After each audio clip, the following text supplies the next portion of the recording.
ẹ̀jẹ̀ mi ní ẹ̀ kí n gbọ́ àkọ́bí ewé ayò ewé tún méje ìtún ló ní ọtún ẹ̀ ṣe ìfà ló ní kan fà ẹ̀ mọ́ra àìbínú gbogbo àtàrí gbogbo méjì ọkà bàbà gbogbo mẹ́ta ọkà wáṣẹ́ orí ló túmọ̀ ẹnu gbogbo ọ̀nà ní túmọ̀ ẹsẹ̀ akọni ìmọ̀ tú ìmọ̀ ọjọ́ ìmọ̀ èmi ni wọn kì í dálẹ̀ wọ́n bá lọ mẹ́lẹ́mọ́ wá fi jóye ẹlẹ́mọ́ akọni wọ́n bá lọ gbé fèrè wá fi jóye ẹlòkó bọ́wọ́ wọn bá tẹ̀ mí wá fi jóye aláre àwọn mẹ́tẹ̀ẹ̀ta parapọ̀ wọ́n wá jọ ń pẹ́ mọ́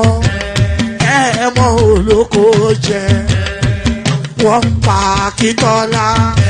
Akíntọ́lá ọmọ Ògún wọ́n pa Ìyọ̀dà ọmọ Àtàràbọ̀bà Àkànbí wọ́n pa Jíṣà Tádàdé ọmọ ọba Ìjẹ̀bú Mèrè Aṣíwájú Odògbólùkẹrẹ ajagun lólòdì ọ̀run tó bá ṣe pé tìyẹ tó bá ṣe pé tìyẹ náà bá ń darí jọ wí àgbèrò ní kún gbọ́wọ́ ọgọ́ ti ṣìgìdì máa gbé àgẹ́tì ló máa ń gbé àyàn tí ìlàyàn ewúrẹ́ Ọlọ́run dákun má padà lẹ́yìn ẹ kó má gbàgbé ọ̀rọ̀ tẹ́ Ayandaba, ayandaba, ayandaba, ayandaba. Ayandaba, ayandaba, ayandaba, ayandaba. Ayandaba, ayandaba, ayandaba, ayandaba. One ayandaba, ayandaba, ayandaba, ayandaba. So baby, subramia. Subramia, Soko sunu baby subramia, Soko sunu baby subramia, Soko sunu baby subramia, Ejemo, Anamana, Ejemo, Anamana, Wana mejemo, Anamu, Karatuba dodiri chukuma tukutuba dodiri ndemo, Eguma wego. Para tuba dodiri tukuma duku tuba dodiri ndemo obodo jisike n'ụbọchị erona oyibo it is everyone be free ayandaba ayandaba ayandaba ayandaba ayandaba ayandaba ayandaba ayandaba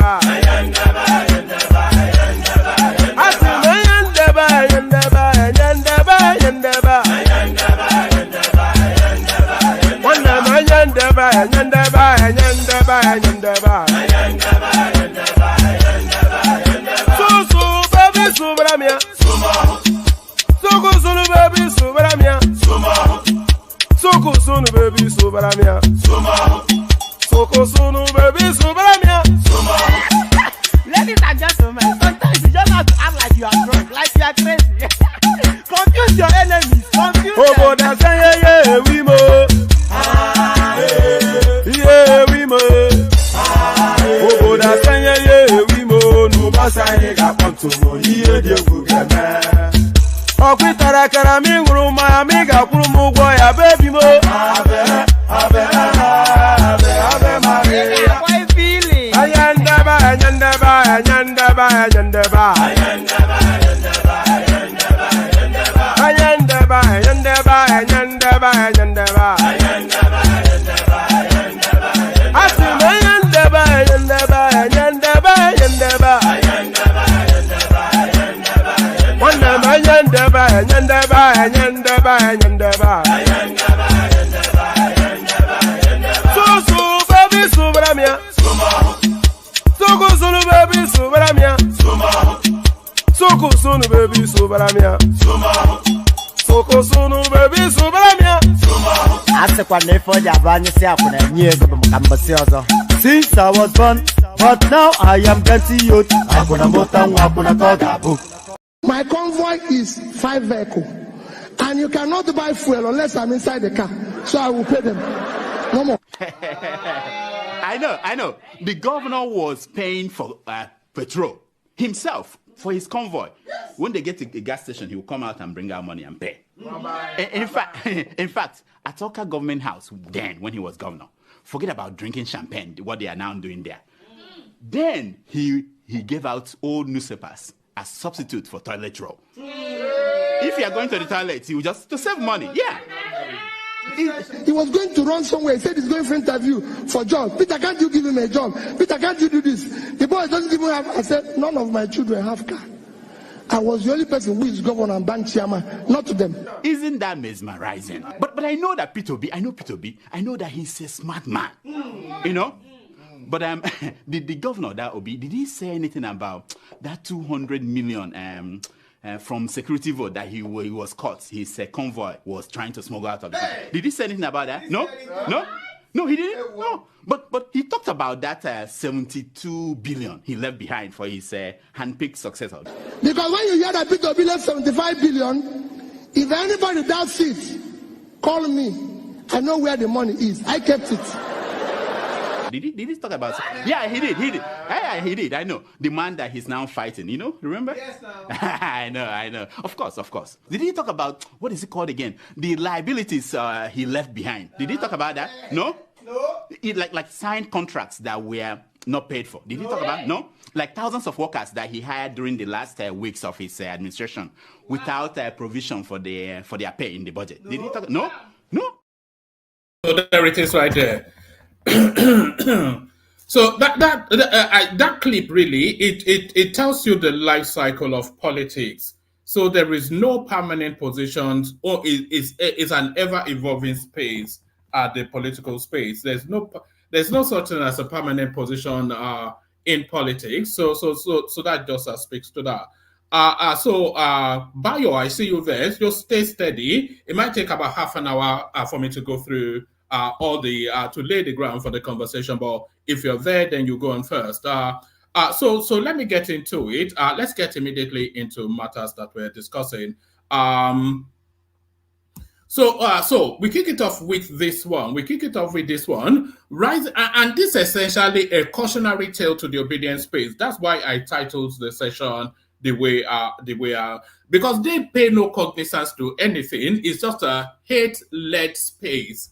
And enough of it is what even a senior clansman of theirs is telling them. Rising poverty. Tinubu inherited a dead economy from Buhari, and who should know? Certainly one of the best CBN governors that we've ever had, Charles Soludo. So what does Charlie Boy say?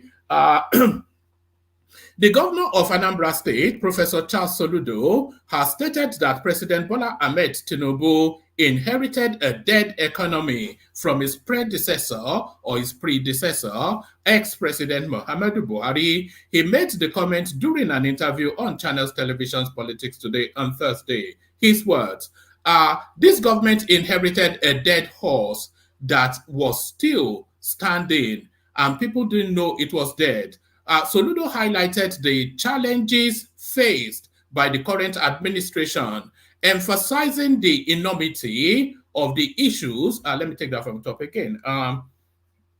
The governor of Anambra State, Professor Charles Soludo, has stated that President Bola Ahmed Tinubu inherited a dead economy from his predecessor, ex-President Muhammadu Buhari. He made the comment during an interview on Channels Television. In his words, this government inherited a dead horse that was still standing, and people did not know it was dead. Soludo highlighted the challenges faced by the current administration, emphasizing the enormity of the issues and urging Nigerians to grasp the gravity of the situation. He likened the challenges to pouring water on a rock, implying that tackling these issues would not yield immediate results. Because you can't pour water on a rock and not expect the rock not to be wet, there are humongous challenges, And I think it is important that Nigerians understand this. It is not a tea party. Speaking about his tenure at the Apex Court from at the Apex Bank from 2004 to 2009, Soludo accused the CBN of engaging in illegal money printing, referencing his involvement in drafting the 2007 Bank Act. He pointed out that the Act's specific clause designed to prevent the bank from excessively lending to the federal government, restricting lending to no more than 5% of the previous year's actual revenue. So that of course was totally all the financial principles were abandoned under Emefiele, as you know. And it stands to reason the central bank can lend to the federal government. They can, and the way that the central bank, one of the ways that the central bank might lend to the federal government is something they call ways and means. So this is essentially printing money. So they print money to bring it into being, and then that money through government activities have value. So the economy catches up with it. So it's just money out of thin air. But because that's just, the money is not actually grounded in any backing, they restrict it. The law restricts that ways and means or printing of money or lending money to the federal government. They restrict it to no more than 5% of the previous year's revenue. But that was totally abandoned under Emefiele. They printed well in excess of the total net worth of the Nigerian economy. And that is what Tinubu, this is what Soludo is trying to explain. But would the Obidient pay any heed? Hate-filled people, they cannot see it, can they? It's just beyond the realms of their capacity. He pointed out that the Act's specific clause designed to prevent the central bank from excessively lending to the federal government, restricting the lending to no more than 5% of the previous year's actual revenue. Expressing his disappointment, Soludo asserted that the CBN had failed to adhere to the stipulations outlined in the 2007 CBN Act, leading to what he described as continuous and unlawful money printing. We all sat here and saw how the CBN brazenly, illegally violated the law year after year and kept on printing money. When you continue to credit the account of the federal government, 1 trillion, people shouted, 2 trillion, people shouted, 10 trillion, 15 and then 20 trillion, and we kept on going. So this is how the economy, Nigeria is at ground zero. If you really want to know, Nigeria is at ground zero. And this is where Tinubu is starting from. There's nothing available, nothing is working, everything destroyed. And this is where this guy starts. But the only fault line that you fault Tinubu for is exactly what Peter Obi advised him to do. Publish the state of the situation so that people can actually have you might even get empathy from it. Tinubu signs Defense Cooperation Bill to empower military to manufacture weapons. So that is good if they have the capacity to manufacture weapons. So I'm only bringing you this one because somebody hinted at it yesterday that the presentation of Abdullahi Ganduje, it belies his capacity as a functioning intellectual. Ganduje looks foolish, but extremely intelligent. PDP chieftain Reno Omokri, Toms Kwakwanso. Yes, let's just whiz through this. Reno Omokri, a former assistant on social media to ex-president Goodluck Jonathan, has revealed how hidden traits of Abdullahi Ganduje, the national chairman of the ruling All Progressive Congress APC. So that tells of not to a conclusion. In a series of tweets shared on his Instagram handle, the chieftain of the PDP throws a jibe at the leader of the NMPP, Rabiu Kwakwanso, who is at loggerheads with Ganduje. Recall that the Court of Appeal on Wednesday, November the 22nd, recall that the Court of Appeal held on Wednesday, November the 22nd, that Kwakwanso's political godson and governor of Kano State, Abba Yusuf, remained sacked. In a post on Thursday, November the 23rd, Omokri maintained that Ganduje has the same gift as former President Olusegun Obasanjo and President Bola Ahmed Tinubu. Omokri noted further that Ganduje, the former governor of Kano State, is not loud as expected. Rather, he is strategic, even when perceived to be foolish. He is extremely intelligent. Ganduje has the Obasanjo and Tinubu gift. He looks foolish, but is extremely intelligent. He is also quick to hear, slow to anger, and even slower to speak or act. And as a result, he is strategic, whereas many others, especially those who underestimate him, are erratic. And he understands the greatest rule of politics. No permanent friends, no permanent enemies, only permanent interests. So it goes on into all of that. So it goes on into all of that. All right. Let me stop it there. I'm going to play you a couple of clips, but I'll kick off the conversation right now, and then we'll wrap the topics around conversations to come. So let's welcome Ajale Koko, who joins us, father of the bride, of course, Ajale Koko. Olofin Bayo, he joins us for the first time, and the majestic King Emeka is here as well. So good to have you, gentlemen. Let's kick it off with Bayo. So, Bayo, introduce yourself to the space and come into the conversation. Good to meet you, Bayo. Yeah, good evening. I've been the ardent viewer of your program for many, many, many months. I've only found it difficult I don't know how to click in, but I think today I was lucky to get the link for me to join the group. You guys have been doing a wonderful job. I've been with this your team things even before the election, so you can see how long I've been with this group. But I'm happy. Most of the time I listen to your conversations. Sometimes I send my text, my messages, some of what I have in my mind, and it is wonderful. People have listened to many things. I'm getting lots of understanding in terms of politics, finance, and the running of the country. I've listened to a lot of liberal-minded set of people that you brought on. They are not practicing where they need to appraise the government. They appraise where they need to, say their minds out. They say their minds out, and which is how things should be done. We should be the watchdog for the people, for the masses, for the masses. So I appreciate what you're doing, seriously, and I'm happy to to be part of this group. All right, brilliant. Good to meet you. I live in US. I'm based in Boston, and I have my family here. Thank you.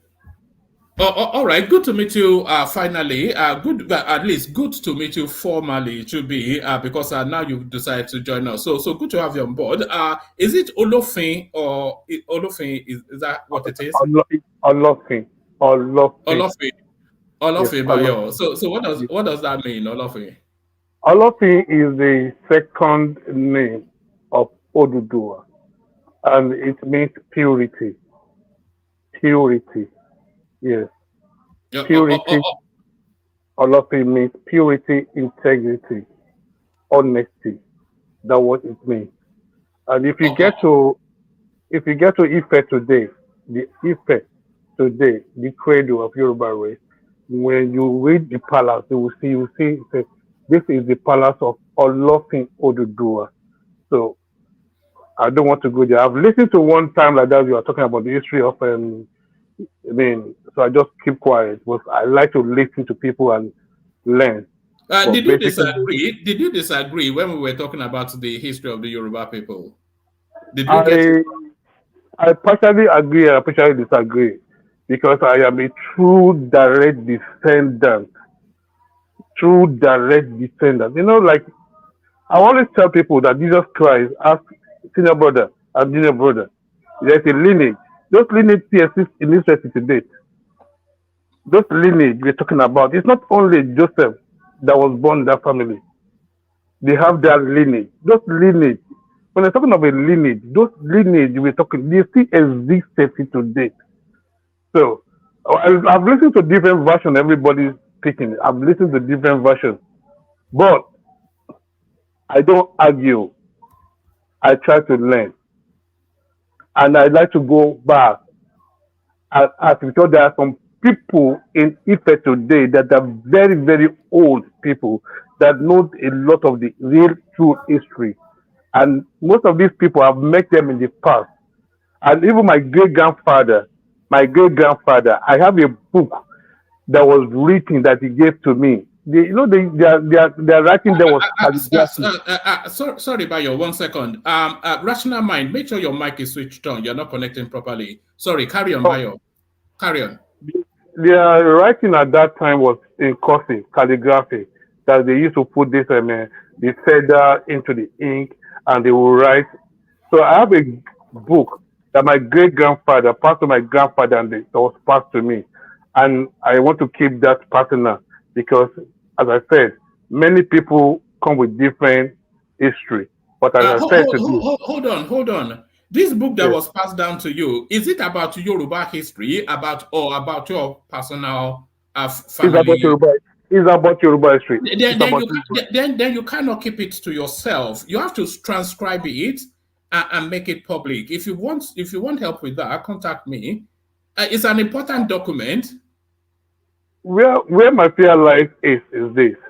When I see a lot of contradicting stories, as I said, when I went to Nigeria several years back, I went to meet some of the old people who are old chiefs.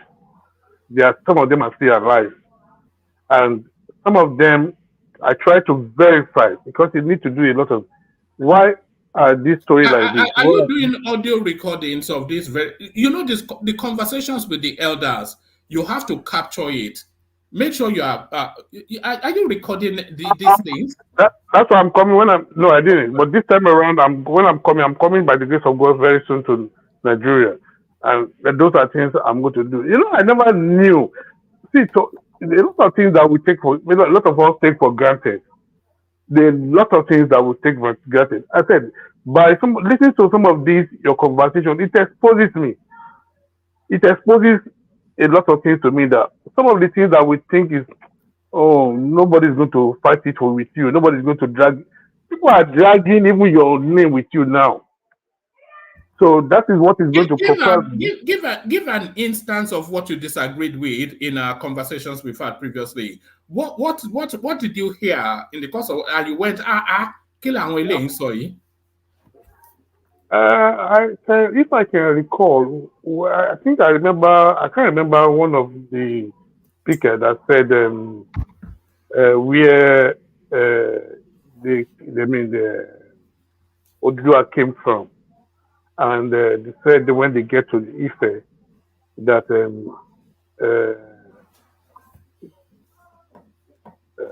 he met some people. I cannot remember. I mean, I can remember that you had a conversation about it anyway. I remember, but I cannot remember some of those things anymore.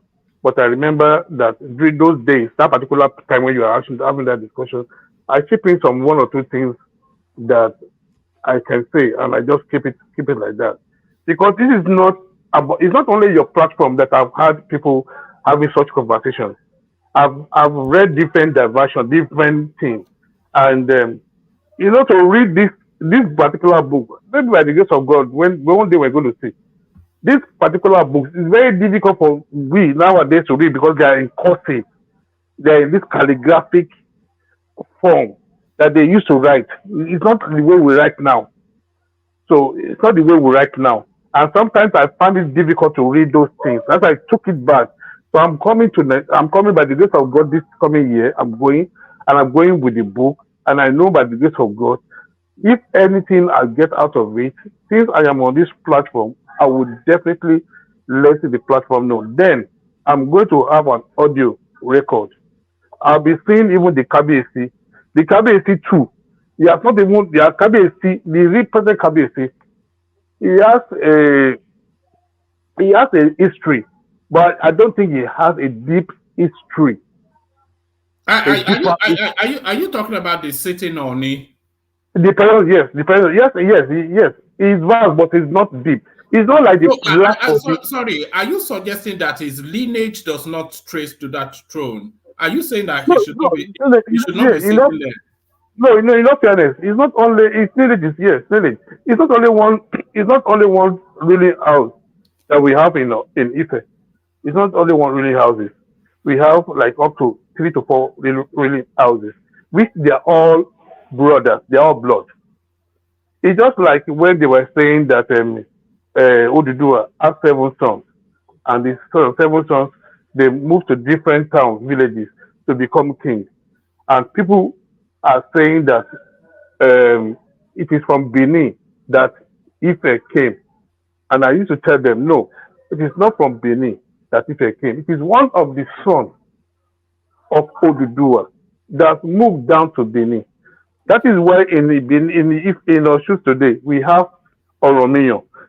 When we go to Benin, there's another place. There's a statue of that Oromiyan there too. I don't want to even go start saying a lot of things about that. My brother, sorry, you were saying. No. What please? Let him speak. I knew you would not let him learn, but let him speak. Yeah.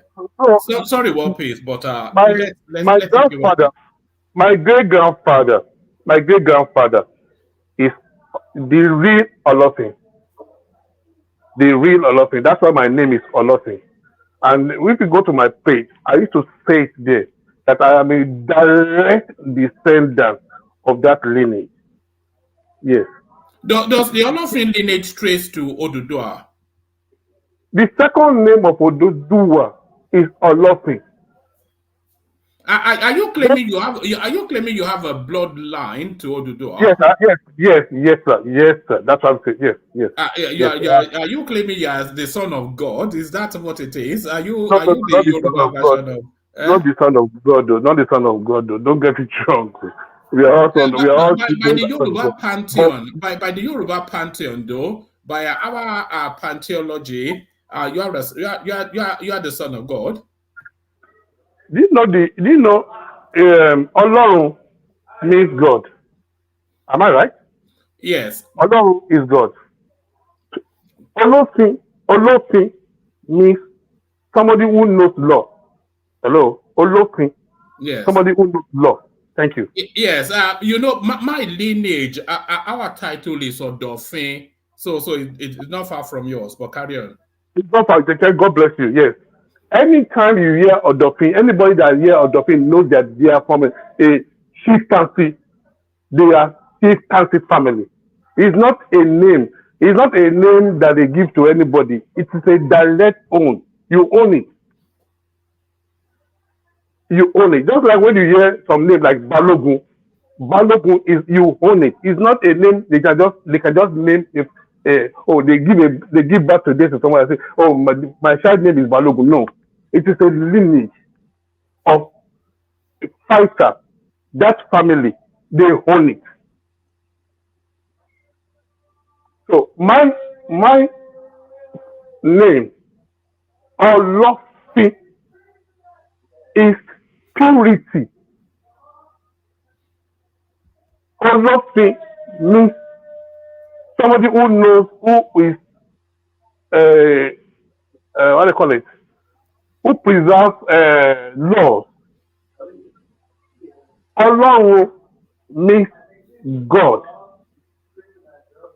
So when you look at those names, Olo, it's a very big name that in the Yoruba today, in the Yoruba kingdom today, it is hardly that you see that the name Oduduwa is given anyhow to anybody. It is Olofin. One man, can we come into this? Yes, you can come in, but Warpeace wanted to come in first, and I stopped him. So let him come in, and then you come after him. Thank you, man. Sorry, I think your name is Bayo Ayo. Bayo. Good morning. It's good to have history, good to keep your fatherhood notes. We all have our own fatherhood notes too. But you said... I'm sorry, Whoppies, anybody that has their ancestral, especially if it's pertinent to your history, you have to transcribe it and publish it. I have it. I have authoritatively. I'm saying it. I have it. Yeah. Please transcribe it and publish it. Yeah, just two questions I want to ask you. You said about the community that the one met in Ife, Uhe at that time called. Are you saying the 16 community wasn't there? It was that. It was that. I didn't go against that. Huh? It was that. I didn't go against that. Okay, then please can you avail me the Oromia family in Benin or title in Benin as you were pointing out? As I said, I have not getting the full time to, I said it a few minutes ago, that the cursive writing, it is not something that is easy for me to read. But the little that I had is that I know they have Oromia in Oshun, and also they have another staff of Oromia. Oromia is the grandchild. Are you saying staff? Yes. Yes. Staff. Okay, by saying that you might be correct, because Oba Benin is from Oromian lineage and is from father to son. Hold on, Bayo. What Bayo is saying, what piece is there's a particular is it an obelisk or whatever it is in somewhere in Osun State that is called Opa Oromiyan, which is staff. Yes, it's in the ground and it's about it's about a meter tall thereabout, and it's quite ancient. And what he's saying is that there's something similar in Osun, in Benin. If I'm correct, is that what you mean? Okay. That what you mean? Yeah. Oh, that what you mean? Okay, yeah. Sorry. I know Benin can be small at the same time can be very big. Every day we learn history. For me, about my 50 years in life right now, I've not seen something like that. There's no such thing like that. Every statue in Benin, we know them. I can say I know all of them totally, but for now, I disagree with what you're saying, that there's something like obelisk stuff in Benin for Oromia. Oromia stayed 6 months in Benin, and it was a time for him to erect his staff. And we don't take praises to Oromia in Benin, we take praises to Dudua. So I don't know which part of Oromia you're talking about. Oromia is a great grandchild. According to you, fine, yeah, it could be, but according to us, it's Dudua's son, and that went from Benin to Ife. So this is not the reverse case. It is from Ife to Benin. No, I have the Egba of the Alake of Egba land, which they came from Benin.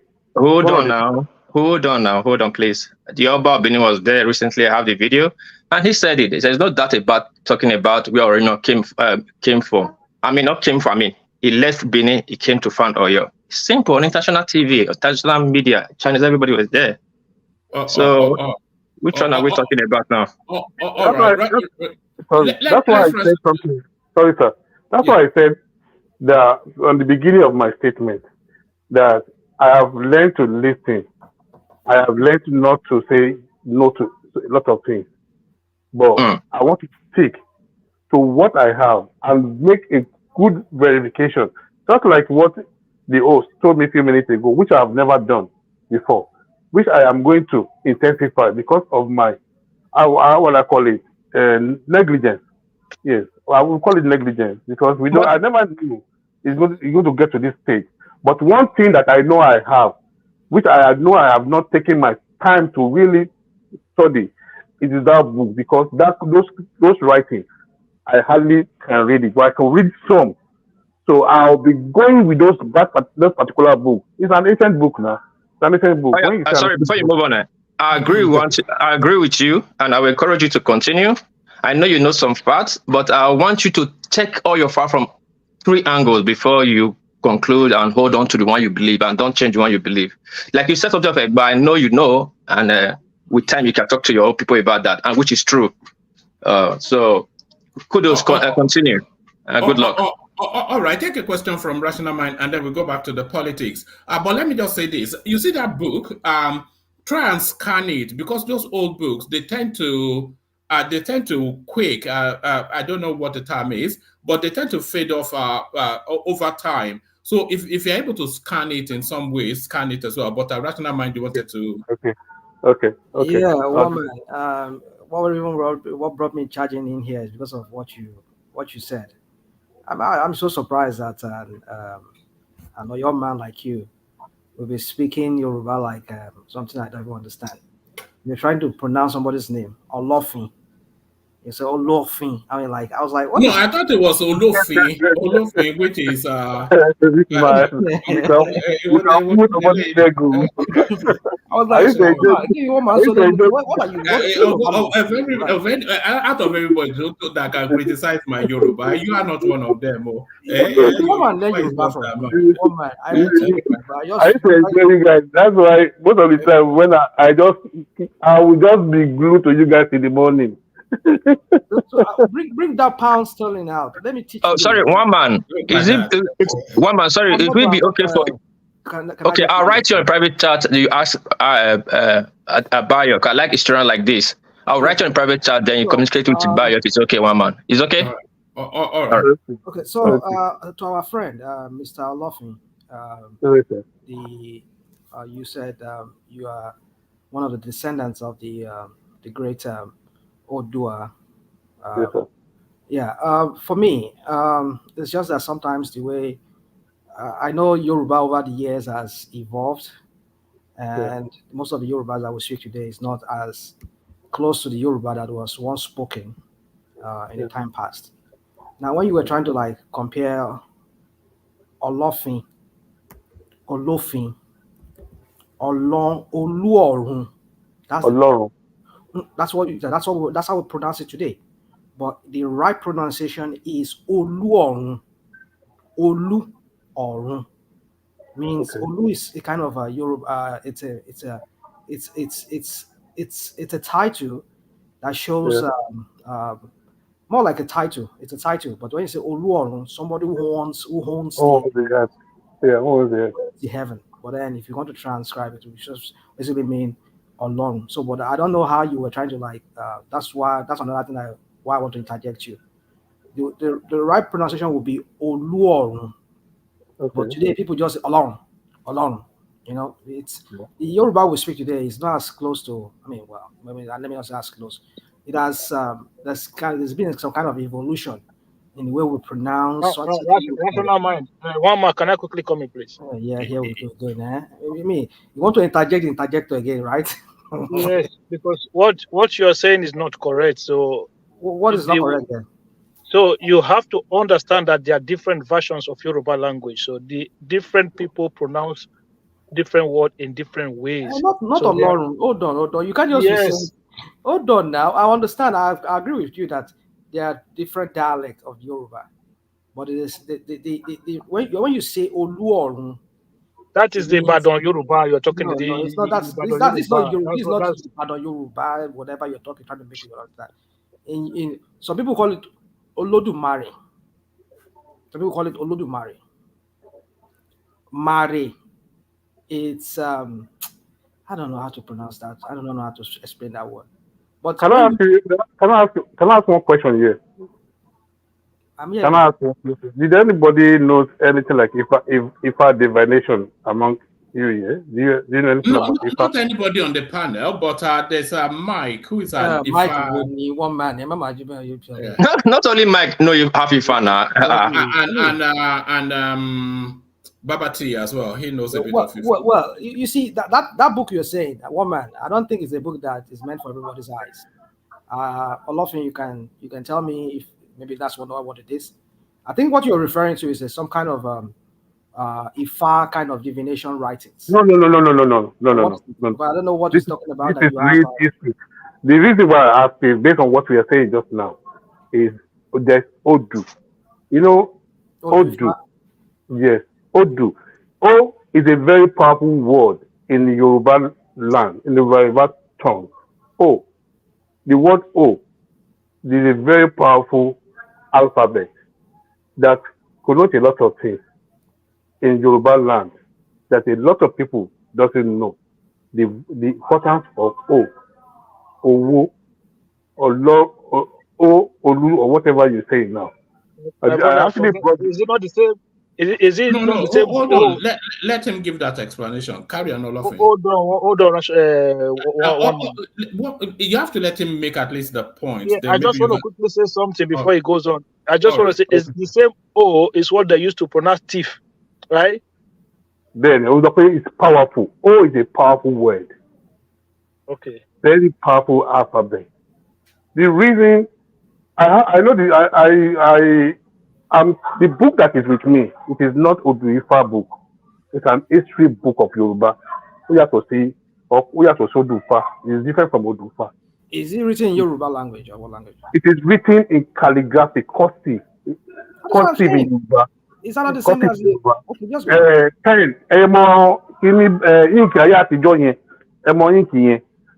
Ink. It is written in Yoruba. I have it. If I don't have it, I'll tell you I don't have it. But I said, it's very difficult for you our generation, right? I only try to read little. The art of it, more struggle. But this time around, the host has given me an assignment, and I promise to deliver. I own it that out of negligence. Yes.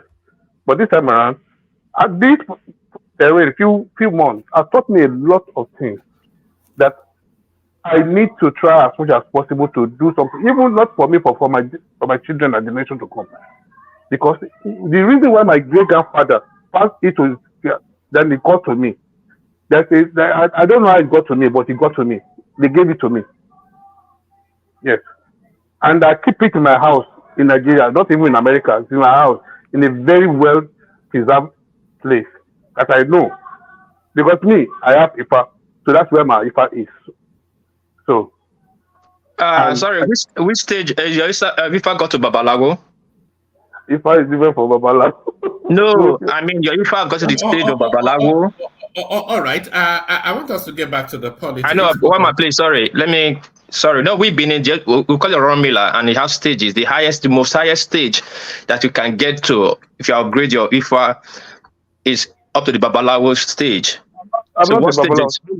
No, you're not in Babalawo. It's your Ifa. Your Ifa has it got it to that stage of Babalawo? Meaning then you cannot sit down with chiefs and elders of Ifa. Can you sit down with them? Yeah, I can sit down with them. Yes. Because it took me 3 years to upgrade my own to that stage. That's why I'm asking you. Because no Ifa shrine I don't go to. You know to go to Igbodu. Have you gone to Igbodu? I've been there before. All right. I'm not sure where we're going. I have to take one of my stones. Okay. Because I was able to. Have you been to where? It's called Igbodu. But you don't have Ifa now. You don't have Milan now. If you have, you will know. Igbo what? Igbodu. Igbodu. Oh, all right. Igbodu. Wait, what's that? Is that a place? Is that a place? That's the forest of Odu. You know, I just mentioned O now. Igbo Odu. Odu. Igbo Odu. Ogberi ni one man. Look at this guy. Where is it? Is it somewhere in Oyo? It's everywhere in Yoruba land. It depends on where you come from. We have the one for Ijebu, for Igba. Thank you. Yeah, right. Yeah. The one where you come from. The one I went to was in Oshun. Yeah. I want to take my Ike stone there. But there's none in Benin. Yes, in Benin too. It just depends. It depends who's taking you around. The person that every father have a father. That is a father that is putting you through. So it depends on your father that is putting you through to his lineage, or where you understand too. Oh, do you know what baffles me? What some of the things that baffles me today is I don't see any reason why a Benin Yoruba people should be fighting because they are all blood. No. It's a fight over superiority, isn't it? I'm not even sure. Yeah, true. They are brothers. I said it before. They are brothers. The thrones, the five of them are brothers. About just you said about the Egbayos now. The Egbayos and their Benin, their village still preserved. They have pregnant people from there. They're still there. So they are brothers. Just that it's brothers fight, not we. They are the kings. They're just their fight, not we. So politicians is turning upside down anyway. Yes, politicians. You're right. I agree with you, sir. All right, Bayo. Let's get back to the politics of it. We were kicking it off with Soludo, but somebody sent this one in. So the judiciary in Nigeria is under severe pressure, but it looks as though help is at hand, and that help coming from the PDP. What this? Yes, I watched today when hold on. I'm playing a clip. Hold on. I am intending to anyway, if you please.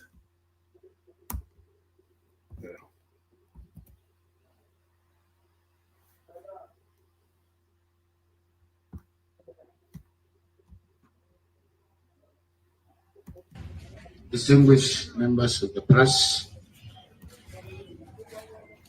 I wish to read a communique issued at the end of our meeting of the PDP governors held here today on Thursday, 23rd November 2023.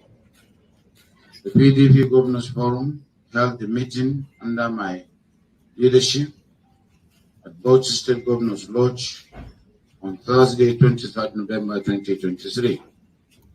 The meeting deliberated on various issues of interest and concern to the forum.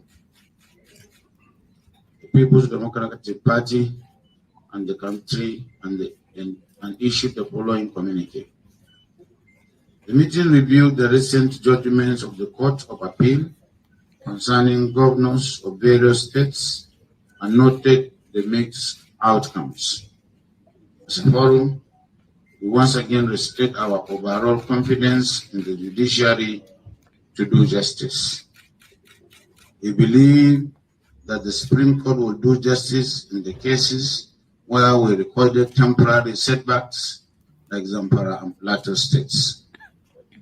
The meeting also reviewed the off-season elections in Kogi, Bayelsa, and Imo states. We support the decision of INEC to investigate the allegation of existence of pre-filled result sheets even before elections started in some places to ensure the confidence of the people in the electoral process. In the national economy, the meeting urgently requested the federal government to prioritize the introduction of a new revenue allocation formula that gives more money to the states and local governments to enable them meet their increased responsibilities and duties. Thank you very much. Okay. So that is the PDP governors, as few as they are pretty much aligning with the status quo. So they're saying they have no problems with the judgments coming out of the appellate court, somewhat taking seats away from their party and giving it to the PDP, to the APC. So I'm not quite sure. Is this the abandonment of one Atiku Abubakar, and secondly, the Kwakwanso space that speaks to that Abba Yusuf narrative? So they're not coming out fighting, they are acquiescing to the status quo. So and somewhat distancing from the Obidient narrative as well. So there's that. And then there's this other clip as well, but I'll wait for responses to this one before I play you the Soludo clip. So let me kick it off with you, Bayo. What are you making then of the PDP governor's position regarding recent activities? I'm happy that the governors from PDP, they came out this time around so fast because they are already losing relevance. If they are not careful, the way things are going, Labour has upturned them in many states. And if they don't come up the way they have come up right now, in a couple of months to come, Labour will take over from them. Because it is now that you will hear Labour more than PDP. Look at what happened in Kogi State. Even if PDP is going to lose, they will have always come second. Now, many things is upturning for them. It's only Labour, APC, Labour, APC, Labour. The people, because it's a projection towards 2027. And they have seen that Atiku is not bowing down.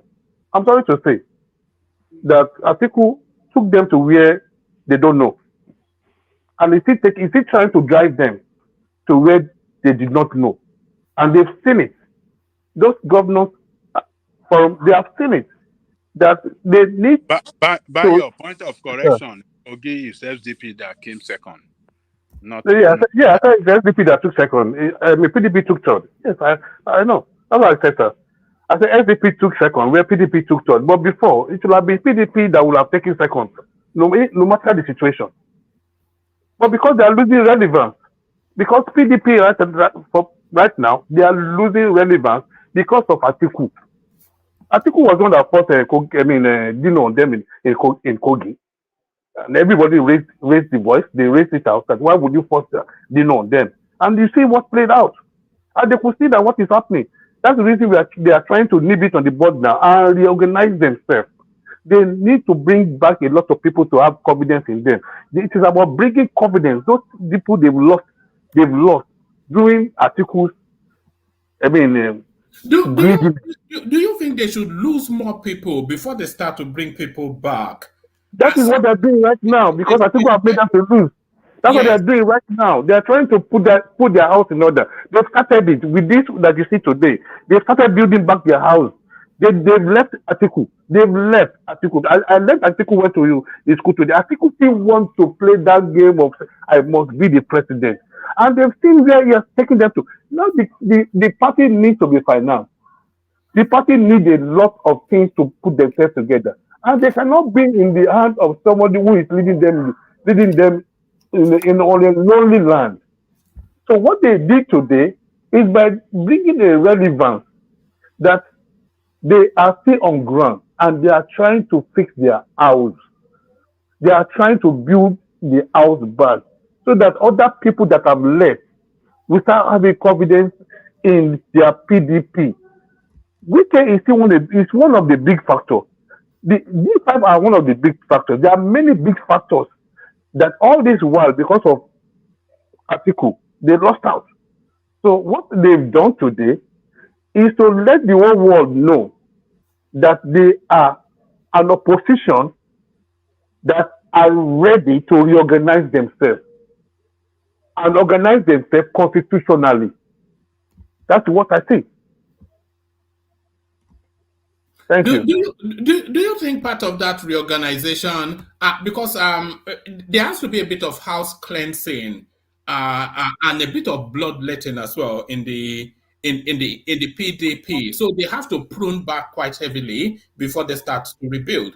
But who's going to lead that rebuild is really the question for the PDP. But who needs to be cleansed out? So people are saying Atiku needs to be completely out of the PDP narrative. They have to get rid of people like Dino Melaya as well, but they also have to get rid of Yemsen Wike. They have to get rid of Yemsen Wike because it's double Dutch, two-toned sort of politics. It doesn't really, because PDP for a long time was the biggest party in Africa. And Wike now, who is one of the lead figures, if not the leading figures in that space, is subservient to the sitting government. So they have to address the Wike question. And they have to do a lot of house cleansing. And then they have to come under one tonality, either this Bala Mohammed, who spoke for them now, or Bukola Saraki, but they have to have one accent. And there are too many accents coming out of the PDP. You have the Wike accent, you have and all of them disparate sort of thing. You have the Wike with his G5, you have Atiku Abubakar, you have Bukola Saraki, and then you have the governors now. So it's just too confused, isn't it? Yeah, you're right, sir. But right now, PDP, they need to survive. Who are the people surviving the PDP? The ESCOs, the administration, the governors. And that's why we always say that the governments are very powerful. They are very, very powerful. What Atiku did last time was believing on the cabal, believing on the cabal that he can always take what he wants. And he did it on PDP. Because on a good day, I'm not expecting the last election that Atiku should come out to say he wants to be the flag bearer for PDP. Because the Eastern, the Southeast, has always been serving PDP for many years. And on 2 consecutive occasions, he has come out under that same PDP as a presidential candidate. I was expecting this last election, that he would have actually come to support one of the Southerners. But he decided not, because he is a greedy person. I think he is the one that put the PDP in problem. And now, the governor, they knew that they need to do away with Atiku. Even though Atiku does not want to leave PDP, he doesn't want to lose their power, that grip. He believes that he holds PDP. If he comes any day, just like what he did last time, he just came from Dubai a few days and he grabbed the primary. He grabbed it. People that have been working to leave PDP all this while he was away, he just came and he just took it away from them. And it's enough to make someone hungry. I won't blame Wiki. I wouldn't blame Wiki that much. No, it's not possible for somebody, you are keeping something for you for many years. And it's now time for me to reap the fruit of my labor. You now came, not grab it from me. I think I'm just going to keep quiet. I will not be angry. No, Wiki is supposed to be angry. But did Atiku play that unifier role that they gave to him? No, Atiku did not play that unifier role properly. He damned them. He damned them that what can he do? Because he believes that everything is working for him. The cabals have already programmed how the election is going to be won. I've always said it to people that Tinubu did not win in a way that it is natural. It is God that wants Tinubu to win. If you look at the variables of what is on the ground before that election, even APC will not have taken charge. I'm telling you, people won't have voted for them. Are we talking about the student strike? Are we talking about the fuel crisis? Are we talking about the money during the election? Who will have voted for the APC? Who will have voted for APC? It was because PDP defeated themselves. PDP defeated themselves. How can a house that was divided against itself want to win? It's not possible. If Atiku had been able to annex everybody together, beg Obi, beg Wiki, even let's not forget about Obi, even only the G5 alone, he was able to annex them and bring them together. I'm telling you today, Atiku will have been the president of Nigeria. But all right, brilliant. Brilliant. Stay with us, Bayo. Bayo, let's bring. Did you want to come in, Akim? Yes, one man. Yeah. Did you want to interject, or should I just come to you? Can you come to me, please? All right. So take us from this headline then. And I'm going to play you a clip as well, but take us to this headline first. Tinubu inherited a dead economy from Buhari. So this is Charles Soludo, who's painting the picture that Tinubu was not able to paint. So it was really this, the law in Nigeria, the Financial Act, the 2007 Banking Act, it states that the central bank cannot lend to the government more than 5% of the revenues generated the previous year. Totally abandoned under Soludo, under Emefiele, and he just continued to print money. And this is what Soludo told us. He said he printed ₦1 trillion, and they told him to stop, but he went on to print 2, and then 10, and then 15, and then 20 trillion naira. He just kept on printing money, even though the economy could not back it up. And this is what has led us to where we are. But do you think the Tinubu administration should be explaining this more in ways that can be understood by the populace so that they can at least get some empathy? Yeah, thank you very much, Mama. Good evening to you and to the guys on the studio. And good evening to those on the comment section. Please like and share. let me be on the same pattern with Dali Coco and Baba. So one man, you see, this is the level, the kind of cowardice I don't like from some of our leaders, right? Charles Soludo, I like the guy, I like him very well, you know. But he attended several executive council meetings. So why did he not speak out then? Why did he not alert Nigerians at the time that these guys? There was only one governor who came out at that time and said, it wasn't was it a governor under Buhari? It wasn't a governor under Buhari. Of course, he was a governor under Buhari. Charles Soludo? Yes. Are you sure? Yes, one man. Charles Soludo won his governorship during Buhari now. It's by-election now. It was by-election. He won under Buhari now. So Soludo was governor under Buhari. Hold on. Soludo is just 2 years in office. Yeah. So when did Buhari leave office? It would have only been in one fake meeting under Buhari. Yeah. Fake meetings held every month. Every month. The guy is just going to 2 years in office. You cannot compare it to your governor. Wait. About 7 years, because I know that Obaseki is a Lutheran. You want to give credit to Obaseki for what he said.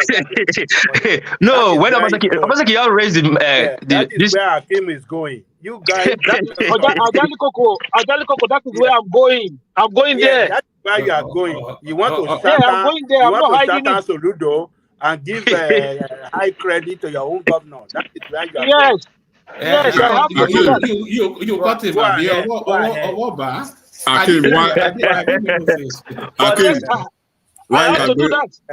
Yeah, Hakim, why you are going to? Others not thief. Their own thief. I did not say. I did not call him a thief. One man never call anybody a thief. I'm just saying this, that it's just this man was attending fake meetings on a monthly basis. Hakim, my question. So why did you not raise the alarm at the time? Are these guys hearing me?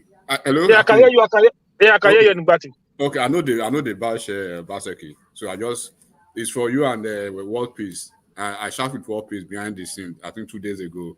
But we can ask the two of you now for this. So the romance between you and the Obidient, you don't finish. Why? What did they happen between you and Obidient for your? Which romance? Which romance is that? Now for you don't know anything they happen. There's open war going on Twitter. I played a couple of clips. There's open war between the Southeast and the Edo especially. No, that. Listen, one man, we don't have time for nonchalant people, man. We don't deal with those kind of things. What Peace know what's going? What Peace know how we roll, so we don't have time for all those kind of Twitter stupidity, man. Listen, put that one aside. Look, it's just some those that want to be cashing out during that Obidient movement that lost their way. They forgot where they came from. You know what I'm saying? So I'm not going to join issue with people like that. But as I was saying, one man. Back to Soludo. Yeah. As I was saying to you, one man. Look, this thing happened. You remember when Sheikh Usani was a senator? He only said one thing about salaries of senators. That was it. Then when he left Senate, this man will not finish tweeting, typing how Nigeria did this, how Nigeria should do that. Obasanjo was president for 8 years. Recently, Obasanjo was telling us that democracy is not good for us. You are there. You see things going wrong. Then only when you left the place, then you turn yourself into a saint. We can't have leaders like this. It's not going to work. If you see it not going well, come out and speak out. You have to do that.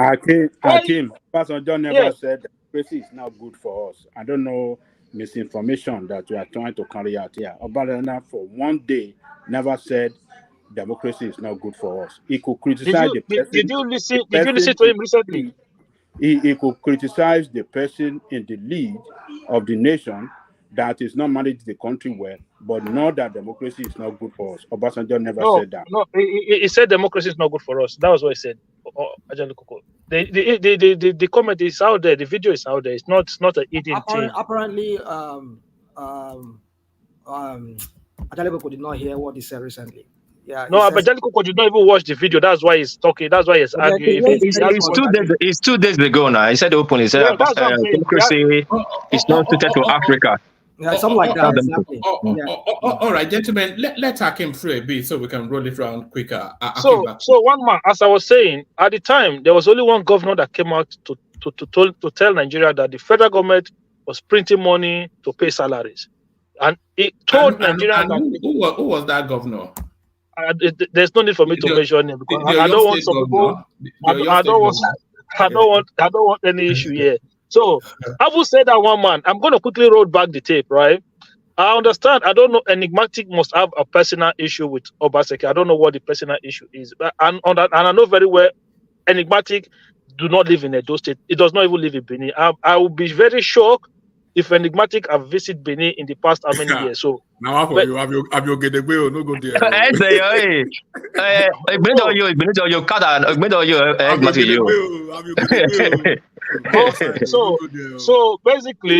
So basically, when you was making those comments against Obaseki the other day, one man, Colata, brought out different indices, statistics, right, that were documented that rank states in Nigeria on different categories, indices. Everyone Colata brought out that night had Edo State in the top 5, 6, 7, 8. Every one of them. So, Enigmatic, where are you getting this Obaseki is a failure from? Where do you get your own data from? I don't understand. Do you just have a personal hatred for the man or something? I don't understand. It shouldn't be like that. You have to look at the data and then you use the data to judge the man. Simple as that. If the data is not supporting your position, it means that you just have a personal agenda against the man.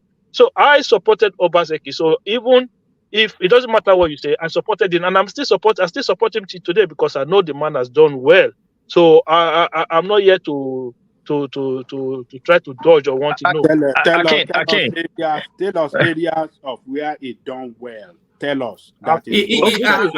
Akim has sent me about 50 clips on. I've sent one man a lot of clips. I've sent him a lot of clips. Akim, let me say this quickly. Obaseki is not a kind of person that commission project. If also Shomole, money Shomole will use to commission project with more than the project. Obaseki have a lot of project. But Akim, what I'm going to ask you to ask Ojali Koko. When Tinubu got to Lagos, one of the greatest things he ever achieved that people are saying tomorrow, that when he got there, he took the AGR of Lagos of 600 million to 100 billion or something like that. Of course, it do not be Lagos. We don't have kind of money Lagos had. But when Obaseki came to Benin, he took the AGR from 200 million to 4 billion. Why are we not president Obaseki? Why people are not president Obaseki for that? Forget even the IGRO. Forget the IGRO, right?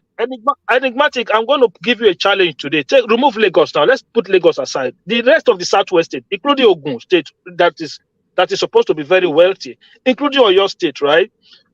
What is the minimum wage of the civil servant in those states? Edo State today is 40,000 naira minimum wage. When the federal minimum wage is 30,000 naira, civil servants in Edo State get 40,000 naira. The only state that is doing it. So where is this criticism? Where is it coming from? You don't understand. Want to compare. What's the number? What's the number of your total number of your civil? 4.2 million. 4.2 million. Okay. 4.2 million. Are you joking? What's the size of this state? Check it. It's between. So last census. Wait now. Wait. One man. Wait now. Let me wait before you check. Hold on now. Don't talk.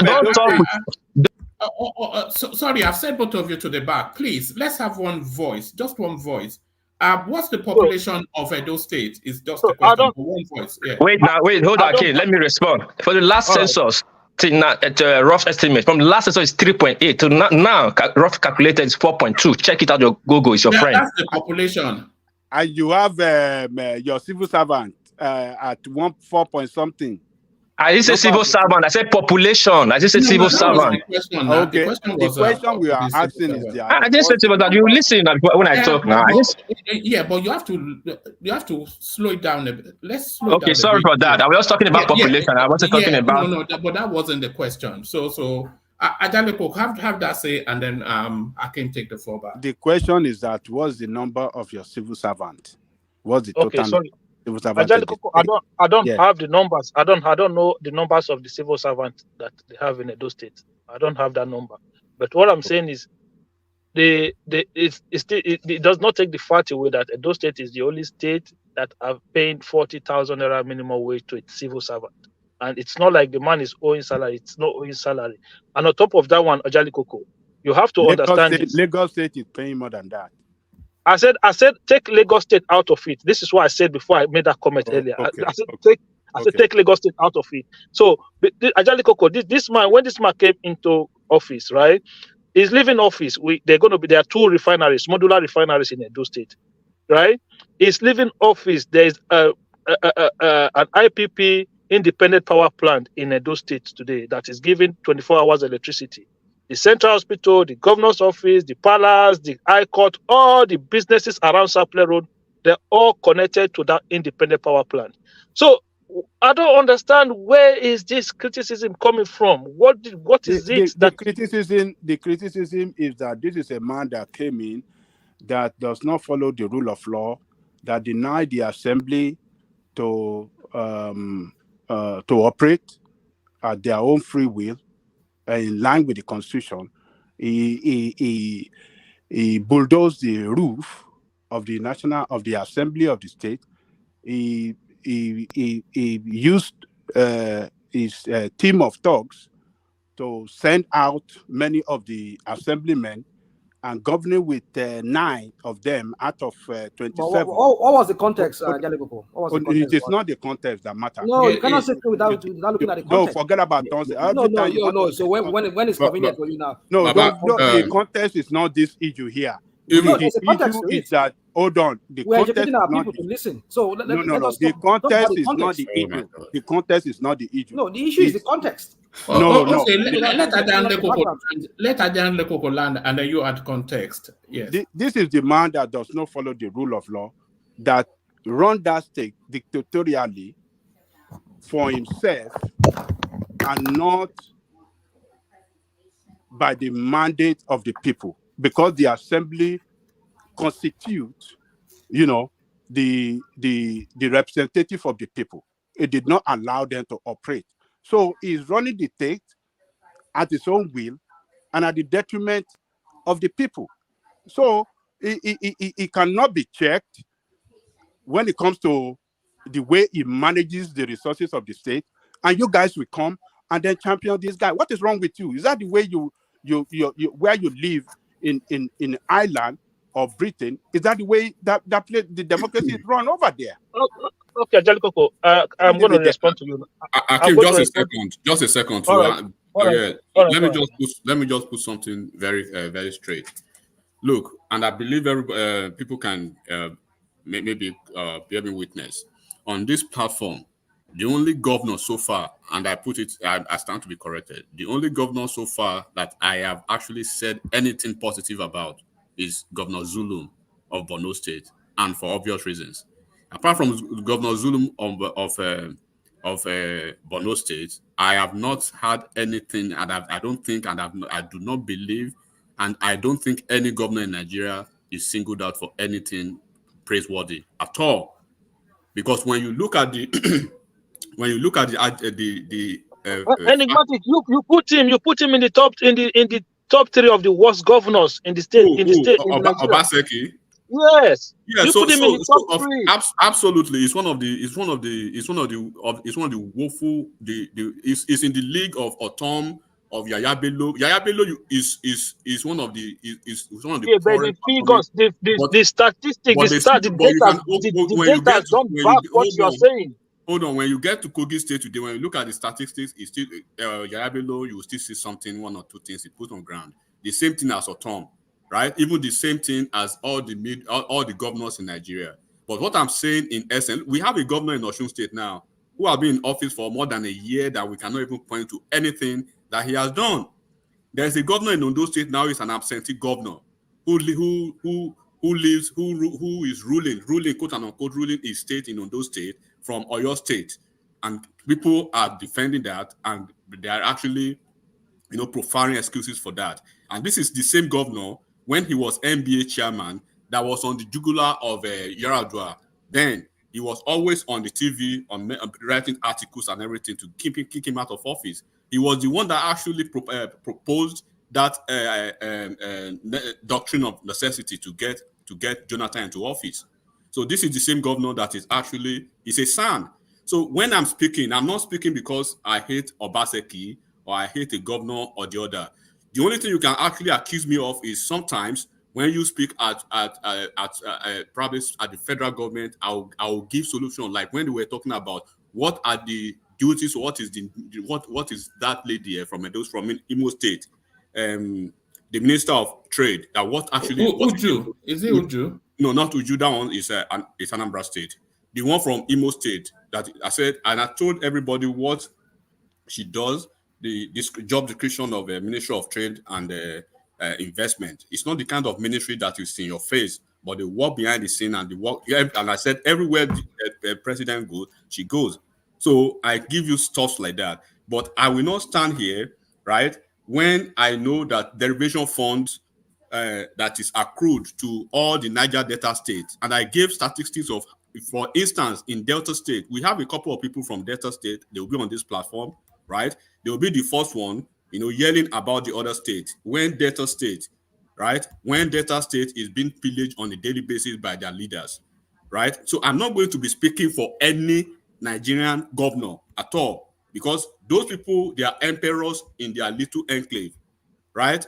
And I can speak here and there to say, okay, they've done this in a certain way or in a certain way. But I know the revenue that goes into these governors, and I know how they spend it. If they capitalize on their security votes alone to take care of the personnel of civil servants on a monthly basis. Enigmatic, I'll play my time back. You're going too long now. That's enough. Thank you very much. I'm just trying to let you know I don't have anything with Obaseki. I have that's fine. All right, back to you. Let me show you something that backs you up a little bit. This is a performance chart for 2023. 2023 fiscal performance ranking, and Edo State ranks number 6 in terms of our fiscal performance. One man, there's no indices. If you go to NBS, there's no indices out there where you find Edo State lagging behind. No, there's nothing. There's absolutely on, whether it's on poverty, whether it's on security, whether it's on anything. Even when Obaseki came into office, the debt. I think Edo State was the third most indebted state in the country. So I don't understand. Look, the man had issues that was like close to the heart of an average Benima, which he had issue with the palace. So being a stubborn person that he is, he didn't know where not to go or where not to cross the line. So I think that has been his downfall. But in terms of governance, come on, man, you can't fault. It's not that you can't fault him, but he has done well. There's an ethanol company that is just opening in Edo now. A massive ethanol producing company. So since the man, thank you. I forgot to say that yesterday. The biggest so far in Nigeria, already working. A massive ethanol factory that was just recently constructed as well. Look, one man. You see ties you used to tie your house. We have tile factory in Benin. So businesses. What about the recycled steel where they make door? Almost everywhere now to West Africa, it comes there to buy steel doors. He has been able to bring industries into the state. So all this look, you can look at the figures. The figures don't lie. The numbers don't lie. And the reason this man is having issues is because he has fought oppression. Ajali Koko, what you said earlier, and I'm not going to argue with you about that. Look. Yes, maybe he should have handled those issues differently, but then his back was pushed against the wall. But as a Democrat, I don't support him fully when it comes to the issue of that National Assembly, right? But on the other hand, you have to consider that this is the only governor, when he's leaving the state for abroad, he will hand over power. He would write a letter to the House of Assembly to transfer power to his deputy. How many other governors does that? How many other governors does that? Why is he fighting his deputy now? Why is he fighting his deputy when he's showing interest to succeed him. Why is it humiliating his deputy? Why is he humiliating his deputy? Why is he kicking him out? Hold on now. You people want to paint what is not, as if we don't know what is going on. But you asked a question already now, Ajalekoko. No, let me land. Sorry, Ajalekoko. Rational Mind, can you take charge for about 5 minutes? Carry on. Oh, that's fine. Yeah, this is a guy that the deputy indicated interest to succeed him. He doesn't want him. And since then, started humiliating that guy, relocated his office, dismantled his official office, sent him to a new office, and, humiliated him. Even in the public, the office, they met at the church service when the vice president, the vice governor or deputy governor, they call him, he showed respect to greet him. He didn't want to even greet the deputy when that one was making an attempt. Hold on. When that one was making an attempt to greet him, he didn't even allow that one to move close, using his securities to stop him from moving closer to him. That is ridiculous, man. Don't tell us that he always hand over to his deputy and this. But now the deputy is. So why did the deputy come to apologize to him then? Why did he come to apologize? Because he's trying to, give peace a chance and listen to elders that have appealed. Hold on. You know what I'm talking about. Leaders across the state that appeal to. Hold on, Hakeem. Let's you know what I'm talking. You know that I'm saying the truth. Leaders across the state appeal to them, and then the deputy now agree that okay, he will withdraw the case in the court. He will, apologize to him, just as been advised by elders that okay, appeal to him. Apologize to him and give peace a chance, and he did that. Let us say it the way it is, and don't let us just be. But you are not saying it. You are not saying it the way it is. You are not saying it the way it is. That's the problem. The way it is. Say it the way it is. So listen. The deputy governor wants to contest for the next governorship election, right? Nobody stopped him from contesting the next governorship election. So the deputy governor, from his own side, had information that they wanted to impeach him, without any concrete evidence that they were going to impeach him. It took the governor to court, without going to the governor to say, listen, this is what I heard is happening, what is going on. This is somebody that both of them had each other's back when they left APC. PDP did not want Obaseki to run with Shaibu when they gave him the ticket. Obaseki told them if he's not running with Shaibu, he's not going to take the ticket. And when Oshomole wanted Shaibu to leave Obaseki alone, Shaibu refused. But don't forget, Oshomole is like a father to Shaibu. Shaibu refused and said, look, no, I cannot leave this man alone. So both of them had each other's back from time. Why did you not go to him to say, my brother governor, my senior brother governor, this is what I heard. He went straight to court to take out an injunction to refuse to stop them from impeachment. There was not even an impeachment process going on. Why has he not been impeached today, Ajali Koko? Where is the impeachment? Till now, as to speak now, where is the impeachment? There's no impeachment, but he took the case to court. That was why the governor was saying, I can't understand why you would behave like this. So what is you cannot just let me add a little. Sorry, Ajako. See, those two politics is very different from every other politics in Nigeria. What can happen in other states doesn't really happen in those states. Don't paint any picture. No, I'm not painting a picture. Hold on. Let me just tell you. Hold on now. It's a politics. Please hold on. Just the same as we see. No. Let me just people below. Wait now. It's not about the governor. It's not about the governor. First of all, listen, please. At those states, is Akim ever going to get a chance to give us? It will get a chance. Let me quickly say this, please. I beg. At those states, we shift power. I think it's the only state that agree on the gentleman arrangement that they move power around the three political zones. Now, Oshomole is from the north. He was already ruled. And Obaseki is from the south. Obaseki is leaving. The next turn is from the central, which is bringing kind of problem right now because Central is not playing that game well. But Obaseki is standing on that ground that it should go to the south. The who will be in the South, we don't know yet. But according to that arrangement, this guy not supposed to contest on his right for his own political right. He can contest, but on the gentleman agreement, he's not supposed to contest. If he contests, that means he's putting up. Shaibu was running. Shaibu was running with Obaseki 4 years ago. He was there on the platform when Obaseki was saying to the Ishan people that after my turn, power will come to the center. Yeah, so he was there. He was there. Well, please, just let Akim carry on, just so we can move the conversation. It's too stop. Yeah, so what I really want to tell what Akim say is this. Shaibu actually wanted to ambush Obaseki to install his own speaker. Obaseki have to use DSS to stop him, and APC throw Shaibu under the bus. Well, please, just let him carry on. It's too stop-start. Carry on. Yeah, so one man, as I was saying to you, look, Soludo is somebody that I like. Let me leave Edo State politics one side. Just that the way I was watching that day, I couldn't join the show, and I was just boiling behind the scene when I was listening to Enigmatic. So it's all sorted anyway. So like I was saying, I have no problem. Look, I like Soludo is somebody I like. I like people who come from this corporate background in government. So a lot of them have done really well when they're in office. So Soludo is one of those people that I look in that way.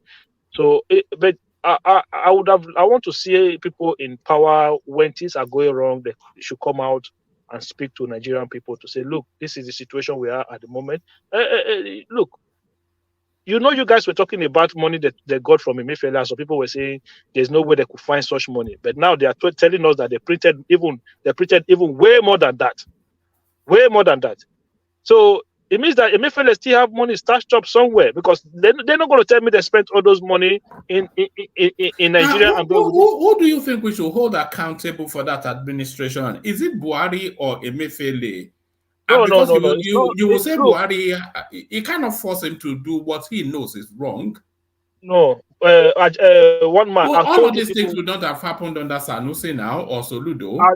But I told you people countless times when Buhari was in power that man is not capable. He doesn't have it. They just ran the ring around him when he was just there.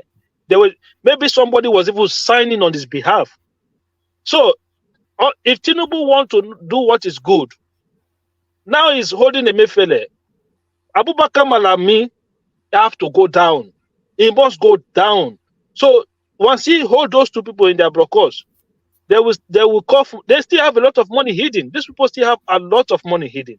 But the only sad thing is that people like Soludo should have come out earlier and then let people know about this whole nonsense that were happening then. I told you people several times that Buhari, that man was incapable. He didn't have nothing to offer the country. He was just there. Look, we just pray that we don't see somebody. Look, next time the power goes to the north, if they present a Buhari type of person, we have to revolt against it. We have to tell them, no, Caputo reject to mentor. We don't want it. I think the North, even they should know now that the standards now has to be a lot higher. Even Buhari, in an NTA interview he did just a couple of days ago, considered that his administration was hijacked. Yeah, we can't say because for not sake that you just present anybody. We should not be accepting it anymore.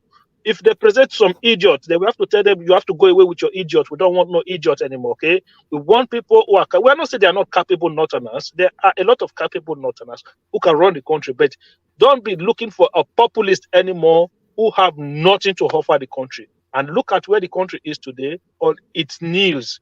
So look, one man, I'm going to stop there. Thank you. All right.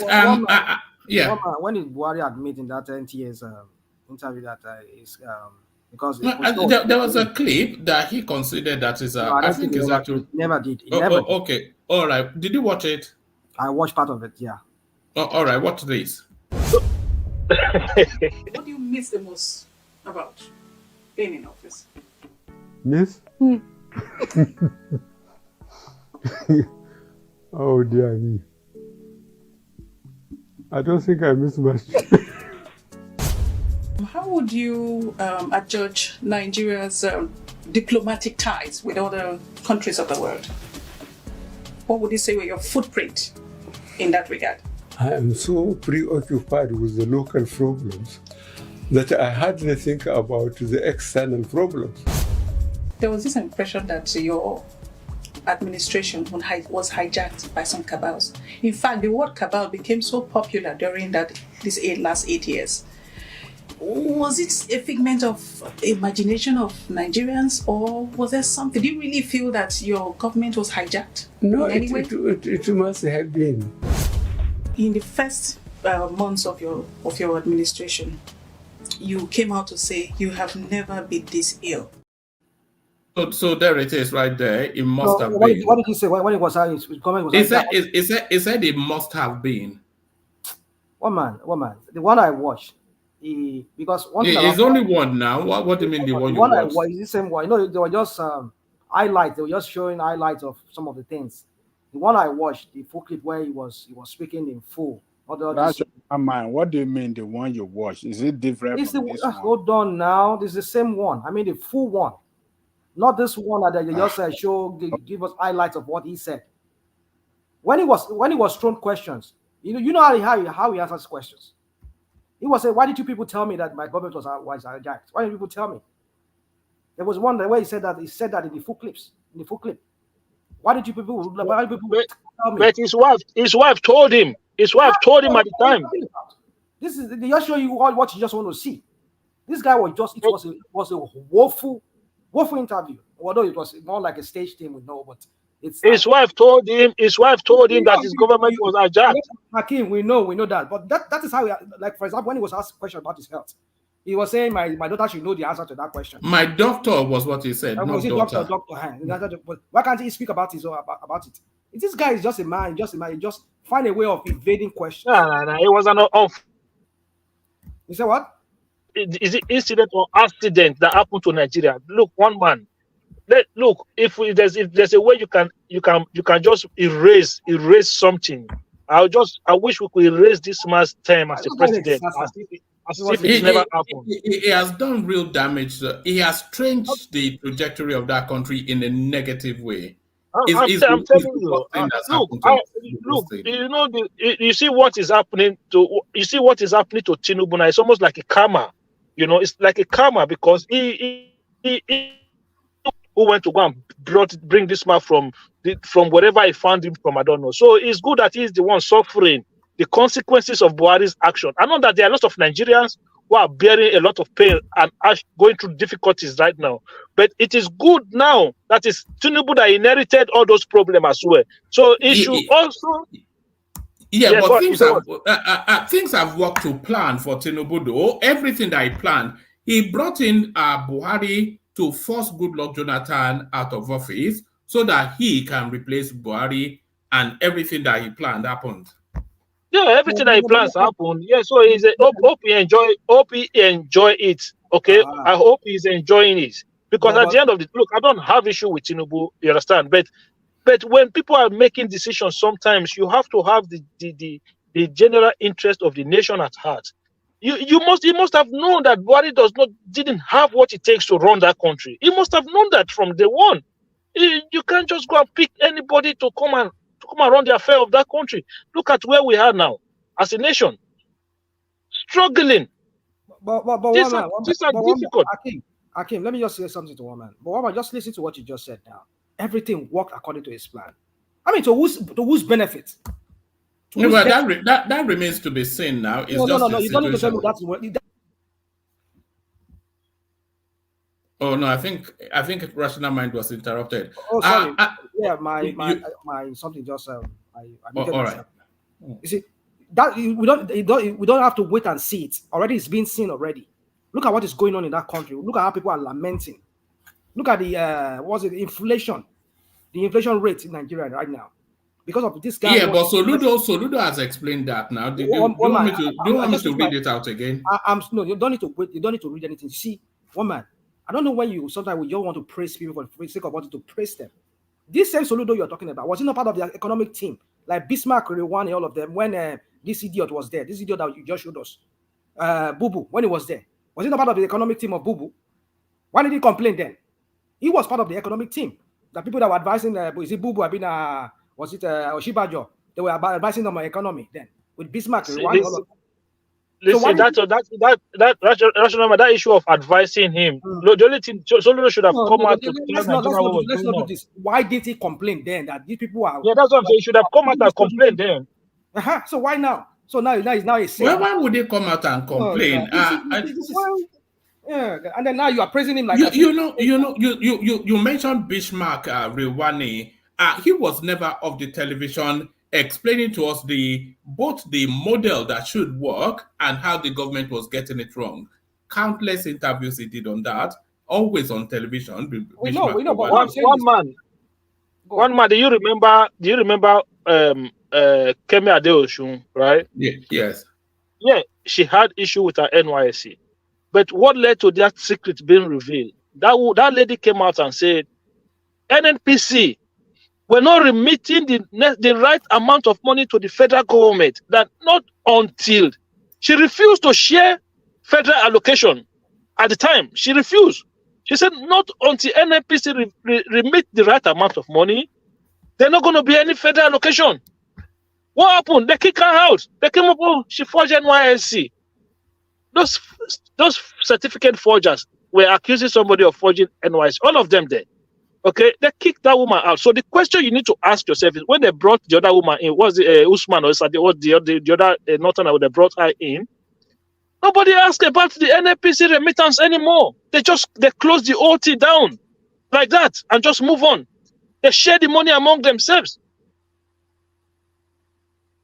So at the end of the day, all of these things, Tinubu is good that he is the one that inherited them, so that he should start. Maybe by the time he finished, if God give him the strength to be able to carry it, he will understand that next time there have to be due diligence done before people can be appointed or brought into a political party leadership to come and run a country. There will never be any next time. There will never be any next time. Let him just do whatever he wants to do. May God let him help him. There will never be any. Exactly. So for me, at the end of the day, whatever Buhari did to Nigeria, Tinubu also have to bear some responsibilities. To be honest, if we are to be honest with ourselves. Hold on, Akim. Remind me, which portfolio did Tinubu have under the Buhari administration? He was the one that went to go and bring. Look, they had a primaries. Kwankwaso was in that primaries. Atiku Abubakar was in that primaries. He's supposed to use the Southwest. If the Southwest caucus never supported Buhari, Buhari would have not won that APC primaries in Lagos. Okay, so it was him alone, and he made that statement in Abeokuta when he was saying a Milokon. He made the statement. He said it was, if not for him, Buhari would not have been president. And so we all saw the primaries.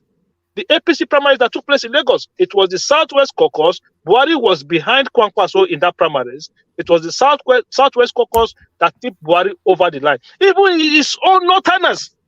Many of them refused to back Buhari at the time. Is he responsible for Buhari governing badly?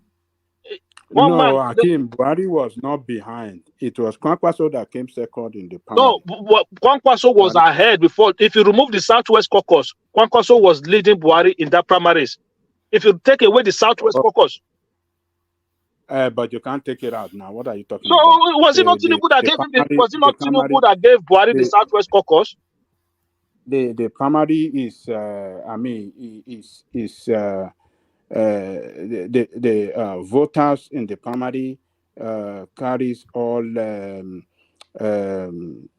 eligibles delegate from across the country. What do you mean that you are taking Southwest out and only the North will vote? No. What I'm saying is, the primary, you're overflogging this thing. We understand what he meant. He's just saying that. If you take the Southwest caucus out of Buhari, there's nothing that justifies. Hold on, man. Why are you people trying to spew what is not? We're not skewing anything. There's no way you can indicate that, because the primary result, the outcome of the primary, put Buhari ahead of Kwankwaso. So what are you trying to say that? If you take that was the final outcome, right? Yes.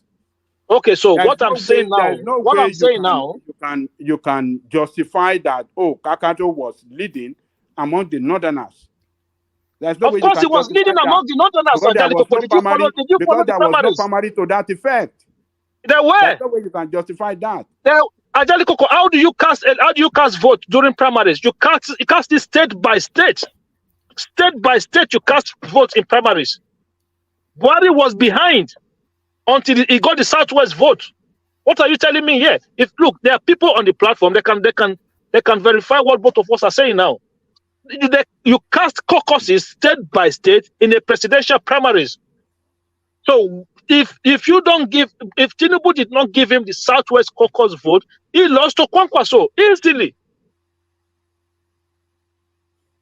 This is one of the reasons his wife came out and said Buhari had forgotten those people who brought him into power. Akim, don't go too far. One man, if anybody can search out that channels where he was when he was given his certificate of return, Tinubu was by his side. In fact, he said, I'm quoting, maybe not exactly as he said, because I can't remember how he said it. He said, I have to thank Asiwaju for making this possible. Asiwaju was with him. I mean, Bola was with him. That very day when he was given his certificate of return by, what's his name? The former INEC chairman. So what are we talking about? National mind. This is not even an easy story. Look, it was one of they called it at that time one of the most transparent primary election that was ever held. It was held in Lagos. It was televised live. I don't know why Ajalikoko is trying to argue what everybody saw on national televisions. If Tinubu never had his Southwest caucus, he would have lost to Kwankwaso. Was there any time they conducted primary among the Northerners that put Kwankwaso on top? Was that any result that effect? So Ajalikoko, let me follow your logic. Let me use your logic. Primary election result to that effect. Let me use your own logic now. Let me use your logic to ask you a question.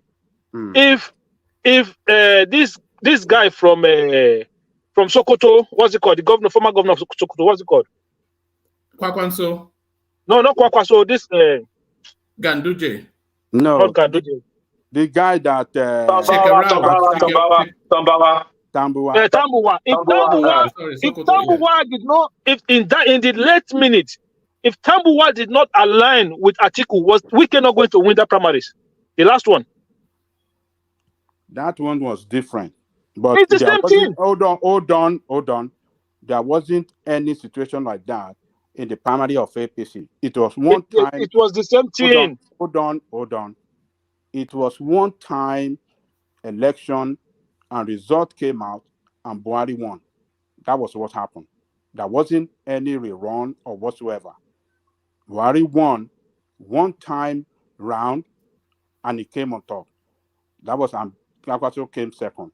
So I don't know where you got your information for that among the Northern. Which one is one time? Who is doing? Did they do a runoff in the PDP one? All right, Akim. I want to play you a clip that somebody sent in, just to move the conversation on. I want to play you a clip that somebody sent in. You give us a brief reaction to it, and then we go on to King Emeka after that, and then we'll take the conversation on. Watch this. So while in Brampton, Canada, I visited one of the numerous shelters across Canada for asylum seekers. This is just one of the many in Brampton, and here we met with some of the asylum seekers here, young, vibrant Nigerians. We counsel them and we give them some items. Mr. Wale Rabiu, owner of Grape Matlock Bakery, gave loads and loads of very delicious agege bread. Pastor Vivian, who runs a food bank, goes regularly to give them free food. And we counsel them, and hopefully we pray and hope that they will get out of this situation. It really is not quite a pleasant sight to behold. And we thank the Nigerians who have been supporting them. We thank you for the support that you do for us and the many things you're doing for us. We appreciate it, though. Thanks.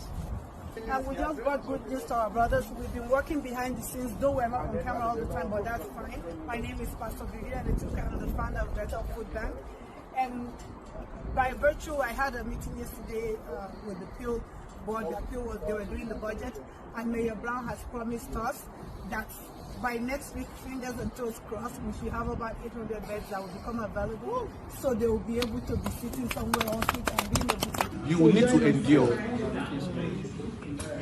Don't have any expectation. The only expectation you should have is God at this point in time. Amen. Your case is in God's hands, all of them. Okay? And as much as you can, in the process of trying to get your papers, don't pit Nigeria back. But the key thing is, I hope you get out of this. But for the next person planning to do this, it's not worth it.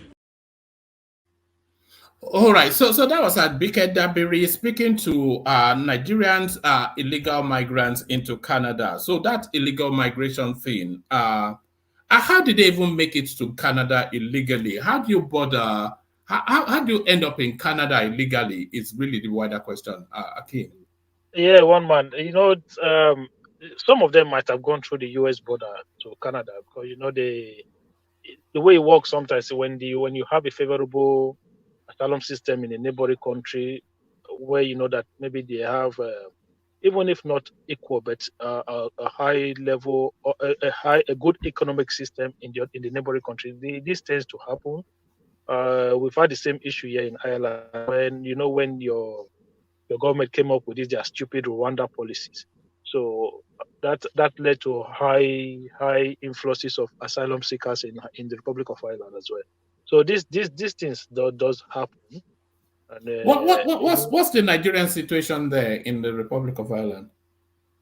Like, to be honest with you, the asylum system here is a lot better compared to what you have, because over here they are allowed to work. So after 6 months they get a work permit, and then there's no restriction to the level of job they can do, and they still get support from the government until while their cases are being heard.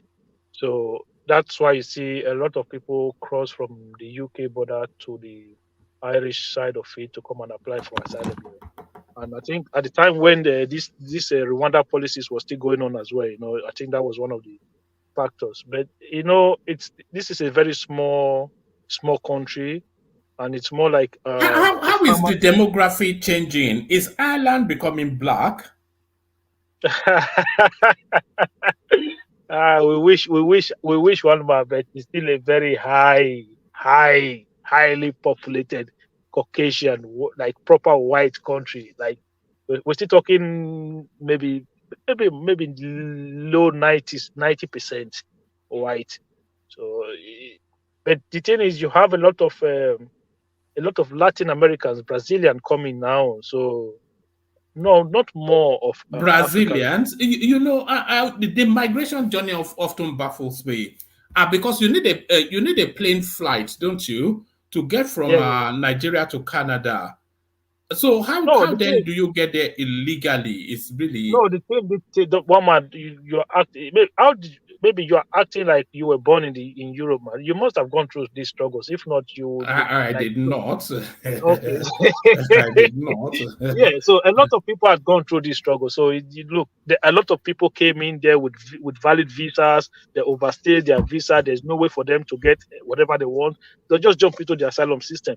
A lot of them will come from the back door, and then they will jump into the asylum system. So it's more like when you come into a society and you don't have a way out, so instead of you to be begging around or looking to, you just go into the system and then you get taken care of, like you saw them being, like you saw what is happening there.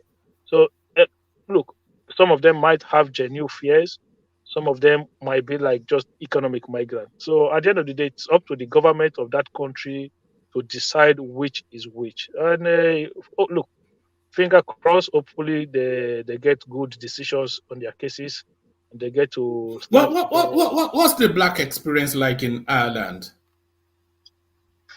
Look, it's a fast, I won't say a mixing up country, because Ireland is more, look, we only have two what you would call cities, like what you say cities.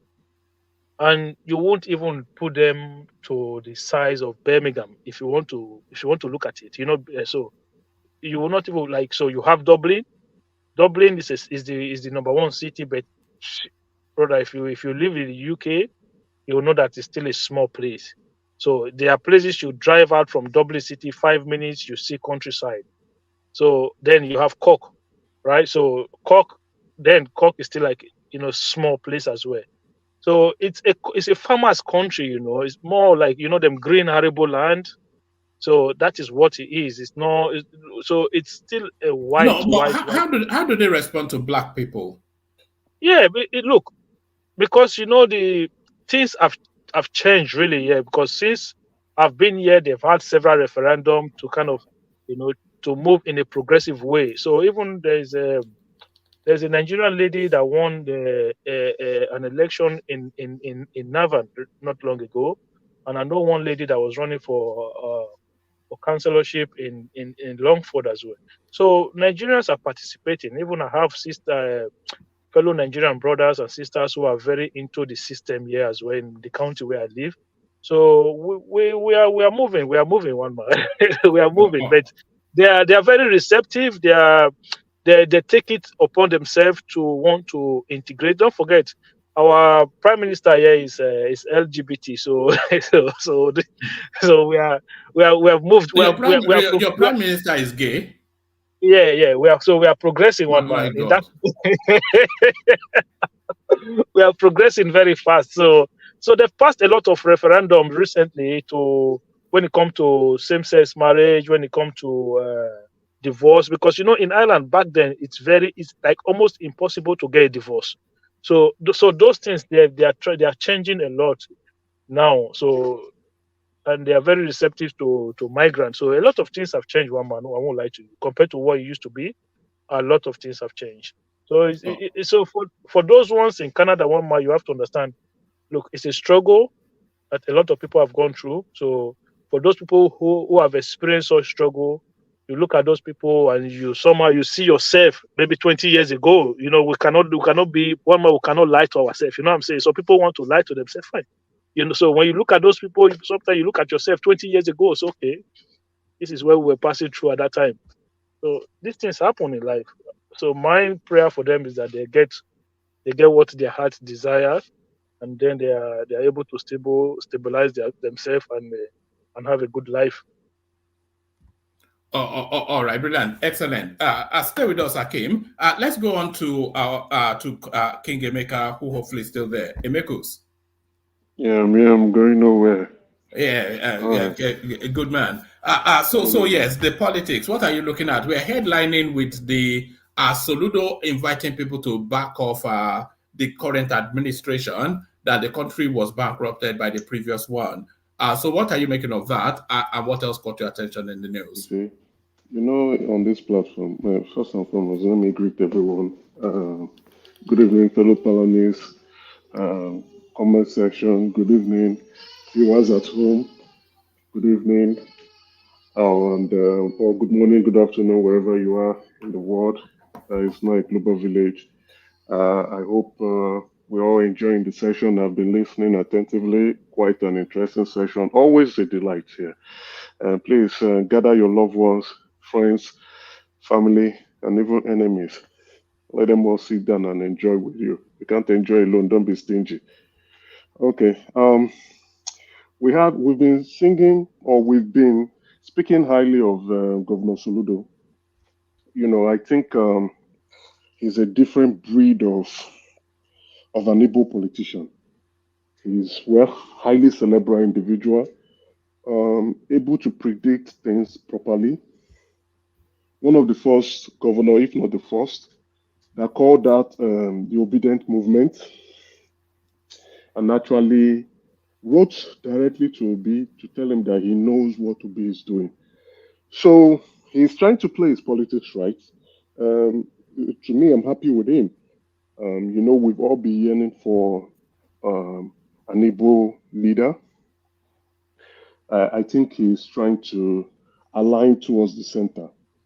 And that's what we should be looking at, especially in the Southeast. So let's align towards the center. so that economic development. I consider he's very, very smart and very good. We're losing you somewhat. Can you hear me now? It's somewhat grainy. Hold on.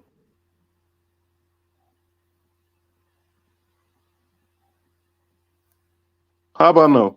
Yeah, that's much better. Carry on.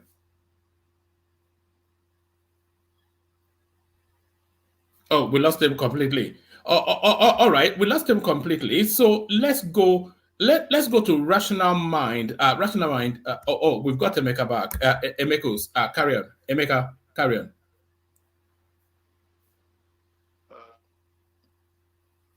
We can't hear you. Hello. Can you hear me?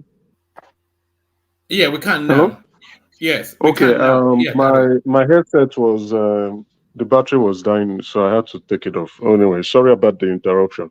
Okay, No, like what I was saying, Soludo is a very smart man, and I think I like the angle he's playing and the politics he's playing too. It's very good and it's very wise. I wish him more, and I think with that view set, coming towards the center, aligning himself towards the political party that is in government, probably bridging that gap to Aso Rock. I think Anambra's or India Anambra would benefit from it. And I call on other Southeastern governors and leaders of the Southeast to follow likewise. We have to play smart politics going forward, and regardless of the outcome of every election cycle, we should try to see how to benefit from any government that is in power. A lot of people, especially myself, I'm so hopeful that he succeeds. Time might not be on his side though. He's 63. I was just checking. I'm so hopeful that he succeeds as the Anambra State Governor, so that he will have proper boots for coming to the central space. Well, you're right. I wanted to hint on that about his age, but again, with the kind of, how will I put it? When he was CBN governor, he was one of the he was one of the governors who actually transformed our banking industry. I think our banking industry owe him that due to the recapitalization of the banks, making our banks very strong. Now we see most of our Nigerian banks, especially the bigger ones like GT and Access Bank, going up into the African continent and swallowing up almost all the smaller banks there, expanding their costs. He led that vision for them, right? And based on that recapitalization, those smaller banks who were playing regional context decide to merge together to form a national bank. So we have to give him kudos. But I was also hoping that leadership mindset of being innovative will be outplayed in Anambra State when he is in power. And right at the moment, I'm not feeling the vibe. I'm getting snippets, but I'm not feeling that radical change, coming around with innovative ideas to boost Anambra, make Anambra leapfrog into an industrialized state. I'm not yet seeing that sign. Maybe he's probably still developing his plan, but if you are still at this stage developing your plans, you're wasting a lot of time. But I'm hoping, he's one with ideas, but probably maybe articulating those ideas and implementing those ideas may be a problem, but he needs to start doing it. His focus, if I would be advising him, his focus is on creating job opportunities for Anambra people, creating or developing infrastructures that will be used by Anambra people, and ensuring that the nightlife in Anambra is well deepened, and there should be a nightlife economy in Anambra, which is at some point, the last I heard was literally dying off. So you should bring nightlife back to Anambra and ensure the economic economy of Anambra triples. What is killing the nightlife in Anambra? Is it insecurity? Definitely, right. It's not just Anambra; it's affecting the entire southeast, with the slight exception of Imo State, which just around Owerri alone, right? Because and that place has taken it's now like how will I put it, a lifestyle on its own. So even the thieves come to Owerri to come and enjoy themselves. So, but generally, insecurity is ravishing in the southeast, even if it's not there, but the thought of it, the perception alone would scare people going there to see what they can do. Now, for example, we're approaching December, and most people mindset will be, oh, Calabar, Cross River will be booming. Okay, let me see what I can go do. Let me experience that activity there. It's not like a tourist situation, but when you are thinking Southeast, no, they are killing people there. Let me stay at home. No, let me hold my peace wherever I am. They need to change that perception. The governors there need to ensure that insecurity is a thing of the past, so that they can put their state force, put their economy first, and ensure that the standard of living of every resident and likewise citizens of Southeast states increase. That should be the main focus, and that focus and that drive should be centered around industrialization, job creation, infrastructural development, as well as education, creating talents that can now move from educational institution into employment. All right, Emeka, hear from the man himself. It's borrowing, Awesome. and specifically, which will you explain to the people of Anambra State what you intend to do with this borrowing, and specifically, which areas are they going into? Thank you. Context, the budget is not in. The budget is about the transition agenda of Anambra State. It's a 410 billion naira budget, with about 23% of it account the current 300. It's breaking up a little bit, but just from that little bit alone, about 23% of a budget recurrent. So that tells you this guy is just he should be the president. Yeah, that's really nice. 23%, which means about 77% of your budget is going into capital expenditures. Probably we're looking at our governors. The best thing I know many of them for is road construction. That's the way they try to shine. I don't know why they are all coming as cutting ribbons for road construction, but let's give it to them anyway. And maybe the next following road construction is roundabout with what do we call it, where they are celebrating in my state and dancing up and down. But let's give it to them. But again, that sector, looking at infrastructural development, yes, it's just a segment of what you are supposed to be doing as a governor, as a leader of your state. That shouldn't be your primary focus, right? It's a subset of what you should be doing. Their main focus is how do I improve and increase the standard of living of every resident in their state. And how do you do that? You do that by attracting investors, real investors, not just portfolio, where the federal government is in charge and responsible for that. Attract investors into your state. How do you attract investors? Is by infrastructure now. If he has good roads, if he has a decent security, if he can do some sort of electricity something, then the investors will just naturally come. Most definitely, the infrastructure, those goes on. That's why I said the infrastructure that comes. It should come. If it's a shame. Like that's what I was saying 2 days ago in Abia State, that we are dancing to roundabout and then water fountain. That's what we are dancing to now. It's quite a shame that that's the level we are at this moment. But anyway, we'll take it the way it is. Infrastructural development is necessary for every government or administration. It's a must do. But the other thing that is also a must do is to improve the life and standard of living of your residents and citizens, and thereby you go out, you see the president doing the shopping, you see other governors selling their markets or selling their states to other investors across the board. So if like, let me say, I don't want to use the entire Southeast governors, but like a Soludo thinking, okay, I want to make what if someone hears Anambra, what does Anambra means to that person? What does Anambra sound to a third party or someone who is not from Anambra? What would they think about that state? Now, if you talk about Imo or Owerri, what you think about is hotels and dancing queens. But Anambra, what should it symbolize as? If you talk about Cross River, you're like, okay, tourism, good food, beautiful women.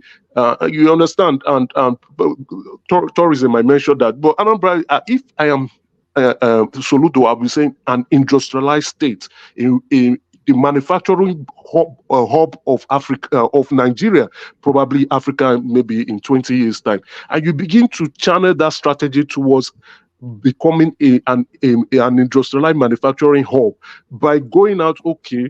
Onitsha, Inewi is a manufacturing district. That's where you have Innocent, and you start enabling these businessmen. By at this point in time in Nigeria, I know the Techno, who is also the owner of Techno, who manufactures phone. That he's an Igbo man. I hear he's an Anambra man. You try to bring him to Anambra and say, let's set up a factory for you. We'll give you freelance. Set up that factory. You can make phones. If you can make phones, you can make TVs. It's almost the same. It's as good as extending that skill set, the technical skill set and the know-how and the knowledge to make it bigger. The way you were able to do it with the phones, get your Chinese partners, let them come in, and we can do TVs. That TV will not just only serve local markets, it can also go as well as serving African market or West African market. They can do it. It's something he can do. Offer him land free of charge, maybe a 10 or not 10 or 100 years rent, or just give it to him and encourage him. Cut the taxes he might pay, maybe give him relief or rebate of 5 years. Let him employ Anambra people and let them start working. If he can employ about 200 Anambras into that factory, awesome. That will be direct employment. How about the indirect employment that will be coming from that? That could affect another 300 people. Go about again. What do we do? Keke na pep that we're all driving that wants to kill everybody in Nigeria. Anambra, the guys in Inewi can do that. They can manufacture keke na pep. They can do it. So give them that enablement, ensure that they'll be able to set up a good factory and recruit the Anambra people. Likewise, I'm also saying this to my own governor too. I hope both of them, they are financial gurus. They got to the zenith of their career as banking executives. They should be innovative enough to bring good ideas that can improve the life. It's not just building road. If you build roads and the house beside that road is looking like a dusty, how would the people eat? How would they drive on the road? You are building road and they are riding on that road with bicycle. You should be able to also account for the people who would improve the life and enjoy those infrastructures that you are trying to build for your state. Improve the lives of people. Emeka, you're one. The one you're one. Can I interject, please?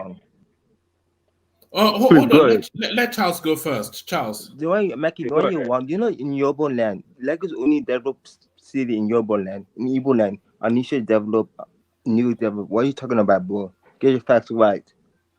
I can't hear you clearly. Lagos only developed area in Yoruba land. So I don't want. He said Lagos is the only developed area in Yoruba land, and yeah, Onitsha is developed too. So these are one of your frenemies. So that's Charlie boy. Okay, Charles, thank you very much. Fine observation, but Onitsha is not as developed as Lagos, right? Onitsha is still, I can't consider Onitsha a city. It's not up to that level. It's just a town. And it's still not even well developed as a town, right? If you want to do a town by town comparison, it is a majorly a market town. that has a strong potential that has not been tapped into. Onitsha can be a trade center. Onitsha can be a free trade zone. That is what Soludo should be thinking of. So, same thing with OT. OT should be thinking of about being a free trade zone, encouraging the Chinese to come. The Chinese are willing to come and do business. The Chinese smell money. Once they look at the environment, they smell the money in that environment and they set up shop. So these guys should exploit that opportunity. And again, we know that our Igbo importers are very close to the Chinese. They import goods in China. So rather than we importing, why don't we encourage your Chinese partner to come in? The Southeast has the best relationship with the Chinese because they have a direct. Even their relationship goes into the interlands of China. Exactly, you're very right. Very right. You're very correct. And this relationship, Let me say, if I may. We don't need to invite China.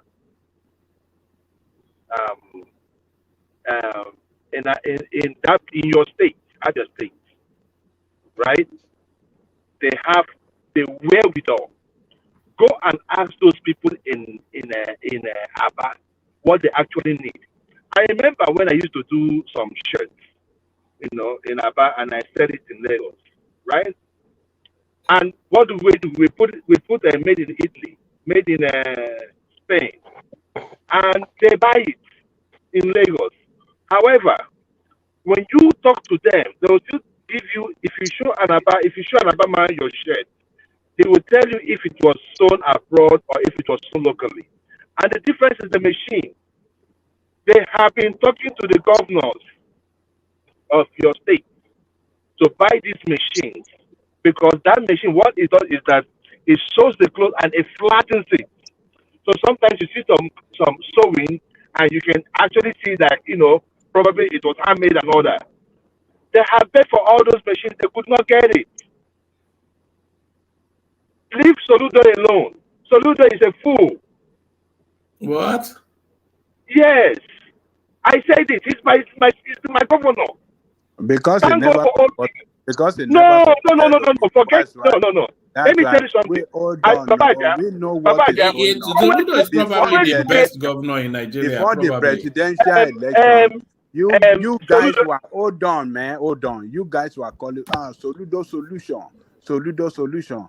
But since he came out against Obi, that Obi is not the best for Igbo to the president, is not the roadmap for Igbo to presidency. You people have started calling him names, and I'm not surprised that you are calling him names. Okay, Babaja, this is my issue. Go and listen to Soludo's campaign promises. It's going to make Anambra the Tokyo of Africa. Go and look at everything Soludo promised to the people. Nothing. Go and see the kind of I feel what you're saying, right? It's an expectation gap. It's expectation gap. Emeka, my brother, let me tell you something. OT, as it stands now, build better roads than Soludo. As it stands now, that is not true. That is not true. Soludo have commissioned several roads too that we saw. So go and see the roads. Why you are championing OT today? Because it's a Labour Party. No. Are you telling me that Soludo never commissioned any road? Soludo never completed any road? I don't know why you always make this thing look like. Go on social media and see the kind of road Soludo is building. It is open secret. Soludo is talking about building trains that will fly, that will go across the city and the skyline of what they call it, of Onitsha. But you have not built a road rail, a land rail. You want to be the one that goes in the sky. What is wrong with this man? Every day MOU, every day meeting. What have we met? Nothing for that man. Only there trying to bastardize who did not look for his trouble. And like it, what Obi told him. Obi told him, if you're a professor well, you are not the leader. Whatever I did not do it. He has not done 1/4, 100 of what we are not the surplus of P2B or UK. This man alone is a fool. That's why we say he's going to be a guys, president. so you guys don't want to consider the state of insecurity in Anambra that is driving businesses. Hold on now. State of insecurity that is driving businesses out from Anambra across the river to Asaba. You guys are not putting that into consideration as a reason why it's not making enough revenue as he projected, and which is slowing down the developmental progress in that country. I mean, that state. It has nothing to do with insecurity. It has nothing to do with insecurity. No, we cannot exclude insecurity. When was the last time you heard about the hold on? When was the last time you heard about the unknown government issue in Anambra State? Yeah. It's not about the last time when you hear it. Even at this point myself, I'm still scared of the Southeast because that perception has not been clear. People, you can't. I'm not the only person out. You see, there are kidnappers den in the Southeast and in Anambra.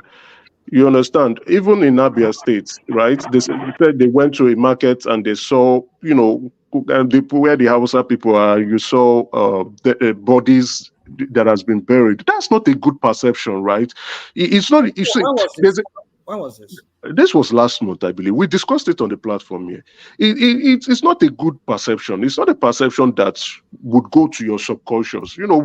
If you're going to Abuja, you are not really thinking of, oh, somebody is just coming to cause me anyhow. Same way or same subconscious thinking or reasoning when you are in Lagos State or possibly in Kaduna. Well, Kaduna, we know is politically motivated. So then again, boy, if you are not thinking of Benue, you are thinking of Plateau, you're thinking of the Southeast, it gives you some concerns, even though you feel, okay, there might be some reasons why you are going there, and it's something you cannot do without. If you can really do without it, it's not a place you just want to go and stay. But they need to remove that perception, and that's why I support the Ohanese who are calling for the release of Kanu. Let the government release him. Maybe it's a start for peace. It's the white flag to be raised, and then maybe whoever are those actors going about creating this issue, they probably will say, okay, what's the reason? What's your next move now? What's the reason for you misbehaving? You understand? We need peace and security in the Southeast. We do need it so that we can move. The other states, the 31 or 32 states in the country cannot. Emeka, just to support what you're saying, just 1 minute. In an effort to bring peace to that place, this guy is the only governor standing out that is ready to be a guarantor or surety for Nnamdi Kanu release. No other governor, because his state is being ravaged by insecurity, particularly those that are agitating for Biafran state, unknown government and everything.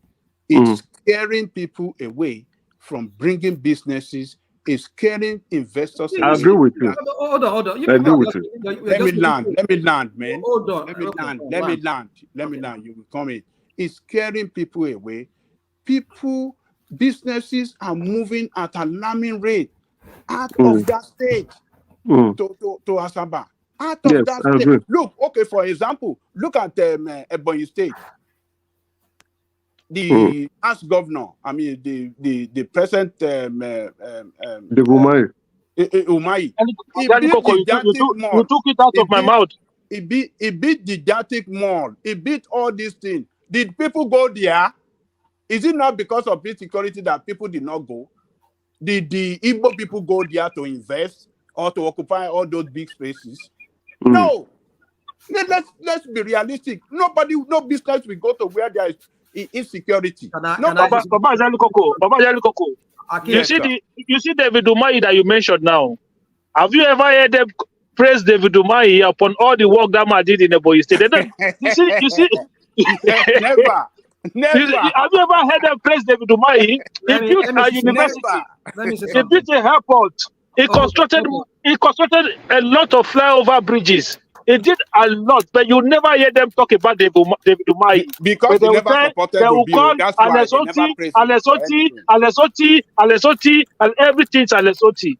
Alesoti that bankrupted 2 banks, 2 major All banks in Nigeria. the Bankrupted those 2 banks. They're just all looking the at major that. work, all the massive work David Umahi did in Ebonyi State, you never hear these people. They'll tell you, Alesoti, Alesoti, you can see good governance.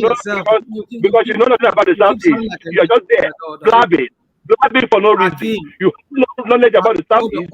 You have no knowledge about the people of Ebonyi. You don't even know that Ebonyi, people from Ebonyi, don't even have the budgetary power.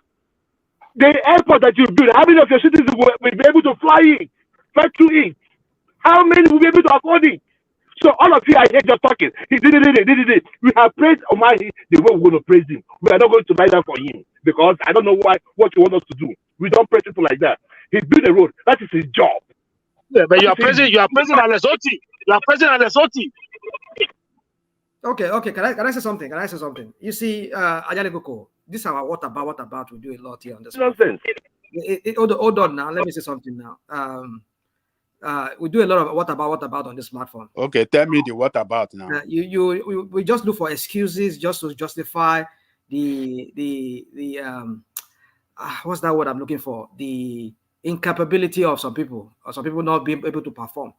You and I here before our very eyes, we saw. I mean, maybe you didn't watch Soludo is incapable. Hold on now. Lack capacity to perform. Adale Koko, let him carry on rational mind. We watched his campaign here, even when he was having that debate with the rest of the other people, the APC guy and the other guy that now joined Labour now, that was formerly in PDP. How he flawed them, how he used his arrogance and all of that during that presidential, that governorship debate, and how he promised heaven and earth. But now you people are making case of insecurity in the Southeast. No, but I'm so surprised that some of you are using this when this guy was there, Obi was there. The level of insecurity. I know somebody on this platform that comes here that says that he has blood on his hands, that he did away with so many people. I don't want to use some kind of words. How he did away with some people because he just want to maintain law and order in that state. That he did a lot of things. Now somebody that did not do it. Now you people are making case for him because of his what's that? I'm looking for that English word right now. But that he is not being able to do it. That's why he promised heaven and earth. I mean, I don't get it. We're using insecurity. Even looking at the country in its entirety, does the country even have economic plans that will even bring? I mean, okay, how many foreign investors are even coming to that country? That's the question you should be asking in the first place. How many can even if let's say five foreign investors are coming into Nigeria every week or every 2 months, every 3 months? How many can even Anambra attract into that place? When there are other states like Ogun State is there, closer state to Lagos State, like what's his name? Oyo State is there. Nigeria does not have that kind of people that are coming in to invest. So what can they even do? So that's the question you should be asking. The question is not don't just throw this insecurity matter into the matter that is the reason why. I'm not saying security is not a matter, it's not a reason to consider. It's not a factor to consider. It is a factor. But this is what about we do every time. Try to justify is not being able to do things or is what is that word? That's English. That English word eluding me right now. Incapacity. No, not incapacity. Because of incompetence. Incompetence. That's what I'm saying. Soludo is incompetent. Soludo is incompetent. He is incompetent. He's incompetent. Yeah, but woman, let me get to my own turn now. Come and talk more. So Soludo is probably the best governor in Nigeria. No, he's let me wrap up. Sanwo-Olu and Zulum in that. Soludo is let me wrap up. Right. Thank you, Rational Mind.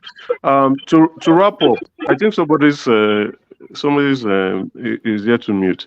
To wrap up, right? I would be hoping that the Southeast governors would come together and look for a way to talk to the federal government, like Tinubu's administration, to work on the railway. Let's also have a Southeast railway that will traverse from the east to the west, from the west to the north too. So we can also try to, if whatever products we are trying to create or produce or sell can go vis-a-vis those railway channels, and as well as try to dredge the Niger River, so that we can also have like a seaport, or which however they want to do, if it's the Calabar port, whichever, they should just exploit that opportunity. And finally, why they are doing this, politicians, they will always want to negotiate for deals, and we know the president didn't get a very good showing in the last election. They can go ahead to meet the president and assure him of 25%, but you understand, and say, don't be rest assured, we'll give you 25% in 2027, but this is what we want you to do. In one, we want a railway. Two, we want you to try to see how to dredge the River Niger, so we can have a port in our own place, so that the goods can come directly to our side from wherever, especially from China. We have good relationship with China, so let's call it as it is. And finally, cite a national asset in the southeast that can employ at most, at most, not at least, at most 5,000 people. That is necessary. We do not have a national asset in the southeast. We must meet the Tinubu administration, assure him of 25%. Each and every state would give him 25%. Then it is now left for how he plays his politics, if that he's going to win the state. But like Soludo now is saying, Asuwaju, I promise you 25% for sure. Imo State, I assure you of 25% for sure. Imo State, since APC is there, they might be assuring him of winning that state. Same with Ebonyi State, but the other states, Enugu. Hold on, sir. Let me finish. Sorry, don't be angry. Enugu, Anambra. Which other place am I forgetting? Enugu, Anambra, Ebonyi, and Abia. Assuring him of Abia. Abia should be saying, "Oh, I will be moving my party and my party structure to come back to APC. I was once an APC man. I'm still an APC man. I just decided to use Labour Party to run an election. I will come back." But cite a national asset in the southeast that can employ at most 5,000 people. That alone will transform the lives of Southeasterners and ensure that's just direct employment. Then the indirect would impact the region effectively. We need our people to begin to get out of poverty. That should be the focus. Our people should get out of poverty, begin to improve on their standard of living, as well as once one family is out of poverty, he can stretch and take his people out, his own direct family or her own direct family out of poverty too. So that's a negotiations that they can have with the Tinubu administration, and now that negotiation should be ongoing, so that these things can start. They can start the implementation as soon as possible, and by 2027, they can now talk to their people and say, "See what the government is doing.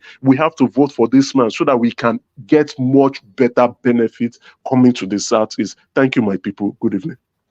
All right. Thank you, Emeka. Emeka, let me take you to one more space. PDP governors back judiciary say they will continue to trust the judiciary even with recent judgments that have gone against some PDP governors. So a lot to unpick from here. The small clutch of PDP governors led by Bauchi State Governor Bala Mohammed, and what they are saying is that the law has gone against us, the judiciary has gone against us lightly in this cycle, but that is not enough to burn the judiciary down, and we still await all the full phases of the judiciary space. So that was what he was saying. So essentially, he's conceding then that status quo obtained. So there's a lot to unpack from that, because the underbelly, of course, speaks to the Atiku narrative. It speaks to the Yemsin Wike narrative, and really is the opening salvo in the now inevitable battle for the heart and soul of the PDP. So what are you then making of the stance that Bala Mohammed is it making the first move to say so? Oh, this is the second time he's actually speaking in positive light of the president, right? And it's showing you where the politics of things are going. And when people are saying state capture, this is some of the things that they can lay as example to claim state capture. You know, Bala Mohammed is the head of the Governors Forum for PDP. So he's the leader of PDP Governors Forum. And likewise, and the governors directs the affairs of things at the moment. Now, what they are trying to do, they are aligning themselves to the middle. This is clever politics. This is politics of relevance. This is politics of identifying yourself with the president and acknowledging the power that he wields. So what they're also trying to do, and I think they're also playing the Wiki playbook. I also saw Atiku Abubakar today on social media going to his, whether it's his primary or secondary school.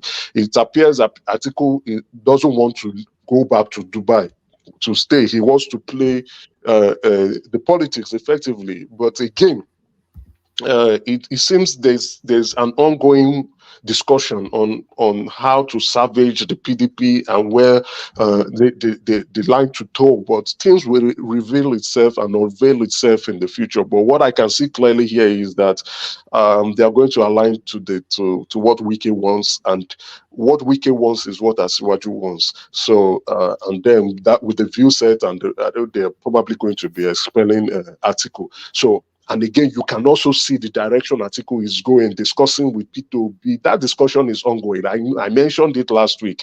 That discussion is actually ongoing. Atiku knows the game plan. He knows what these people are trying to do. So he is like in the viewpoint of them expelling me out of the PDP. That does not still reduce my political relevance. I can still form alliances with other political parties that are open out there for me. I can still talk to a Peter Obi. Peter Obi has been acknowledging and saying beautiful words about Atiku, even though despite the fact they ran against each other and they knocked themselves and cancelled themselves out, which is very laughable anyway.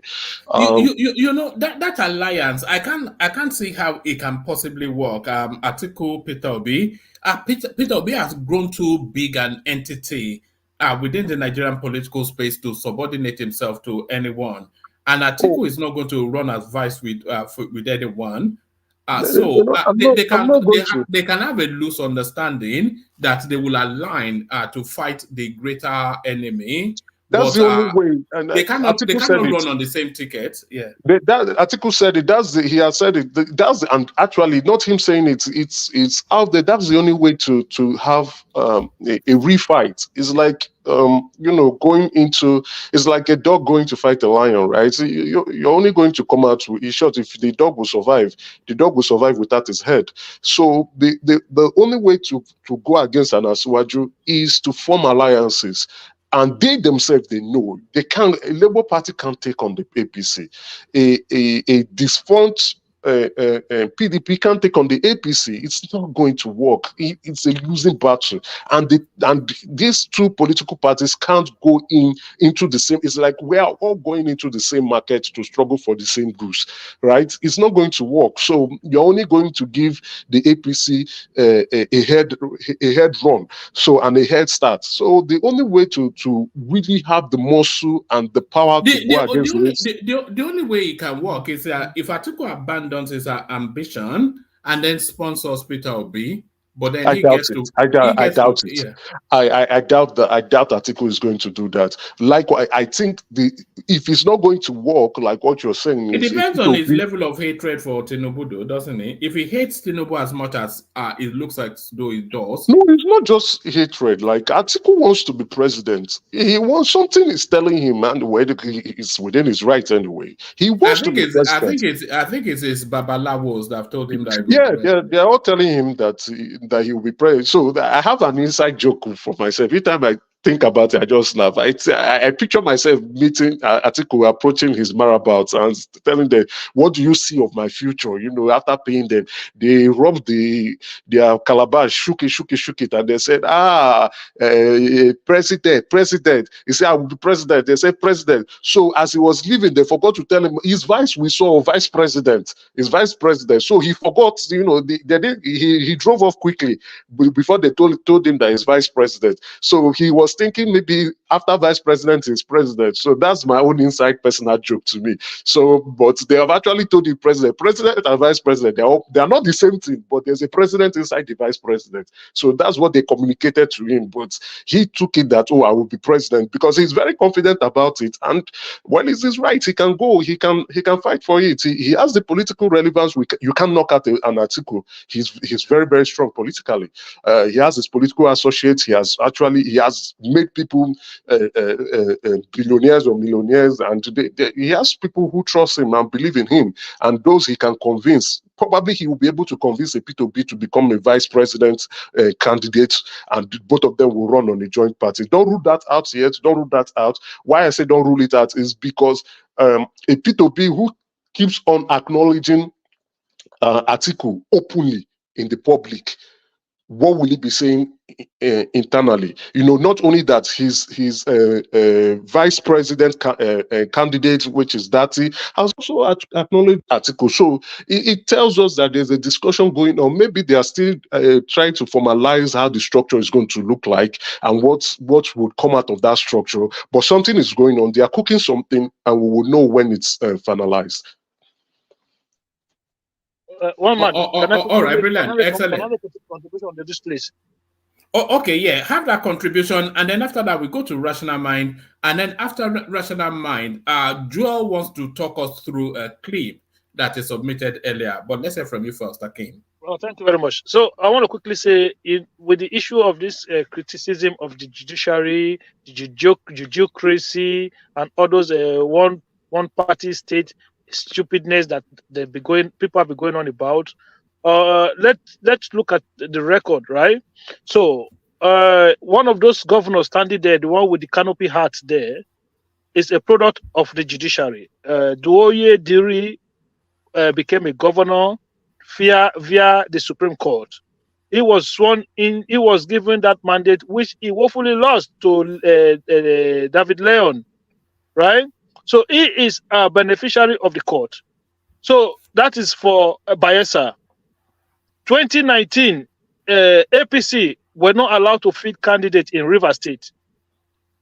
Zamfara, APC won every single seat in Zamfara, including the governorship election. This Bello Matowale was the beneficiary of that Supreme Court judgment that sacked all elected APC members. Then Bello Matawale was a PDP. He came into office as a governor through that Supreme Court judgment. He later decamped to APC before he lost his re-election. So I've had issues with a lot of judgment from our courts. Examples are the Yaya Bello's one, the Rotimi Amechi one, the Yeso Weekly's one in 2015. So I've had a lot of issues.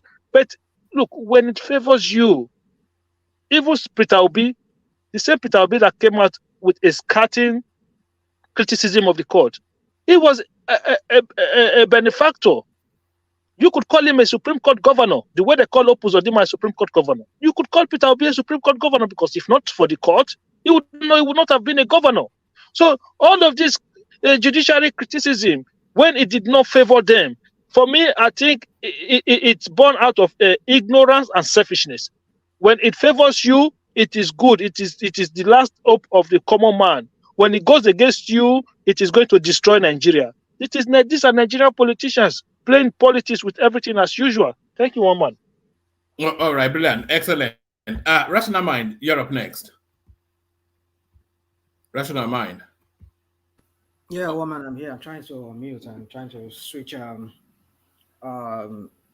screens. Anyway, yeah. So yeah, you want to give me those topics as they come, as you have them. Yeah, we were kicking it off with, but you can introduce any space you want to speak to. I don't want to be holding people hostages to the talking points. They're just to really open up the space. Let me just talk briefly on Soludo I don't see. I understand where you guys are coming from. When I mean you guys, I mean the Agbado rights. The Agbado rights. Yes. Yeah, the Agbado people, and you know, you sought for validation anywhere you can get it, even if a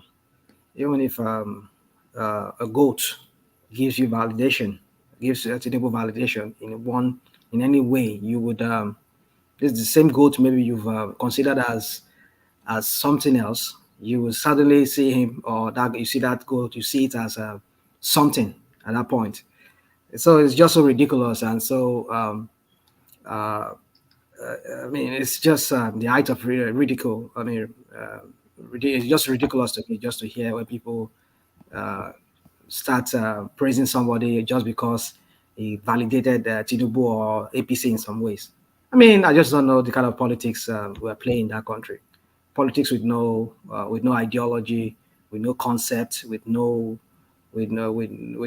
basis for it. It's just so, and that's why we're getting the results we're getting in that country.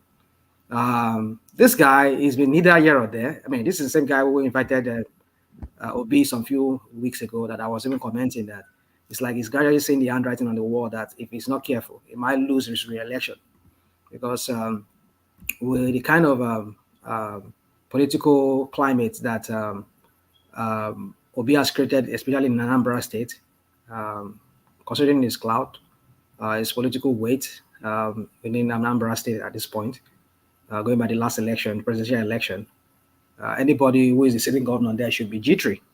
So he would want to,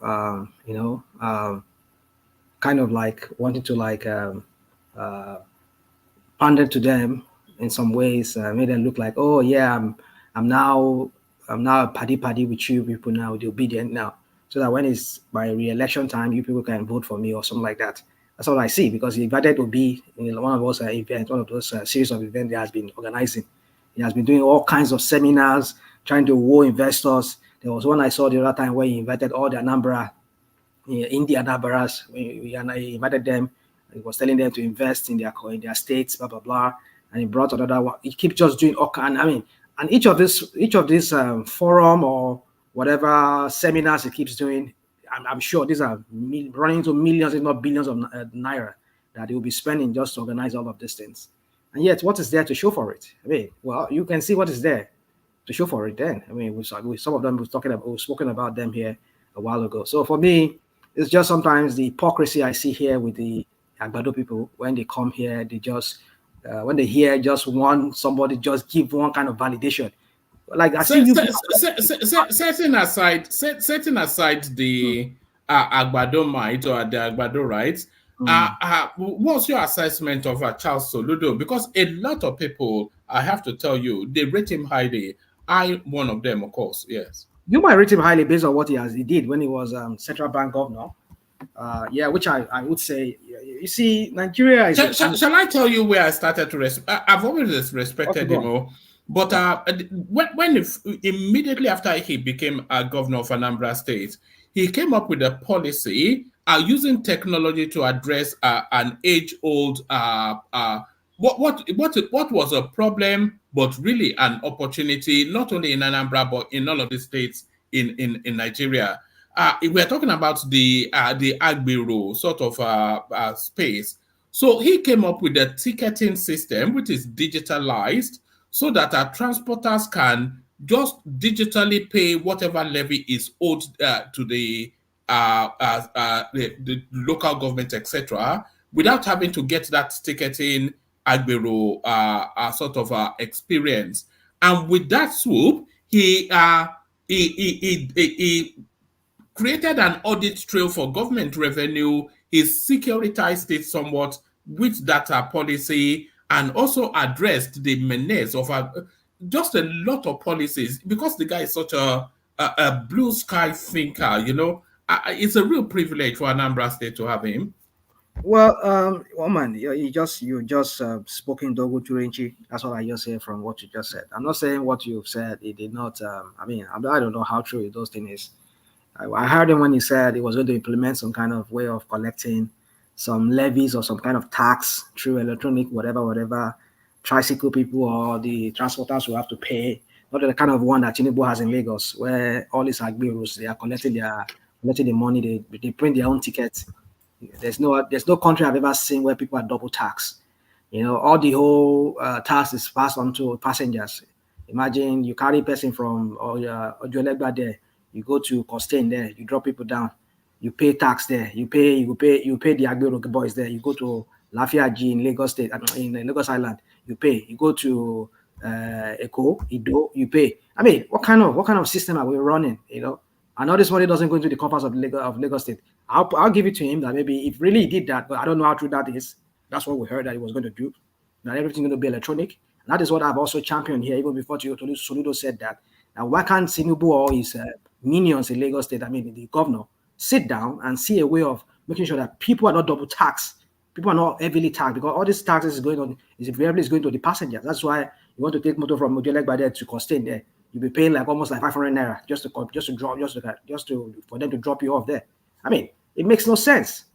I mean, there's a way you can collect tax from these people to make these people pay tax without having to let our taxpayers' money go into the pockets of individuals. If he did that in Anambra State, well, that's kudos to him. I would say that's good. You see, we keep going on this Soludo narrative of his glory from way back when he was governor of the central bank. Yeah, I'll give it to him. He brought a lot of reforms into the central bank, which to this very day, probably most of the banks would have, there could have been some kind of economic downturn. I mean, some kind of economic collapse in the banking system then, but he brought those reforms. I would say I'll give it to him. But over the years, ever since he left central bank, I not see anything that is you can hold on to that is tangible, that you can say this is what he has done. Maybe besides his own personal life, or maybe in his own private practice, or maybe as a director of whatever company he runs. I don't know. He has been economic advisors, I know, to different presidents. I think it was to Yadua, and it was to Jonathan too. It was to Jonathan, and to Bubu too. He was economic advisor to Bubu. So all the economic advice that he was giving to all these people, to what success, or I mean, to what's the result we have been seeing. And here he's talking about, suddenly I realized that Bubu was collapsed the economy. He made the Tinubu inherited this and that. So that suddenly I now realized that. But when he was advising him some few months, from like 1 or 2 years ago, before he became governor, why didn't he say all of that? Why didn't he come out like Obaseki came out and declared that these people were printing money? They were going to collapse Nigerian economy. Why didn't he come out and say that time? You see, and suddenly now the Agbado people are jumping on it and say, oh yeah, you see, it's validating that yes, Tinubu is not Tinubu's fault. It is Tinubu's what he inherited. It is not his fault that the economy is like, whose fault is it now? Is it my own fault? Am I the one who brought Bubu? He that is you see, this guy is just having double mouth. I don't just even know where he stands these days. He jumps from OP, he jumps to PDP. From PDP, he will probably National mind. He's part of economic advice of Buhari. He was, I know. He was. That's what I said. He was part of the economic advice. Him and Bismarck, Irewani, they all together with him when they were advising to Buhari back then. But what have we seen now? And I suddenly realized that he collapsed the economy. Tinubu has inherited whatever. And all the Agbado people are jumping and dancing. Hey, yeah, you see, we are validated that it's not Tinubu's fault. I mean, come on. I mean, guys, it's time for you people to just, like one man would say, smell the coffee. Rational mind. I remember, I think someone on the comment section yesterday, and I've seen this rhetoric on the show, especially from one man, that people we work on the ambassador to, what they call it, at the port authority, right? So that gives Peter B a negative. But nobody is looking at Soludo working under. In fact, he had a bigger responsibility under Buhari than Obi that just managed the Tika Island, right? And what happened? Now they're giving him a pass because he's trying to buy Tinubu. No. Let's get to my turn. The guy has been here and there. He's just been dancing. I mean, the other time we saw him with, was it before the election? We saw him with PDP Atiku when he was saying crap. I mean, you see, this guy is just a guy who knows that his time is this a number that's as governor? You know, with Charles Soludo, all he's interested in is one, the development of Anambra, and two, the development of the Southeast by extension. And he knows that cooperating with the central space is what will bring that development, not this antagonistic, whatever it is. So by singing Tinubu's praise to high heaven, then he would be able to get those cooperation of Tinubu and his government, right? And then one man, I was going to say, it just proves to show that really there really isn't any. I think irrespective of political parties, all governorship candidates or whatever, senators, they're all the same. Like there's nothing like opposition. They're just the same birds of the same feather. And I want to ask you, one man, I can assure you that if Soludo had come out anti-Tinubu, you won't be singing his praises this way.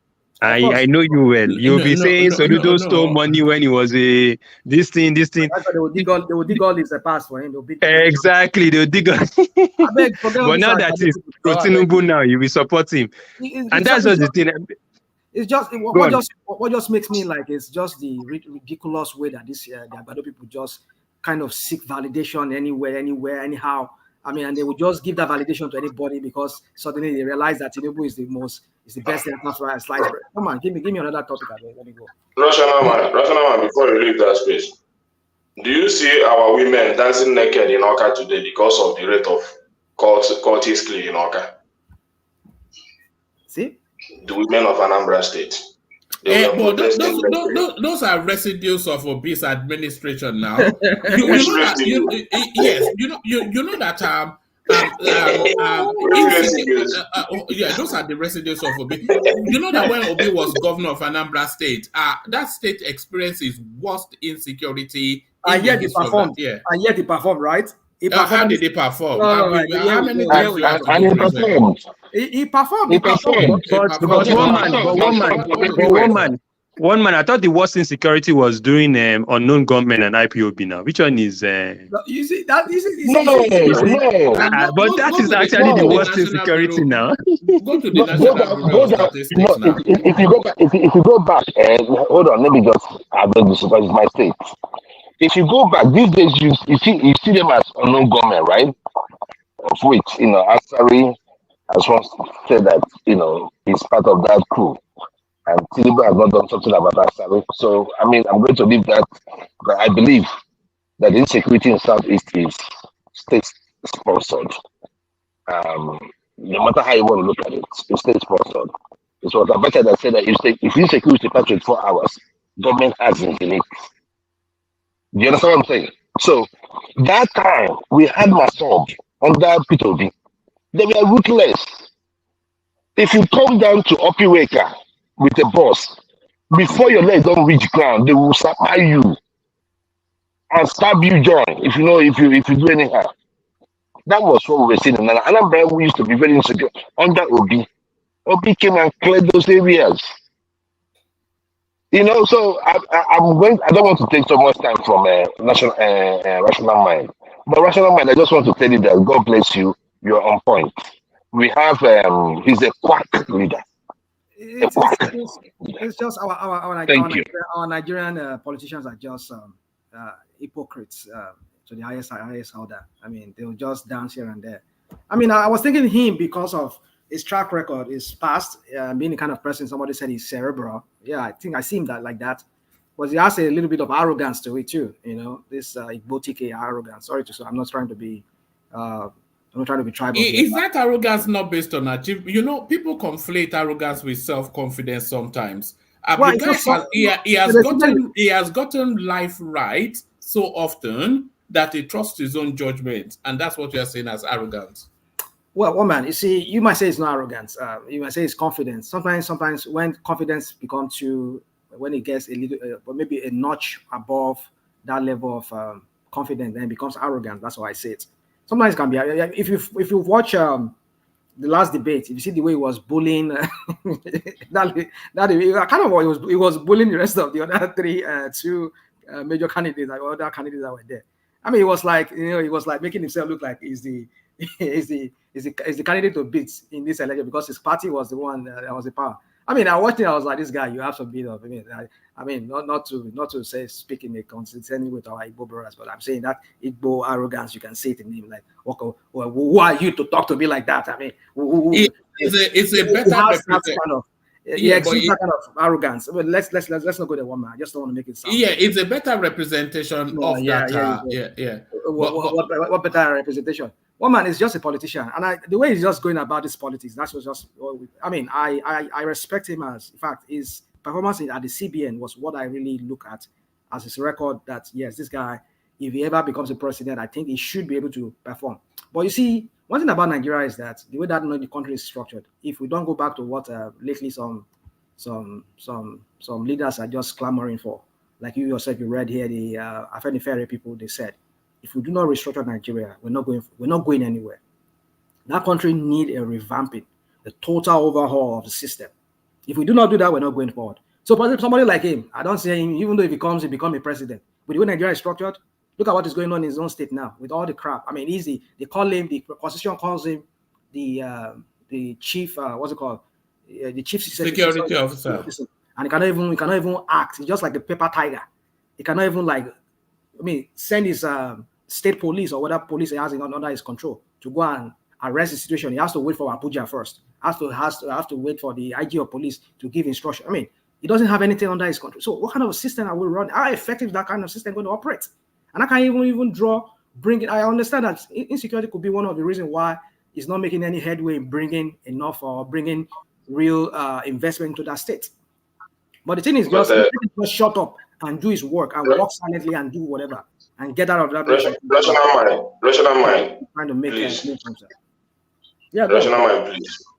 When they talk about going to the federal before you improve your insecurity, you know one of the things that those women were demanding is the removal of the IG of the state. You know, they have experienced it. During the time of Obi sacked not less than 3 of them before he got the one that he really worked with. So what's the idea that you have to get an approval before you sack those IG? You cannot sack them. You can only write the IG of police, please change them. I don't think he has the right to charge. Obasanjo changed Obi like 3 times. Obi always go there when he's not getting what he wants. Because you have to go there to change IG.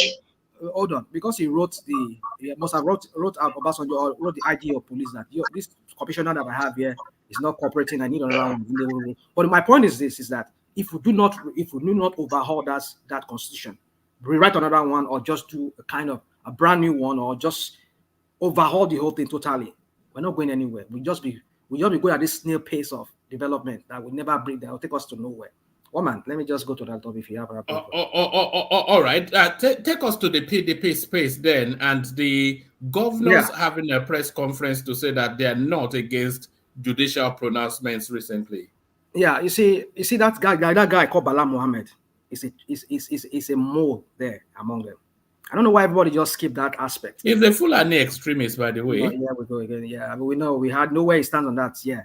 Remember when he said that the Nigeria belongs to Nigerians? Yeah, don't mind idiots. So my point is this: you see, do you know when it was during that election, he was dilly-dallying with the APC, with Buhari and his people and his cabals in the Aso Rock, and I think one of the reasons was because of the candidate that the APC had. I think it was a retired air vice marshal in the. Was it Air Force or was it the Navy? I think it's the Air Force.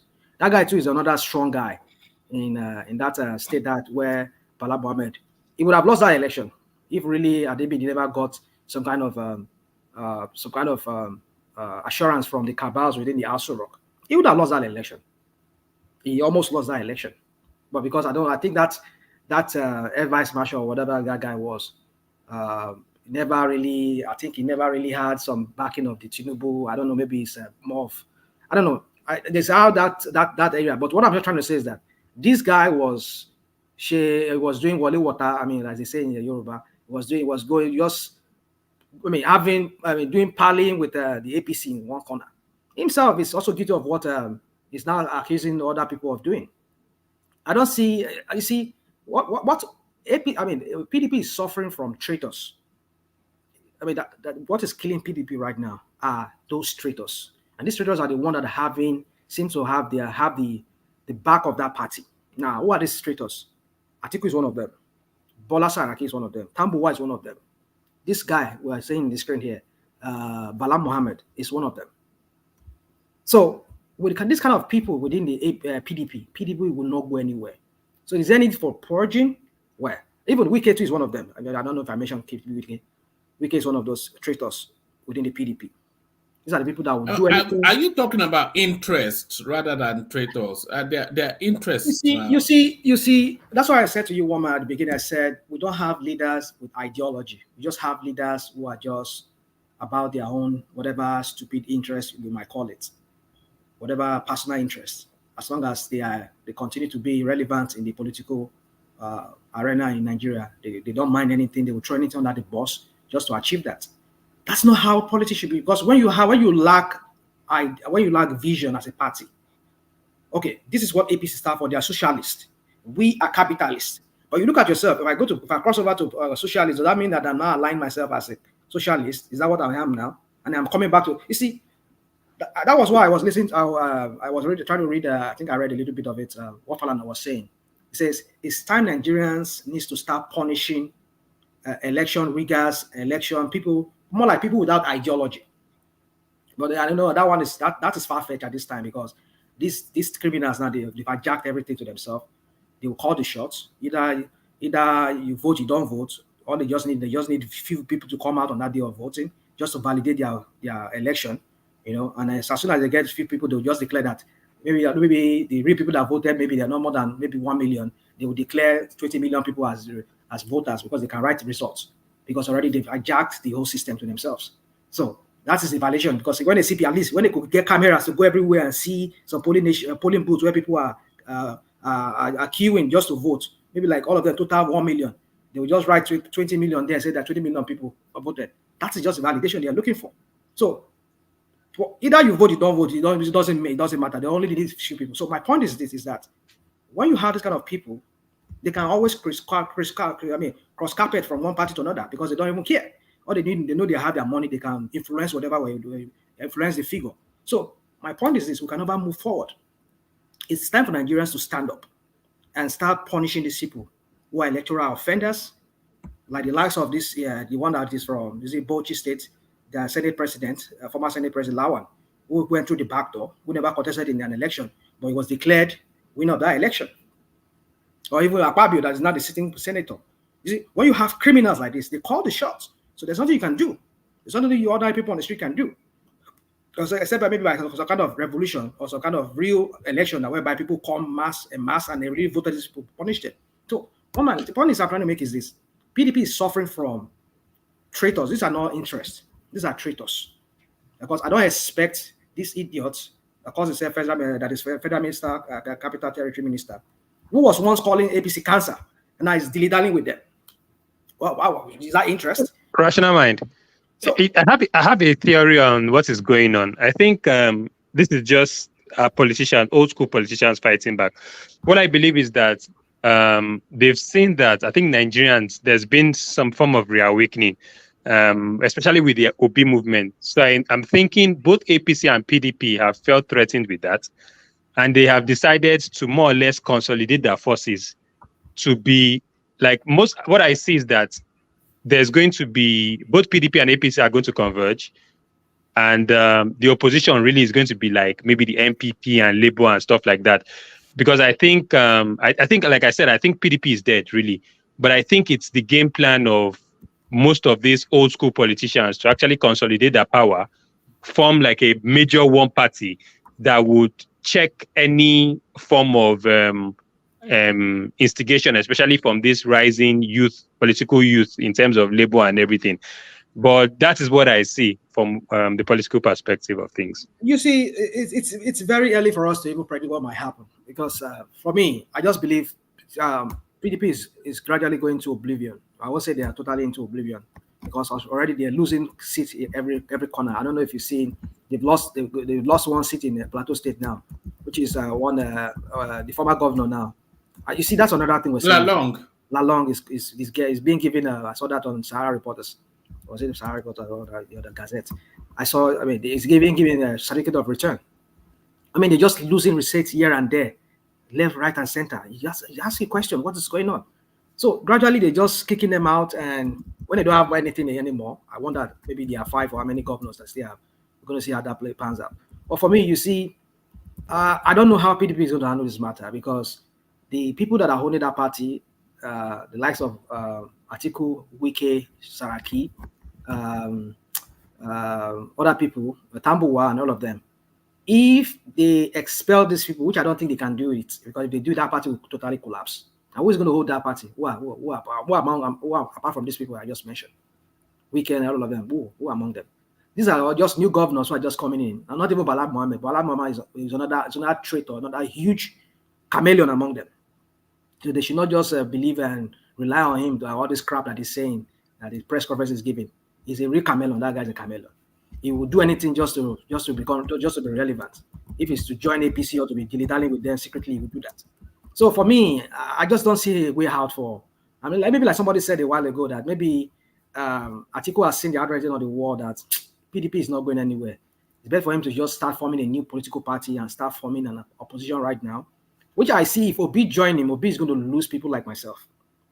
He will lose some other, and he's going to lose a lot of people. So I don't know if that 6 million that he had, sure banker, that he has banked for him. Like what do you make of that 6 million? Because I've often argued that that 6 million it will not carry through to another electoral cycle.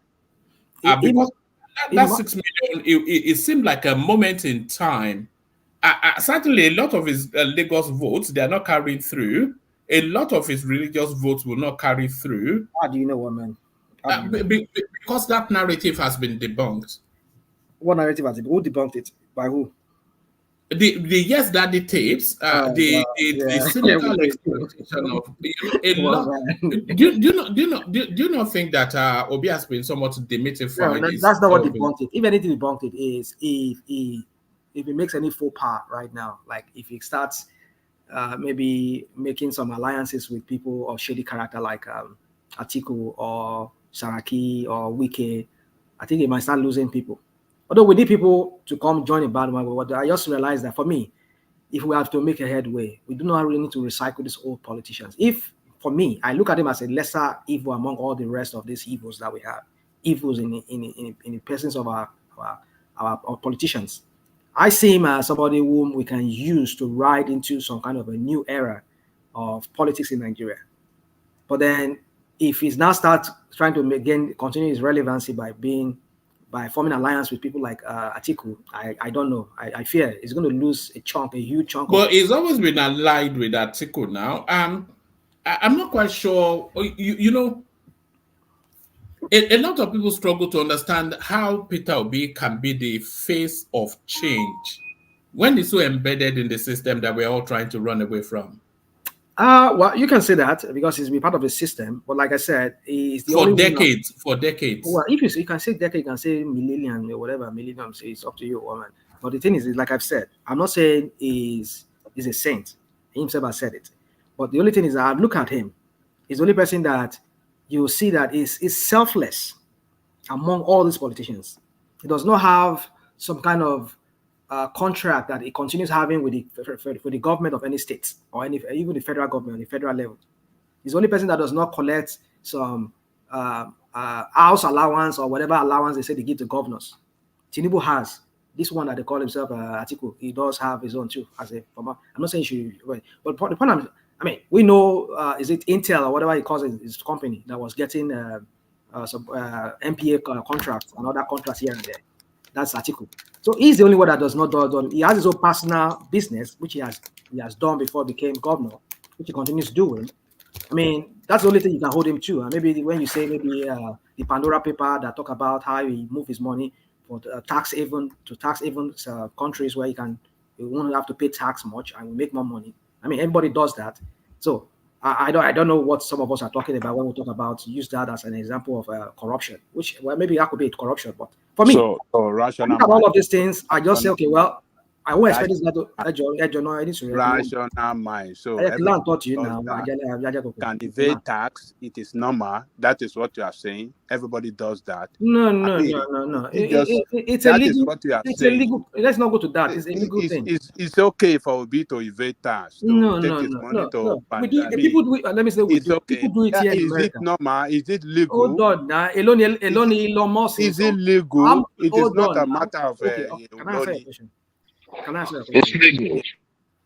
How much is Elon Musk paying here? How much is that? Is not the issue. Hold on now. Must he have to? Okay, look, this guy contravened the law while in the office. What law?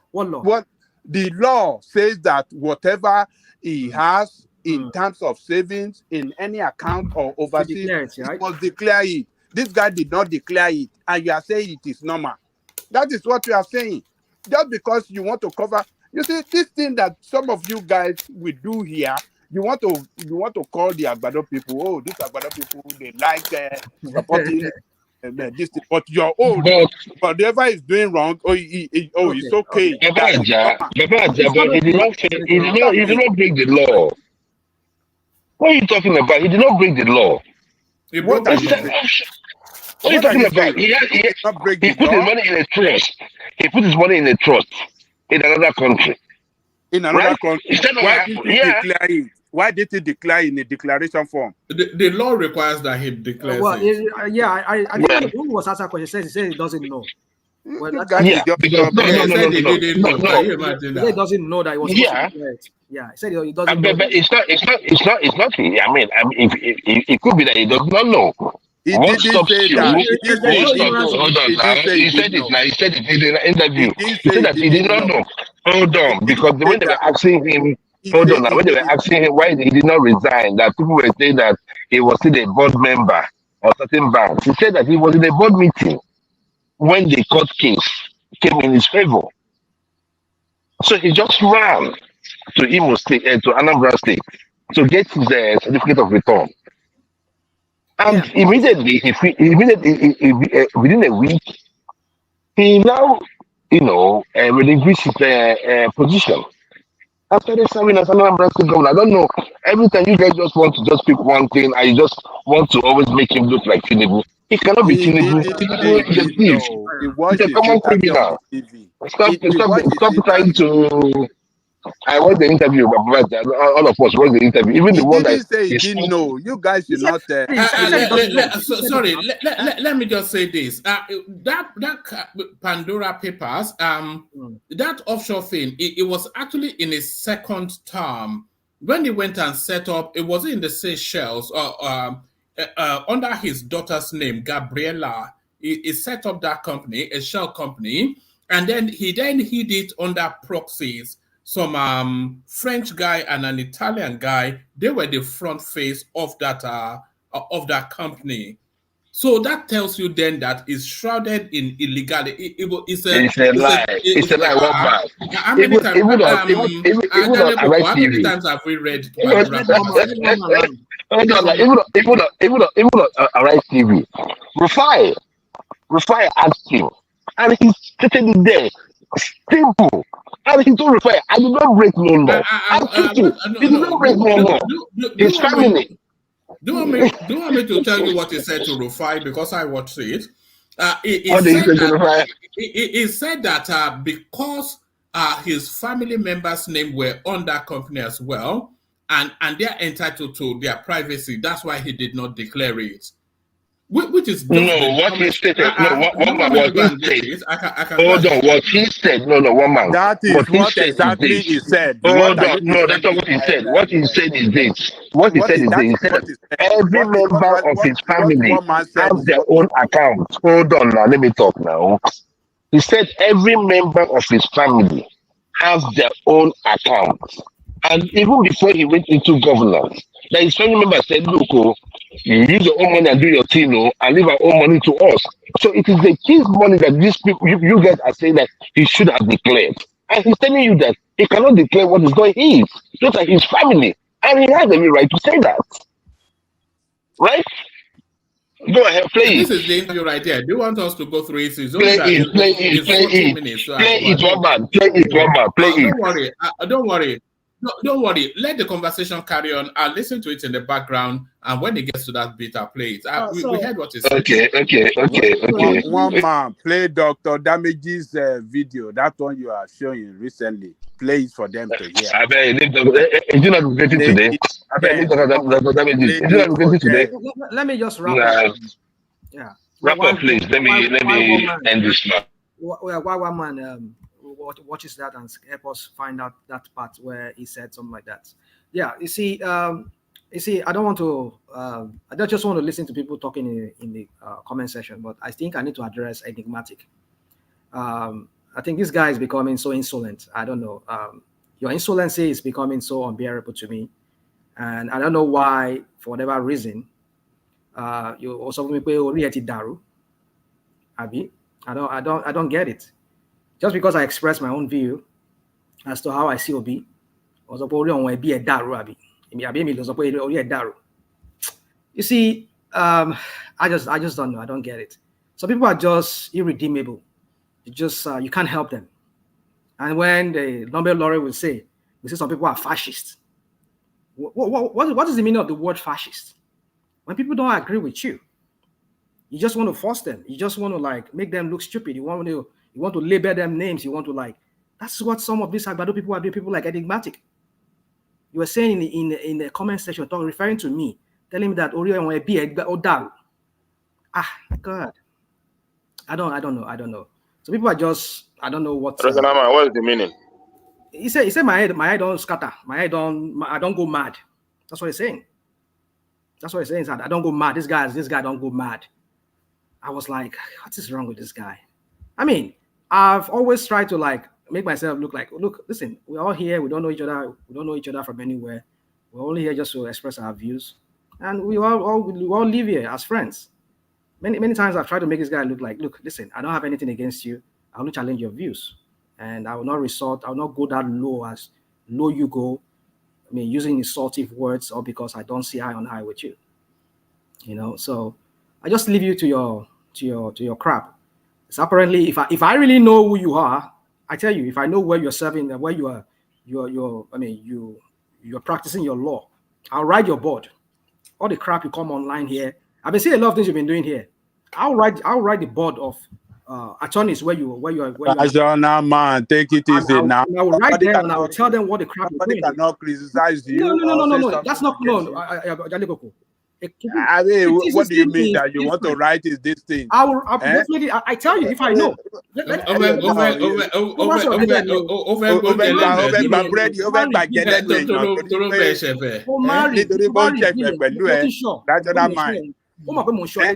you know how many people that say all sort of things against me there that I do not respond? It's not somebody who said he has served in the U.S. Marine or whatever he said he has you done. You should have seen how Richard launched that Ajale Koko yesterday. Really? He called him the N-word. That was what Prince Daddy was telling me. You don't have to pay attention to people when they are on the platform as we are. Then you can talk directly at each other. That one is better. But when people are the comment section, don't pay attention to them. I try not to. I try not to. I told you my.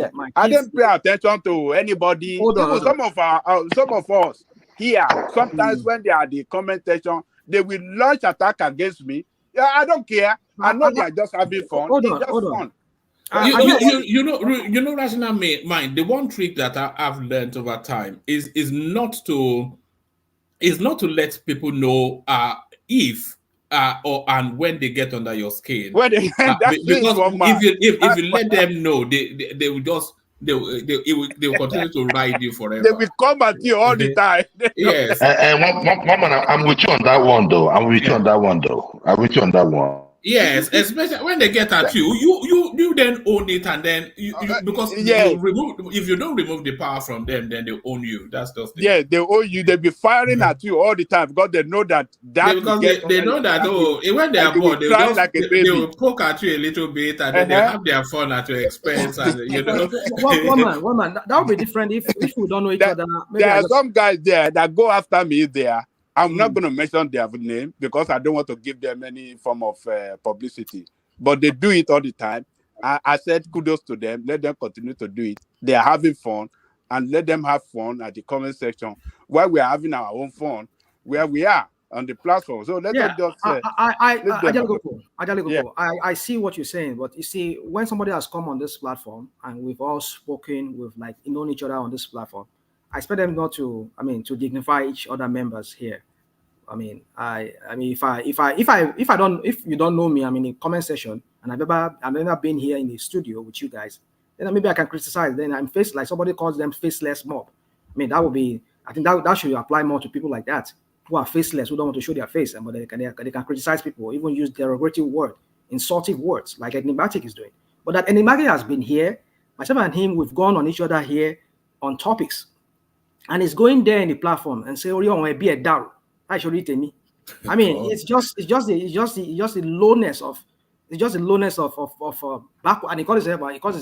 I doubt if this guy really even stays here in the United States, because he says he stays here in the United States. He served in U.S. Marine, and you practice law. How can a lawyer be speaking like this? If not because it's just one of those Agbero, the same Tinubu Agberos. All this Tinubu Agberos. Maybe he's an IPO obedient lawyer. You know the way he's talking. He almost talks like an obedient. So maybe he's an obedient lawyer. Yeah. He just talk. I was just like, what is wrong with it? Come on. If you say you're an attorney, you need to dignify your profession. And you talk, if you challenge people here on views, not just to insult them. Let me make this point. This is the same guy who says he's from Ondo State like me, and he was referring to my own people side of Ondo State, that those people don't ever try to even cross their path, or they don't forgive. I was like, what is wrong? Oh, yeah, keeping scores. Are you keeping scores? Don't ever come here and reveal yourself. If I know where you are, I will use my position here, and I'll figure out where you are, and I'll write your bar, your whatever bar you're practicing here in the United States, and I'll write there. Don't ever try that though. Don't ever review yourself here. If I ever have rational mind, no, we can't do that one. One man went to go. Rational mind. I wonder if they can subpoena. One man now. Rational mind. Give it to obedience. We'll write petition. One man. Rational man. One man. No need for that. Rational mind. No, you see one thing I do not really like, right, or I do not really do, right. When I know someone's source of livelihood, it is because I don't really see the fool in the person. I look at those that depend on him. Enigmatic is so loquacious, empty. It's a chaff. I have said it on this. He calls people names. Like every word that comes out of that nigger's mouth is always something with a cost. Look at that. So leave him alone. Let him be. No, because that's the way he calls people. So man, he is worse than an N-word. Joy. Let me tell you something. I do not have to respond to someone that could not own up to his state. When Enigmatic is talking here, you think that he's from Lagos State, or you think that he's from London. You don't know he's from common fucking Edo State or Ondo State. What is going on in Ondo State? Don't come and say fucking Ondo State. Don't come there. No. You're not what I mean. It's the same thing with states in Southeast. Right? I'm not even making it like say it is because it's Ondo. Sorry if you come from that state, but it's a shitty state. We are talking about the level. I won't accept that. Look, let me tell you one man. Even if you go to Lagos State is an upgraded villa. I am telling you honestly, one man, you stay in London, you stay in the UK. And everyone of us here. But last time when you traveled to Nigeria, you didn't go to Anambra, you stayed in Lagos. No. I went to another state. Hold on. The last time is just one month. Okay. I think Enigmatic wants to offer Rational Mind a heartfelt apology. Okay. No, it's not doing that. Bring him on. Okay, one man. So, One man. Look, he should just make his point, right? Because I'm next in line. So let him make his point, and it's not like he's gonna come and make that's so much wrong, speak all noise and speaking nothing. So let him just make his point and let him just make it. Now I'm telling you now. I'm waiting. Okay, I see Nile Ologi ni Lady Lekute. Look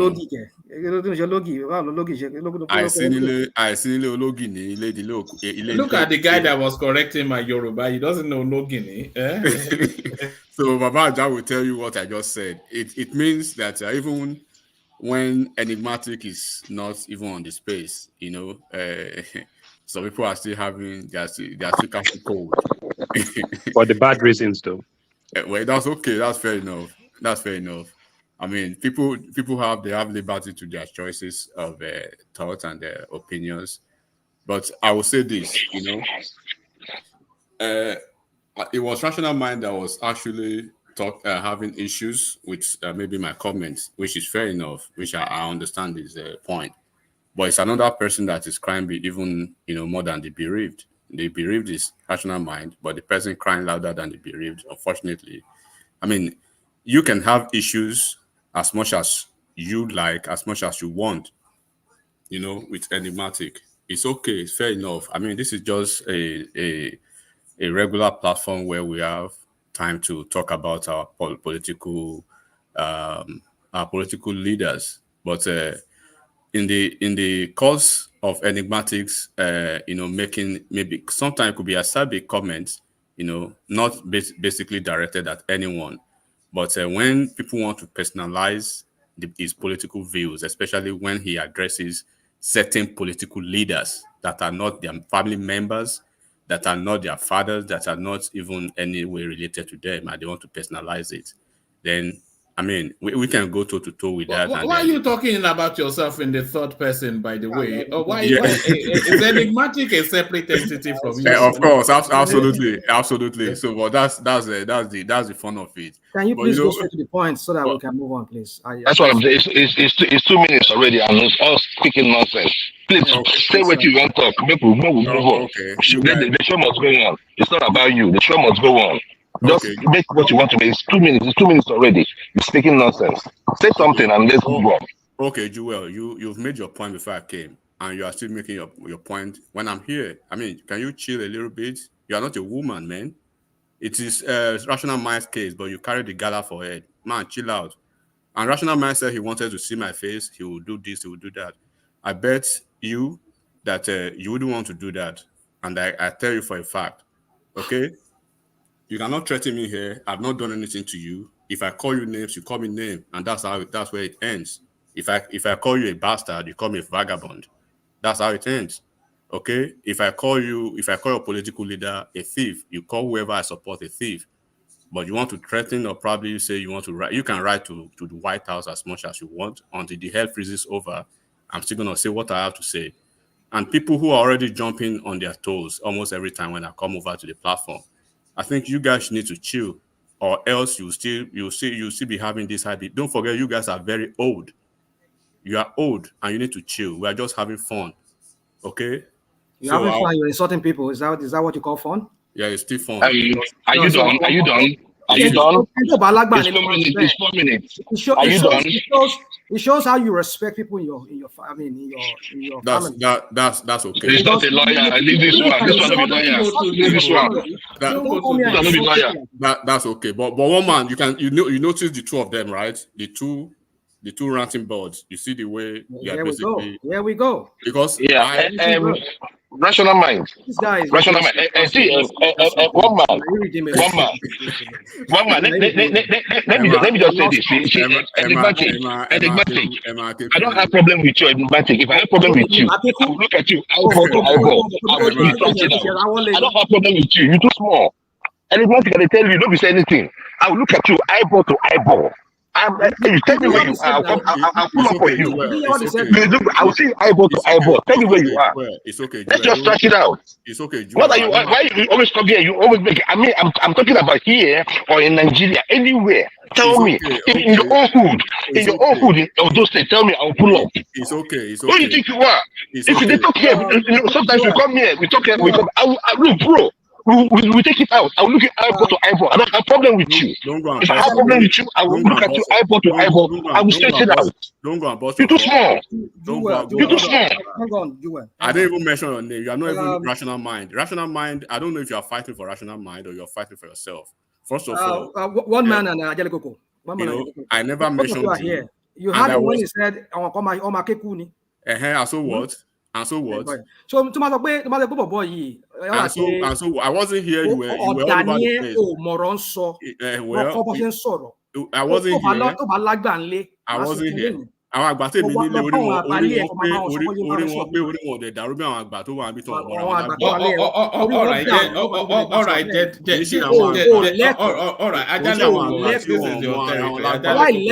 Ajalekoko, are you there? Ìwọ lẹ́kọ̀ọ́ ló ń pe Gentlemen, let's not spiral. Mi ò sí wọ́n dẹ̀bẹ̀ sí ń kà ṣọṣọṣọ bí àjẹ́. Enigmatic. Are you sure we can have Yoruba nation like this? Is this how Yoruba nation will be? Please, Enigmatic, please. I think you can. Let's have peace, please. I think let's get back on track. Rational man can wait. I think everything is settled now. It's settled. So don't let us go back to it. So. And it's nothing. I mean, sorry, Rational man can get back on the talking point and give us that Soludo, anti-Soludo, or what is it? What is he speaking of? Yeah, go ahead. Anti-establishment, contrarian. Rational mind. You're supposed to be the bigger mind in this platform, you know. I try to be. Hold on. In a month. Wait now, understand. I know you are a human being. Don't go back. You want to don't reopen the old one. We have settled it. That one is bygone. Let's move on. What peace? Let's move on. All right. A couple more words, and I think. All right. Thank you, Joel. A couple more words, rational mind, and I think Joel wants to talk us through this video that he sent in earlier. Real quick, one man, I just want to say, Mike, I see your handle. Mike said he's going to Nigeria, right? Is in Nigeria now? Well, it says me and Jewel were dating. What's wrong with that? We are in a new world now. We're in a new world. I just laugh. But who is top and who is bottom is really the question. Come on. I know you One man. Oh God. Imagine.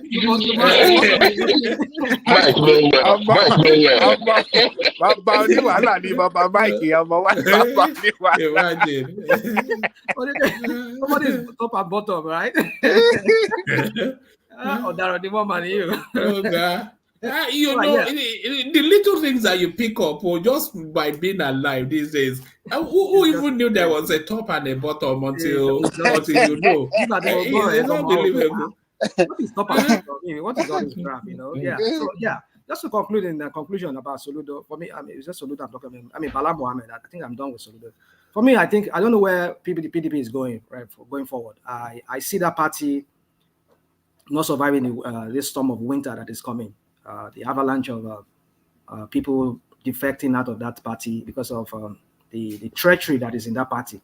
You never let that party to balance. They will never balance. As long as they have these traitors among them, they will always continue selling that party out to the highest bidder in the APC, which is Tinubu. And you know Tinubu now, like I said here, Tinubu is a destroyer of opposition. He will plant his own moles. He will create a pseudo opposition for himself. But then in actuality, they are working for him. So except these people, they move out of that party and go form another party. I don't see them. Not even Bala Mohammed, which is even one of their greatest mold there. Woman, let me leave it at that so that other people can speak. I know other people are waiting to speak. Thank you, woman. Oh, all right, brilliant, excellent. So always excellent by Rational Mind. Of course, it doesn't spend enough time with us, but when it does, it's always that contrary view, that bar humbug. So bar humbug. Enigmatic. If you can hold for a microsecond, but because Joel has been waiting to talk us through this clip. So Joel, how do you want me to approach it? Do you want me to play it soundless, and then you can run commentaries on it, or how do you want me to Yeah, do that? I mean, just like 1 minute. I mean, because with 1 minute we'll be able to see the street and see what is going on. That's it. All right.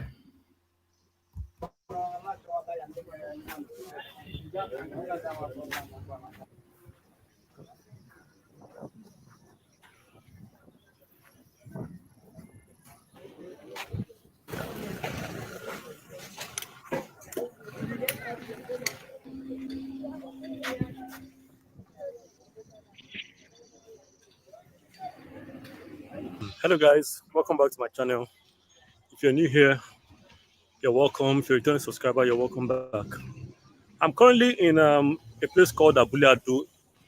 It's also called Festac Extension, and I'm going to see the level of demolitions that have gone on.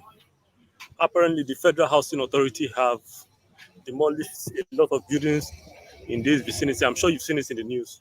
So I'm just going to go there to see the level of, demolitions and the buildings that were demolished. Like I said.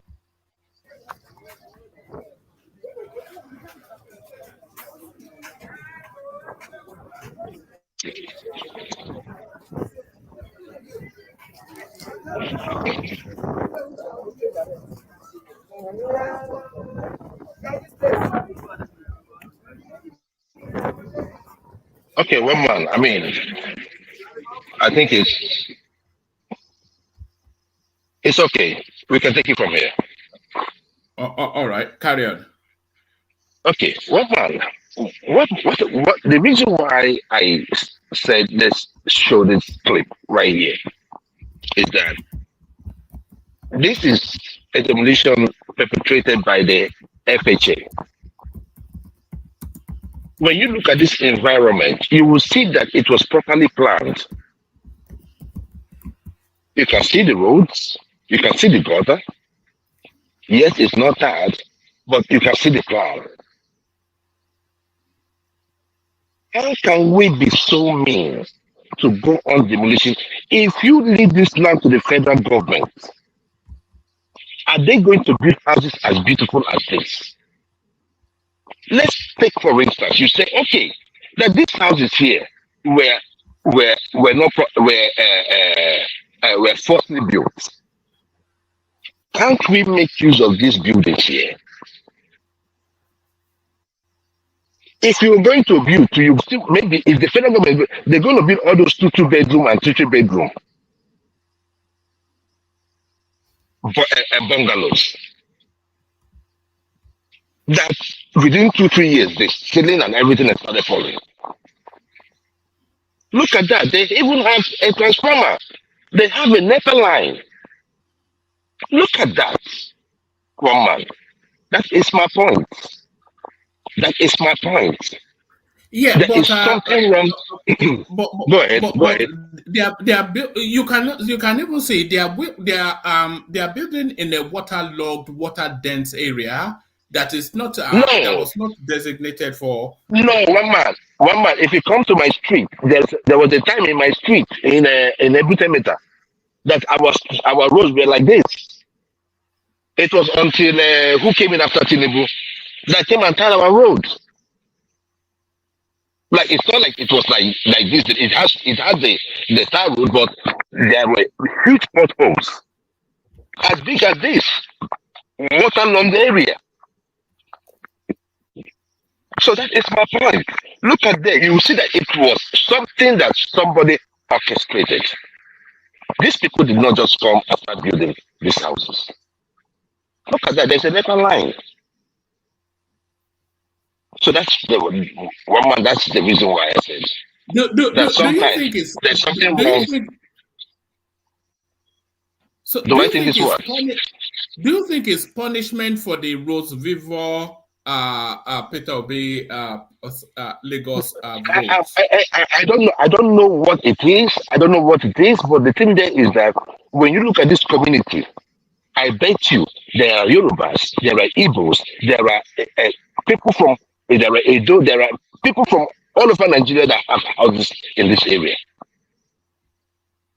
It is not just. This is not just saying, oh, it is the Igbo. Yeah, they might have more houses here. But at the end of the day, there are people. There are people from every tribe, even the landowners in here, or people that claim to be landowners here. They are indigenous. Sometimes this, Do you think the government would have casually done this?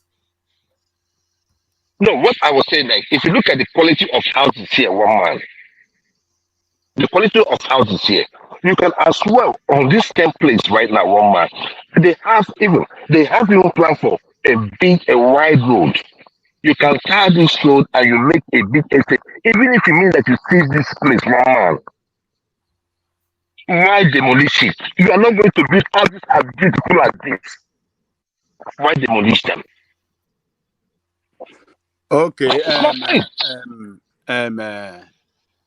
Jewel, for federal government to come and demolish those houses, federal government is telling us that that landed property or that area is federal government acquired land, and nobody can build anything there without federal government authority or authorization rather. So these people, where did they get? Who sold them the land? On whose authority did they acquire land there? That is the question we have to ask. It is not a Lagos government land. It's federal government land. No, I never called Lagos State government in my thought. I'm just making this case based on I'm just making the case of common sense. Babaja, the issue here is this, right? If you have stayed in Lagos, there are many lands in Lagos that are in disputes. The one I told you, Abule, we call it Abule. The one that was in Abule, I told you it was 2-3 families that owned the land, that were laying claim to the land. Then when somebody, I think it was Fashola, came in, I think he supported one of the family and they won the case in court. They paid them off and the government took that land. So sometimes what you might see in situations like this is that the people that own the land, the original people that own the land are laying claim to their land, that this is their land. And that was forcibly taken away from them. And probably they were in court. And because they were in court, the status quo has to be maintained. And because you cannot tell a man that asking a lay claim to his land not to take the land. I am telling you that probably that is what happened there. And because the case is in court, they start selling this land to make up money. Sometimes they make up, that's for where they make up money to even pay their lawyers to keep pursuing the case in court. Probably they've lost that case. But what I'm not saying now, okay, if you come in as a reasonable person that has wisdom and you say you've been here, what you are seeing here is billions of naira in property. What is federal government going to build there? If you say it's going to be what they call it, a residential area, for instance, you can turn this place up and you can still sell it to other people and people will still buy it. And we are talking about low-hanging fruit. If you see these homes here, because it is yours, you can as well sell this land and still make this money we are talking about. After all, it's from the federal government. Why demolish it? But hold on. What is illegal? You can't acquire my land.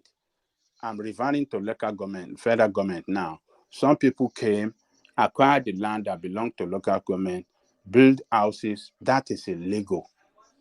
And when punishment comes like this, they have to take it. It is government acquired land. It's not land owned by anybody. It is government owned land. So I'm telling you, at the level this government, we are talking about government. Like government is like Go ahead, brother. Let me call on one man. Okay. One man, when you first brought this story, what was the reason why they said, federal government said they are reclaiming that land, or the reason for to carry out demolition of houses in that area? What was A lot of the houses were built on. A lot of those houses were built on canals and waterways, which then accounts for a lot of the floodings that we're seeing in Lagos. And then a lot of them also, they run contrary to the master plan of whichever locality. So the designation was not for those sort of structures. And a lot of instances as well, there's been endless meetings going back months and years with the landlord associations, etc., to caution them against the goings on, but they continued to build until this demolition started. That's Can I say something? Okay. One man, if it had anything to do with, like I said yesterday, if any part of this property had anything to do, because as I'm looking at this area, there's no way every of this area will be waterways. However, if there were houses that were built on waterways like the canals, those ones can be taken out. Must be taken out. I said it yesterday because I would have sent you that same the video I was talking about. If you play it, everybody will be more enlightened about what is going on. And then, as I see that video, I'll send it to you. Right? So that one, it will say that it was well thought out. It was well planned. It had nothing to do with any victimization. But there are certain areas. Go ahead, Ekene. You see, for me, before I say what I want to say, I hope you know.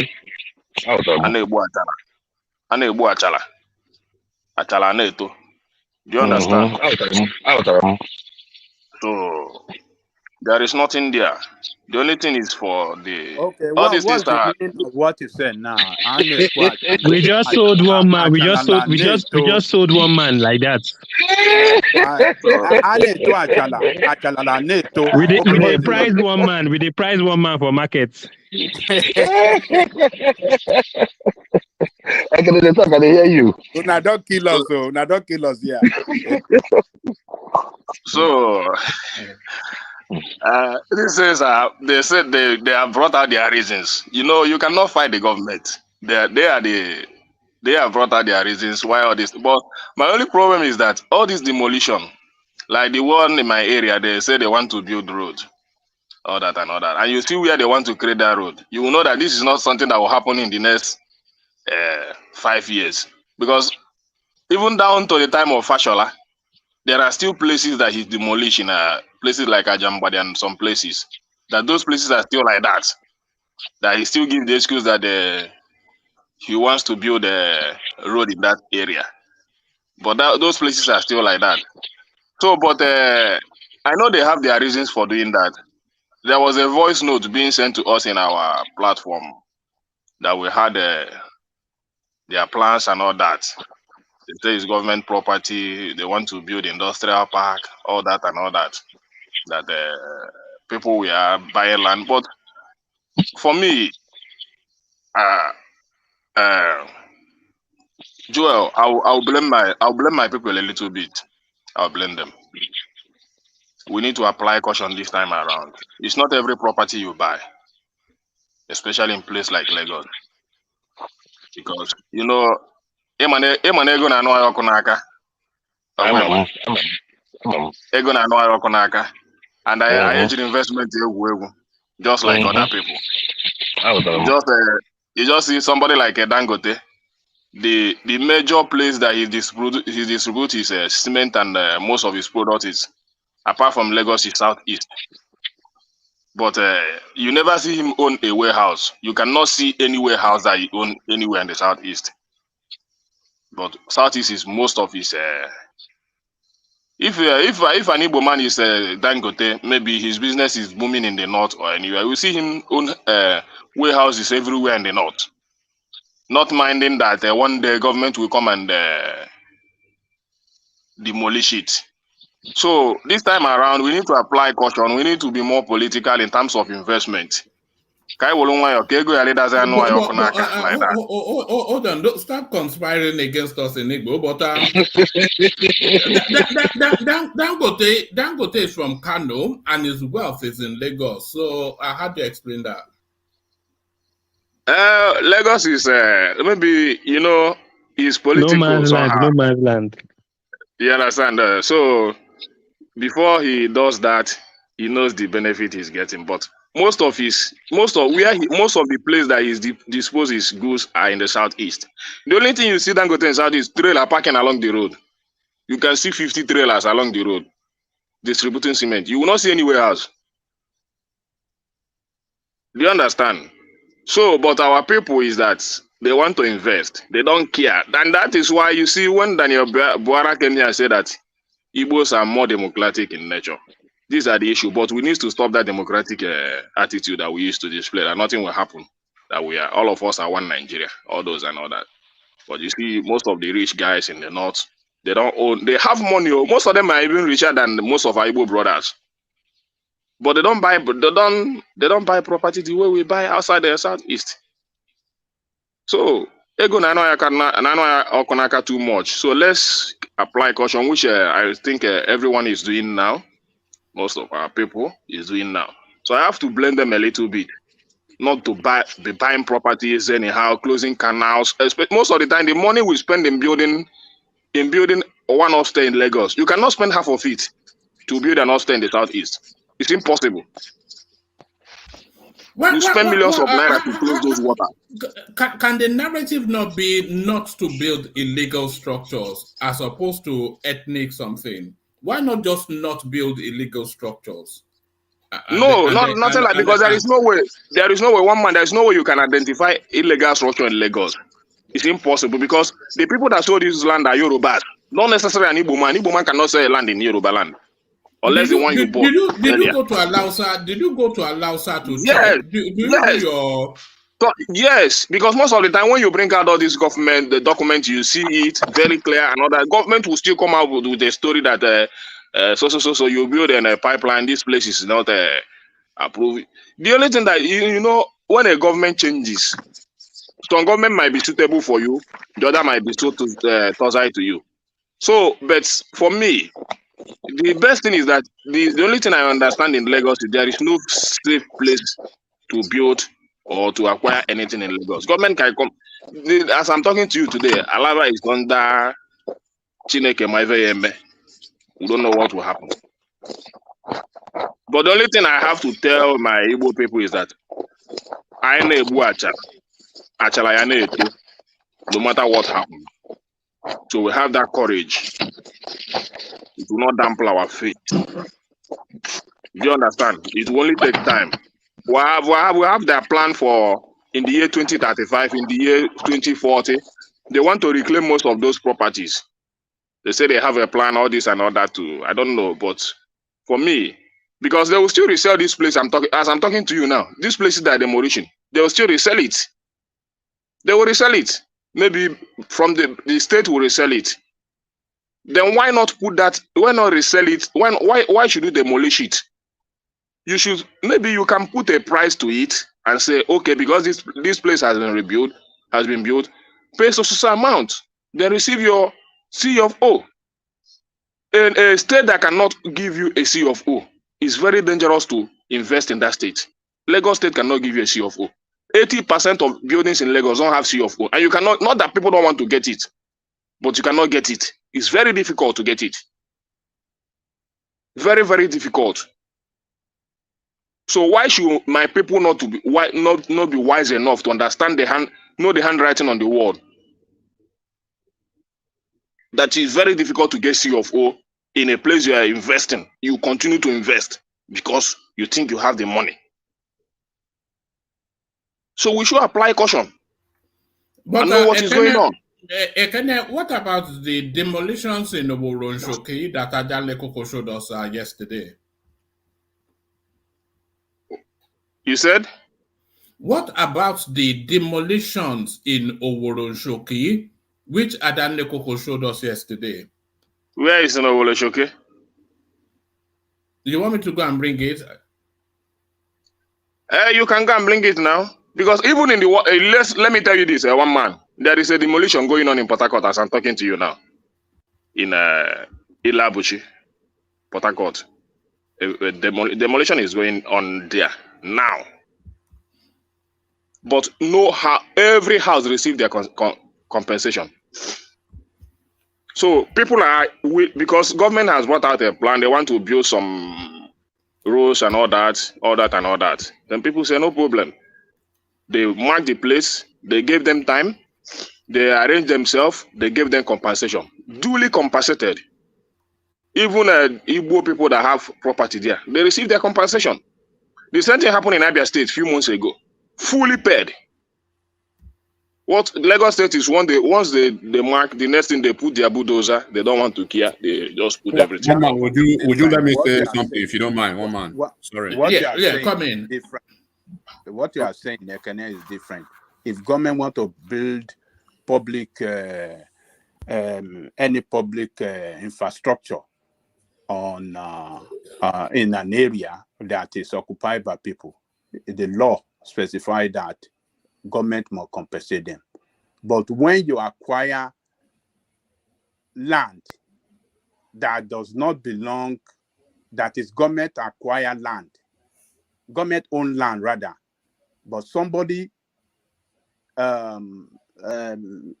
someone else's sold it to you and gave you fake CFO, and then later government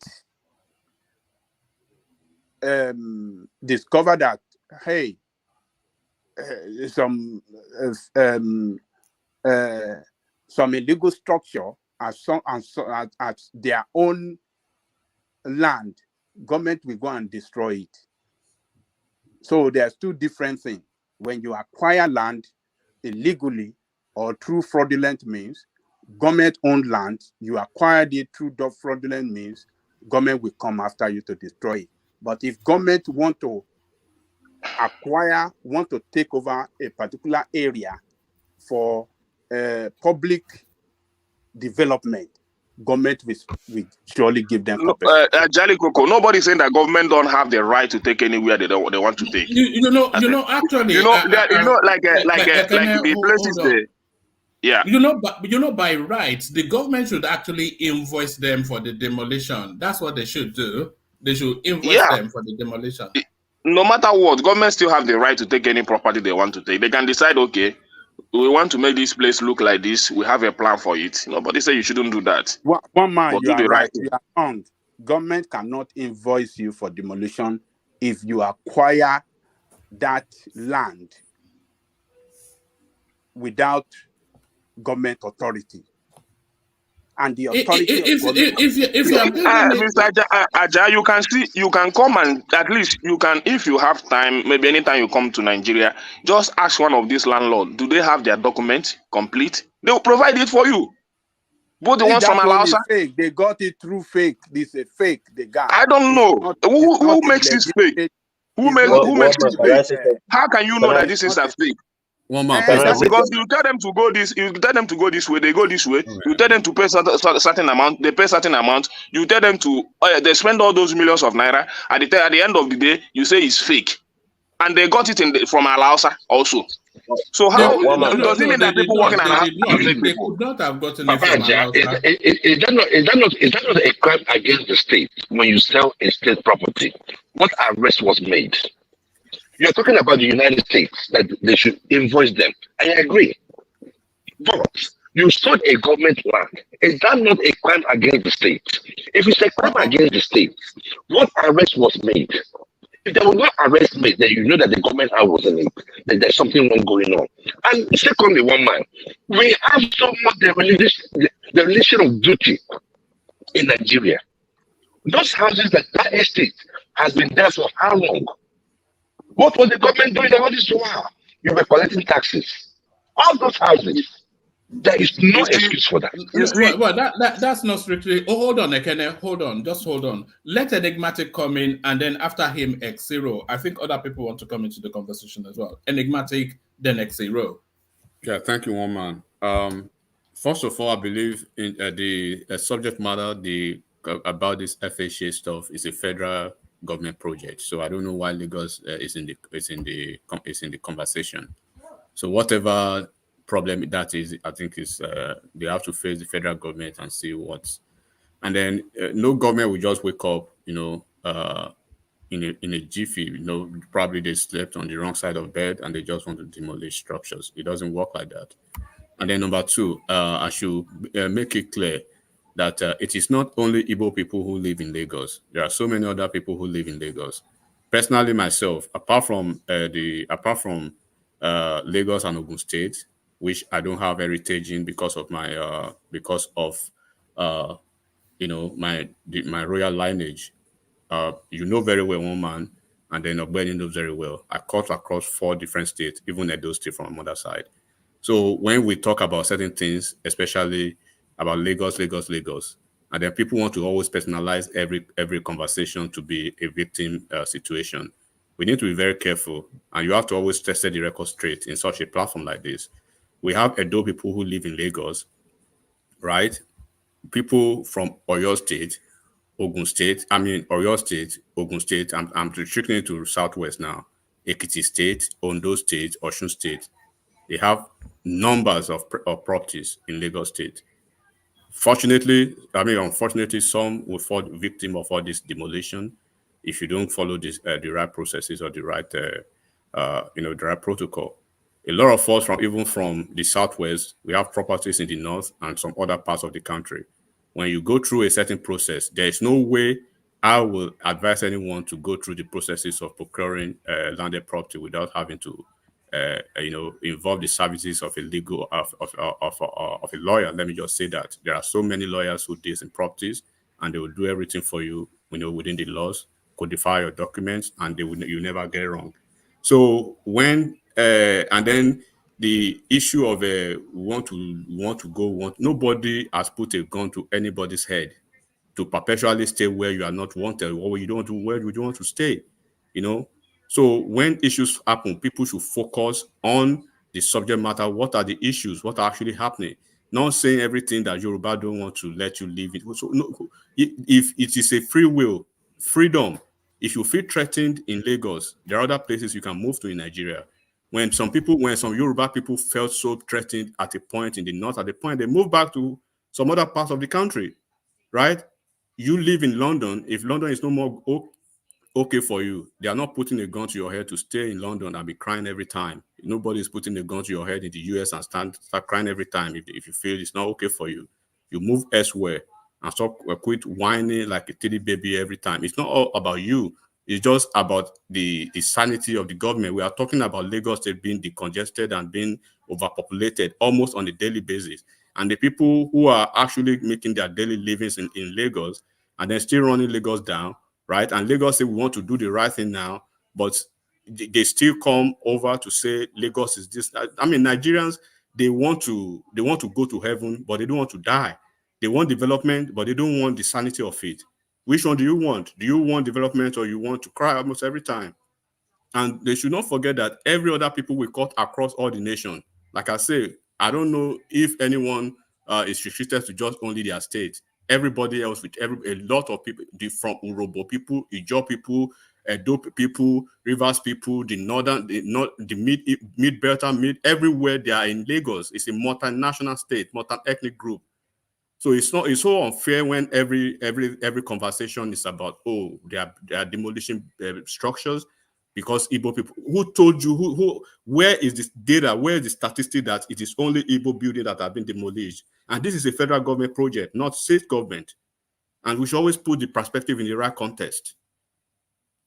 And I'll stay for now, man. Well, one man. All right, brilliant. So sorry, let X0 come in. Yeah, X0 come in. Yeah. Yeah. Good morning, everyone. Good morning from here. Oh, why are you doing up this early in the morning? You know what, man? Me and you, we have talk. We are supposed to talk because you know what I'm doing now. So we need to talk. So we'll see how we can. Yeah. At this point in my life, what I just want is I want to see Nigeria progress. I feel sorry for I feel sorry for anybody in a leadership position in that country, because they will be regretting why they came late. Because Nigeria used to be very, very profitable. Everyone used to smile. But now, if you're a leader in Nigeria, you'll be crying. Nothing is coming in. And just because the economy is so bad, that is why I feel it is not the best way to go about it, to start demolishing houses and investments. I feel that the country needs to start looking inwards. Nigeria is a country that is a rent seeking state. The government always look for what they can get from businesses. Demonizing businesses, demonizing investors, local investors is not the way to go anymore. Every day I see the president going to different countries looking for investments, and I hear the kind of paltry sums they mention when they want to lend money to Nigeria, and I shake my head. I say Nigeria is worth 1,000 times this amount. How come we have now become a country of beggars? We are now going to different countries to look for investments that are not forthcoming. The other day, the president was in Saudi Arabia, and just immediately he left, they deported or they stopped the plane from coming in. Disrespect, you know. When we have businesses that can generate tax for the country, I feel anybody who is wealthy enough to build this kind of houses that are being demolished will still have some more things. We'll still have a steady business going for them. And to demolish their houses means they will start looking outside that area. That means the government is going to lose tax. There are other ways to go about these things. There's a city in Italy that's built on water. It's built on water. So if people are built on waterways, there must be something the government was doing wrong. Either the government closed its eyes while they were buying this land illegally. You know, some people must have been selling lands to them with the proper documents, but not going through the right channel. You know, there are people who have made these things illegally for them. I don't think they knowingly built on waterways. And there are ways to go about it other than demolishing these businesses, because these people will now leave Lagos to go to other states or go to other places, and Lagos or the country itself, they might choose to just take their money outside. The country will be losing Am I losing you guys, or is it? The country will be losing local investors, and we're not getting foreign investors. We're not getting foreign direct investment. That's for sure. So I mean, where to go? How do we do it? And don't get me wrong.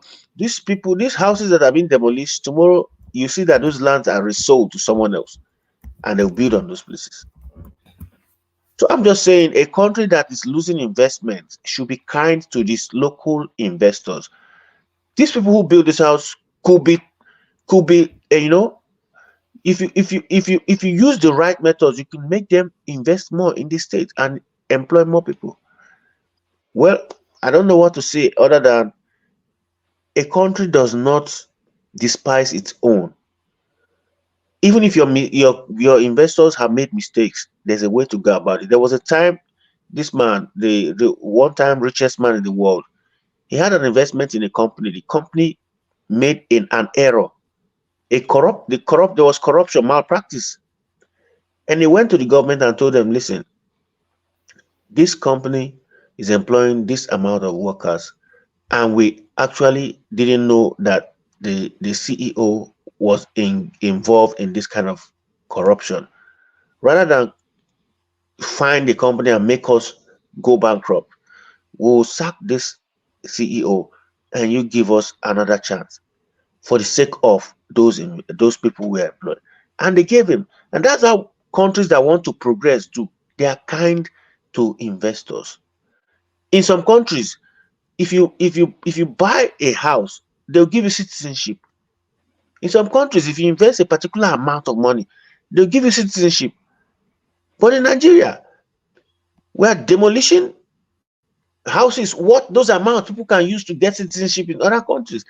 So I think there's something not right, something not right in those kind of. Nigerian government should be more kinder to its investors, to its citizens. Even if they make mistakes, be kinder to them. Thank you very much. All right, Brilliant. Back to you, Joe. One man, I want to conclude my thoughts. All right, I carry on. Even there are a lot of people don't like. So that was like what my I was idea. trying to put out there. One man, I've been trying to unmute. It's an issue of common sense. You said no one hearing me. Joe, let me conclude my thoughts, please, so that you build from that, please. Okay. So even though some people don't like it, I will still say it the way I want to say it. You see, no matter how we want to put it, just like the last speaker said, you despise your own investors, or you say that you don't even give them the direct guideline to go through. The only thing I know is this land were not sold by Igbo people. They were sold by Yorubas. And most of them are family land. So I don't know, even if government have a claim on it, they know how to go about it. I know of a place, at least in my area, that was sold illegally. The place is still in court between my village and the other village. And people were buying it. At the end of the day, the case was settled. What did they do? When they divided the portion, people have already built their house. All the owners of that places, what they do was, okay, this place is already built. The case is already settled in court. This is the document. Everything is okay now. You will be paying us so amount. If you don't pay us, you leave that place. And people look at it, yes, it's okay. We will pay. The people that don't have money, give us time, give us 2 years, give us 3 years, we will pay. And it was documented. And both my village and other people, they are receiving the payment up until today. Putting that money into the community account. They don't have to, because the case is now settled in court. Many people have built their houses. They have the right to demolish it, just like what is happening here. But what they did is, this is certain an amount you have to pay because this case is still in court when you guys are building. So I don't know. I don't think you cannot draw parallels between your village and no matter Lagos. what, no matter these are still your people. Yeah, no matter what, Lagos is a global place, quite alright. But Nigerians are also welcome in anywhere in Nigeria, whether Lagos, Abuja, anywhere. No, it's not a matter of welcome or not welcome now. It's a matter of legal or not legal. Whether legal or not legal, one man, whether legal or not legal, there's a way you treat your citizen. No matter what, whether legal or not illegal, there is a way you treat your citizen. I'm talking. Just somebody said in the comment section if I have a land in Lagos, I have. But as I'm talking to you now, I don't have any interest yet. I lost my interest entirely. All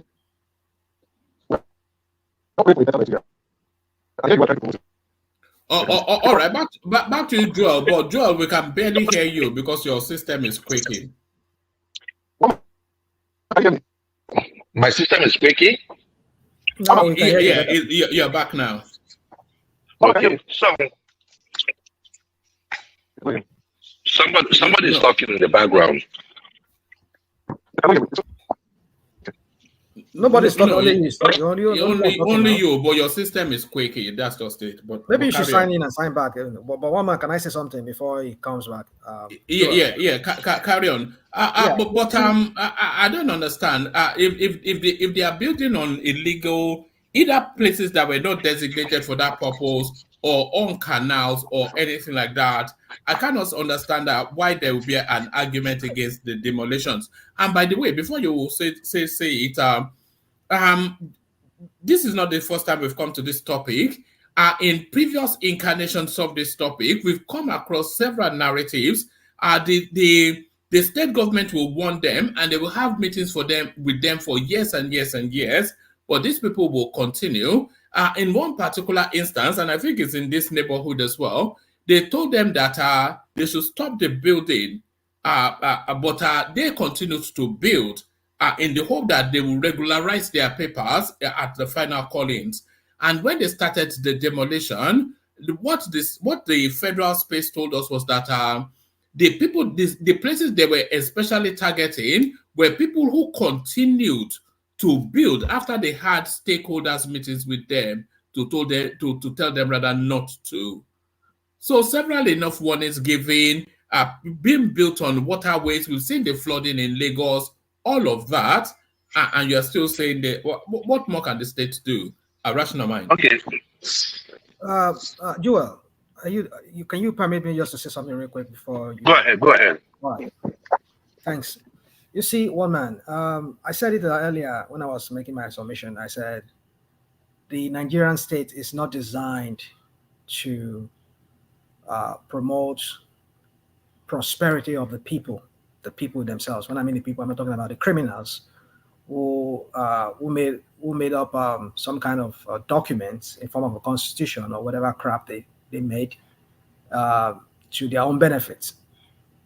The constitution or whatever book that we use in running the system in that country is not made to bring about a good welfare of the people. You see, the very country that we modeled or we fashioned our system after here in the United States, which is the closest so far, it's done differently. When it comes to zoning and land use and all of that, it's the local. I don't know how many times I'm going to emphasize that. I'm going to repeat that on this platform, one man. It comes under the purview of the local government. It could be counties here, as we call it, counties, cities, and municipals, as the case may be. They have charge. They have building. They have departments, zoning departments. You go in there.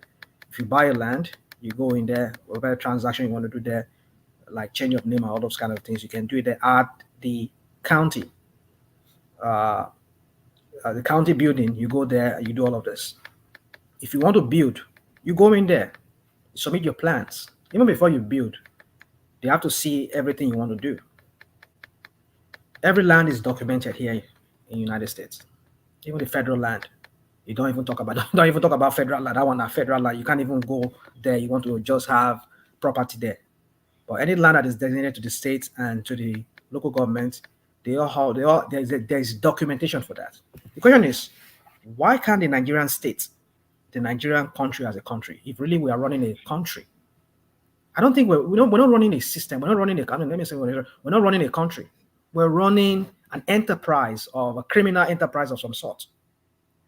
Because if we are following, we want to run a country, a proper country in the proper sense of it, everything should be documented. If I have a land, an inherited or an ancestral land, it should be in the geomapping of that area, of the locality, either the state where I've resided or the local government. They will have that in their county building. And I go there, I say, okay, I want to transfer this land, ownership of this land to this person. And we do all the transaction there. The person could take the paper and go there to the county building and do all of that. But when you have a system whereby everybody does anyhow, the government does anyhow, that is what you get. Look at the billions of naira that have been destroyed. People hard-earned money. This could have been prevented if there could have been a geomapping of everywhere. And you buy a land, you can go to the land registry or whatever and go verify it. They will tell you that land, no, you can't build anything there because it's in the way of the pipeline or whatever, or there's a feeder pillar or a high tension power that passes there, or they tell you, oh, there is a storm, whatever, passing through there, water we're trying to make there, or water table. They will tell you all of these things that you need to know about what is wrong with that land, why you cannot have that structure there. But when you have a system whereby criminals run the system because they benefit in some ways from it, that is what you get. Just imagine the billions of naira that are wasted. People lost that.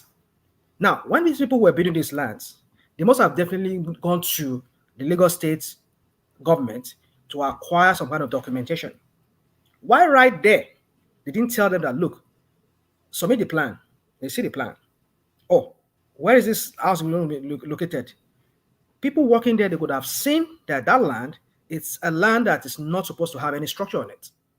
And they're going to say right there and there and reject it. Like, no, we cannot proceed.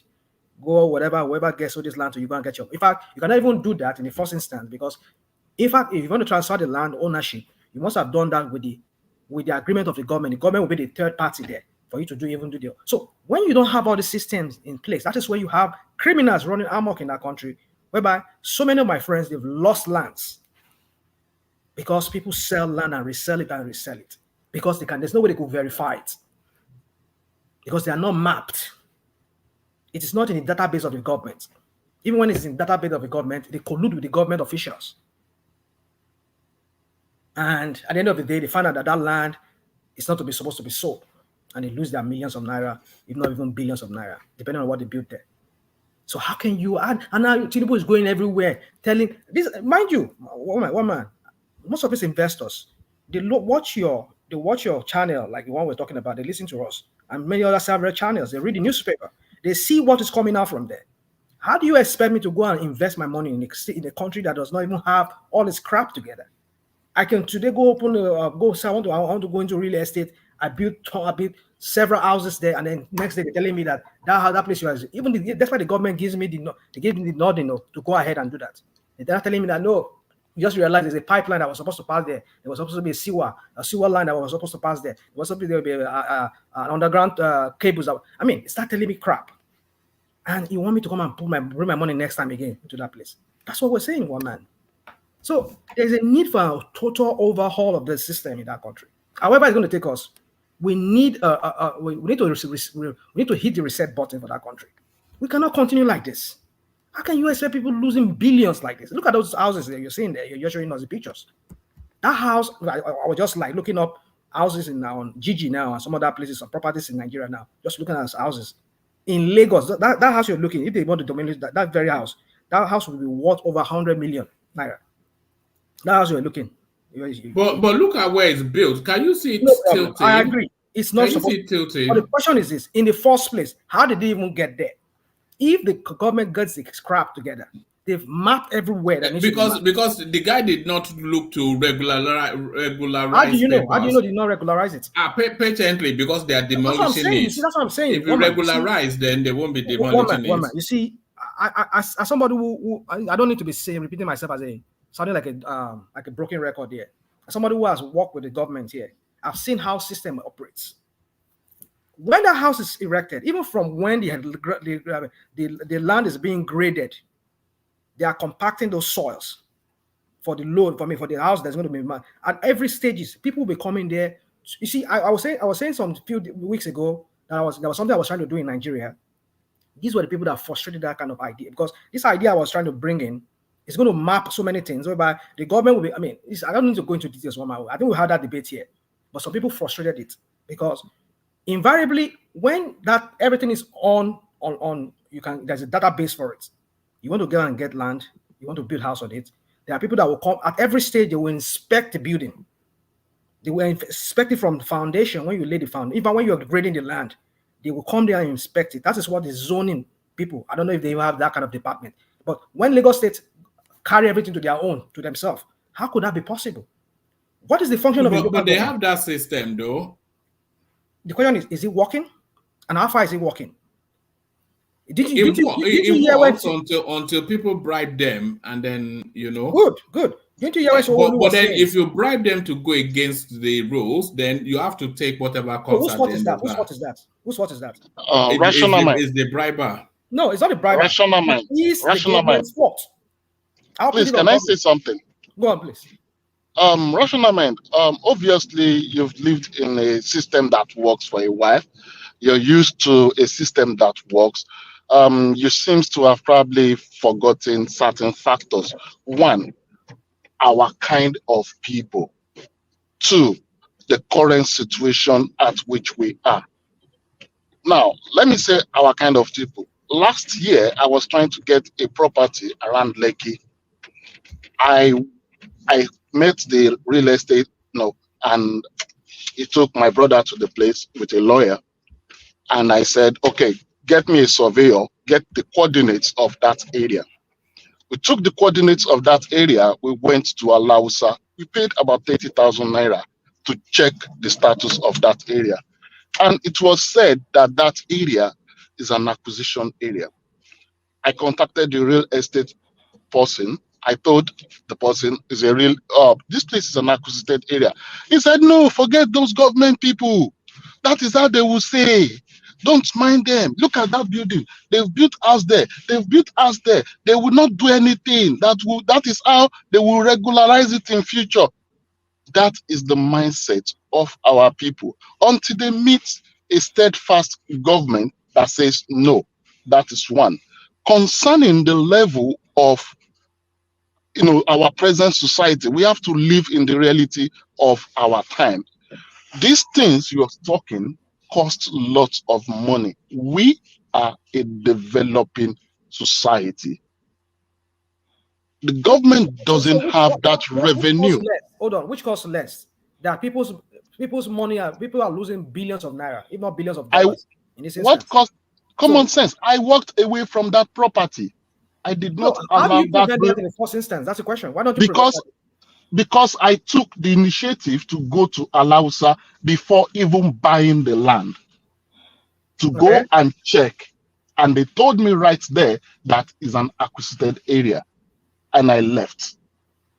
No, hold on. Why did you hold on. Your case is different. I mean, I appreciate. No, but that is the rational way people should go about it. Totally. Before you buy a piece of land. Listen. Did you watch?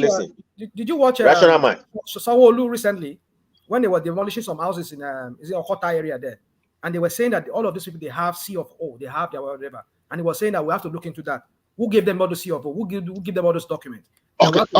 We have to investigate those people that in the building. I mean, normally this should not even come under the purview of the state government. This is how local government should be making their money. But that is as much as we want to follow America, we have our own unique peculiarity. It can't work. That is what I'm saying. Can I even say one word? Can I say one word? Just a second, one man. Hold on. Let Xero come in and then come in after him. Xero. Yes, just one word. But condense the interjections now so that I just want to say one word. Yeah, carry on. Yeah, Nigeria, with the way Nigeria is now, the way one party comes in and then they start to demolish what the other party put in place. I don't even trust any government land. If the country is fearful, as I'm telling you, some people got lands approved by the previous government. Another governor enters, they start demolishing. And the people go around with their documents, but they cannot save them because the governor that is entering is enemy to the other governor or something like that. They don't care. No, you can't even trust. You can't trust government in any way. You cannot. You can't. You can't. So I think if they want to do things, they have to overhaul. No, what you're saying is not true. One man, please let me go ahead and say something real quick. Okay. I should say this to a lot of people on this platform, and this is a national platform. Ignorance of the law is not an excuse, right? In any way, shape, or form. First of all, the guy who was speaking before Zero interjected, he painted a scenario that is synonymous to almost an average Nigerian. If I want to ask the question, if I want to ask the guy now, if he's listening to me now, wouldn't you have had a CFO for that landed property you walked away from because you did your due diligence? Yes or no, my brother? My brother, I left though. I didn't want stories. Okay, but wouldn't you have had a CFO if you have proceeded, right, without doing your due diligence to proceed ahead and secure the property? Wouldn't you have had all the necessary documents? You would, right? Yeah.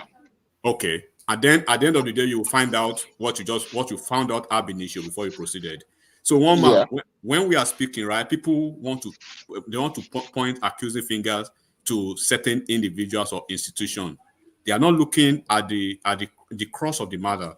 Now somebody is saying is government by politician versus politician. What is the issue of politician versus politician in this in landed issues? Now, this is the thing. In this federal housing, this is federal stuff. And then there's one thing, there's a certain property, there's a certain, what do they call them now? You know, there's a proliferation of so many land builder or a developer, the way they call themselves in Lagos now. And they scam a lot of these guys. They have small money, they want to rush to the market to secure the money by buying property, right? To tie it down, which is okay.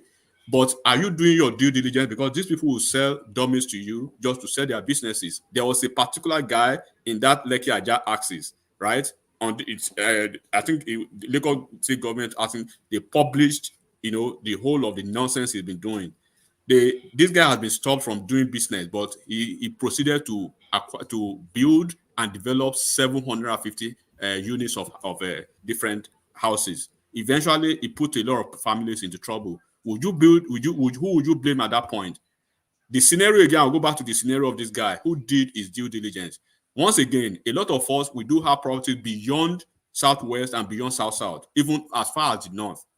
When you do your due diligence and you open your eyes and if you want what will make you invest 100 million naira in a property, shouldn't be too hard for you to invest at least, even if it is 2 million naira or 3 million naira, to secure the services of a competent legal advisor. I mean, an attorney now to put the papers right to you, to do the due diligence from the agencies, from land bureaus and stuff like that, and then you can be on the safe coast, and then you don't have issues to be questioning government or no government. Look at what is happening in Abuja now.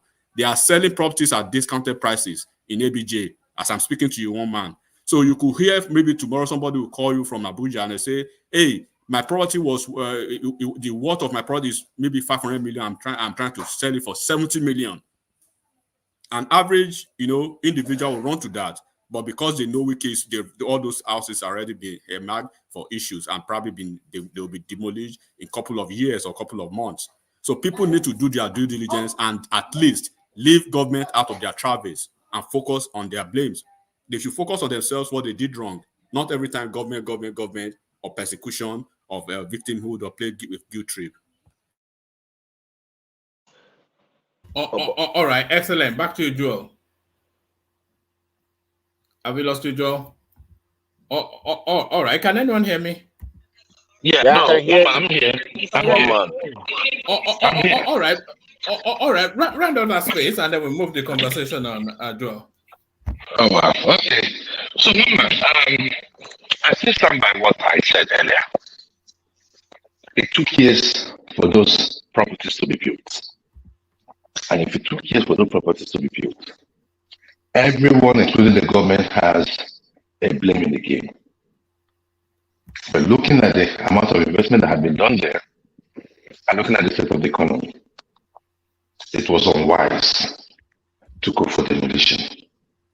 Now, if it is blocking the sewage way, and the sewage way, because every house, why I say sewage way is that most houses here in Lagos have a soccer way, right? So any person telling you about sewage way and all that is just excuse. But the one that I know is the water channel.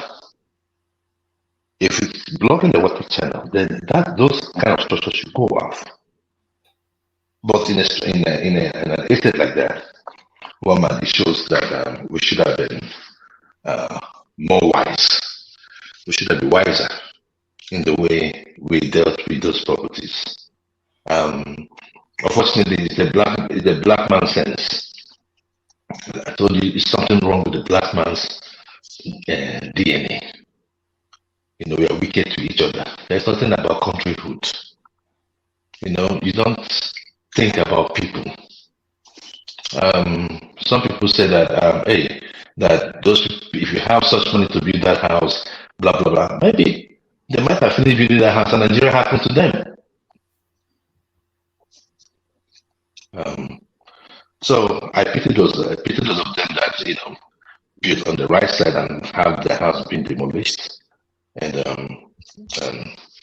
I leave it at that, one man. So, one man, I would like to talk about Soludo a little bit. All right, See, go there. Just a brief commentary on that, and then we move brief. on. Yeah, brief. See, one man, and this has nothing to do with the pre-election issues that happened, even though he was done for doing those. It has to do with performance. It does not hide. If you're working for the state, the people will praise you regardless. He made his point prior to the election, which nobody even asked him. He was busy castigating people that were there before him, forgetting to do his own job. You need to go and see Soludo's manifesto.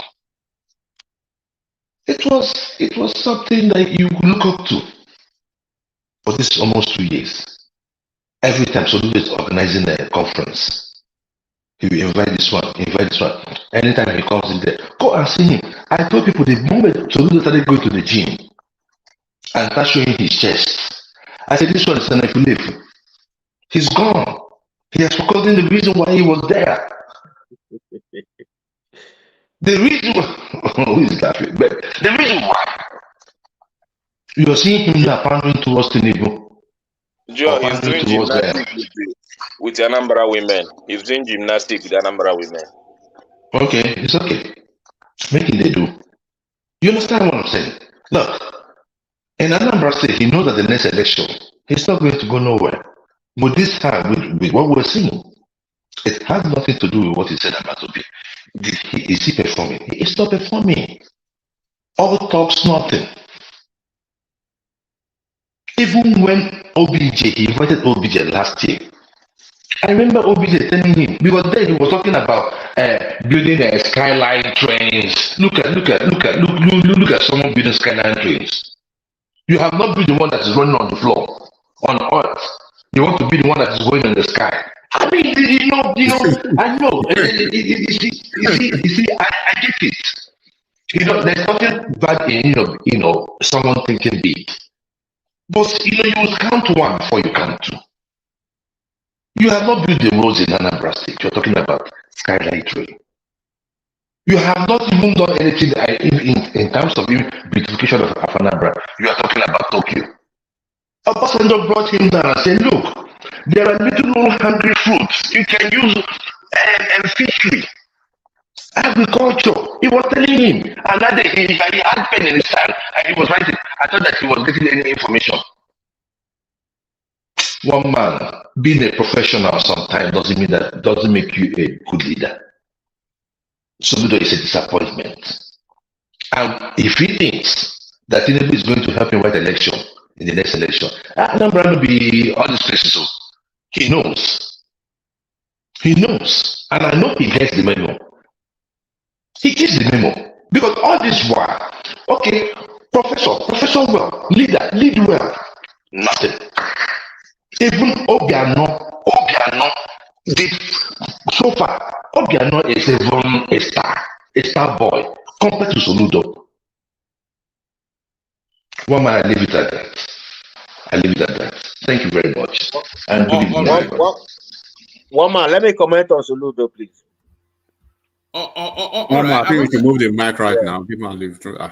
Let's. Yes, I want to move it on as Enigmatic suggested. It's only because of the time people have been waiting here, and not waiting longer than Ajanle Koko, who started with us. So, Ajanle Koko, you're up next. Okay. Okay, one man. What's up? Yes, the usual Nigerian noise making, he said, she said, and in between. So yeah, we're talking about Soludo, who I thought would be universal in I mean, he's from the Southeast. So I had a thought that the Southeast would back him, and he's a national figure. Everybody loves him, but that was what I thought, but apparently not the case. So Soludo speaking to how Nigeria got to where it got to, saying that Tinubu essentially inherited a dead economy, and he paints the narrative of how Emefiele was just printing money like a drunken sailor. Apparently, the law only permits that the CBN can only loan up to 5% of the previous year's revenue to the government. But Soludo abandoned all this, and he just kept on printing money and gifting them money that has no value. And that was what cascaded us to now 1,500 to the pound.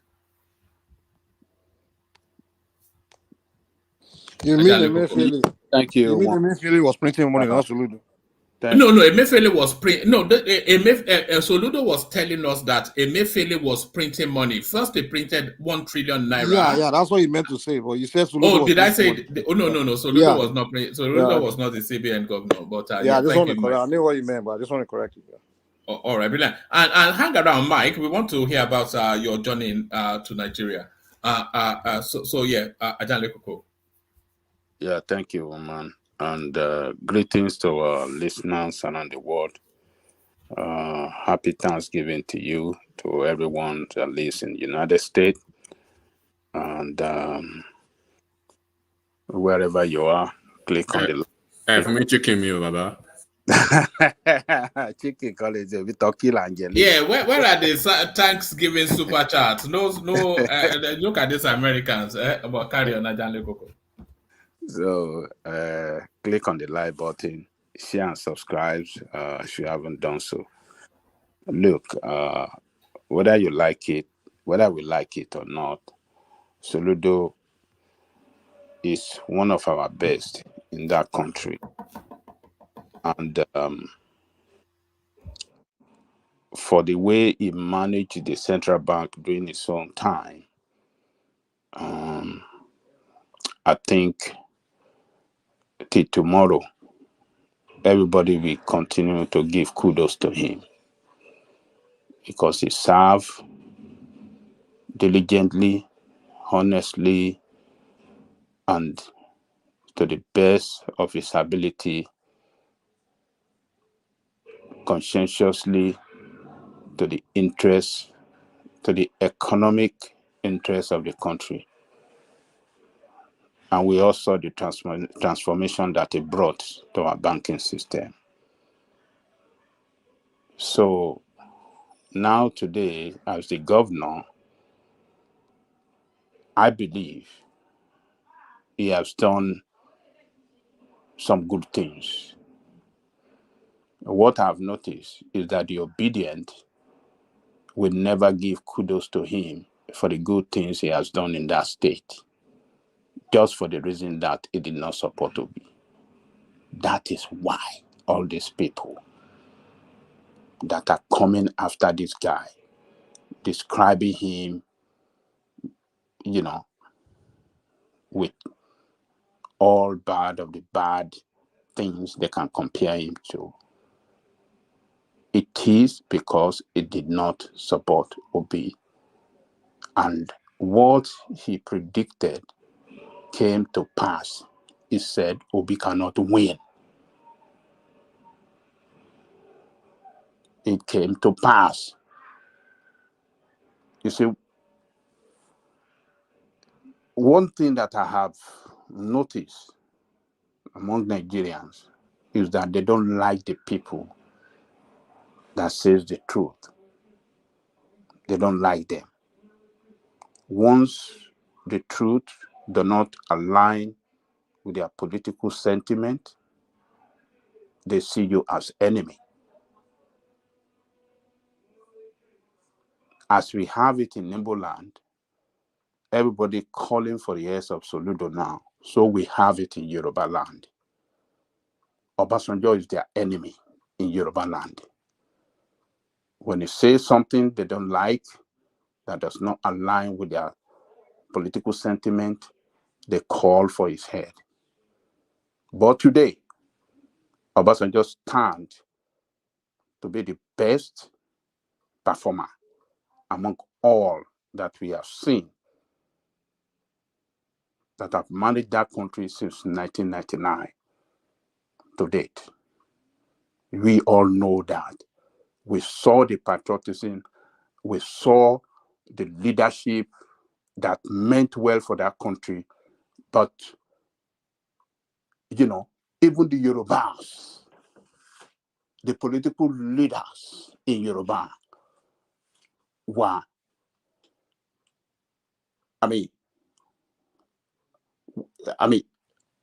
all the political leaders in Yoruba that matters were never on the same page with him.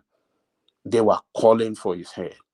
What about if you can have a leader, if Nigeria have had the person at the top of affair, the president, that have the same mentality, the same, you know, leadership style like Obasanjo today, Nigeria would have been better off. Our economy would not have been in shambles. We would have been better off economically, politically, and even at the international stage.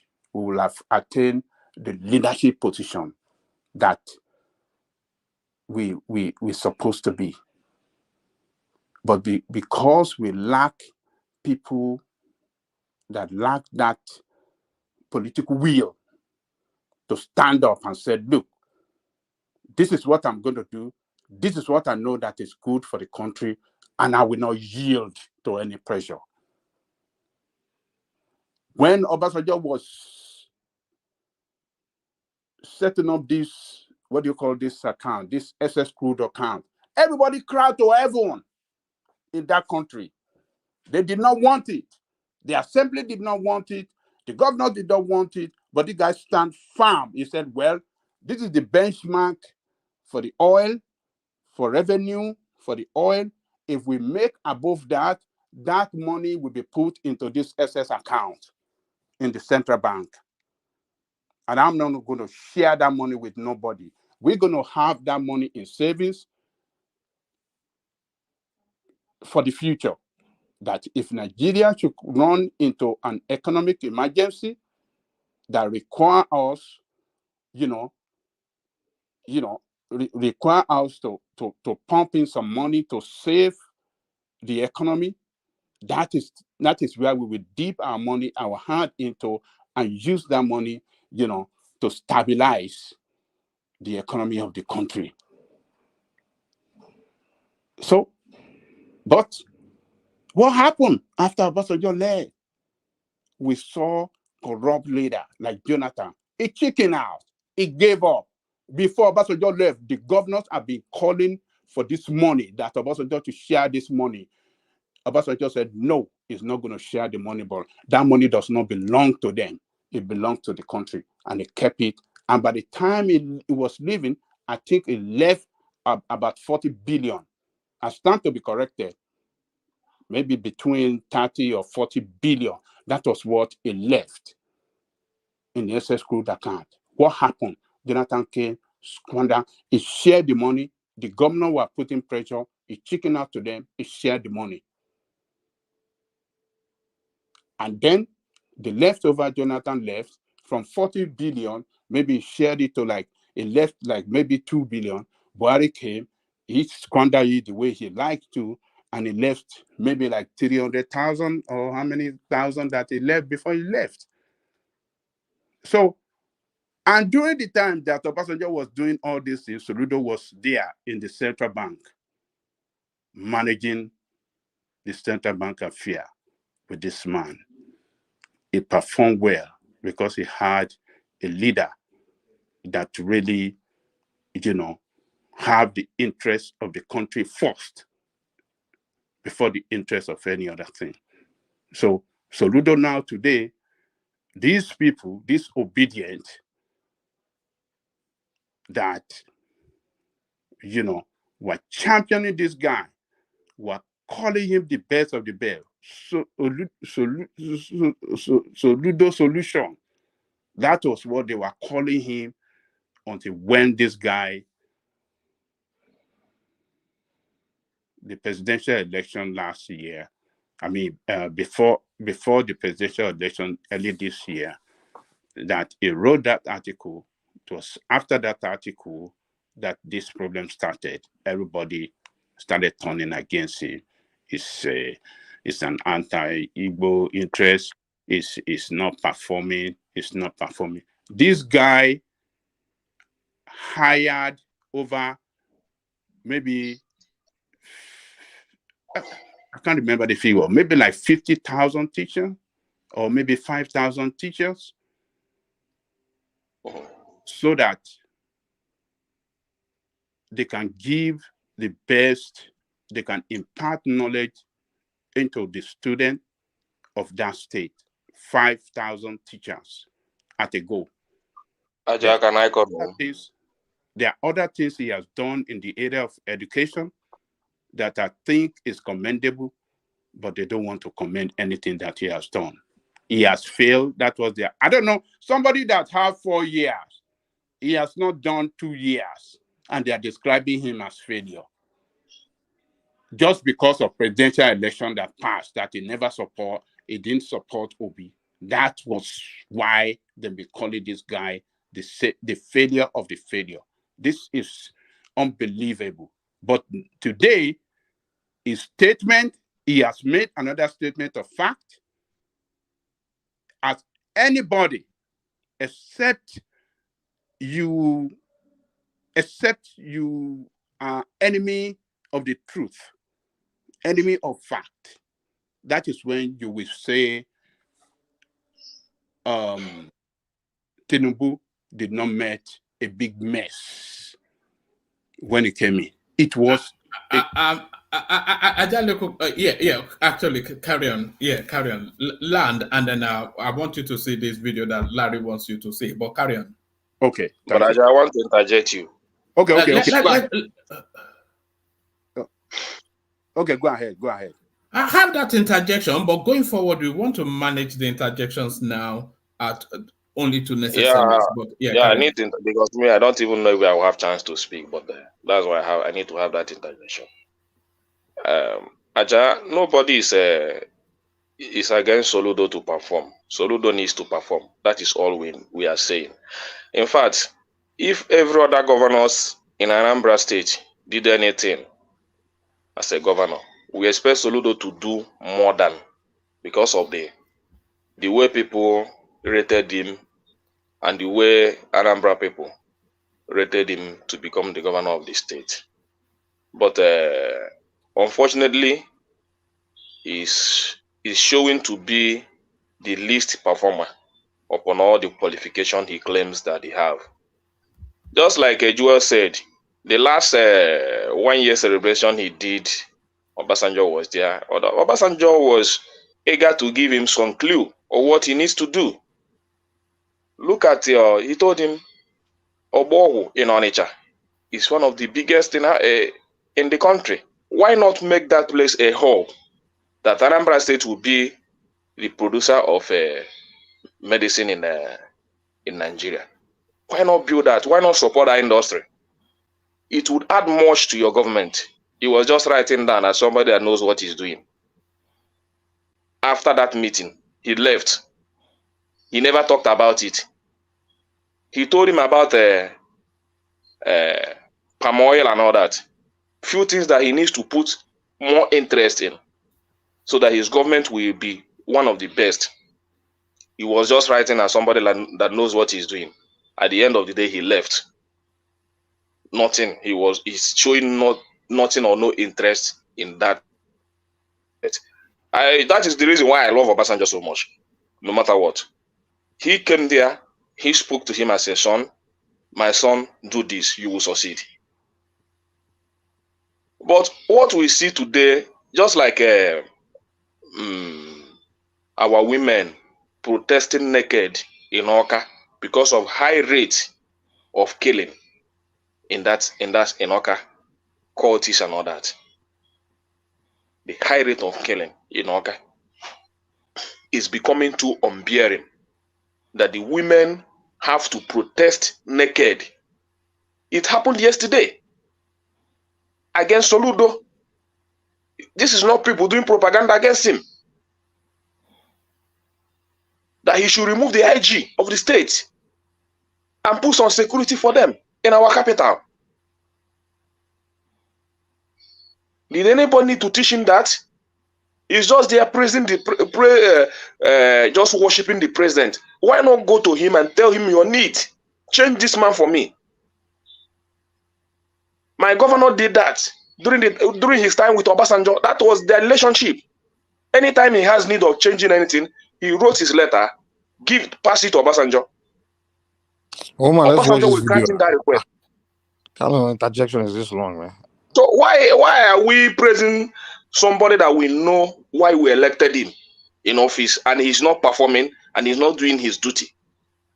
You can praise him because he supported this government. He is not the first person to tell us that the country is dried up. We know that. Even Obaseki gave more reference to that more than him. Obaseki said it earlier. He's just saying it now.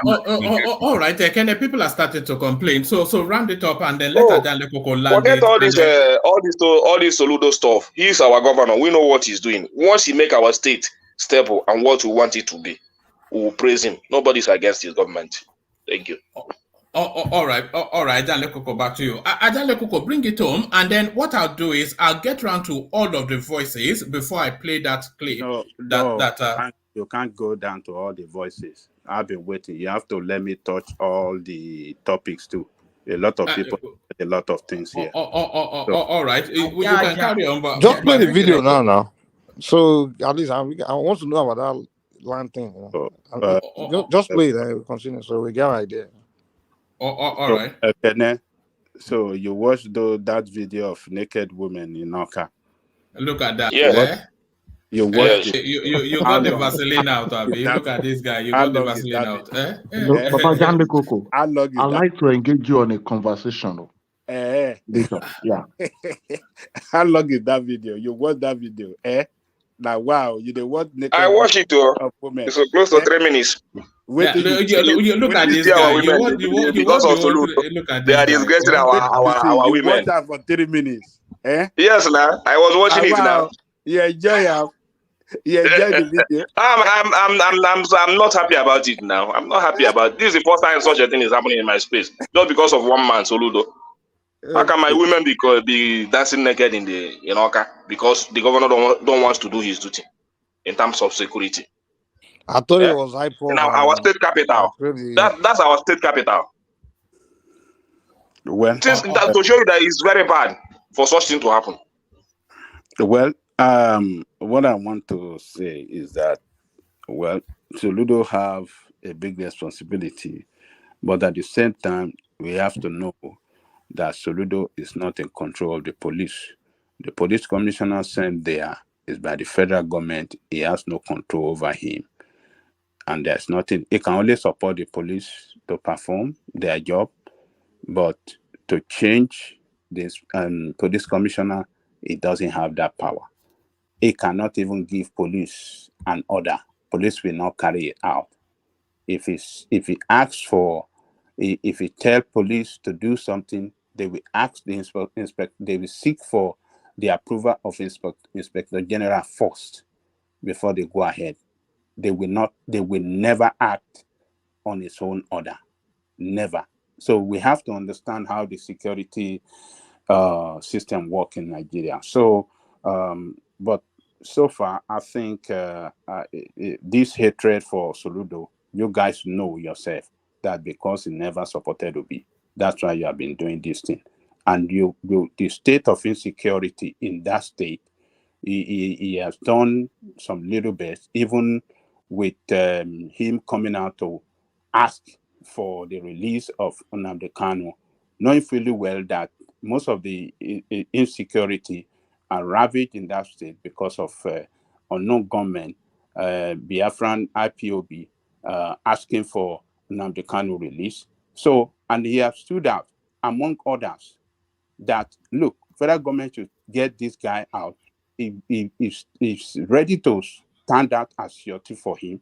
You know, what is it? Obi have never in one day say anything in favor of Nnamdi Kanu. Nothing.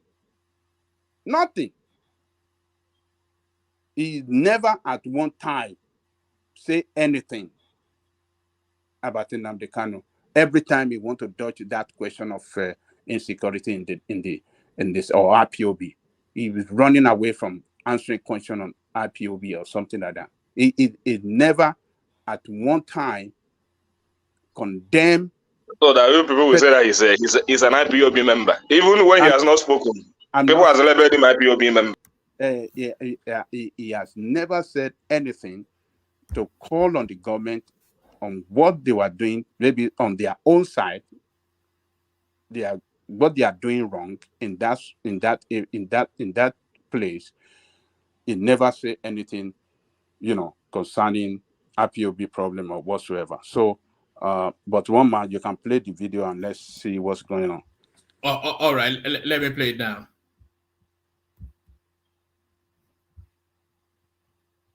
Mr. God.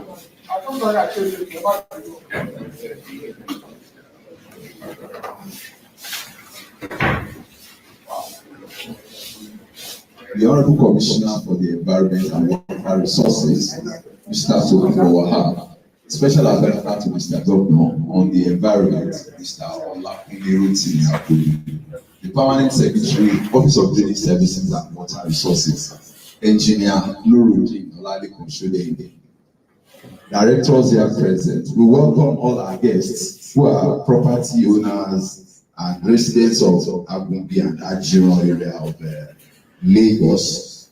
The state government has a primary channel there, and because one of the hallmark of this administration is about consultation, we have invited you here today so that we can deliberate, because there is a primary channel of the state that the Director of Drainage Enforcement has spoken in the short speech about that earlier on. With your kind permission, let's welcome the Honorable Commissioner and the Special Advisor. You're welcome, sir. My name is Soludo. I'm the Commissioner for Justice, and I want to formally welcome this meeting. To call the meeting so we can reach stakeholders with respect to our channel. And I also know that notices have been served. But upon the expiration of the notices, I also insisted I want to meet with the persons who served these notices. I want to put a face to them, I want to have an interaction with them, so we can rub minds and see where we are, and ask questions, and then have a proper engagement with one another. Sorry, are you hearing it okay, by the way? Are you hearing it okay? I'm not here. I'm struggling to hear you, one man. Yes, that's the quality of it. Though. There was nothing I could do. No, that's not Akwa Abiodun. That's the person in charge of the essentially the demolition space, and he's called them in to tell them why he's bringing down their houses. Is it what playing on, or should we abandon it? You can play it. All right.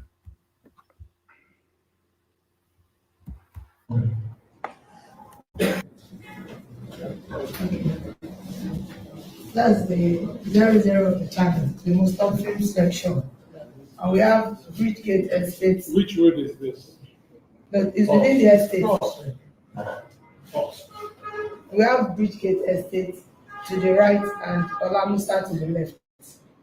So we are approaching. What size of your canal here? It's about 6 meters here. It's still at here. It's still at here. And about 50 meters is at before the line. What is the right of way? What is the right of way? 677. Right of way is 20. 20. So 677. Yes. So continue. No, somebody asked a question. So what do you mean by 20 meters? That's the same. 10 meters from the middle of the property line to property line. 20 meters. Property on the left, property on the right, it should be 20 meters. So in the middle, then you have the canal is 6. So the setback, the step for it actually is 77. Okay, that comes. Are you okay, sir? Sorry, are you possible? This property with you. let's say it's 6 meters.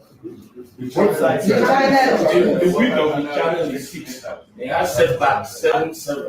Total 20. Continue now. You wanted to say something? Yeah. Now, for those that are in this room, with due respect, madam, your channel is here. This is your channel. Yes, sir. The houses on both sides, I can't see your setback at all. Yes, we've started on them, sir. Okay, continue.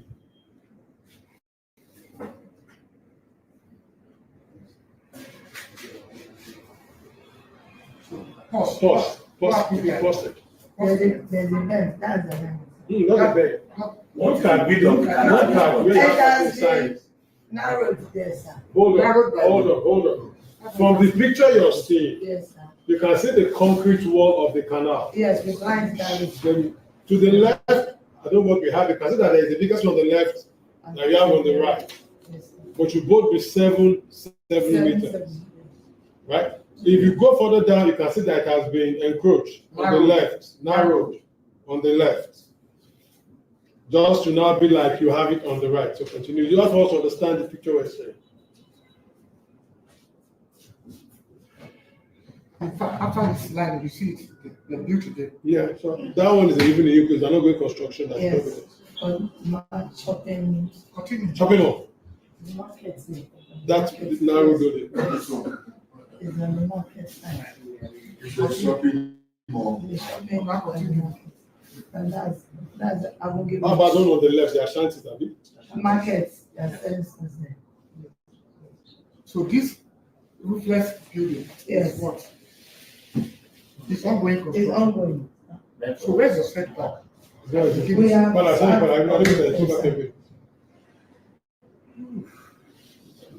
More. Yeah, you go to any people here. Yes. So they apply for drainage clearance. They apply for drainage clearance, which they got. Yes. On what time? But they cut off part of the building, a part of the land. And then this is the section that was cut off that is now sold by I don't know who.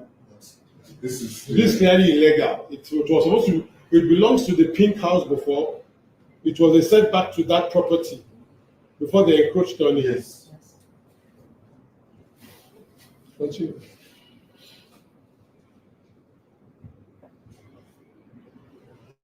What road is that?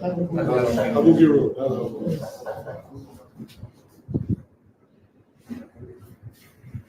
Go on, drink Abugi.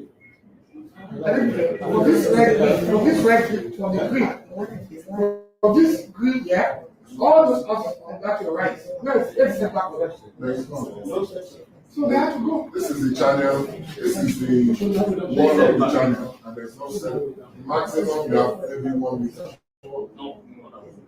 Okay, 2. Okay. I want to set back. Look, this man just took up and he explained. We can see he said that. He took his physical measurement himself. That is how we want to solve the problem. Yeah. And we said if you are a fraction of 7, we're all human beings. Why should I go and pull you down? That is not enough. That is just totally out of it for me. But if I am looking at the 7, and you are at a 2, a 3, let us call the spade a spade. You can't, I won't give you the grace that man just had. Let us be very pragmatic here. So to your left, it's still very both sides are not. Both sides. Both sides. Both sides the fence wall. This is a fence wall. Both fences are just. They are just not true. As you do the right, you do the left. Take everything down. Take your 7 meters. 7 will not fall.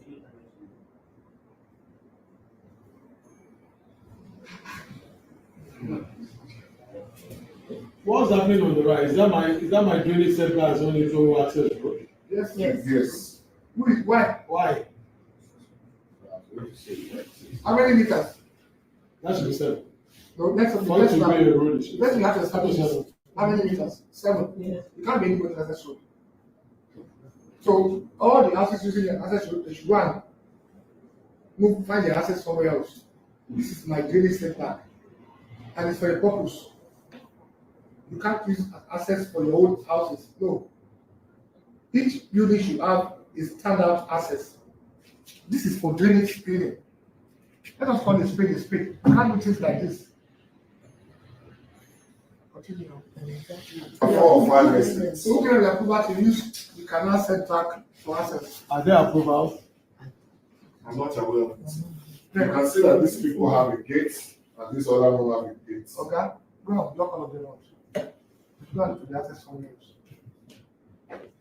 You can't. If you are building, the presumption is you know how to enter your house. You can't use a setback meant for a public, like a village, as your own asset. No.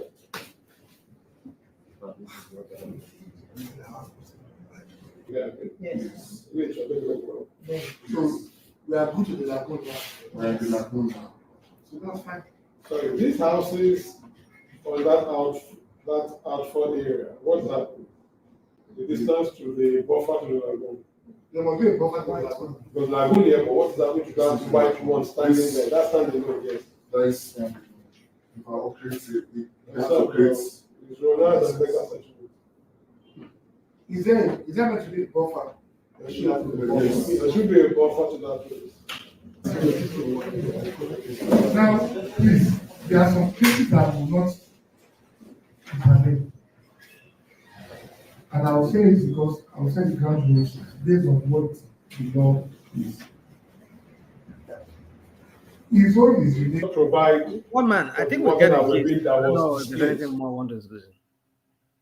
I think it's all about setback. One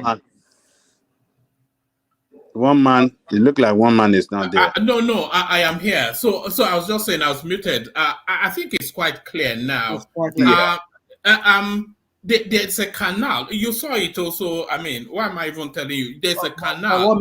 And hold on. There's a canal. And for that canal, for maintenance and for flow, there has to be a setback either side of the canal, 7 meters. That's what they said. So now these people, they've encroached up to the point of even being on top of the canal. And what that guy in the face cap said was that they encroached, that 7 meters, but heavily encroached, but they were even going to give them leeway if they were then encroached like a meter, 2 meters, etc. We are all human beings, he said. But this, you saw the images now, they encroach right up to almost even to the point of being inside the canal. And then when Lagos floods, and then you say it's Tinubu, he stole all the money. So this is it now. You either want one or the other. One man, can I say something real quick? I know some other people want to say something real quick. You see, in a very highly, I just sent you a picture. If you look at that picture, I just sent you a picture right now. That was a picture I took of when I was in Berlin. From the right from the Reichstag there, there's a canal behind there. I think that was where the Berlin Wall used to be. If you look at it very well, there is on both sides. You see how closely I forgot the name of that canal there. It's like what they call that canal. Yeah. So if you look at it on both sides there, you can see they built very close to that canal. Is that the Danube? No, that's not the Danube. But anyway, yeah. So the point I'm trying to make here is this, one man, is that it's a common thing in most, but the only thing I just feel is that you just need to demolish those houses that fails to meet that setback minimum of that setback from the canal. They don't have to destroy all the whole homes. No, they didn't destroy all the old homes now. They only destroyed. Yes. In fact, so even some buildings they partially destroyed or demolished, but not fully. They only really demolished up to the specification that is needed to maintain the free flowing of that canal. Well, yeah, I agree. If as long as they're not destroying every house, if any other house, of course not. Not all the houses. It's only the ones that encroach. Okay, cool. That's fine then. That's fine. So all this is targeted of Igbos and whatnot. It's nothing like that. It's just yeah, there are some houses that they bulldoze everything too, on the basis that they are built on canal channel. You understand? So if your house is occupying a canal route, I think they have to clear it off for that canal, whenever it rains, so that the flood can have its way and no destruction to cause flood. You know, and you know why they have those buffers, Ajanle Koko, of course, it's for maintenance. Yes. So are you asking them to be climbing over your house to maintain the? I mean, what's going on? I mean, we one man. Even the lagoon, they show the lagoon now. Apart from the canal, you look at the house very close to the lagoon. Yes, and they said they needed a buffer for that canal to really flow into the. Because No, if they how don't can have you that, build into very close to lagoon? Well, you know, they can build whatever they like, but People build so close long to as that, it's not that's not a yeah. problem. The thing is the setback, and if the government has planned for that area, then they don't need to build there. But my point is this: this: when they were building those houses, what was the government looking at? The government inspectors that were coming there. No, but the government told. Do you want me to go and bring that as well? The government told them countlessly that don't do it. But stop work. Stop order. They give them a stop work. And then okay. So in America, you live. So government have to hold your hand every time. Oh yeah. Come you on. know, a lot of those houses they are red marked. They've been red marked for years to indicate that it's not. I mean, one man. It's not only in Lagos. Even in other states, you see this cross. The town planning authority will come. They will put this red cross. Stop work, and people will come and plaster it, and they will complete the house. They're not they will complete it. Whose fault is that? What do you need? They have told you to stop work. They ask you to stop the work, you continue. Then when they come after, you say what are they looking at? So they should come and cover it, Abi, or put police there. That's not what we're saying. That's not what we're saying. If you see, come on, I don't understand. I don't understand this. And then people. Don't you understand now? Rational mind. It is the government's duty. A lot of our people are lawless. Government duty. I know our people are lawless. I agree with you. You know, so when government, you know, directed them or even told them don't do this, they didn't listen, and that is why when the government come after them, they're gonna come when they did not, you know, expect government to come after them. That is what has happened in most of these cases. Most of them have been given notice not to do this. They have been advised not to do it, but they will do it. They won't listen. They want to do it anyway, just because some developers want to build those houses quick. Koko, if you see this video, a woman was interviewed. That is the developer of that place, and they're asking her questions, and she was looking dumb. She couldn't even answer those questions they're asking her. Yeah, so because she knows she has done wrong. Yeah. In fact, she's the one that's supposed to pay those house owners. She's the one that's supposed to pay those house owners. Oh yes. Okay. Hello, Baba. Yeah. I've often listened to you on this platform as you speak of Obasanjo in glorious times. Are you changing the topic? Don't change the topic just yet. Let's stay where we are. Because this has been bothering me for too long. One man. I really wanted to hold Baba hand. All right. It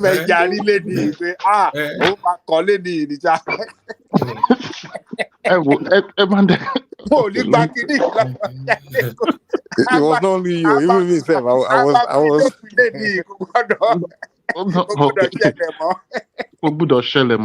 You see, let's start. All right. Apologies, the prime. Before you start, let me shuffle myself out. Hand over to Thomas and then carry on. Super Chats Alexander Gomez, Ayo, you know, we'll always mention Choma, not only pretty but wealthy. So that's Choma right there. And Ayo feeling that there wasn't sufficient enough. He does it twice again. So thank you to all those. Let me shuffle myself. I'll carry on at the prime as I ease out and bring Thomas on. General Thomas, good morning. Yeah, Baba Janle Koko. You see, you often speak of Obasanjo in glowing terms, and it bothers me. I believe every man has his own flaws. But however, trying to make a saint of Obasanjo is not fair to some of us that lived this period under his dictatorship. Let's start like this. Obasanjo used 5 Senate presidents in 8 years. That speaks much to how democratic he is as a person. So a lecture on democracy from Obasanjo, I don't like it. 2, Obasanjo was supposed to be the foundation of stable electricity in that country. $16 billion was earmarked for this project in 2003. I Up think to it was date, 60. he said 16. I think it was 60 billion. Yeah. It was 16 billion. Oh, okay. The economy of that year, the budget of that year had mainly electricity as the chunk of it, and Obasanjo did not deliver. They had to set up some panels, and they were asking his cohorts, like, will you do this in your country? That you are paid for a project almost 100%, and the work done is about 5%, and nothing came out of that. Another problem is the Sunday Afolabi that was supposed to be the foundation to collect data for Nigeria. One of his cronies, over $200 million went to that. Another issue was the issue of, he was also the foundation of Boko Haram, his mishandling of Boko Haram, Masob. Can somebody mute themselves? Are they in the toilets or what? Somebody mute themselves. Somebody is Thomas Could there. Could it be Thomas? Could that be Thomas in Thomas? the toilet. Thomas. Somebody should mute themselves. Somebody should mute on mute for like two times, and that problem will stop. I think StreamYard been having problem when you come in. Even though you are muted, we can still hear you. So, but if you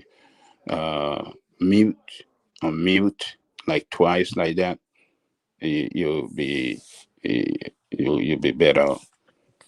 Yes, my friend, I'm listening. Okay, yeah, that issue of data, Sunday Afolabi, over 200 million. That was when Nigeria was meant to have data of everybody. Obasanjo squandered that opportunity. Another thing was the introduction of school fees that was extremely exorbitant. It was around 100,000 back then. But it's not true that Obasanjo squandered that now. Sunday Afolabi went to jail. You know, he went to jail. I mean, he paid for that. What do we have? We don't have data. Do we still have data? That money was meant for that project. But who I mean, Rational man, let him land now. He's lining up his anti-Obasanjo's. Well, they're not factually true. That's what I'm saying. You can't blame Obasanjo for that. Okay, well, let me put it down. Then we'll discuss that. Then the other one was the proliferation of private university that eventually destroyed the public universities in Nigeria. 70% of those private universities in Nigeria was Obasanjo was one that opened the license for them. And the situation is so bad right now that the poorest are the ones going to public university. Even the councillor, the commissioners, they don't have their kids in the public university. So there is no interest to fight for the children of the poor. He opened the door to giving those licenses to private universities. So if you speak so much in glowing terms for Obasanjo, sometimes I'm like, has Baba really forgotten what he did? Also, how he starved the people of Lagos based on politics of their own revenue in 2003. So I don't hold him at high esteem, especially because of the electricity issue. Baba, can you defend this person which you are opposed to, please? Okay. And it didn't fix any road too. All the roads just bad. Okay, let me say this. Let's start from the educational sector that he open up, put up policy for private university. Yeah, I personally does not support that. But he did it.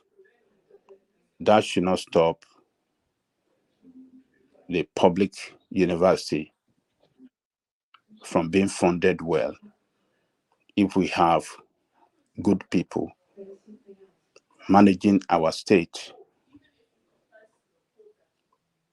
I mean, if we have good people at the helm of affair managing every state of the federation.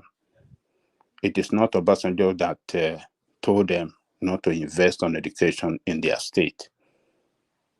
It is not, so you can't blame Obasanjo for that, for less investment on Baba, education in his sorry, state. I'll be more. It's coming to my brain. Probably I'll be stopping you intermittently to say another major problem Nigeria is experiencing is also the Sharia law that Obasanjo allowed because of his political interest. So, and Nigeria has been dealing with that to date. That was what led to extremism in the north, in which gave fertile line for Boko Haram that has cost Nigeria over 25 billion to defeat. Well, Boko Haram,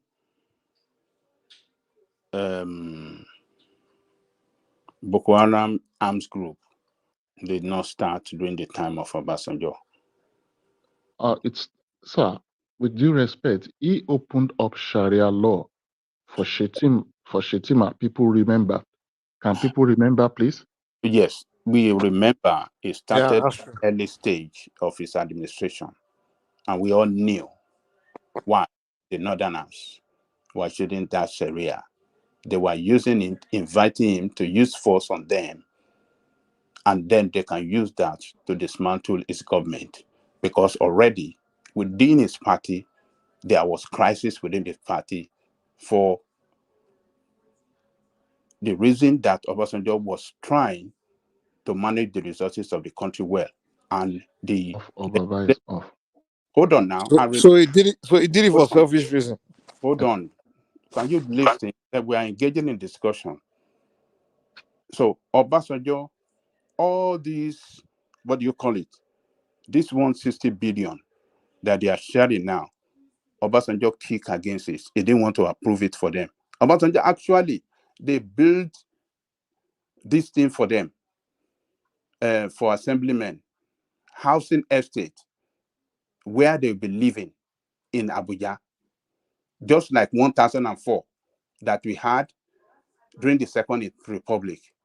These assemblymen, the senators and all these things, they kick against it, that they should be paid their money to go and live wherever they want to live. They don't want government to furnish anything for them because it might not meet the standard of what, or the standard of life they live. The furniture. Ajale Coco, I remember they said the house is like hostel. They don't want Yes, to live there. I yes. remember them. Yeah. Obasanjo of fighting them. Look, this is the government, this thing that is built for you people to live in. Government will furnish it. Government will do this thing, and you don't need to be taking so much money for allowances for housing, for car, for this, for that. These people stood up. So that crisis was huge within his own party, in his own party, and in the National Assembly as a whole, because we had APP there, we had Alliance for Democracy, and all of them. So they were fighting him.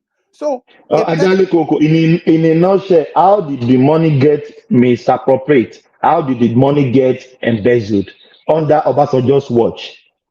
which money got embezzled you are talking about? Which one? Hold on. Real quick, let me just say something. Yes. Obasanjo had his own flaws, but there are certain things you cannot take away from him. When he sees it necessary to prosecute, he will prosecute. he will give the nod, and they will go on with it. The Sunday Afolabi that you talk about, he was prosecuted by EFCC for. Rashid, you should have let me speak now. He posted all these questions to me. Okay, all right. I was just trying to help you, but attack if you, him. then Balogun to remember that one too. Yes. So let me answer him. He came after me because he said I always give every time I will speak good about Obasanjo, will never speak anything, all this bad thing that Obasanjo did. So let me respond to him. So he was facing crisis within his party, crisis from the assembly, and then you saw this northern governor coming up with Sharia. And remember, Nigeria was in crisis then. We had militia group everywhere across Nigeria. This happened at the beginning of his government. We had to do our People's Congress, we had Niger Delta, we had some other militia group. You know, he has to manage the situation well to stabilize, you know, Nigerian state. So the issue of Sharia, I think, yes, some people can blame him. I won't say people that blame him that, oh, we should have gone after him. Those people that were that sponsored Sharia law, I won't blame them for saying that he shouldn't have gone after them. I mean, I won't blame them for blaming, Obasanjo, that why did they allow Sharia, you know, a law in the north when that was what they have used to destabilize the north today. Well, they could be right, but looking at the political situation in the country then, I think he acted wisely and he defeated those people because they were trying to turn the country upside down during his time so as to give. Ajale Koko, can we say he doesn't want to annoy them because the Northerner put him in the power? Well, they could be right by saying that. Yeah. And it's a wise decision because they are the That's a wise decision. Hello, Baba Jande Koko. Hold on. It was the one, they are the one that took him out of the jail. They are the one that packaged him for the position of president. They sponsored him. So he has. And that makes him bad, no? So that's the selfish interest. That's the selfish interest. Selfish interest, exactly. He did everything all selfishly. That is the father of the nation, according to Ajale Koko. He's the best. For those He of sold us out, man.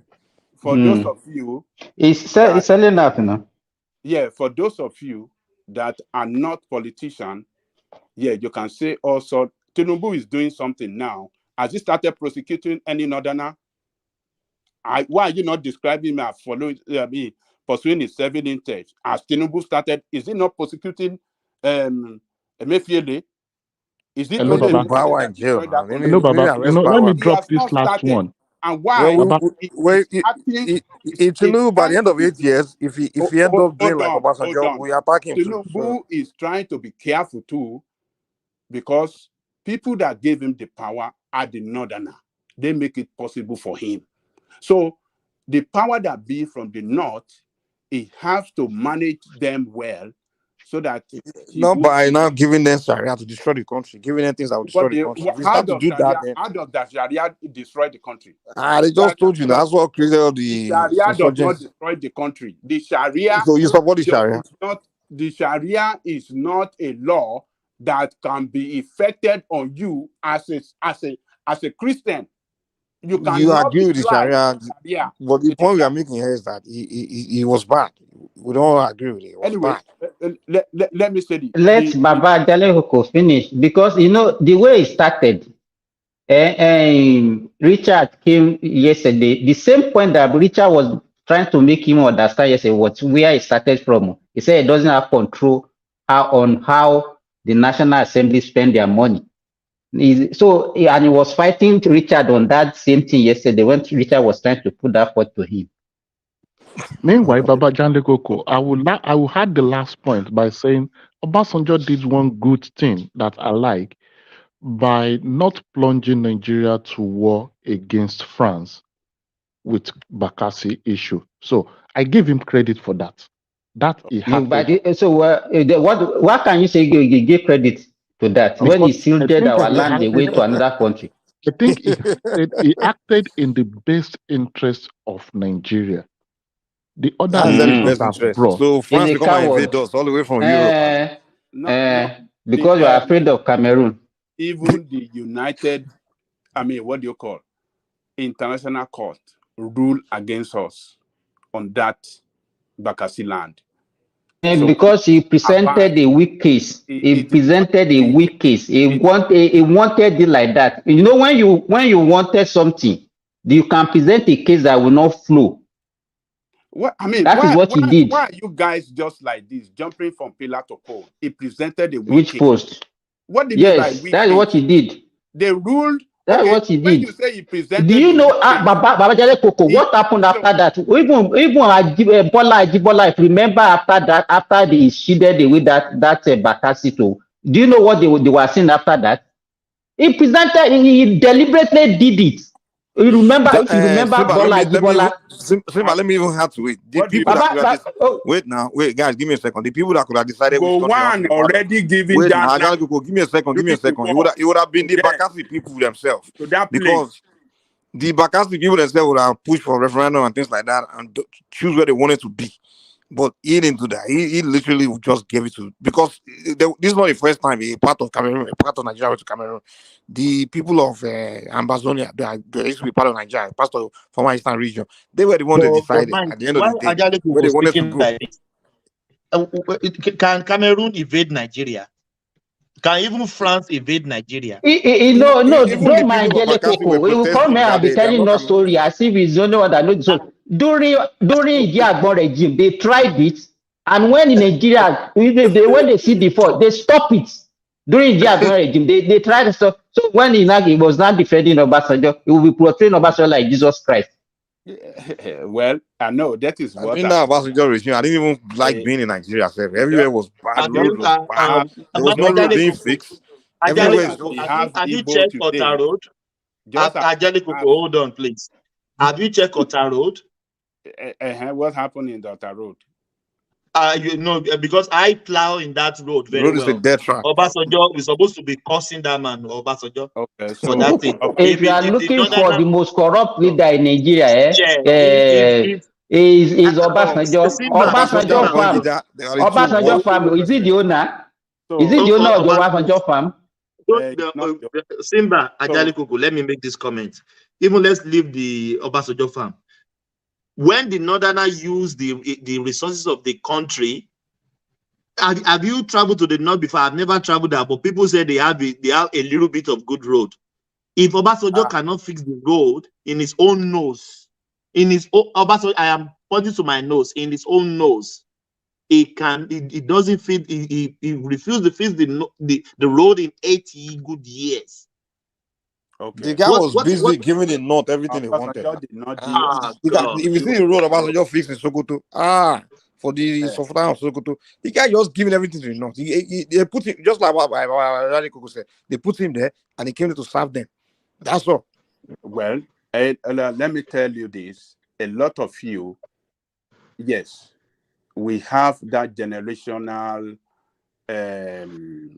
hatred for Obasanjo than So we are past the hatred to our children. Are you? Is that generational hatred? What do you mean by generational hatred? I'm in Nigeria right now, and I will tell you this federal road. We have I'm in Nigeria right now, and they will continue to pass it on. So this is we were alive. What happened? History never lies. Never lies. Baba, why don't you cool? Hand over to Awolowo. That all this problem started. That is when all this problem against Obasanjo against Obasanjo, that is when it started in 1978. That history never we are not talking about political. We are talking about what the man, what has he done. So, but what we are saying here is that the Sharia law, which he allowed the Northerner to use in their own state then, did not affect the whole of federation. So that is number one. Then number two, on education, I've explained that yes, he allowed private university, so to come into existence during his time, but your state government, the Obasanjo does not have control to invest on education. It does not have control on your state government. So leave Obasanjo out of that. Then number three, the SM Afolabi that you talk about. But I control to intervene in Lagos. Sir. The SM Afolabi, Obasanjo punished FM. He took him out from there. He put him through the trial. It was during that trial that SM Afolabi died. So that one is clear. Did Nigeria get the money back? What about Boko Haram? What about Boko Haram? It didn't start during Obasanjo. It was during Jonathan time. Boko Haram started in 2002. It started in 2002. Boko Haram, did they started carrying arms since 2002? It's a fallout of what happened. It's a fallout. Obasanjo was turning the other eye on them when they started their movement. During Obasanjo, he was turning the other eye. Their leader was captured for one reason, I don't know. They arrested their leader. You want me to help you out with this? All this on Kokoton, Ajanle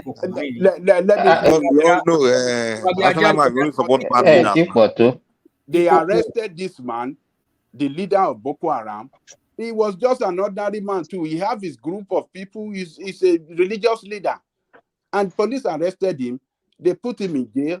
During that time, he died in custody, and then the group said, "Oh, they will take revenge. They will not allow this to go." It was a deliberate killing of their leader, and from 2008 upward, they started arming themselves. Who arrested? Who arrested their leader?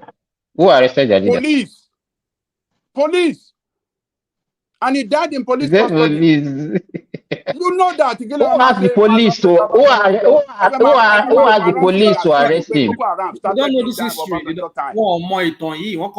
As if Obasanjo, they started killing people during Obasanjo time. Why are you people doing like this? But they were killing people during Obasanjo time. Why are you doing like this?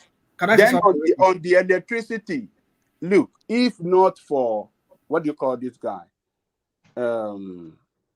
Well, it is there that there are many electricity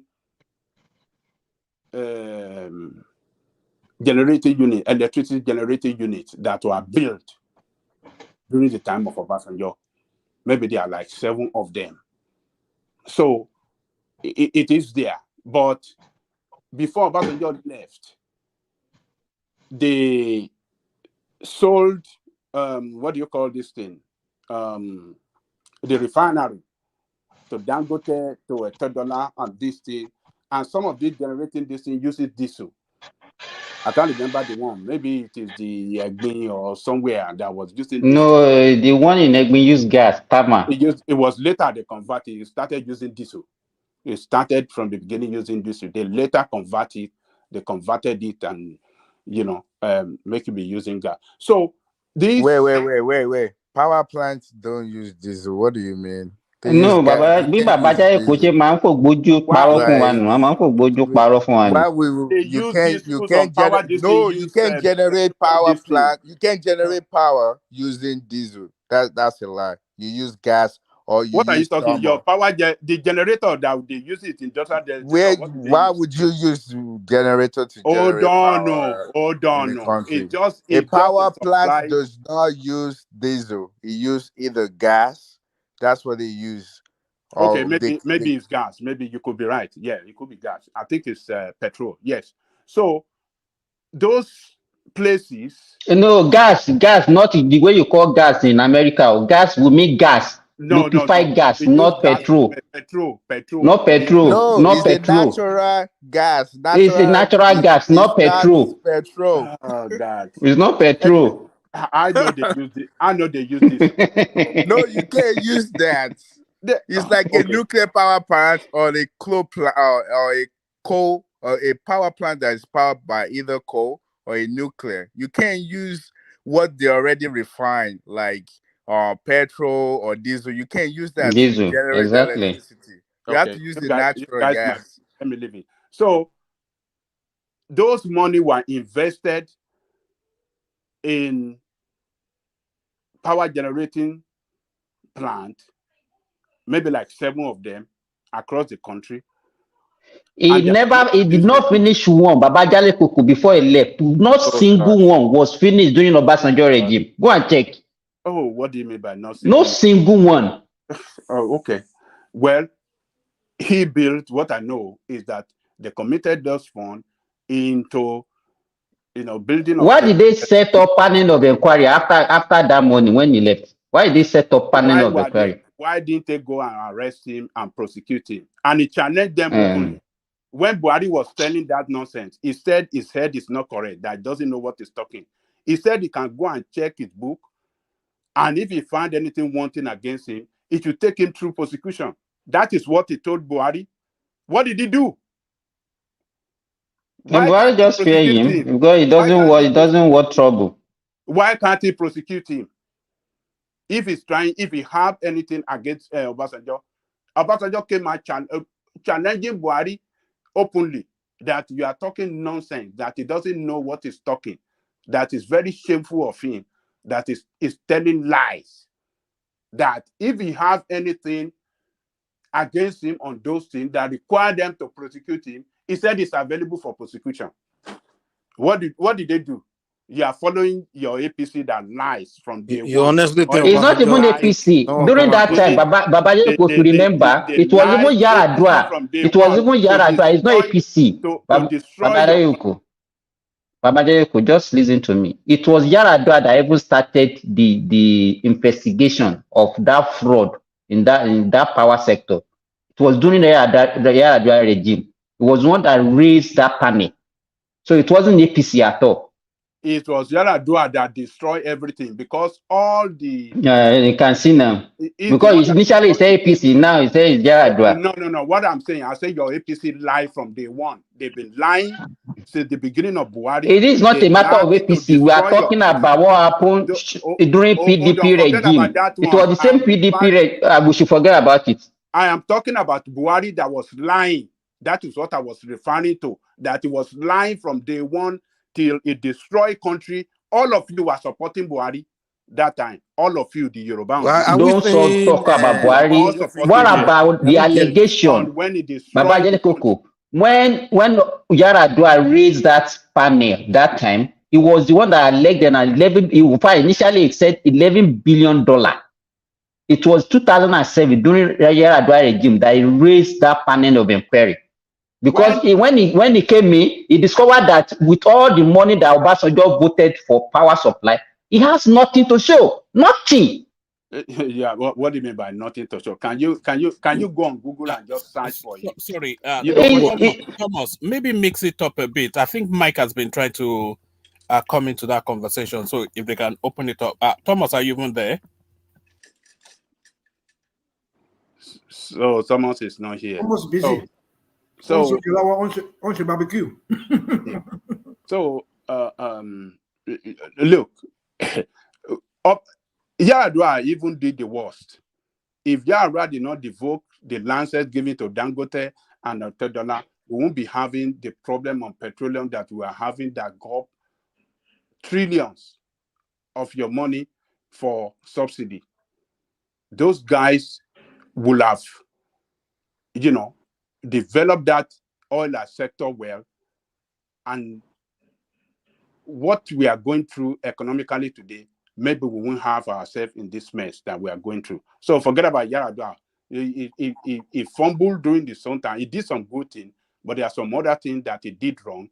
And it was just that Ikulobachi somehow. Maybe he would have been one of the most corrupt people that we will have in the history of the country. But we have to respect him. So, but look, I'm not saying that Obasanjo is an angel or is a savior or he doesn't do something wrong. That is not what I'm saying. But what he But it has didn't fix the country. It didn't fix the country. we're fine. What he has done. We didn't see anything. We didn't see any lights or infrastructure or anything. Nothing. I didn't see anything. In fact, the worst time all the time I've been visiting Nigeria, the Obasanjo time was the worst. When I started seeing things being fixed in Nigeria, I was during Jonathan and Buhari time. I started seeing road being fixed. Now every time I come now, I see roads. At least I see road being fixed. Infrastructure. So there's no Obasanjo road time, when Nigeria was a Obasanjo shithole was country. in the country. I don't even know why people mention that name. I literally can't say this guy. He did it. Nigeria was a shithole country, man. Like when Obasanjo was ruling, but he my built point, nothing. But my point, the point I was making then, was that when Obasanjo took that courage to fight against politicians that are so corrupt, that does not have anything to do good for that country. Which politician was he fighting? Which of the politicians was he fighting? Is it the same PDP people that we have today? All these people. So when he set up the SS Crude Oil account, they didn't want it. But Obasanjo stood firm. He set up that account and was putting savings. SS crude called SS crude oil proceed. It was putting it in that account, and it grew up to like 40 billion as at the time he left. And that money was meant, according to him, for emergency use in the future. That sounds like Peter Obi. I left money behind. Is that what we want to hear? You should have built things, man. You should have fixed road with the money. We don't want to hear he left money behind. That one is different. You don't even understand. You try to give someone credit for leaving money behind. The basis of SS crude oil account. You don't understand it. We don't care. What did you do? That's what we care about. You are just here trying to paint on passengers. The man didn't do anything. He didn't do anything for that country. You don't understand it. You just want to talk. Abacha was even doing better. He only did one thing positive. He did only one thing positive in Nigeria. Everybody's aware of it. If we have that money today, Nigeria, we are zero debt money today. That's the positive thing he did. So that one helped your life. One voice, guys. One voice. Let Nigeria people land. Yeah. If we have that money today, Tulumbu will not be crying around begging for money. That is where he will dip that money, his hand into, and said, okay, in this crisis, let us use this money to stabilize Nigeria and get back up. That is why Obasanjo set up that account. But now we are begging. We don't have nothing. Nigeria is broke completely. Tinubu said it. He said what he meant is like a dry well, and somebody gave you water. Go and fetch water from that dry well. How would you be able to get water from the dry well? He said that is what he meant. This is what Obasanjo said on the first day he had federal executive meeting with his ministers. This is what he said. And do you think why he's traveling around, begging around, do you think he's doing it for a joke? Because we don't have money to operate the economy. Even the little budget that he just did, supplementary budget, it's going to be financed by debt, by borrowed fund. We don't have money to even finance our budget. So look, we are in a very serious situation. But Obasanjo, for that thing, he did good. I said he did good. So, and everybody will acknowledge that was a good step in the right direction. Some people don't see it as a good step in the right direction. He write off the debt of Nigeria to stabilize our economy. Can they do it for Nigeria again today with Obasanjo? I mean, with Tinubu? Maybe our international creditors, maybe they can do it. But that is what Obasanjo did. He was able to go around the world, persuade leaders around the world, and they stood together and they wrote off our debt. That we must give kudos to him. And he left a buoyant economy as when he was living. I don't even get this buoyant economy. You said the same thing yesterday that Goodluck Jonathan left buoyant economy. I don't even know the kind of economy that you are talking about. What is buoyant about the economy that Obasanjo left? Yeah, Simba, kò lè yé ìgbà tó jẹ́ pé àwọn àgbà Ẹgbà tó jẹ́ pé kindergarten economy ni Ajale Koko àti Rational Mind kọ́ kindergarten economy. So when he left, the economy was buoyant. I know what I was making back then, sending things. I don't need to tell you. I mean, but I know what Obasanjo I cannot do anything. I cannot do any business with Nigeria today. Do you think we are a lot of us that are so why, angry Mr. with that Koko? country? Why? Do you think we are just angry for nothing? Our own country, we cannot do business with our own country. You guys should just stop it. Ìgbà tó jẹ́ pé container business náà lè ń ṣe tẹ́lẹ̀ pẹ̀lú country kẹ́ máa send mọ́tò láti Amẹ́ríkà ṣé yẹn nìkan ni business yẹn lè ṣe. Container economy. What's up, boy? Go back send the container now. What's up? Go back send the container to Saudi. Wọ́n lè ṣe. Àwa tá à ń ṣe better business ń ṣe better business pẹ̀lú Nàìjíríà àdè stop ẹ̀. So kí ni táwọn sọ lẹ́nu kẹ́hìn? Can I ask a question based on? Can I ask a question based on the money that Obasanjo left when he left the president? Don't you think the reason why a lot of things didn't work very well is the fact that he used the executive order, like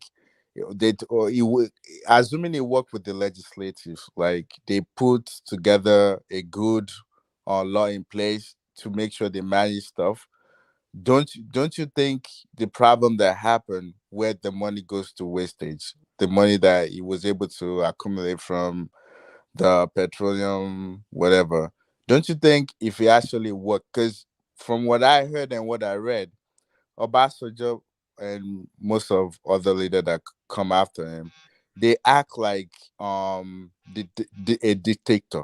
Like they not, just because they have executive power to do stuff, they not bringing people, they're not working together with legislative arm of the government to make sure that even when it's gone, because there's a law in place, those things will not go into shambles. So question directly to what Ajale Kuku said, that he left money and the money just goes to waste, like people don't. Can I answer your question? I think you've yeah. So don't you think because he was acting like a dictator and he wasn't bringing I'll give it to him together? Like he acted like a dictator. Yeah, he was a dictator when he was there as a civilian head of state in 1999 to when he left.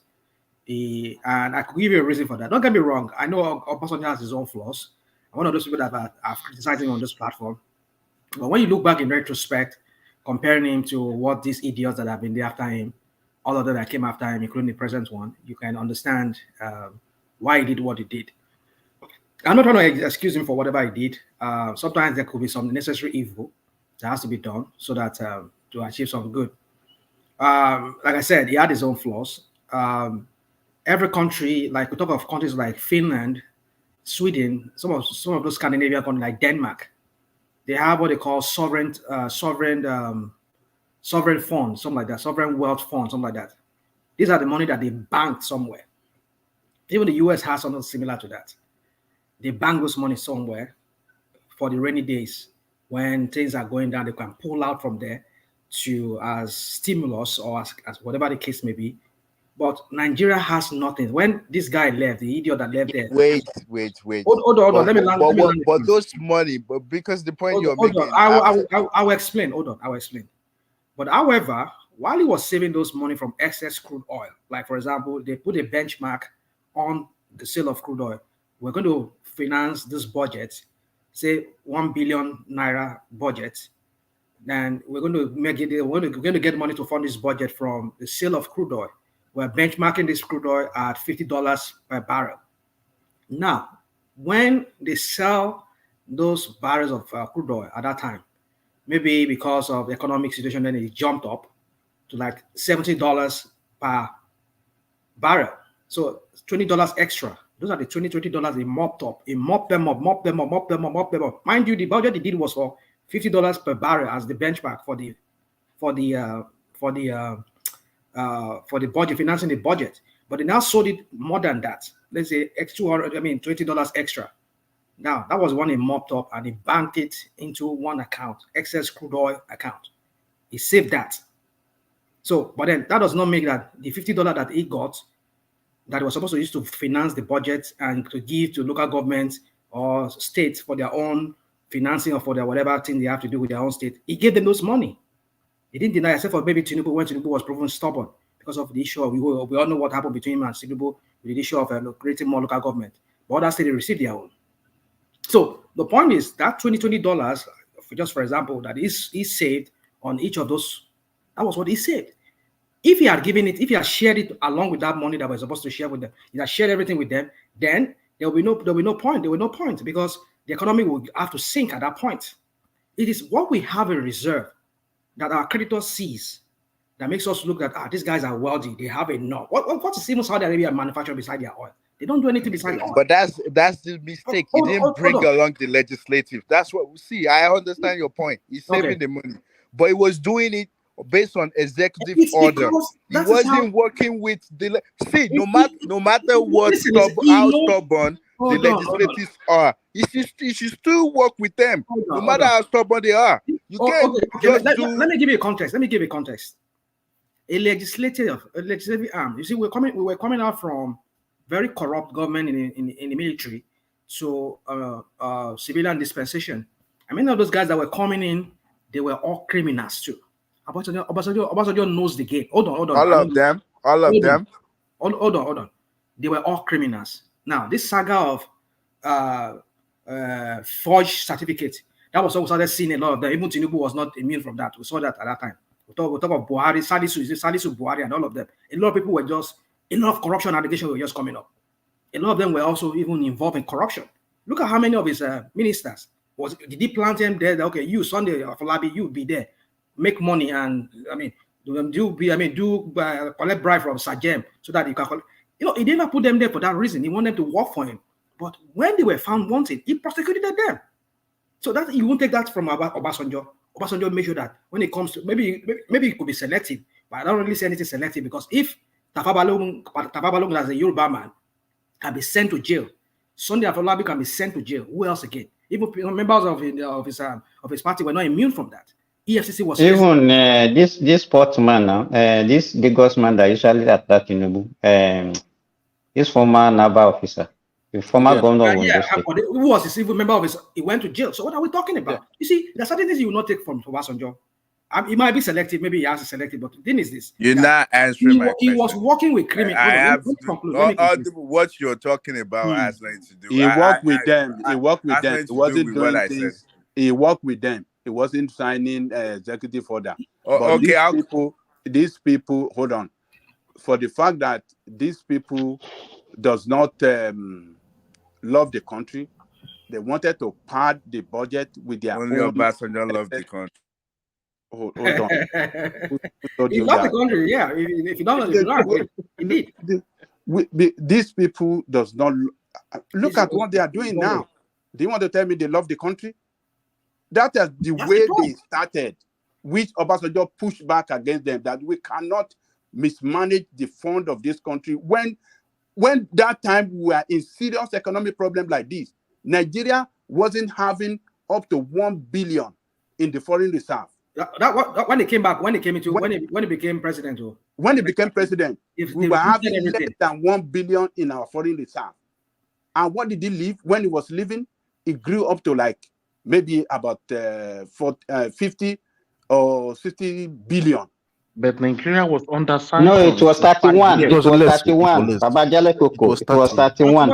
But at least Nigeria was under sanction under Abacha before Obasanjo came in. So we were not having money.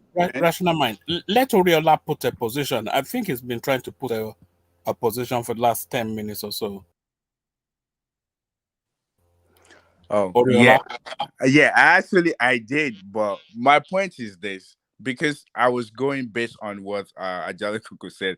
He said while Obasanjo was there, the legislative, they're not trying to work with him. They're not trying to listen to what he was trying to do. So he has to make sure. So what he did was he created an external account where he kept the money. And I was asking him that that's the problem we have. Like, when he left, because he didn't work with those other arms of government, it's easy for people to just come and waste the money. But if there's a law on ground, because legislative will make a law and they work together, it will be very tough for someone to just come and just do whatever they want. Let me give you an example. Obama healthcare, people don't like it, but it works with the one arms of government. Even though some other people doesn't like him, it was executive order. But because some of the laws still pass through the House, when he left, people were still able to make sure they uphold that health insurance. I was just making sure that in Nigeria, if he still work with the legislative, maybe his own people, the PDP, when he left, it would be hard for other party to just feel like they won't people would just come in and take money, and they would just waste what he was able to what he kept for like his OA years. That's the point I was trying to make, that we are not you can't do it alone. He has to work with the legislature. How hard it is, Okay. Let me you make the point. Let me respond to you. Right. He didn't want to do it alone. He wanted to work with them, but they didn't want it. They didn't even want that saving in the first place. They didn't want that. They didn't want him to create account for excess crude oil proceed in the first place. They wanted all that money to be shared every time that money comes in. You understand? But he said, all of them. I don't believe that. Can you just when you don't know, how old were you then? You don't know. We are telling you what happened. You say you don't believe. Hello, Baba John Lekoko. Some of us were old enough. This is not about age, though. I'm not even about age. Baba Lekoko, he doesn't know. We are telling him. He said he doesn't believe. So I have to lie to you because to you are believe. old enough. You understand what happened then. I mean, wait, but there's a written history now. So you don't know, and somebody that knows is telling you. No disrespect, but I'm just saying. But you're saying it that if you know what was going on, then you should be able to know. Oriola, don't worry. Me, I will tell you the true story. Let him finish. I will tell you the true story. We will tell you what happened. You're telling me that we should never believe what was written down, what history we should don't never believe Baba Lekoko. We will tell you. We are here to tell you the true story. Don't worry. Just because you're old enough, then that means we should just believe whatever you say. Not saying that. That's exactly what you said. No disrespect. If you have the evidence, bring it up. Give it to Thomas. He will put it up and we'll read it. Of what your own version of what you all said. I was just saying is that it's questionable him saying that nobody wants to work with him at all. They have about how many people? Or close to 200. And I've told you the basis. Hold on. And I've told you the basis why they don't want that account. Because what happened is that when Nigeria made money, all the revenue, they share it among the three tiers of government: federal government, state government, and then the local government. The state governors doesn't want that money be put into savings. They don't want part of that money or the excess. Baba Lekoko, can you allow me to say something about what you just said now? Okay, say what you will. Okay. When during Obasanjo regime, this thing that you are talking about, during his first tenure, oil price was very low. Oil, in fact, was less than $10. You should remember that time. That time, he was not even paying salary. In fact, allocation, some even local government, they didn't get allocation. That was when they were giving zero allocation to local government. So his first tenure was terrible. But by his second tenure, that was when the oil price started going up. And he and Okojo were like 2004. That was when they set up the ECA account and they started growing it. By the time he left, he has grew up that ECA account to about $9 billion, just about $9 billion. Then he raised our external reserve to about $31. And then the federal government saved about $2 billion. And everything came up because you said initially that it was $65 billion that he left. No. It was No, actually 9 I billion. said Let me finish. what it left in the foreign reserve was like maybe The 45. foreign reserve was Yes. 31. Okay, you could be right. But even if it is The excess 31, crude account, excuse me. The excess crude account was 9. Then the federal government saving was 2. Everything came about to about 43. What now happened is that if you remember the crisis, the world crisis that we have in 2008, between 2007 and 2008, that was what Yaradua now used. He used part of that ECA, excess crude account, to cushion the effect. And that was at the same time, that was when he reduced the pump price of petrol in Nigeria, if you remember. But by the time Jonathan came in, every time the governor comes to the EC, I mean, what they call it, this their cabinet meeting they used to have every month. They will ask about this excess crude account, and they discovered that every time the money started reducing. That was when the governor that time, Amechi was the chairman of governor's forum. Every time they asked Jonathan, the money started depreciating, and that was when the governor said, no, we cannot allow this reckless government to be spending this money anyhow. Let us share this money, because every time we ask about this money, you give us values that are less than the previous month. How are you spending this money? You couldn't account for it, and that was what actually made the governor to say, okay, let us share the money. So even the notion that you said the money was about, no, it was as at the time they shared the money was about $4 billion only. So let us paint the narrative. As if we wanted to crucify the governor as if the governor were the one that actually it was Jaradua and Jonathan regime that mismanaged that excess crude account. Simba, just listen to what you just said now. Now, all the things you just said now, that money, they could not account for money. Was it happening during Obasanjo time, or was it happening during Yaradua, Jonathan's time? What you just going by what you just said now? No, what I'm saying. Let him answer that question, please. What I'm saying, the values that we are peddling is actually not right. He said 60 billion. And I was saying that the money in this year account was even as at the time Obasanjo left. How many times are you going to repeat this? I don't even know when it's. Just let him. Why are you doing this? It's okay. Look, just let him. Why you keep on repeating? Sorry, rational mind. Hold on. Now. Somebody's trying to tell us something about the prime. Hold on. Okay, go on. Simba, go on. Explain what you're trying to say. Okay. So what I'm trying to say is this. This notion that we are saying that is the governor that shared the money, is actually, because initially he came out and said it's the APC government. No, it was the immediate PDP government that actually squandered the money. Why can't you just listen? I didn't say APC. I said Jonathan started squandering this money, and by the time that he left like maybe 2 billion. When he did not even left anything. Babayeko, they finished it. They finished the money. He didn't finish it. That is not true. APC, but you didn't finish it. Yes, most of you mention APC. Now you are mentioning APC. You have seen my party card. APC man. He left 2 billion. He squandered that 2 billion to like 300,000 as at the time he left. For nothing. This speaks to what Uriola was saying, that if Obasanjo had worked with the legislators, they would have protected that money more. How? Give us why. How they could have done that. Okay, yeah. If there are 3 arms, the governors, if it's a law, there's a standing law, it's going to be more difficult for the governors to pressure the presidency to share the money.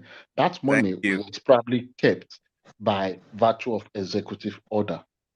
That was what Oriola was trying to say. Oriola, am I in tune with your question? Yes, 100% correct. Because he worked alone as a dictator. He worked alone. No, you guys did not try. I mean, how many times will I tell you that they didn't even want it in the first place? That's not true. Why would 200 people, no one want to work, one single person or 10 people don't want to work with him?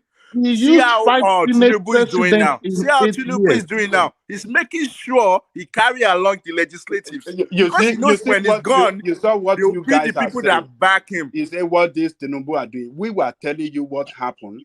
He wanted this thing to even, put a legislation behind it.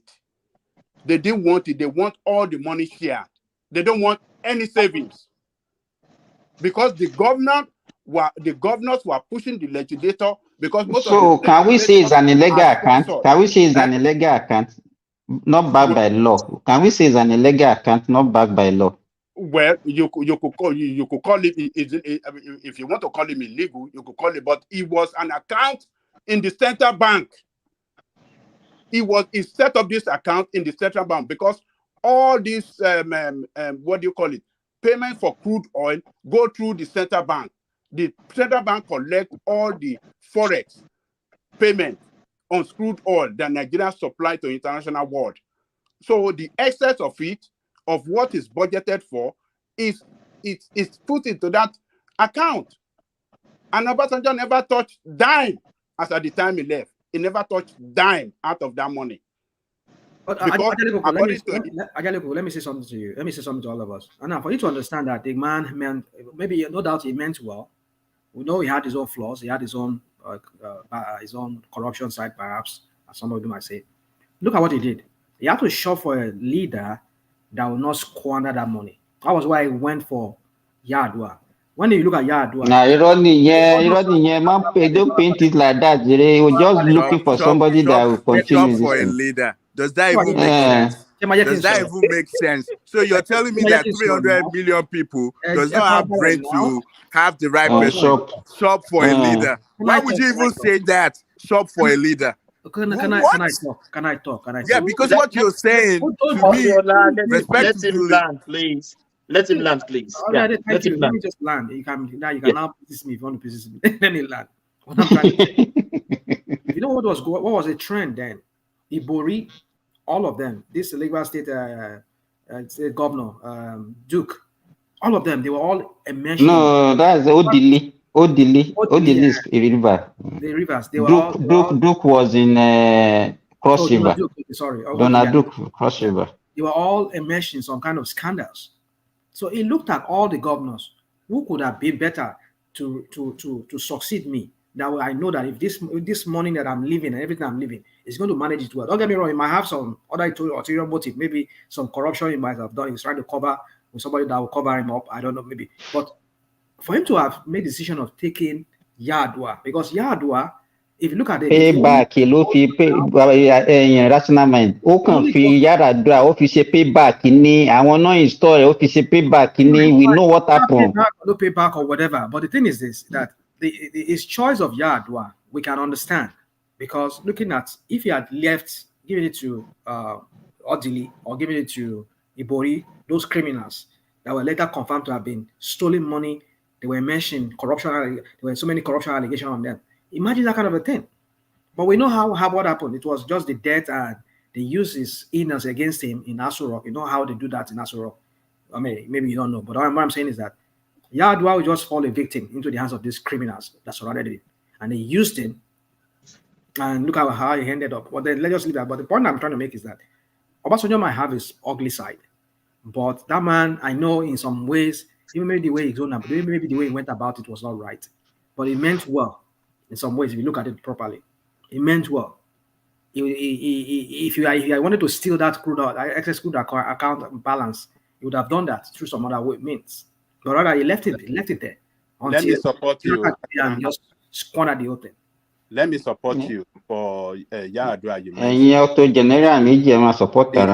He mentioned it that the reason why he opted for Yar'Adua was that among all the governors in the whole of Federation, this is the only guy that balanced his budget every year for 8 years.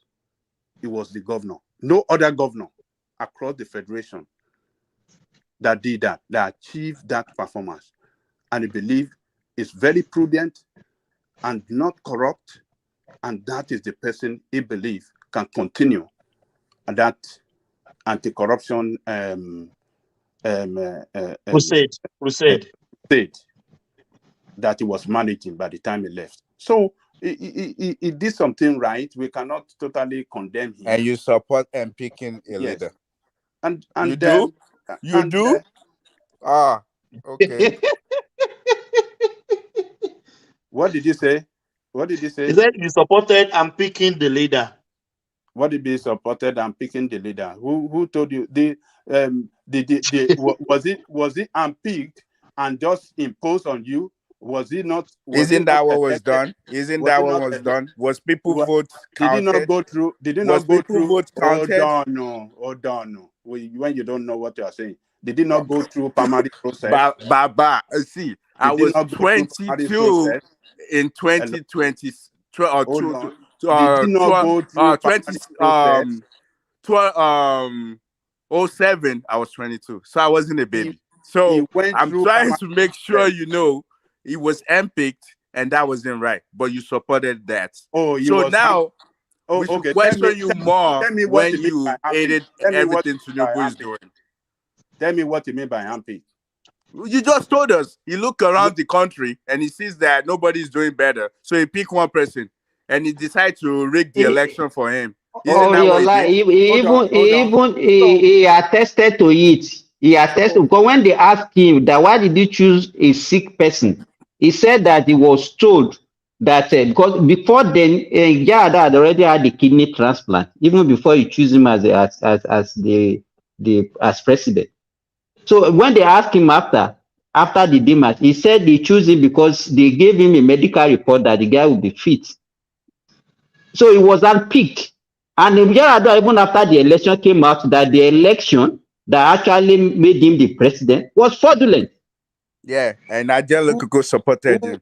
And we could come here and be telling us. Who has been in the position of president in Nigeria that never unpicked? Tell me. Who has ever been in the position of president in that country that was? But did you support that practice? Do you support that practice? So what is your argument? Tinubu was not unpicked. Oh, really? Yes, Thomas. It was not. You think so? He was not unpicked. Who unpicked him? Who unpicked him? Who unpicked him? Is that what you think? No, tell us now. We don't know. Tell us. You don't know the game behind the scene. Just forget. Who unpicked him, Ajay Kuku? Answer the question. I don't need to tell you, but nobody will win election in that country without having consultation forces behind him to be president of Nigeria. That one happen everywhere. It's not only in Nigeria. People consult to win the election. So that's right. That is how it works. So, and some powerful how do you describe them? The power that be, yes, they must sanction you and said, they must approve you that go ahead and then you'll become the president. You can't just come from anywhere and jump into that. He deliberately pick a weak candidate. You understand? So that he can be controlling the guy. That was what he did. Though. It's not as if he did it for the interest of the president. He deliberately pick a weak candidate for service interest. What about him? So what about Can I ask a question, please? I heard that during the time of Yaradua and what's it called? This German, what's it called? Yaradua and his successor, that Nigeria made almost 500 billion selling crude oil. But before he left, all the money got disappeared. Is it true, Mr. Jalikoko? Let me ask you this question. That during that oil boom, everybody made over $500 billion. Nigeria made up to, but there was nothing to talk about it. Was it true, Mr. Jalikoko? I don't know. I cannot say that is true because let me tell you, Mr. Chayon. The biggest external reserve that we have had was during Yaradua. It was around $60 billion. That was the highest we ever had in the history of that country, and everything was squandered between him and Jonathan before they left. Okay, because I had that. I had it from a source. They said that they made almost 500 No, you are right million. now. That was what happened. They made a lot of money. Even Jonathan, during Jonathan regime, Yeah, this one that everybody will be yes, talking that Jonathan also. somebody performed very well. Or it's not as if they are doing anything fantastical. All the successive government that we have in Nigeria, if you see anyone that they say, oh, economy was a little bit better during their regime because of oil price. The same thing happened during regime. In fact, Jonathan was the luckiest that we ever had. That crude was around $140. And we are pumping even higher than what our 2 million this thing, because he was from Niger Delta, and those guys that were vandalized, everybody ceasefire. What did he do about it? They squander all the money. And then somebody will come here and then they will be peddling lies to us as if we don't have memory and that he has the best regime. So Buhari did not squander the money. He squandered All the the loan that Buhari got with foreign institutions, he did squander it. Yeah. So what we're arguing about is the argument was about Obasanjo. We're not talking about other people. We're talking about Obasanjo. Obasanjo squandered besides the 16 billion for the electrification of project that they awarded the project, the contract out, and everybody's just disappear with their money, and they did whatever crap they can do out of the money, and they left the rest. No. Let me ask you, rational mind. Tell me one project. Tell me one project. Let me ask you this question. Tell me one project that Obasanjo successfully executed during his regime. There were several. He killed OPC. No, just don't tell me one now. It's okay, OPC. Just tell me one. Hold on now. He was able to break the military to the point whereby they could not even start. They could not even make it. I mean, project. That one, a project. Do you need money to do that? It's a project. Hold on. It's a project. He was able to pay more money. I mean, he paid the civil servant. That was during the civil servant. He did a lot of. Only you can jail now. It's up to you, jail. He did a lot of reform in civil service. He brought a lot of in the economy. He did a great. I mean, which reform did he brought in civil service? Which reform? You want to know that one? He started paying them. That was when he started paying them more. Is that a reform? Is that a reform? Hold on now. He started paying them. Yeah. Hold on now. You want to hear? Servicom. Yeah, have you heard about Servicom in the civil service? Servicom. What is that? I know Servicom now because as at that time I was working with Federal. Yes, I know Servicom. If you go to every federal secretariat, you see Servicom there. Just like a complaint section. If you have any grievance against, that's where you lodge your complaint. Yeah, so I mean, these are some of the reform. Hold on now. You want me to? I work in Nigeria. I work at a higher capacity. So when people started doing this, let Rational speak now. Why don't you want him to? My man said yes. No, what if borrow? No, what if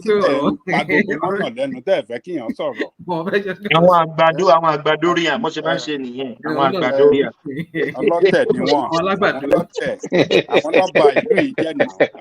Àwọn tó ń gbé lágbàdo. Ẹ̀fọ́ ìlú wà lórí.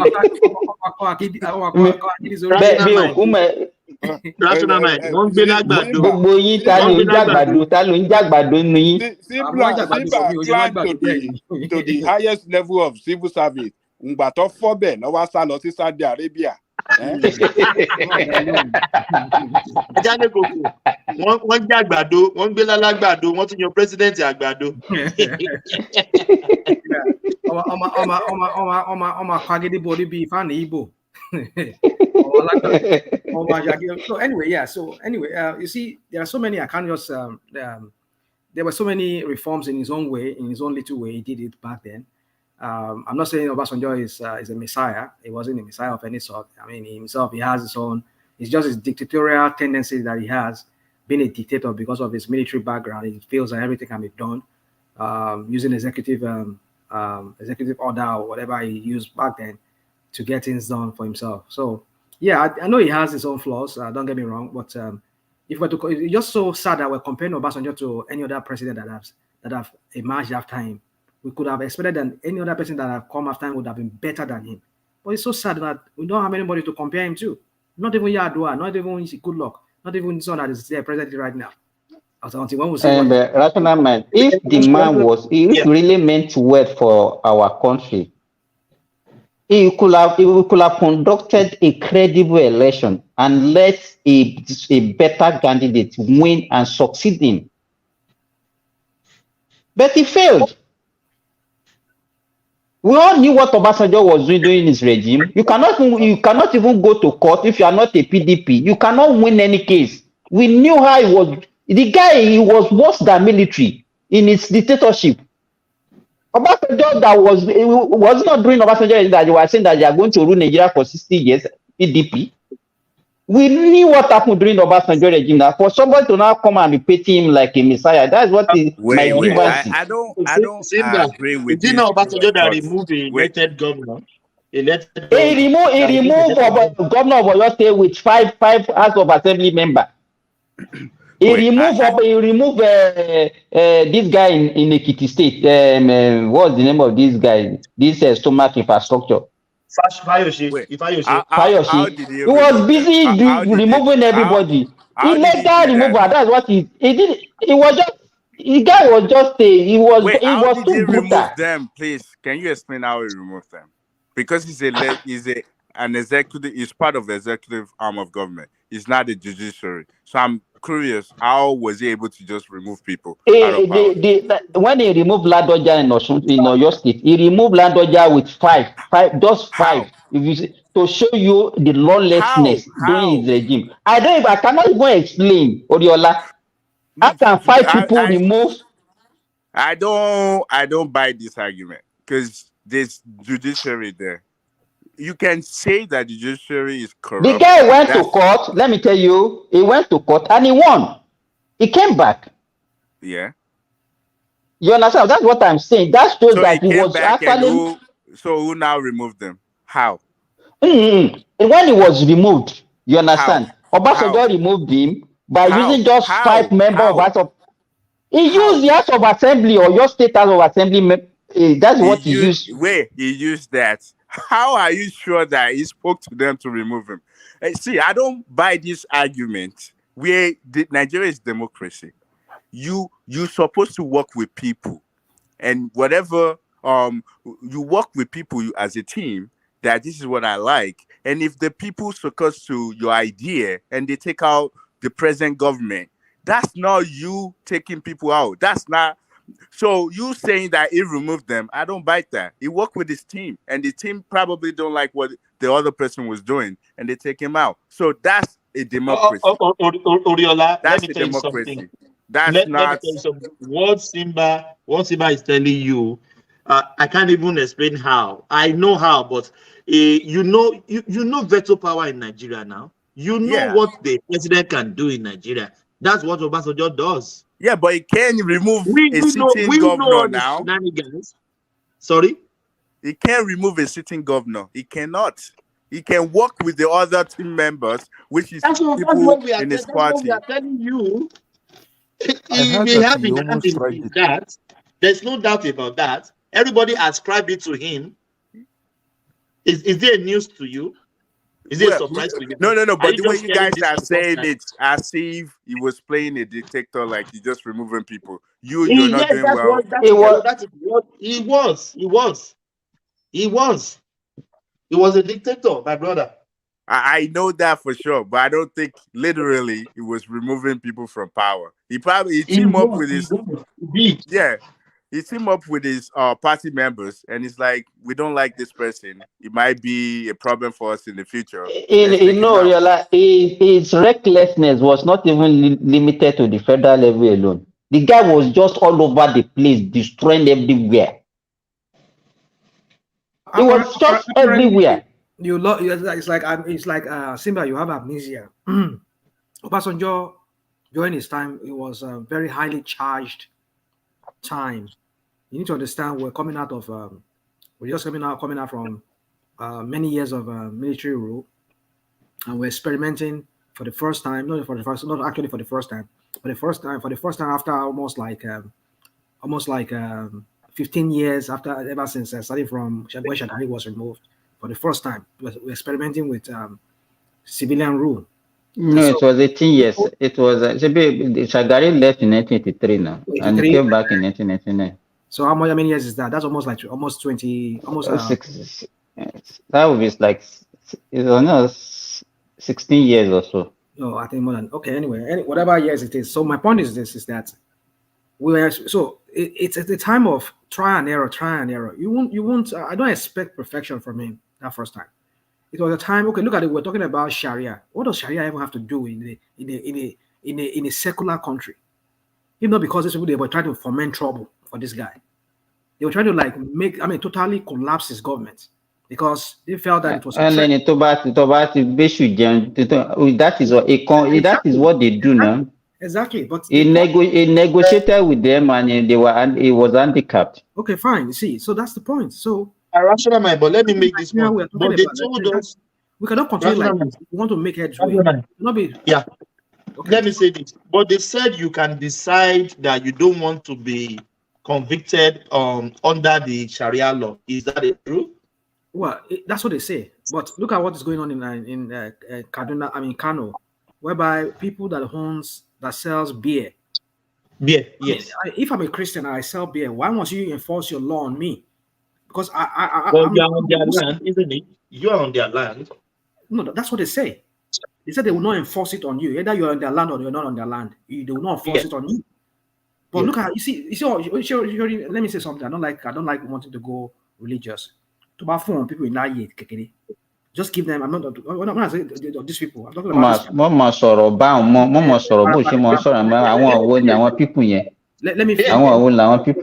Okay. Let me rephrase it.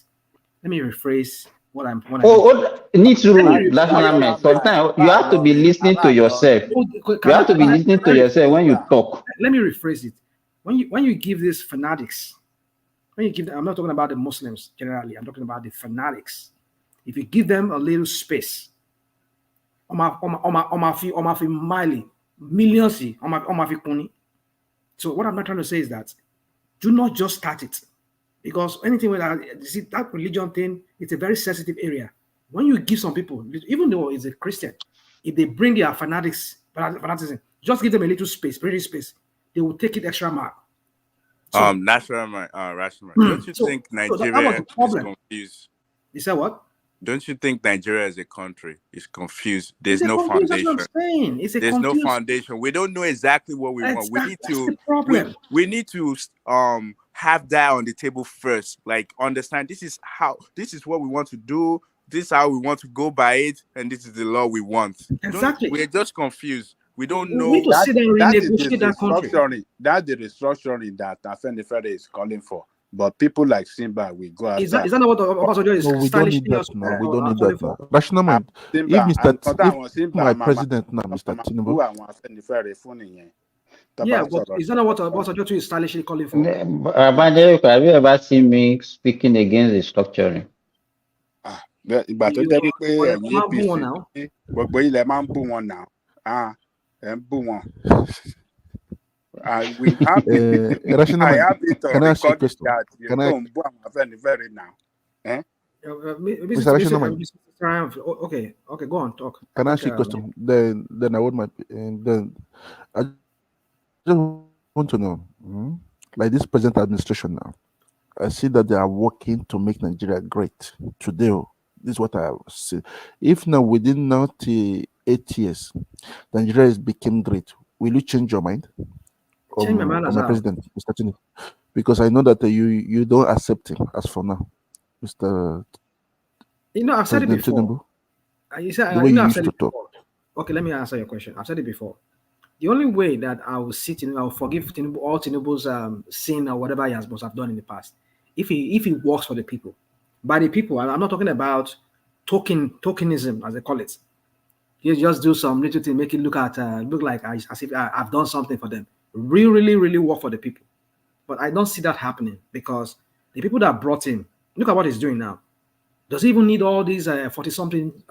We're talking about downsizing. We're talking about a country that is indebted, heavily indebted, that he said that is bankrupt.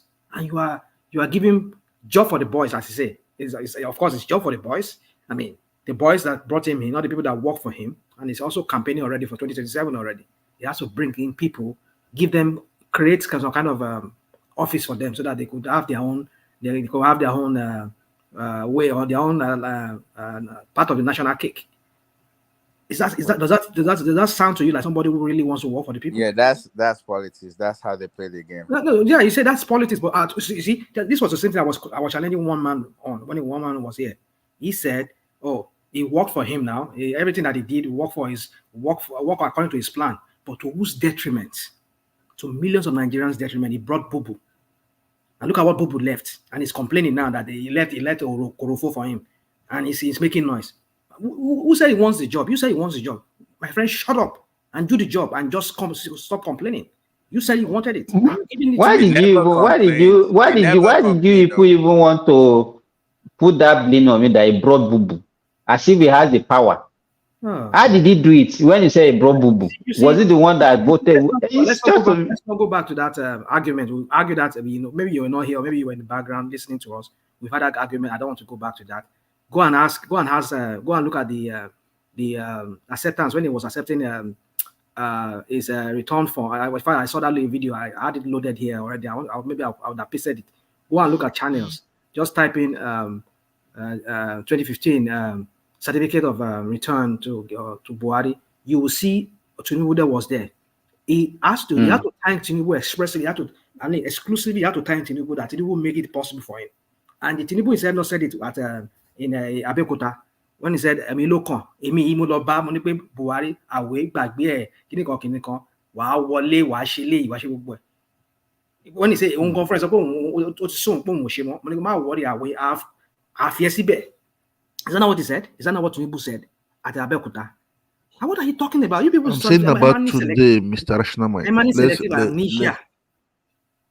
You see, what I'm trying to say is, I just want you to answer my question. Will you follow him? I think I've answered your question, but let me repeat it again. Before Simba interrogated me, I would forgive him if he really works. When I mean, I'll get note that word I said, really, and say work. Maybe the phrase really works for the people, but I don't see him ever working for the people because he has to give food to the boys. The boys, by the boys, I mean create some political kind of avenue for people to also eat from a national cake, so that they could bring him back in there again, or they could work for his re-election. So I don't see that ever. I mean, working for the people, because everything Tinubu does is just for his own selfishness, just for his own just to become president and have a name too. Goes into the annals of the Nigerian history that somebody called Tinubu became president and he has gotten it right. Okay, but to whose detriment? To the Nigerians. Almost look at it. Did you see what I mean? I saw that on was it the Gazette? It said by June and August next year there will be massive. Maybe I'm making it up too much. Maybe I'm exaggerating it, but they said there's going to be real hunger among almost 20-something million Nigerians. Maybe 120-something million Nigerians. They said Nigerians will be hungry.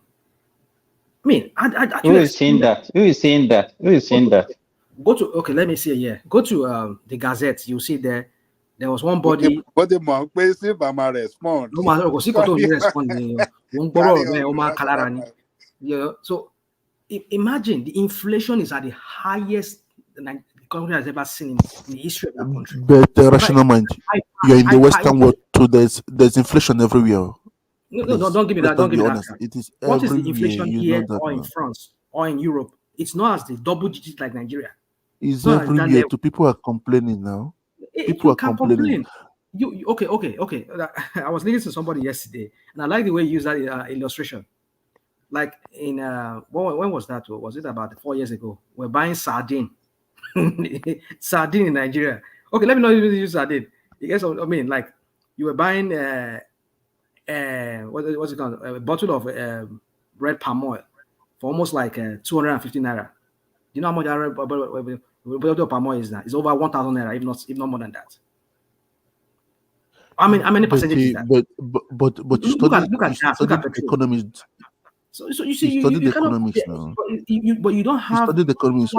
Like everything, inflation has been going on for ages now. It's not today. People make this argument. I don't even understand where this argument is coming from. Inflation. Now, Mr. Rationalman, you know that I respect you a lot. I respect you a lot. There's inflation everywhere. Everything goes high.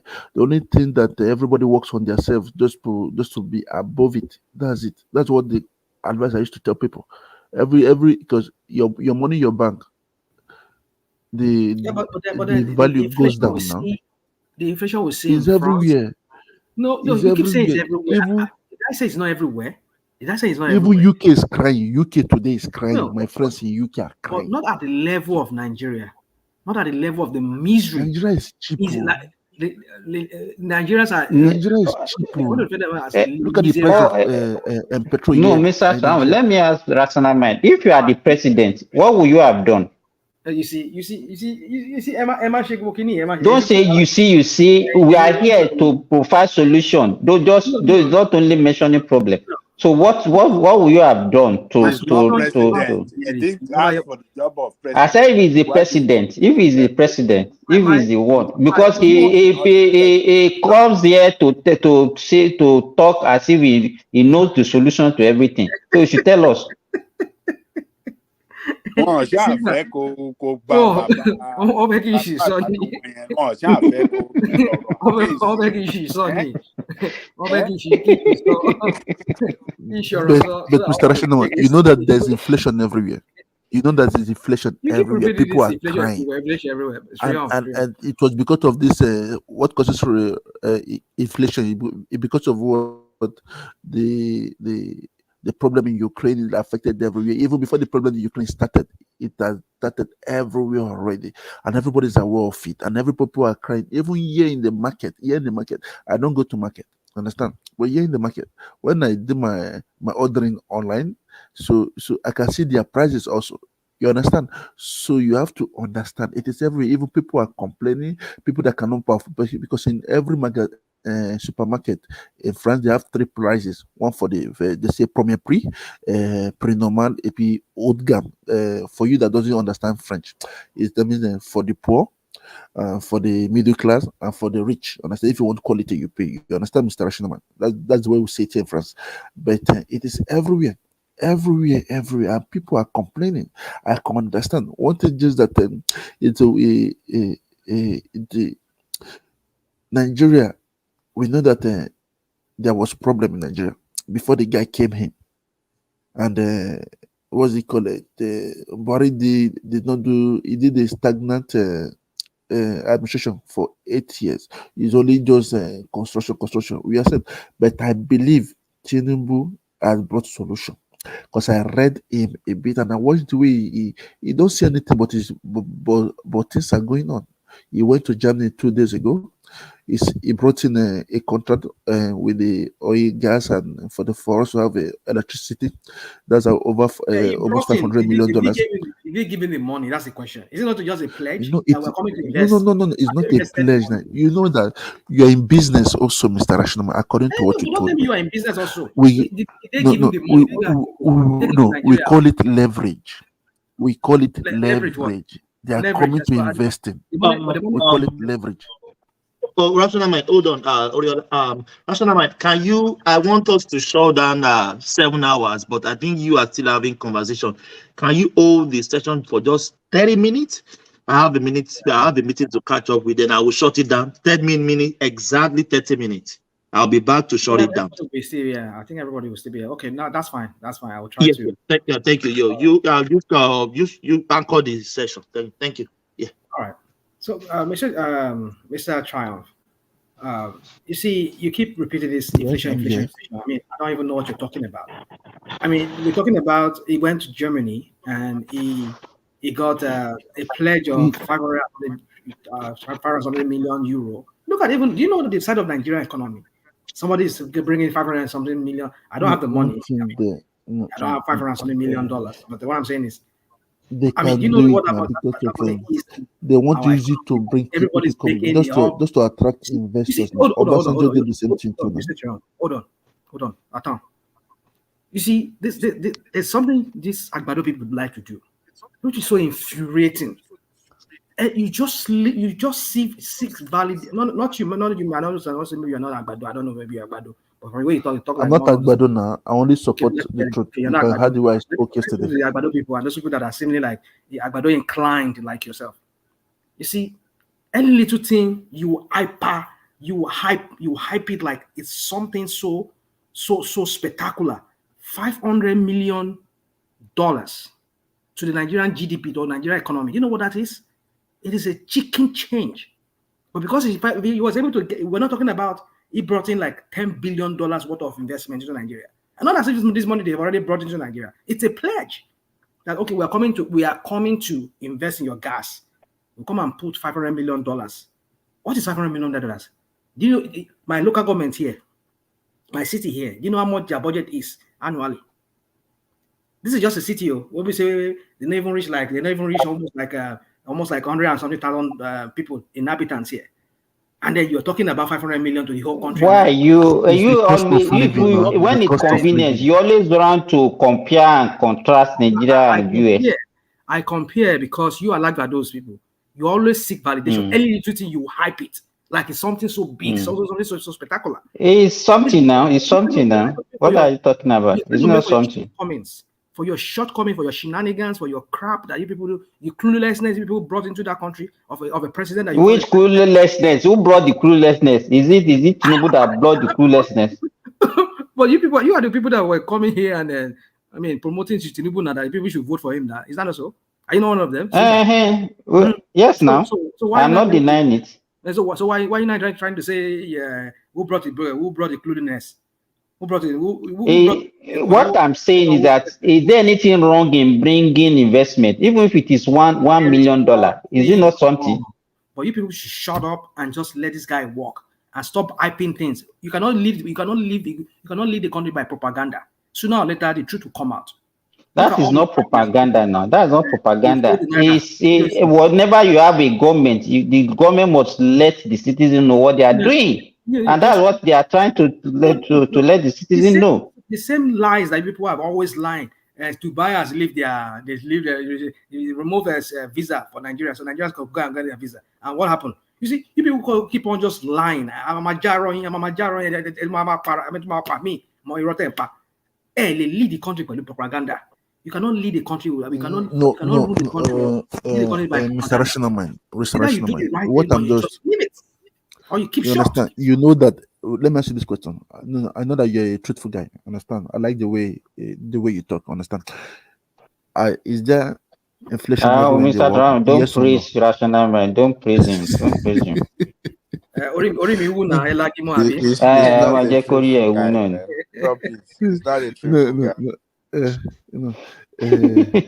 Rationalman, be honest with me. Are there in the world today inflation? Yes or no? Have I said that again? No. Are there inflations in the world today? Yes or no? I just want to. You keep hammering on this inflation. No. I know where I'm going to. Yes. Just yes or no now. Yes. Thank you. Inflation. So if you check now, if you check today, even in America, they are complaining for the inflation today. Yes or no? Because of I watch the news. I watch the alternative news every time in America also to tell us what's going on. Yes or no? You see, and people are complaining too. You see, there's something I don't like doing when people ask me this yes or no question. I try to avoid it. That's the way now to get something. Like when you start explaining because of I remember when I started in Europe. When I talk listen, okay, Mr. Trion, continue. I've lived on this earth to understand what they call leading question. And when I talk to people who I sometimes don't see eye on high with on policies and things like this, especially when my old man tried to lead me at the beginning when we used to come here. I used to come here at the beginning. He wants to lead me with questions. I said, no, I don't do this leading question. You're leading me somewhere.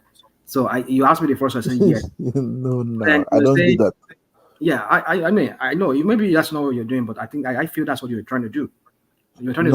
Like earlier, there was something I saw during the demolition of people's houses in Nigeria. There is a solution. The government can do it, but they do not do it. I understand that not by demolishing people's houses, because I used to think in their places also. I know that sometimes it's wrong. Nobody just sold houses for them just like that. and then the people that sold it are the people that work with the government. They can just, you understand, drill also the same place, make it deeper and deeper and deeper and deeper. They made a cage, and then there's a barrage system, and there will be flow of water. There will be flow of water. There is solution What everywhere. are you talking about, man? Stop it. People build What? on the drainage and the water No, channel, there and is you said to solution. Even here in the Western world, what they build on the solution? You drainage. break the I've law. seen If you houses on broke the the drainage. So law, people the don't. law will go against you. That's it. No. See, Mr. Oriola, don't where you say we that. see where you Be live. human You go sometimes. see Be where you human. currently live. I'm Go strict and more than go you. build on I'm the very strict water more than you. and tell But people not to sometimes like I take. use my brain. I put myself in people's shoe when I do my judges. When I judge Well, people. if you do, so why would you build on the drainage? There's a way to work in the drainage system to make it See, easier. we like to give ourselves excuses. That's so now tomorrow you will come. The government is not doing the right thing. The government is corrupt. Why would someone go and break the law and you're telling us that Somebody there sold should it be a way now. around it? Somebody sold it They to them now. should Then everything is negotiated. You can negotiate everything in life, negotiate what? Mr. Oriola. There's a city They plan. can There's a plan for it. no. They have a city plan. And if you go It against has that, been there for like. Why didn't they build it in the first place, Mr. Oriola? why did they Why didn't they build You move? what? know, excuse me, Mr. Trayon. Let's see this. In my own estate, you understand, everybody has the master plan of the estate. We have a Okay. place where they supposed to be meant for recreational areas. We have places where it's supposed to be for security. We have the place that's meant for school. We have a place that's meant for hospitals and all those things. You know, people went and acquired those things. They know. They know. It's not as if they don't know deliberately because they believe that it can circumvent the law. You Thank you. understand? And That's the built thing. residential houses in They're those spaces. disrespecting the Then law. by the time the government now come and say, okay, this place where you are building your house is not a residential area. This is what it's meant for. And they demolish your house. You now say, okay, what are they looking at since all these days? Yeah, Why should but you do what you are not supposed to do right. as See, a human being? and the thing is, we understood that there's some civil servants that are corrupt. So the law should take both of them. The people that broke the law and the people that enabled the law to be broken. They should all face prosecution. So you saying that just because someone already built a house on it, they should just bypass it and just leave it alone. That means everybody can just go to anywhere in Nigeria and start breaking law because No, law but that's is not what just we're going Let me to saying. see. be like we No, want to please you. that's not Not what I'm saying, Mr. Oriola. that's what you said. Everything can be negotiated. What Everything can be. negotiating? No, you One thing can't is, be You break the negotiating law. such you things can. You now. break the When you law. negotiate, then another people will do the same thing you Thank negotiate. you. So that is the I don't chain. understand the point he's making. Your point does not make sense in this case. It Can doesn't I explain, tally. Mr. Oriola? I know that the government is listening to us now. There's a way to work on the drainage system now. I see buildings here. Sometimes people build anyhow. The government come and they negotiate. What they try to That I facilitate to don't believe make life that. easy for the Nigerians. There are I people don't back believe that home. though. No. People, let me tell you, don't think because you are there in the Western world, you can open your mouth like that. If not, you put yourself in that place. Somebody came to break the house you built your home, your money. That many of those houses they're built on debts. We all Mr. know that. Triumph, I'm Wait, very sure if you do you want know to the build a environment house, pollution you will do they're your due causing? diligence. You do your due diligence before you buy a properties in Nigeria. I know if you want, The you are government, smarter than that. Yeah, the point you're but the making is government. not good at all. Like you're saying, just because you even if you built a 1 billion naira house on a drainage on a drainage pathway, that means because you broke that law, they should just leave you alone and just find a way around it. And They can negotiate No, with you. you no. broke They the can law. build Can I say we something have to you guys? engineers in Nigeria now. Triumph. Let me say something to you guys. I remember some time back when I took a course in college in architecture, and we were asked to do a project. So, if you want to know if a property, who even owns the property, you want to know the name of the property, you want to know what's the land use area for that area. They have sites. Every counties here have sites. You can just go there, just type the address or the lot number, or if you know everything about the information, just type it on that website. You'll see it. You don't even need to go to what's it called? You don't need to go to the county in person. You can find whatever information you want to find. Who owns it, his name, whatever, how long it has been there, whatever property was there before. You'll get all this information there. And if there's a house on it, you'll find everything. You'll know who has it. These are what we're talking about. When there's transparency like that, I was saying that some days ago here. I wanted to do something like that in Nigeria.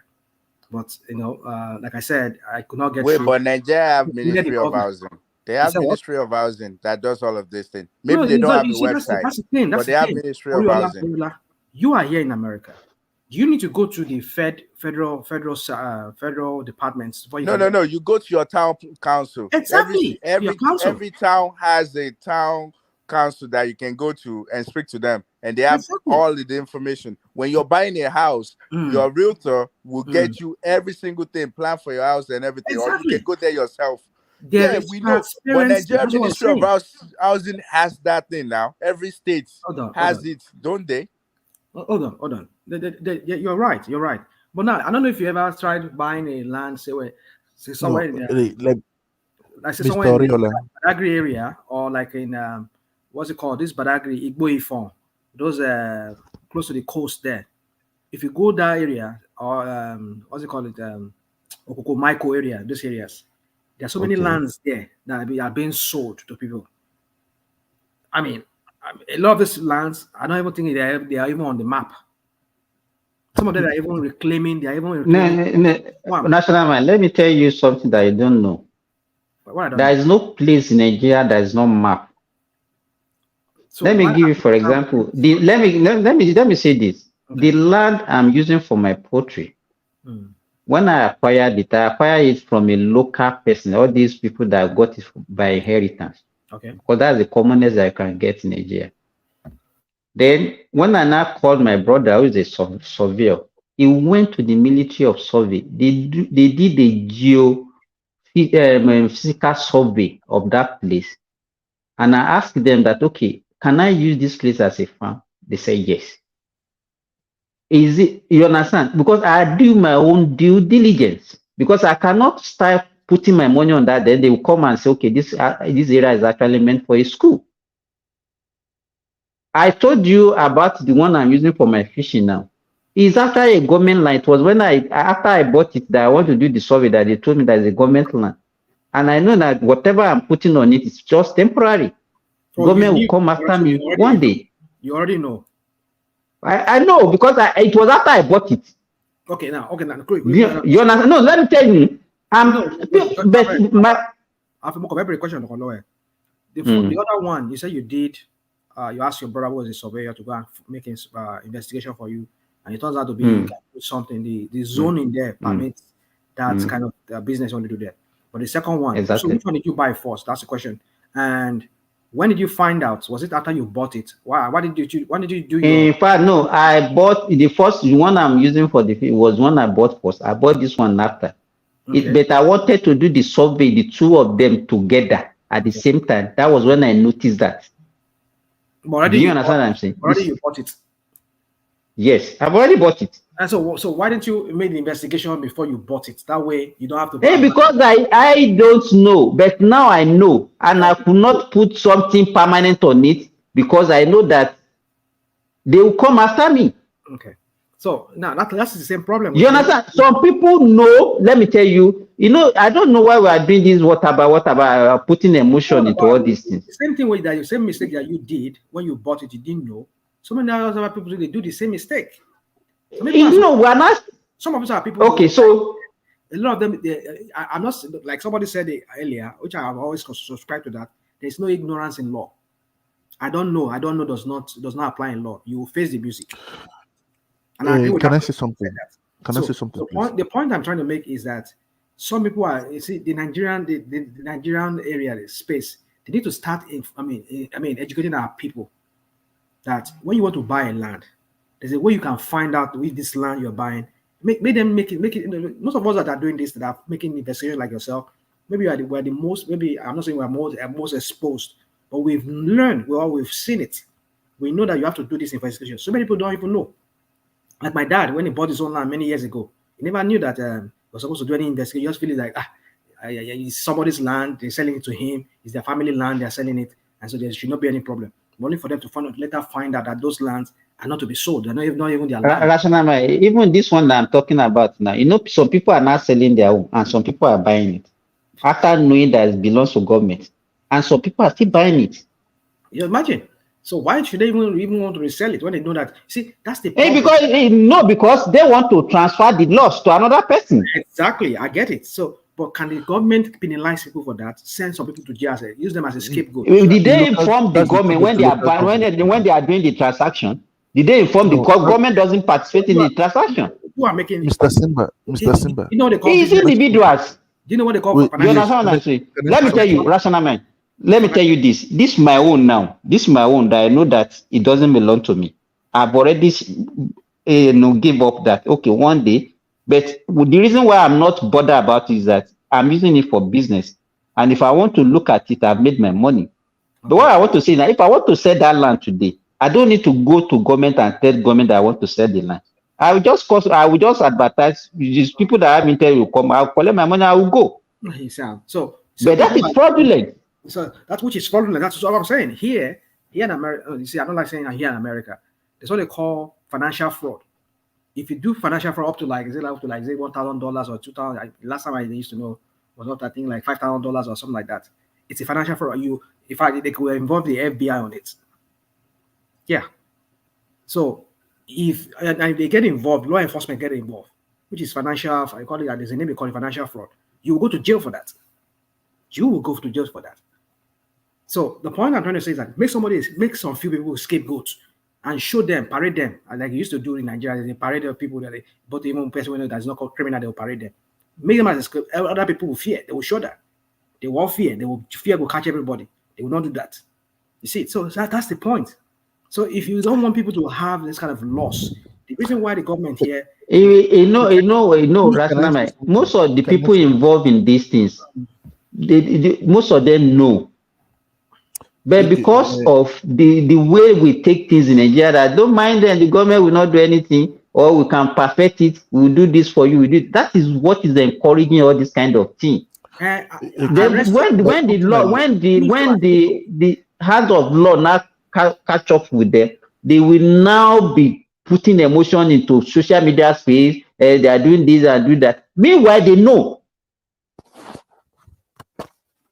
Yeah, but don't you think they shouldn't have waited that longer? We have different ministries that's in charge of this thing. And they should have work on those things on time, not waiting this long before they actually act on it. So don't you think the ministries are some of the problem as well? Those civil servants. Go ahead. Okay, thank you.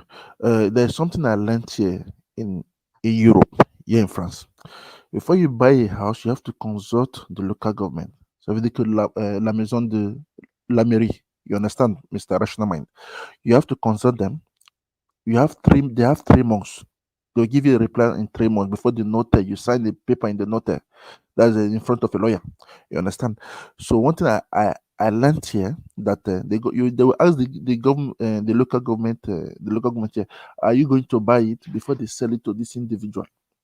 They ask first, and you find out that it is not, and they'll actually they'll tell you if your house is going to be somewhere for the sinister, means something like earthquake, because there are some places in the north of France they will have earthquake. They know about it before they sell the land to you. So are you of it, and the government will not pay you, assurance will not pay you before you sign. So you see, so one thing is that we don't have those structures now in Nigeria.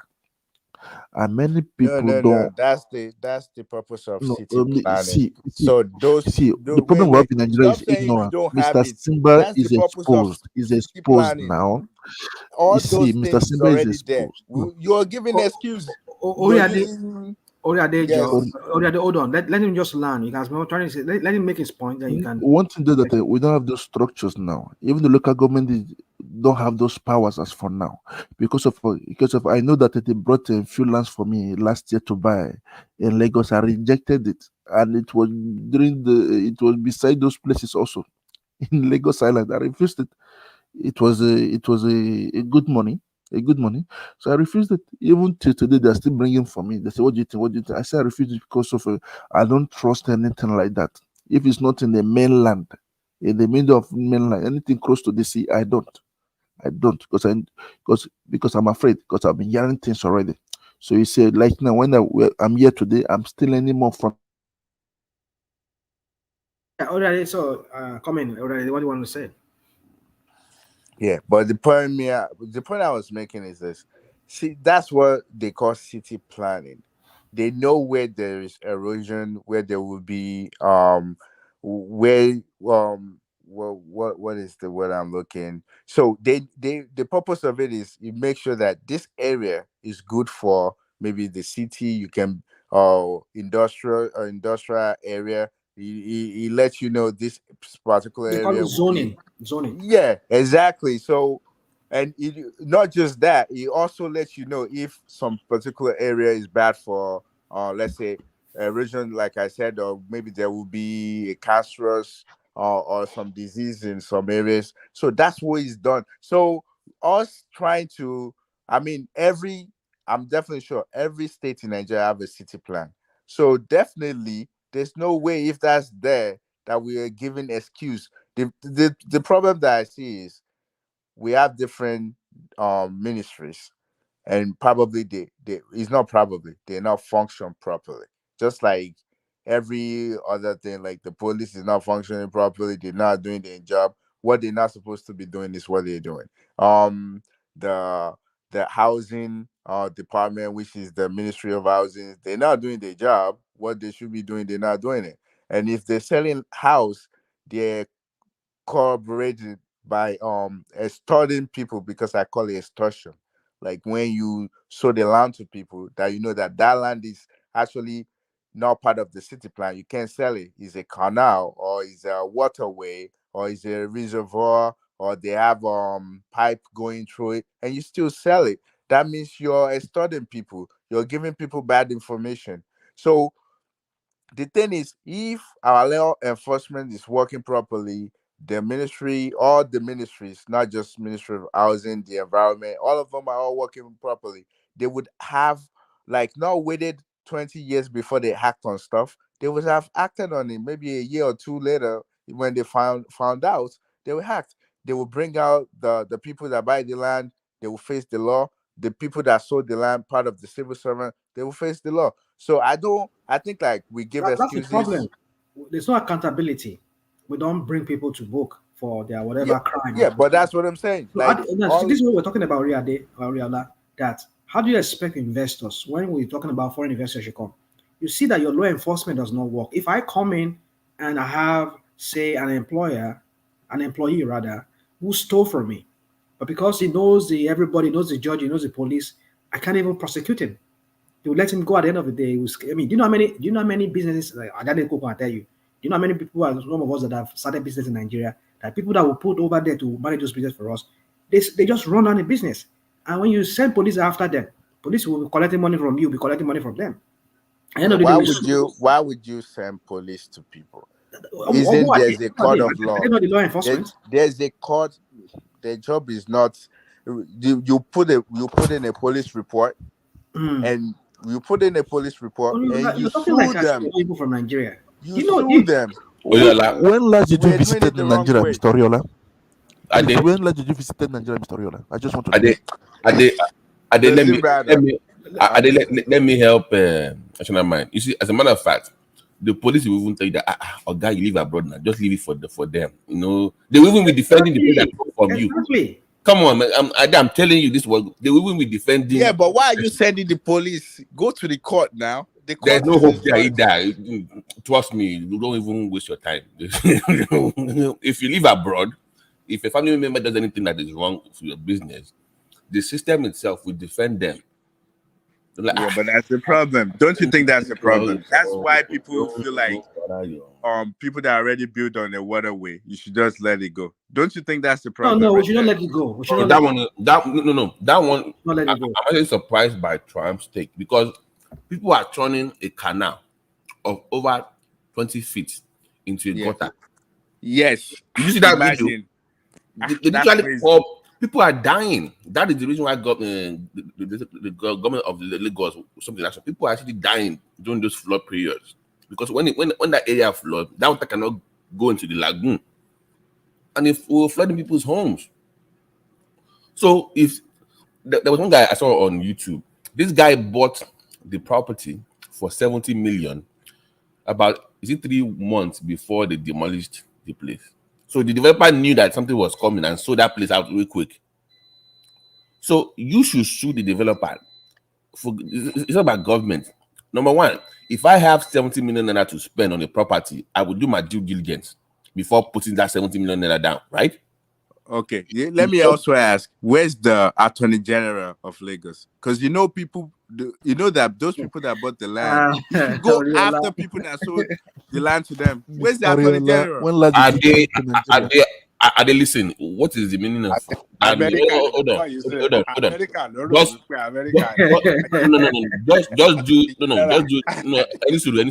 Just do a literal that name. Attorney J, that's their job. They are going to deceive you. So don't even waste your time going to any Attorney General anywhere. My position Babati, Ajale Gogo, these people that are not in America. No. I'm saying that if I have 70 million naira to spend on the property and I see that it's close to a canal, your brains, because Nigerians, we have this attitude, I can get away with it. It's a Nigerian mentality of, you think you can just bribe people, pay some people in government, and they just look away. Look, if you look at the Google map, somebody did a brilliant job on YouTube. They showed the Google map of that canal. Oh boy, people literally blocked the whole thing. I'm like, even Google is even struggling to even map the place. They showed what it was used to be 10 years ago or 15 years ago, and compared to now. Yeah, people are crazy. I know. How can you just turn a canal to a gutter now? From almost 50 feet? There is nothing money cannot do. There is nothing money cannot do. And now they should face the law. Now they face the law. But that is it now. Babati, let me tell you this. Even Thomas, not even let me tell you, not only in Lagos, these people, I will not mention because they will say I'm a tribal bagot now. They like water, they like blocking canal. That's, I don't know where, because that's what they do everywhere. It was to the same battle, so you. No comment. No comment. Everybody. No, because see, when Morocco was in Morocco, I mean, you go there, not only these people from the east, even our people from Lagos there, like my policy, omi, ilaje, like calling omi. So that's just that, what you just think, what I think you're just trying to say is that. How can you just wake up and go and block? Badia, Badia, most of the houses there, don't cause it by omi, you call it Badia, Amokoko. Ijora Badia. These are Yoruba now. Yeah. Yoruba people are the people who building house there, and who are the people even selling those lands? So you even fellow Yorubas, and they are renting it out to even to other Yorubas and Igbos. So it's not Simba is not actually true that. But rational man, let me be a devil's advocate here. So that word that they sell their land to us, they use their money to drink beer. So the karma is coming back now, isn't it? Can I interject? Can I interject? Okay. Yeah, go on. Good morning, everyone. It's a nice discussion, but what I can say is very simple. Nigerians always think that I can get away with whatever I want because the system is not good. I can bribe my way. I can do whatever I want. Anybody that have built house or structure in Nigeria, you know the right thing to do. When you buy your land, you do not get a CFO, and for you to get a CFO, it takes months. If you go to the land registry or to the ministry or to the local government and to the state secretariat to find out about your land, they will tell you the real truth. But the problem most Nigeria always have is that Before you even get to that ministry, there's some tout outside, and they'll come and meet you. Oga Kilefe, what do you want? And say, this is what I know the person inside. You don't need to trouble yourself. And some Nigerians are so docile, they'll just go and sit down, give the guy money, go and do all the wahala for me. And when the wahala came, when the wahala will happen in the future, they will start being sentimental, emotional about it. A first start is a plan that it was built during the first start 77. And now you are distorting it, you are buying land, and the federal government that owned that place said that you are distorting the master plan of that area. Now people are complaining. My grandmother has a house in Surulere, all those low-cost housing estates in Surulere. And then when people started selling their low-cost housing estates, you can only put one structure above it. They control it very well because it belongs to Lagos State. So you cannot say you are demolishing the low-cost housing estate and then you are building entire structure. They won't accept.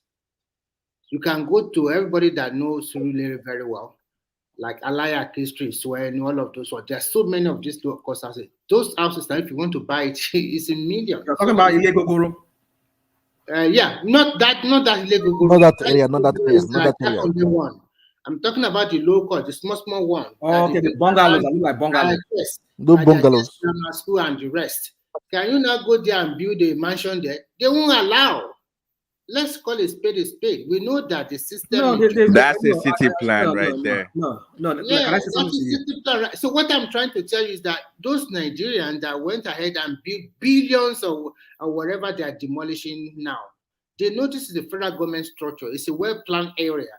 And then you go and buy a land there, and then you put your billionaire house there or whatever you can call it. You are distorting the master plan. So the problem with Nigeria is that most Nigeria, we don't want to obey the rules because we always think that the system has been bad. What if Bajema worry, I find the way around me. I will get along with it. I will get whatever I want. But once they want to correct it, people will not be complaining a lot.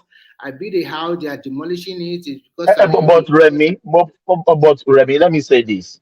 Yeah? Can we say government is even wicked? No, people are building house. Let me finish now. Let me finish. Let me finish, please. Yeah. Won't we say governments are wicked? Those houses that were built there, they didn't build it overnight. Yes. They saw them building the house. Mm-hmm. Why can't they stop them from onset, from initial stage? Thomas, you can take it from me today. Any house you are building, sometimes the local government will come and put a red cross on your house. You have not even finished it. They will tell, stop it. There are some, they will not listen. They will continue to build it. And maybe in other states of Nigeria, there's not a lot of demolition because people just okay, let's just move on. But in Lagos State, because if they don't do some of those things they are doing now, in the near future, it's a city built around water, okay? And if it's submerged by water in the future, like it's doing this occasionally now, so they must do something. The problem with Nigeria is that first, we are not law-abiding citizens. I still continue to wonder and ask myself. Wait, not all of us. Not all of us. No. I'm not. Some. Let me say some. Sorry. It's a slip of tongue. Sorry. Let's say some. I still continue to wonder and I ask myself, you have a state governor who cannot even, when the judge said this is a hardened criminal sentenced to death, they cannot even sign the warrant. They believe in God. God bless you. They said the blood of those people will be. Myself, how come? And then the same governor will go and steal millions of naira, and somebody that kills somebody, and they also said, go and this person is sentenced to death, and they are afraid, all of them. I wonder what kind of society are we living? Remy, they said the blood of that person will be on their head, so they don't want to sign. See that? Why do you become a governor then? We need a courageous man. I ask myself, I've lived in 3 continents of the world now, and I ask myself, if truly that we want to copy or emulate most of the things that happen in the Western world, can Nigerians afford it? Nigerians that every little yes, thing Mr. that Remy.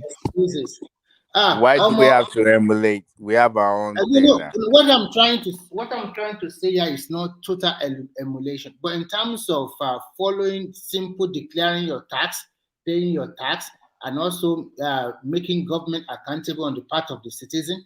A lot of Nigerians just think once I can eat my amala and Buddha and Mishiu, I don't care who, whatever.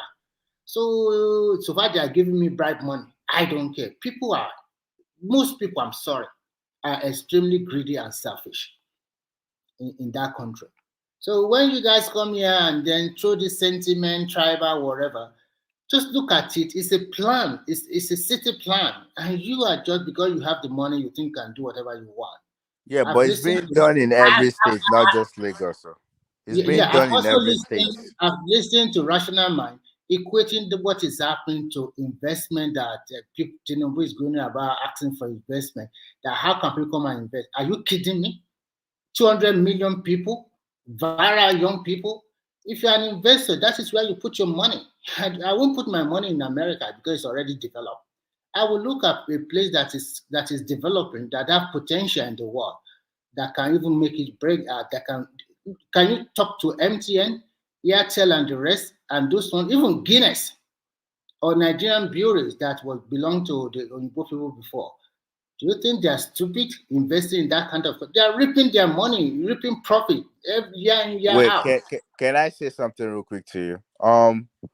I actually don't what Tinubu is doing going around. I'm not totally sold on that. I think he's doing it the wrong way, in my own opinion. So basically, the reason why I think he's doing it the wrong way is this: there are some Nigerians that has money. Either they stole it or they get it by their hard work. There are people that have money. And the way like you judge a country is this: if you look at the big banks, you can tell how much they have pile up. Like for example, like some countries, like their bank, you will hear that, oh, they have like what of $1 trillion investment. That means that country probably have a lot of money. So in Nigeria, no, let me land. I'm trying to make a point to you. Let me land. So I think the reason why I think he's doing it the wrong way is this: either you stole money or you have big investment, you're rich enough to have money. Why don't he have a round table with those guys, billions of dollars that they have stole abroad, have them to be able to bring them home and invest in our house? I think that's a step that I would have loved that he take, instead of just going and asking for people that would just make promises and would never follow up on it. We have people that stole money. Peter Obi is one of them. We heard that he saved money somewhere. Speak to him as well. Bring your money back and invest it here. Oriola, so those people that you are talking about, Nigeria, let me tell you one thing. It's either they have their political affiliation, or they have their tribal affiliation, or they have their religious affiliation. It's not easy. Okay, can you ask somebody like Peter Obi now to go and bring the money that he looted and stashed in what's the name of this country that he put his money, to bring it back and come and invest in Nigeria? He will not answer you now. Yeah, that No, kind they can talk it out. They can work something out. Yeah, that kind of your idea you have, to me, can happen under a dictatorial society. That's not true. No, that's not true. Remy, hold on. George Bush did that in America for people. The same thing would happen in America, where he wanted people to bring their funds back from China. But in exchange, those are legit money, BT. Those are legit money now. Let me finish. They are not people that Hold on. The point is that if you look away, there's no, it will be, that will not be announced. It will not be made like public or everybody knows. It will be behind the scenes. You will not know it came in, but they'll just make that deal behind the scenes. That's the point. If it's not public, people will do it. But if you want to, we told people to bring 10 billion from Panama, it's not going to do it. But if you do it behind the scenes where it's not reported, that money just flows in. That makes more sense. How will it do it that it will not leak? It will not leak to the public. government controls things. If you want things to happen, you can make it happen. You don't have to make everything public. Babati, Nigerians are not that patriotic. He's even one of the government officials that will go and leak the secret out. Let me conclude this. And let me tell you, most the one you mentioned about America, most of this money that real businessmen that actually invested their money outside America. You are talking about people that stole money. No. They stole money in Nigeria. These people are thieves. You want to so they were hold on. They were evading taxes, which is a crime itself. That is the reason. That is the crime right there. They didn't want to pay that tax. I want to say something. So that's my point. Like, regardless, it's a criminal act. It might be a good idea, but how you go about it. That's my point. How you go about it. So you guys are happy that they stole their money abroad and it's working for other country. You are happy that their money is working for other country. You don't want them to bring it back. I don't even care if people know. Bring your money back. You're safe. You already stole it. We know that's bygone. But if you do it again, that's the problem. That's bygone. Bring the money back. Save it in our banks. Use it to build road. Use it to build train. Use it to facilitate our things. Why would you be helping other countries? Normally, a sane individual, like in America, they steal money, but they invest the money in their own economy. So if you're a brilliant thief now, for instance, if I stole money from NEPA, the old NEPA, I would just take that contract to build Nigeria's power grid. I'll be making more money for the rest of my life every month. These are dumb thieves. These are stupid. They don't know. They just steal. I just want to correct. You know what most of them even do in Nigeria? They look at a businessman and they give the money to the business. All those money that you see with Hotel Dollar, Dangote and the like, they are politician money. They are the wrong guy for Abacha during that time. Okay, what I want to say is very simple. Oriola said that the way Tinubu was going about the investment drive is not good. He should have looked inward. I'll give you an example of a country like China. Before they open up their economy, they already have a lot of industries and factories. But they now open up their economy to Western world to bring in those multinational corporations. They gave them like 5 to 8 years tax-free. And because this global corporation also have they are looking for cheap labor because American labor is quite expensive, and in Europe, immediately they jump on it. No, that's not true. Let me finish first, then you can counter me. Okay, you can say that's not, you can counter. They brought in a lot of their factories. I can tell you most of them have factories in major cities in China. Some even have in like 5 or 6 major cities because labor is cheap. And sometimes they have a partnership with one of the biggest manufacturing assembly plants in the world. They call them Foxconn. That Foxconn alone, they have over 500,000 workers working in their plant, in 3 plants in China, 24 hours. It's a big town. They provide everything for their workers there. Their machines never stop. Today, if you turn up your computer, your phone, and everything, your electronic gadget you have in your hand, most of them are assembled in Foxconn. So because of this availability, multinational corporations rush to China. And China, being a very smart country, they leverage on that. They copy most of their system, and they started doing their own copy phones and the rest, in which initially most people said they don't like it. It's just the ringing tone is not good. It breaks down. Fast forward 10 years later, you are buying their phone now. Huawei, all those phones they are using in Nigeria today, Infinix, all of them is all from China. Any phone you are using, everything is assembled there. The way he is going about it, I'm talking about Tinubu, is the right thing. You look at investment drive locally, and you also look at outside, because the outside one, the most global, that have the resources and the capital to move and to invest in your country easily. It's not those ones that you call thieves, that they will go and bring their money. They know that Tinubu will only spend 8 years, and after 8 years, another government will come. What is that one going to do? So if you look at it that way, if you are the thief and you stash your money in America or wherever, and you know that this guy probably will spend 8 years, You just relax and find a way to dance around it, and you continue to enjoy your loot. So that's my take for now. You are mentioning it as if it is really easy to run business in Nigeria. This is not a matter of sentiment or you want to destroy. If you have an opportunity to invest, Ajale Coco, I have to fight you today. Okay. Ask me why. Tell me. When last you did do business in Nigeria? Is this not 1940 something? Have you done any business of business? Nígbà yí àjẹ́ àgbọn àwì. Nígbà yí ìjẹ́ àgbọn ni ọ̀bá ṣe business gbé.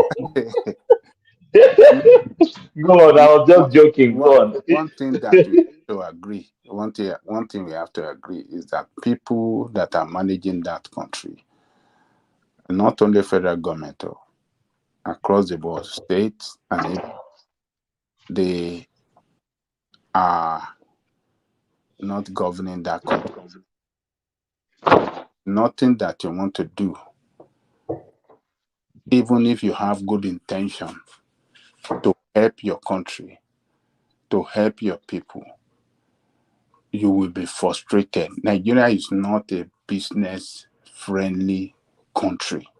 They don't make it easy to run business. You have to go through pain, hardship, and you could be frustrated to stop halfway after investing so much money. So they have to do something on that. Look, we in diaspora, there are a lot of we can talk. We can talk here. Let's talk. No, just wait, Thomas. Babayoko, can you share your experience? What problem? Maybe we can debate it and look at it. What problem, apart from forex, which other problem do you face in doing business in Nigeria? Let us know. So maybe we can talk it out. Maybe we might not know how to circumvent all this, or just let's discuss this morning. Because I don't like all these blanket statements. Okay, yeah, this is the way some of you want to defend. I'm not defending. Let's discuss. It's a discussion that we're having. He's not defending. Yes, you want to defend a rotten system.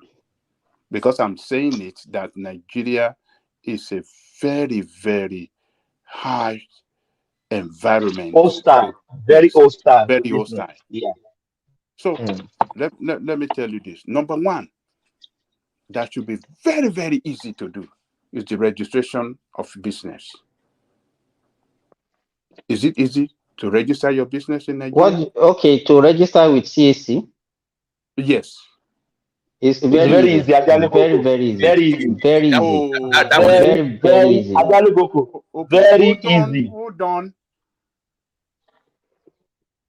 I mean, people talk things. Ajale Coco, very easy. My sister just registered his business some months ago. Very easy. Even you don't even need to go to the office. You don't need to go to the office. No. Yes. Even if you live here, they can even put you on some board. If you want to be a board member of the company, just put your passport. Yes. Yeah, you can. Ajale Coco, very easy. Very easy. I can assure that to you, Ajale Coco. With facts. Okay. Maybe they have improved on it now. They have improved very enormously. Bóyá ayé Ọbásanjọ́ àgbáyé Muritàlá ni bàbá Ajale Coco did a business last. Maybe they have improved on it now. Fine. They have improved on Ajale Coco. You don't need to go to their office online. You will do it online. You don't need to go to their office. Okay, that is very, very good. You know, I'm talking from experience during the time of. Okay, that's number one. Number two. Jonathan, this thing. Number two, the taxation. Number two, no, not even the taxation. If, like, say, you want to acquire your own land now to set up your industry and do things, like you said, you have to investigate before you buy land. And the moment you buy the land, you are building, voila, they be coming, their money will come to trouble you. to pay. You have to pay. That is if you are talking about Lagos. So if you are talking about, if you want to buy 40 acres of land, call me. I will get it for you immediately. No wala. Okay, no wala. Guarantee. Even 100 acres.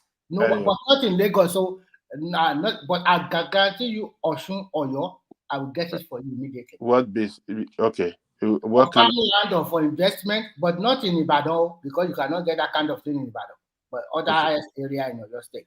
So we must continue to how to say, separate it from one another, not in the capital city. Yes. Number 3, you acquire the land to get CFO. You could get it, but it can be revoked by another government. How? Why would they revoke it? Hold on. We have seen governors that revoke. But that one CFO that was previously. Bàbá ẹ kàn wá wá wí láàárọ̀, ẹ kàn wá wá wí ni, ẹ kàn wá wá wí. That one is a global thing. No. This thing has happened. No, Wike did it recently now. Wike did one recently now. Even in America, they can annex your land. That one is a global. It's not just no. This is not annexation. This is not annex. If government is taking over your land here for public use, that's a Baba Koko, let me tell you this. But this thing, I know about Osun. Let me give you this information. Let me give business Don't give Osun case. We are talking generally now. And what I'm saying, let me give you this. There are industrial land in every state, industrial layout. If you want to build your industry or you want to do business, you can get land from all these areas. How many people let it work more? What that business they want to revoke land there? Yes, want to revoke. I have even listened to some on the TV that were legally obtained, and another governor came in, revoked those CFO. They are not fake CFO.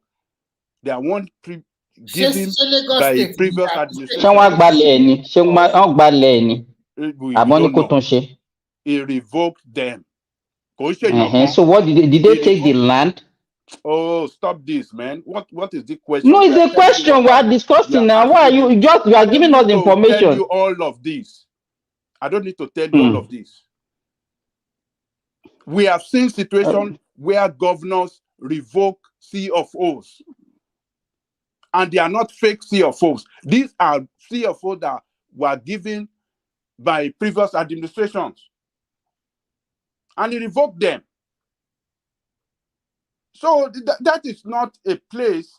And once your CFO is, that means you are on a illegal land. You are occupying an illegal land. After putting so much money to put on the ground a structure for business, and your CFO that you obtain, one government came in and then revoke it. They set you backward. Look, if even your people, Nigerians, doesn't invest in Nigeria, they are taking money out. Most of your rich people, they are taking the money out. Why are they doing that? That's the problem. That's the problem. And you people will be saying Nigeria is good, is friendly for business. Do you think they are stupid? I don't even understand what people are talking about. Yeah. I mean, but they stole most of this money now. What is not? A lot of people that want to, invest on agriculture now, they cannot invest because there is no security. And you come and argue here. You mean from where? You mean from the diaspora or investors? Which one are you talking? Please, let's clarify things here. You said people don't diaspora, both local. Both diaspora, both local. Let me. Remy. The point is making is that when you are away, the system they should make it easier for you. Thank you. Abroad. Thank because you. It should make it easier for you because number one, you're Nigerian, you have vested interest in the country. But the system does not make it very easy for you to invest. As a matter of fact, on my bed, because if you've left for so long, the system might have changed a little bit. Banking, for instance, To even open a bank account as a Nigerian, that is very hard because you don't have the BVN, all those things you must go through. So they must make it easy for Nigerian diaspora to invest. So that's the point about it. I totally agree with you. They can improve on because Remi, if you've lived in America for a while and you've been exposed to a better system and you want to go back home, my hard before now because you're so used to like. But you must also understand. Remi, hold on. I went back to Nigeria for the first time after 17 years. For the first time, I went 17 years to even open a bank account. My uncle is a bank manager of EcoBank. To even open a bank account that I can do online in America was wahala. Just to open a bank account in Nigeria. Babati, hold on. Sorry, Babajali. This Remi particularly, to invest your way lórí transportation. You told us here. This is a bankrupt. This is a bankrupt. His business or bankrupt now in Nigeria. They don't defend Nigeria. Stay on the point. The point is that please. That's what I want to stay on. Okay. Talking about opening a bank account. Look at you. No, business account in Nigeria. It's not good to see anywhere in the world. Talk about open bank account for online like that. You are in Nigeria, fine. You have maybe your passport with you or something like that. But the law of the land, there's something called KYC. We know your customer or something like that. Sometimes they're required to see you physically because every country have their own laws and regulations. Even me, that was one of my bank accounts. I did not, I forgot to do something. If I can correct that one, I went back to Nigeria to correct it. So sometimes because of the antics of our people, you want your money to be safe. At least Nigerian banking is one of the best in Africa.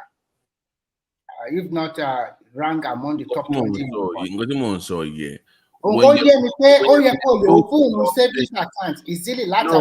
I'm saying that don't tell me. Okay. No, okay, Remi, hold on. So they say, okay, we know you're Nigerian, but you cannot use your American passport to open an account. You need hold on, say.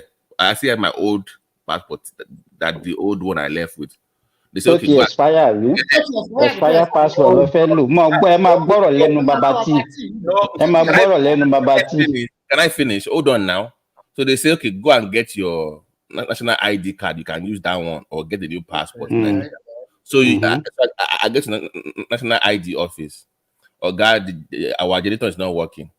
Okay, I will buy you. Hold on. I will buy you generator. I will buy you. Sorry, the Epo. I will buy you the fuel myself. So we got the fuel for them to power the generator. They power the whole thing down. Next thing you know, oh God, the server is down. This is so Omar. If you've lived in America for Babati, let you know the passport. Let you know the valid passport. Hold on now. I still got the passport. But this is my point. Those things, Omar, for people like me that if you've lived abroad for so long that you can do those things very, very easily. Yeah. He's talking about convenience. Convenience. That's what he's talking about. It's not convenience. Hold on, Remi. So I spend the whole day. Then I had to go pay 40K for somebody to get a passport. But I spend the whole day just running up and down. You must also get the photocopy of your face, all those things that you don't need anymore. Even when you finally open that account, cost of maintaining that account, bank account, the way the bank takes people's money, bank charges. The guy I gave the money transaction. The guy I gave the money to open the account. The guy we gave the money to even open the account. We gave him. We say you must put something there to even open the account. I gave the guy 30K. When I looked online, EcoBank, the guy only puts about 25. It took 5K from the account. It wasn't even the whole cash. Who do you want to blame for that? No, I'm saying that you must make it more comfortable for people that have lived abroad. Yeah, convenience is not convenient. That's what it's talking about. I can't spend all day on that account now. I can do so what you maintaining that bank account itself It's Simba, you can't anonymous. defend. You can't If be you defending. see the charges, I'm not defending. monthly charges or per transaction, you will run On away. that You feel like aspect, closing down that account. Babati and Babajale Koko, you are right. What I just want to say now is even similar to that one. I look at the Nigerian police structure. You go to the Nigerian police structure, a single computer they don't have. So we must build on our database. That country is Simba might defend the head now. There's another wahala. Okay, ẹ ti kúrò lórí rẹ̀ mi báyìí, èmi ló kù. The Simba Lamatu law. So when you look at the old police station, no, Remy, that you are wrong. Go the DPO they have computer in their office. Computer without no internet, just for show off. No.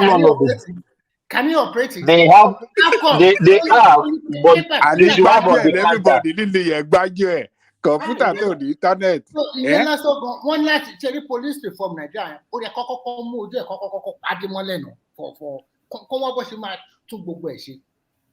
It is high time. Sherry, corruption. The only problem we have in Nigeria is corruption. Remove corruption, every other thing will fall in place. Every time, non fi computer yẹn sínú budget, don't gbowó ẹ̀ tún ọ̀dẹ̀ ní ṣe kankan. But Remy, you are right. So all the people prison that will be in the prison, or one of them call one, because on the computer. How can you have? How can you have a national ID office that has been there, and their server is not even? I'm like, so what do you guys even do in your office when you come in? No, let me tell you, Babati. It's not as if the server is not working. They just don't want to work. Then they can also frustrate you for you to keep them. That is my point exactly. So if you're a foreigner now in America, you come home to want to invest, and you encounter this kind of, so you could frustrate any. You'll be annoyed now. It will frustrate you. It will frustrate you. And that is what we are saying, that Nigerians, we should also blame ourselves for the problem of that country. No, we're not blaming ourselves. The people in charge you should blame. Where's the director? Where's the minister for that department? The minister will be in Osun, will be in Ogun, will be in Ondo, will be everywhere he has now. His own director that reports to the him. People, let me tell you, Oriola, several times we have been discussing. Just wait. Let me tell you this today. You understand? We have to make that self-conscious effort to change that country. Because let me tell you, if I'm a doctor, I'm not doing what I'm supposed to do, then everybody is a leader in their own way. A primary school teacher is the head of that class. If you don't do what you're supposed to do, your director would tell you you're not doing your job right, or you might be fired. That's how it is. Everybody can get away with anything. But whenever there's authority, but the director is a citizen. He's a citizen. He's a Nigerian. Simba, listen to me. Once you land at the airport, they will frustrate you there. They just land. I know now. I always give them wahala because there was a day in Lagos, Babati. There was a day in Lagos when I got to the airport. The guy was asking me for my COVID whatever. That was last year, and I said I don't have. And then the guy was then saying, okay, that they will return. I said, you return me back from my own country. You understand? What he was waiting for is for me to just give him some. They do all these things just to, because they know Nigerians. Any little frustration. How come you yourself does not have your COVID? It's not even legal at that time. It's not required. That's what I'm saying. It's just saying. As a doctor, no, let me tell you, it is not even required. I'm telling you, it's not a requirement. Okay, you understand? But if you don't know, you understand? If you don't know, we use that one, then you will not part away with some little money. That's what he's looking for. It's not all these things that they are, all this bottleneck that they are creating. Did you is because of money. Did you report him to his boss? Did you report him to his manager? System here are friendly for it's very hard unless you know somebody. Why would wait, but after he did that, did you report him to his manager? Did you report Oriola. to his manager? Did you report him? After how many people even have that time? How many people have the time to do that? Wait. That's the thing. But you can go on their website and report that somebody did something to you. Report on where? What are you reporting? He will not respond. You will not get any response. Because you know that same director. Let me tell you, that same director will get a kickback from the money that they are collecting. Wait, I think that this is the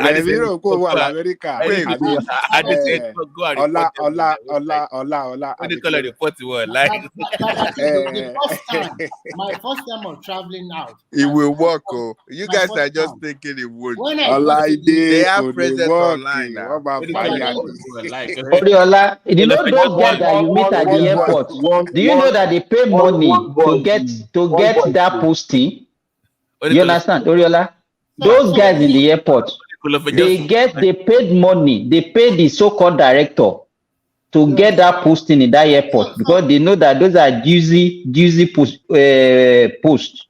Simba, my first time they give them kickback. Simba, my first time of traveling out, as I reached the immigration desk, the guy just opened my passport. The first, this is a new passport now. First time of traveling, he checked, I have the visa there. Omo, I drop on. I pretended I'm not Yoruba. Only Yoruba ni mo ti roruko e. Mo bẹ̀rẹ̀ sí sọ Òyìnbó rọ. Ó ní máa drop kan. Ó ní okay. Wọ́n á ní pé okay o. Owó tó kù lọ́wọ́ mi bíbà tó wà lápò mi láyé lọ́rùn kò jọ $100. $100 ò lè ṣe o. I have to quickly run back, call my people, collect. Kí ló dé tó fi fún lówó? Ẹ tó yẹ bẹ travel kúrò ní Nàìjíríà tó sọ pé tí olùdè lọ́fẹ́ sọ pé kò ní lọ. Má lọ flight wọn kó dá mi dúró. So ọmọ àfòrò ẹ̀ mo bá fi $500 yẹn mo bá fi sínú mo wà nọ sí ó dẹ̀ gbà bóyá stamp ní ìpàtẹ. Mo ṣe dé iwájú báyìí àwọn tó máa park board máa park gẹ́yìn bá ń park board mi ọmọ bọ́ọ̀ wá fún mi ní nǹkan kan òun mọ̀ pé alákọ̀ọ́kọ́ tó máa kọ́ jáde lélẹ̀. Mo hàn pé kí ni mo lè ṣe o mo ní ìwò wa sórí ọ̀nkú tó wà lẹ́yìn ẹ̀yẹn tó ti dì mo ti kọ́kọ́ mo yà kúrọ́ mo ní mo ti fún 1,000 lọ gba share ẹ̀kọ́ tì mẹ́ ó ní abẹ́ ìkọlà tí ń ṣe ń bíbà màá drop mo ní mi lè drop gbogbo tó àlọ́ mo ti fún yẹn mo tún kó mbẹ́ yẹn mo tún wọnú àwọn kúrúkú ẹ̀ bóyá àwọn eléyìí ò tẹ̀ wọṣọ bóyá DSS tó ń rìn àwọn náà tó bẹ̀ sí ń dà mo kàn sọ fún pé gbogbo tí mo ní lọ́wọ́ ẹ lọ share láàárín ara yín mo ti fún ẹ tó kọ́kọ́ wà mo ti ń fún ọ bọ̀. I just have to lie my way out of that system. Just imagine. Actually, me, but you might not believe what I'm saying. No, I don't give them shishi, and I will see out my way. First time, tí màá kọ jáde ní ìbọn lẹ́yìn ìgbà wọn bí wọn dá mọ́ kò sẹ́ni ẹni tó fẹ́ jáde first time torí jẹ̀jẹ̀ bá ṣe àwọn àjẹ́ kan fẹ́ lọ dúró pé kọ́ lọ block kó wá sọ pé kó bá bribe. Oh my goodness. It's so funny. So you know, there was another one, the custom. I bought some things for my children. So he now said I will pay custom duty. I said, for what? Do I look like a market woman to you?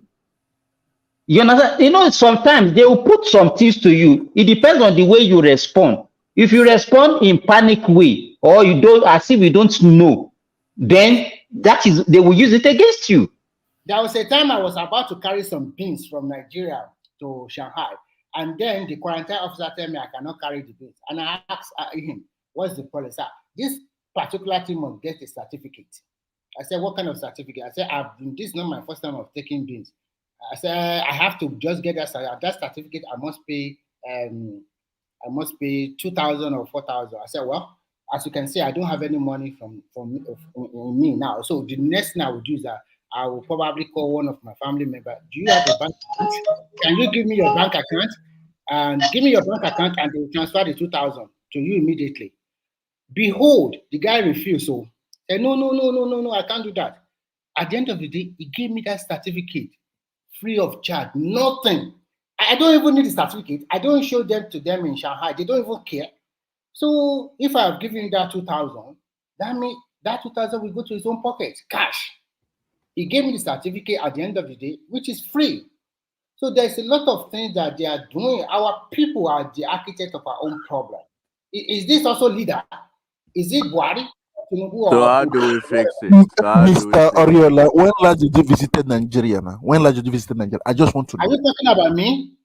No, Mr. Oriola. Oriola. Oriola, I just want to know. He wants you. I want you to son. What the son is in the book. If you son, you kí ni mo sọ sí mo gbọ́ Yorùbá náà.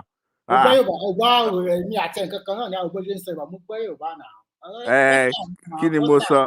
Ṣé mi sọ dáadáa ni? What do you mean? Mo sọ dáadáa jọ. Ṣé tó ń pè mí? Àbíbò lè orí ọlá ni.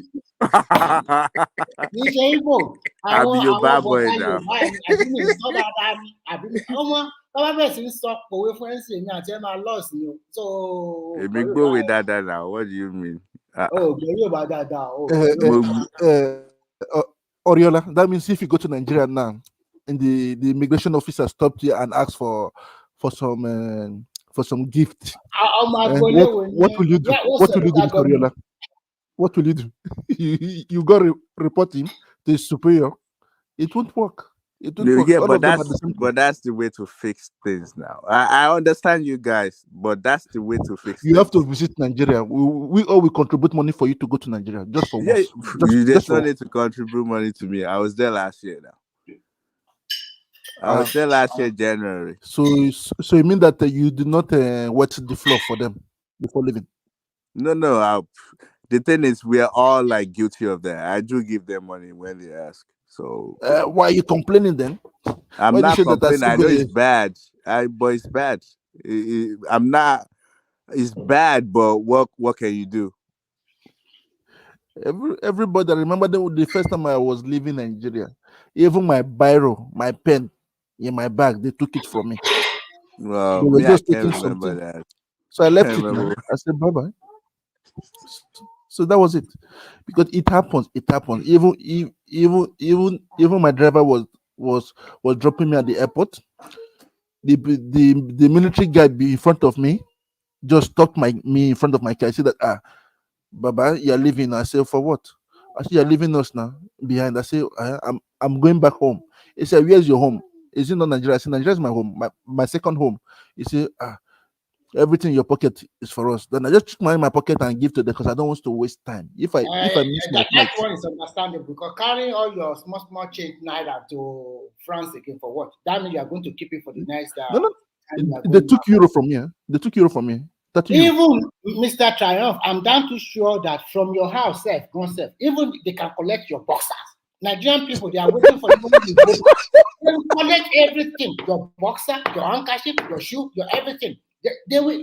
Some people, immediately you arrive, they already see what you put on your body. Your hand chain, if you are the one that like chain, they already queue up. Yeah, but I have a lot of experience like that. Some people will fight for the hand. Yeah, but don't you think that you people that live abroad, when you go to Nigeria, you start acting like you're bigger than life, like you're just like you are also acting right now. No, me, I don't act like that. Oh my heart now. No. I act. Oh my heart. No, I did not. That's the thing. But me, I never act. I'm telling you. No. But see, wait. Because I have. So basically, when you're going back, they ask you that, do you have any change on you? So basically, all the naira that I have is of no use. So I give it to them when they ask me. But what I'm saying is, we are not talking about when you are departing. When you arrived, when they asked me, did you give? I don't believe that I give money. Was in the hotel. The hotel manager. I can't remember. That's what we are talking about. We are not talking about departing. When you are arriving, if they ask money from you and you are giving, I think they're too scared to ask me for money. You are not giving them any CC. And yeah. I don't think they ask me for money. They're just maybe because the way I act, they don't really ask. If you go to the bank, the way you are rapping it, the way you are speaking it, I don't go by myself. I go with someone. No, I won't. You won't talk? Yeah, because the reason why I don't talk anymore is that the first time I went back in 2014, and I literally, they were like telling me times 4 of everything that I tried to buy. Yeah, yes, of course, they will.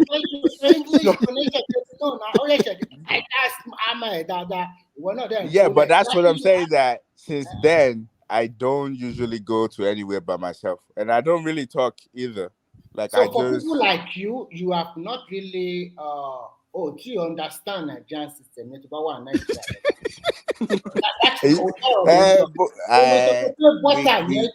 Okay, we get it. We get it.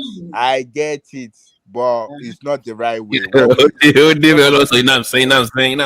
would never do that. But what I'm saying is, Nigeria is a lovely place. They don't want to harm you. They don't believe that when you come from America or Western world, but the more to bashing heart for no psyche.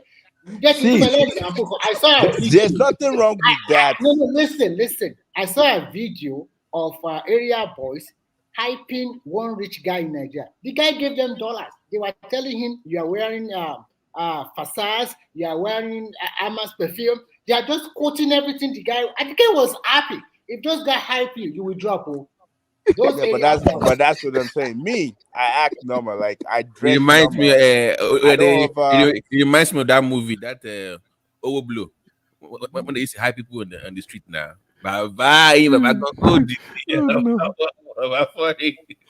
Those area boys, if they hype you, even you like, I think to me, when we live in abroad, it's like a confined environment. Because Nigerian likes that kind of freedom, step in your balcony in the morning, see the people talking to one another, you understand? It's when you go to Nigeria, you feel that kind of vibe again.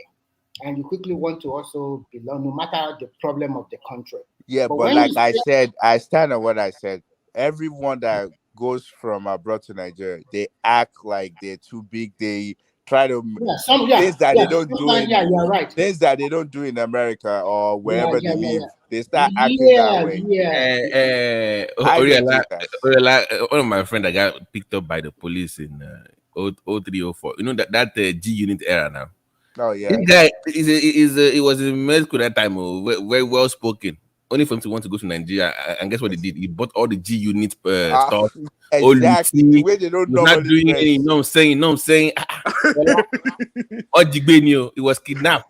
They had to I understand. Some people felt too cocky and too proud. The guy is a nice guy in Canada, but for some reason, but that's it. But while they're here, they don't act that way. They don't fit in. But they will go to Nigeria and start acting like what they're not. Yes, exactly. You know what? When you go back home and you want to show off, and you see some Nigeria, they never travel abroad, but their life has also improved. They have a big house. They are also driving good cars. Sometimes that humility will just come to you. Whenever I go to Nigeria, Nigeria always sets me that, oh my boy, and what the people you left at home, they are also not standing alone. They are also progressing. Not everybody is digressing. So when you go back to Nigeria, it's a kind of me rethinking myself. What are the things I've not done? What are the things I should improve on? But when you stay abroad for a long time, repeating the same tricycle or four cycle things you are doing, and maybe walk home, and maybe sometimes shopping, or if you have a time, go on vacation once a time, you just discover this is my life. You just get used accustomed to it. But when you go to Nigeria, you also discover there's so many things you need to do. See, people that Nigeria is so to be sweet. honest with you, some especially like the 1%. See, they live like we live out here. To be honest with you, me, I've seen it. Like, I see people, they will tell hotel, like back in 2017, like right now, $400 per night. Hotel people live like that. People drive like the fancy cars. You go to their grocery stores, they buy same thing like we buy over here. And they live like that, like 365 like that, like 24/7 in a year. They live just like that. Yes. I don't know if you guys have noticed in Nigeria, the cost of hotel is much more than that of here in America. It's the same price if you want like the legal standard. Like me, that's why I was always shocked when people said they live in or they buy a hotel of 30,000, 50. I'm like, what hotel do you go Maybe they to? are going If for if you go to Airbnb. like the rice, like the 3 stars, like the legacy is Hilton Hotel, Marriott, Eco Hotel, Radisson. Mm-hmm. They're like right now, they're like 400 and something per night. Yeah. And I remember the last time I was there, I was paying like 250 for Radisson. Like they that's how much they charge. Like they not like low like you live just like you live like here. And No, no, no, no. I don't know how much you pay for Radisson. Here there are Radissons. I mean, I booked hotel virtually every month I travel. Radisson Blue. Hold on. That's well, maybe depending on when you booked it. I mean, there are some Radisson you can get in there for like 150 per night.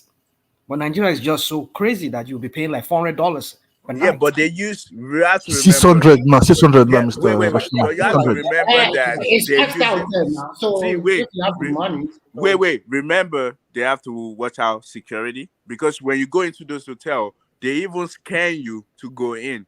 You have to electricity because they're doing it just by themselves. So you have to remember electricity, security, all of those things make the money go higher more in Nigeria. And if you want to, and so how can people even do business in that kind of environment? no, it's When not you for pay people more, that you don't pay have money, more man. than It's what for you're able people to that pay. have money now. I know, but how many people can have? You see, that's the thing. You cannot run a country whereby the cost Yes, of doing correct. business is so high. Yeah, that's hotel is for the rich, rational mind. It's not I for the get it. average or poor I man. get it. But there So are why people who wants to complain? move here from there. There are Americans who wants to. I mean, look at Ghana. Look at other parts of Africa whereby African Americans are moving there.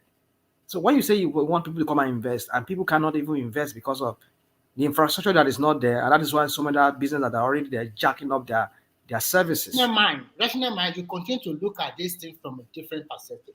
You as an investor, sometimes you have your money and you have your management team to handle a lot of stuff for you. You look at your return on investment in the short run and the long term period. You are not looking at every infrastructure will be 100%. If every infrastructure is 100%, why are you going there? And you just stay in your America and continue to invest in America. People that invest, they look in the future. What are the returns I'm going to get on my money? Now I can guarantee you that all those telecommunication companies in America and in England that they didn't go to Nigeria during in the year 2000, they are regretting it now. Look at MTN from Nigeria; they're all over Africa now. It's the huge chunk of their subscriber base in Nigeria is more than 90 million now. The total population of England is about No, Remy. It isn't that they didn't make attempt to go, but the bribe being requested, that were requested by the government official, they cannot do it. Because hold on now, hold on like this. Hold so on. If they cannot pay the bribe, MTN can pay the bribe and they get inside. God. Are you telling me that MTN is bigger than most of your AT&T or whatever? You don't understand. No. The business, look, the business. It was a level playing field that time for the licenses. Hold on. MTN is an African-owned company, South African-owned company. Econet was South African, Zimbabwe-owned company. Those one are Africans like us. They know that bribing is part of the way to get business. American, hold on. Why now? Why bribing? Wait, you mean the white Africans? The Hold white on. Africans own MTN, Yes. Netherlands. So Netherlands now. No, interesting. They think it's not going to Remy, work. No. Remy, wait, laying land is your point. You can also say your own. They are not regretting nothing. You see, investors here is not part of the culture here for them to bribe their way to get business. How do you want to write it? And it's against the law. It's against American law that you have to bribe to get business in any part of the world. There's no way you can report it to investors. There's no way you can write it in your book, because when you are filing your taxes, it must be reported that you bribe, and that is against the business ethics in America. So I can tell you, those MTN guys, do you think they are, look, it's not that easy, but they find their way. The way they are bribing their way and doing everything, American company will not do that.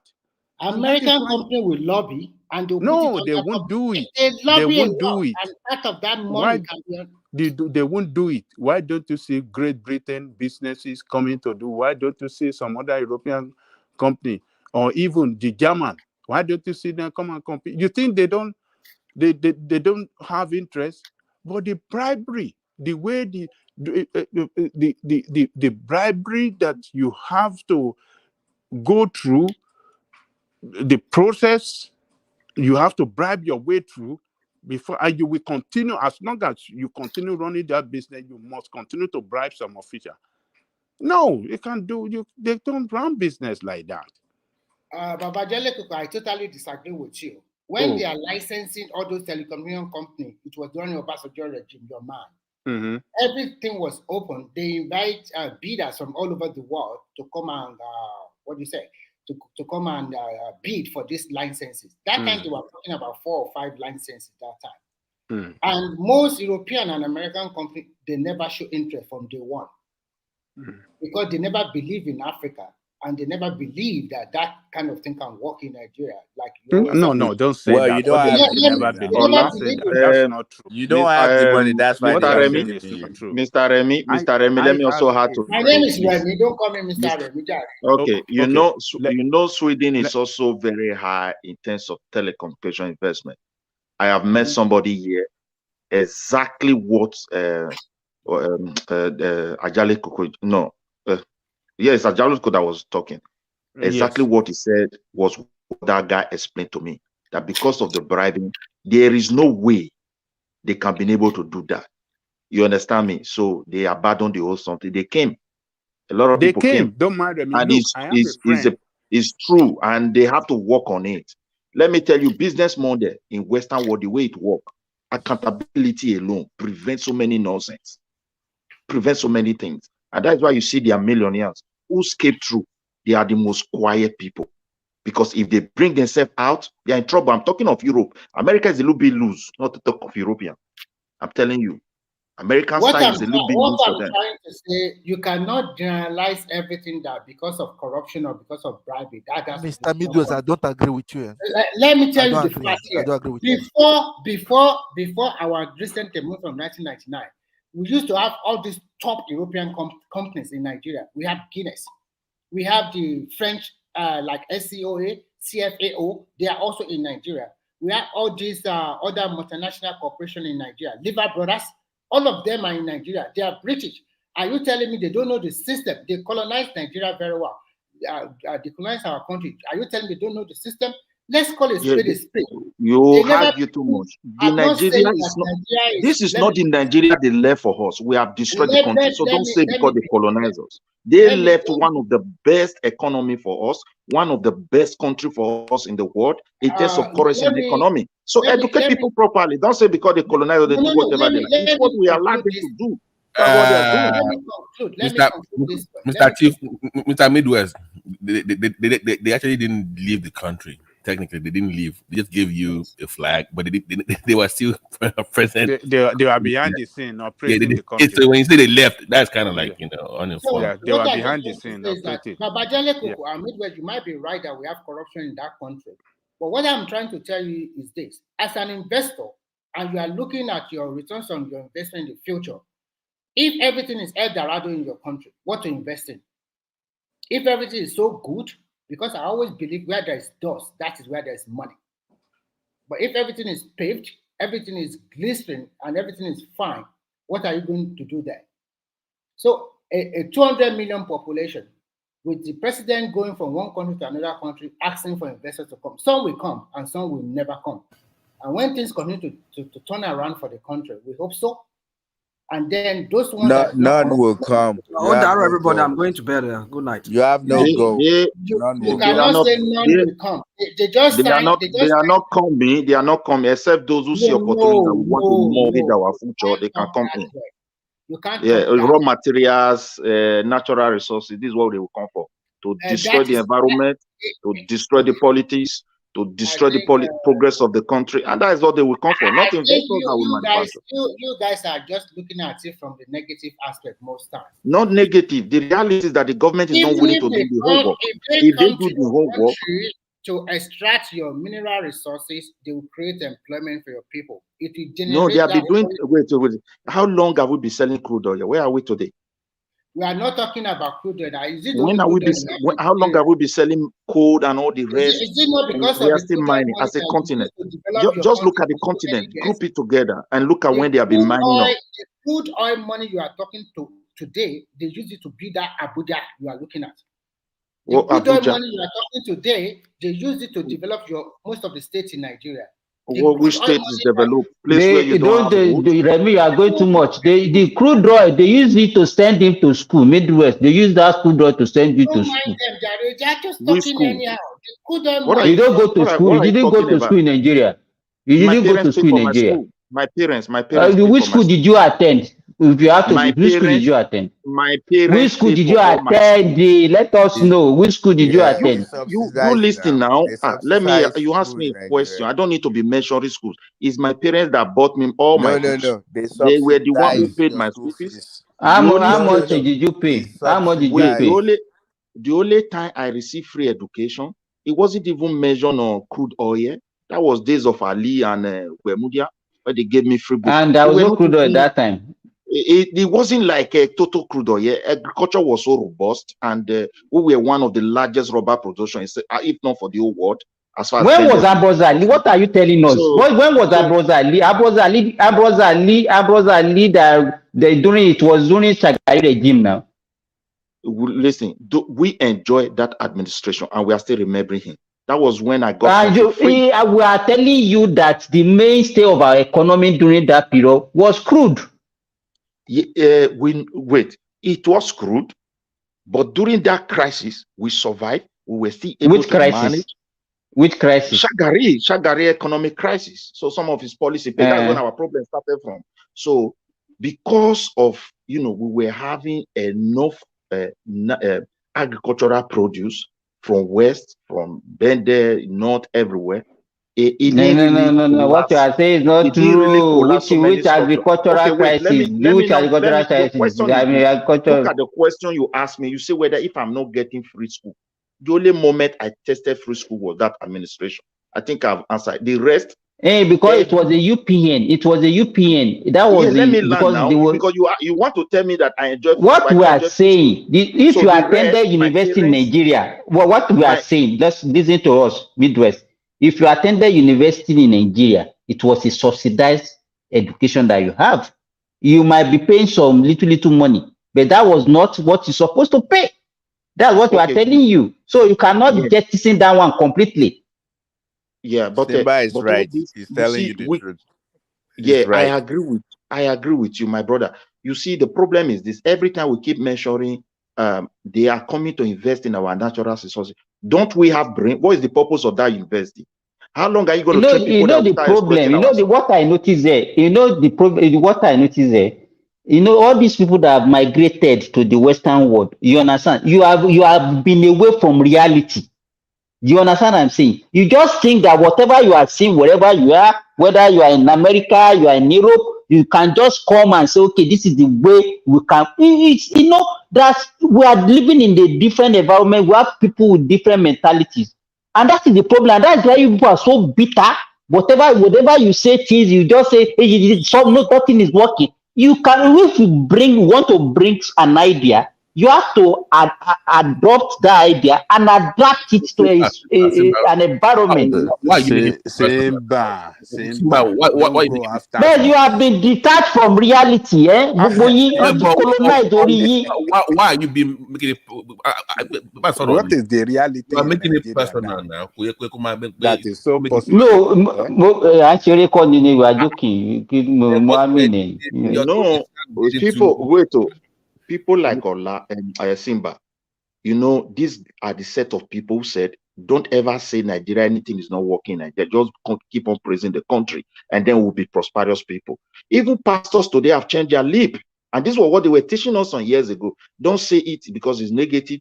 And we are not saying you should not say it. Nobody is saying you should not say it. Their own tongue. They're not changing their tongue. My brother, there's a huge problem. You as a medical doctor, you have stepped out of this country. Your task is going to a different country, and now you are praising Nigeria. Why can't you go back? Do you know the kind of investment? I'm not migrated from Nigeria. I'm in Nigeria. Do you know the loss? Many of your types are in America. They are not the best. Nigeria made him. That's why. There is a huge thing that Nigeria made me, and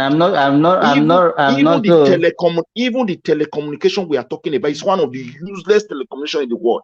Nigeria talk with us. Hello, you can see. You can see what you are. You can see the way you are talking now. Into this platform. Everything is useless. How can you be talking about your country and say everything is useless? We cannot even What do you think is the solution? What do you think is the solution? And what are you bringing to the table? What are you bringing to the table? The table is this: we have qualified people, we have the brain, but there is one big virus, and that is corruption. They will tell you corruption is everywhere. Wait, there is corruption in everywhere indeed. Even where I live in advanced country, occasionally they investigate corruption, but not with impunity. That is just the fact. Not with impunity. And because of this impunity for many years, they have destroyed everything. There is no they ask you for solution. They ask you for solution, not to tell us the problem. This is solution. Yeah, I'm telling you the solution. If you are a leader, it's not like, oh, this is the problem we have. How much do they require? Let me pump the money, million there. It is time for accountability, and that is what is functioning. Any place you find yourself, try, no matter your qualification, that office you are, have a little idea about the bureaucratic system of that place. Then you will know the problem of your country. Our bureaucracy is very weak. They are so addicted, and the government should work on it. What are you saying now? Nobody can figure out what you are saying now. What are you talking about? You cannot figure out what he's saying. We know what he's saying. We understand what he's saying. Stop saying all this. It just like for example now. I want to Showore dé. Let me also put this one before you, my brother. The real solution is that you see all this bureaucracy that we are using to say we want to develop our country. They are not transparent enough. They lack proper accounting, and they lack proper auditing. And if we can be able to admit this fact, our medical system will work, because the money they pump there is enough for we to have good healthcare. Our educational system will be perfect, because the resources they are pumping there is enough for we to have a very, very good educational system. Everything, infrastructure. Look at the money we loan from China. All we are pumping into infrastructure. Even with our sovereignty, we have shortened loan with Chinese government. It is there. And yet, where are these infrastructures today? Only a few people just make away with this money. And now we have a new leader who his hand is already tied. And the same bureaucratic system will tie him down. He can't do it alone. He must release money to people. So we need to go back and look into that bureaucratic system. Whether in the healthcare, why is it not working? It's the bureaucracy.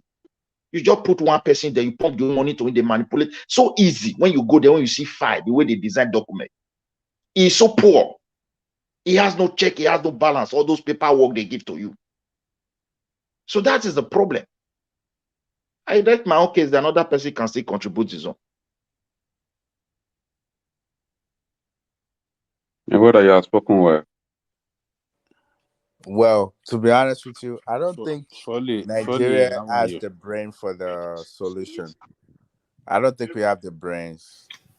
Because if you look at every single thing, so let me give you an example. You mentioned something about the healthcare. majority of the best healthcare in Nigeria now, they're not owned by Nigerians. What else?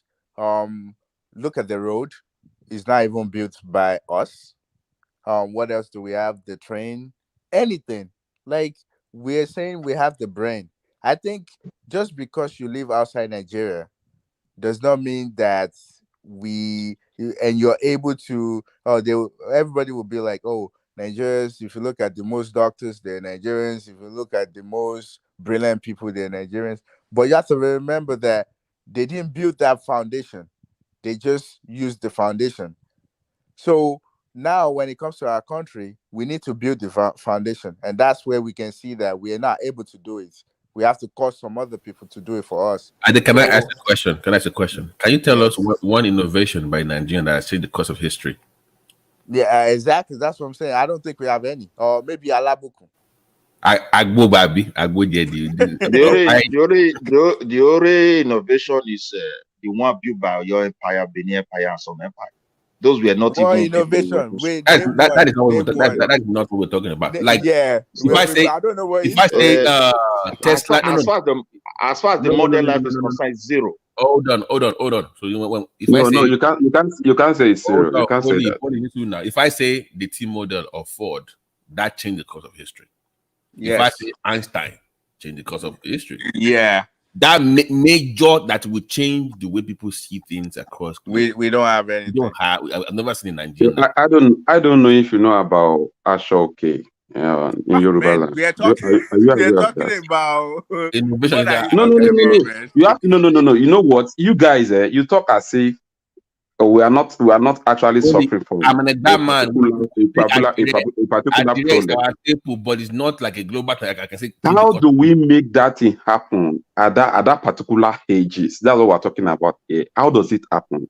How did our people come to conclusion of making that thing happen? Fully. And do you think if we are being left alone to be developing ourselves, are you thinking that we will not have? Who is holding you? Who is holding you? Fully. Who is holding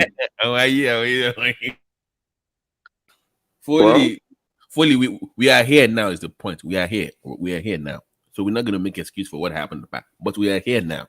What we're saying is that for the country to go where it's supposed to be, like Ade was saying, you must be innovative. You cannot borrow from other people's idea or leech on what they are or piggyback on everybody's ideas. You must come up with something very innovative. But I don't know of America. Let me be honest here. Europeans borrow. They borrowed, Europeans. So you can borrow. Even Chinese, when you look at them where they were coming from, they were smart enough to get what they want, and they're growing. They borrowed, but they also they're also very creative as well. But when they borrow, look at what they do. Borrowing without being creative, at least come up with your own thing on the side. They are all creative, but even you have to be creative to be able to borrow and being able to come up with something from it. That's just let's say, for example, in Nigeria, we borrow. What have we borrowed that we're able to recreate ourselves? Name one. No, it's not talking about money. It's talking about idea.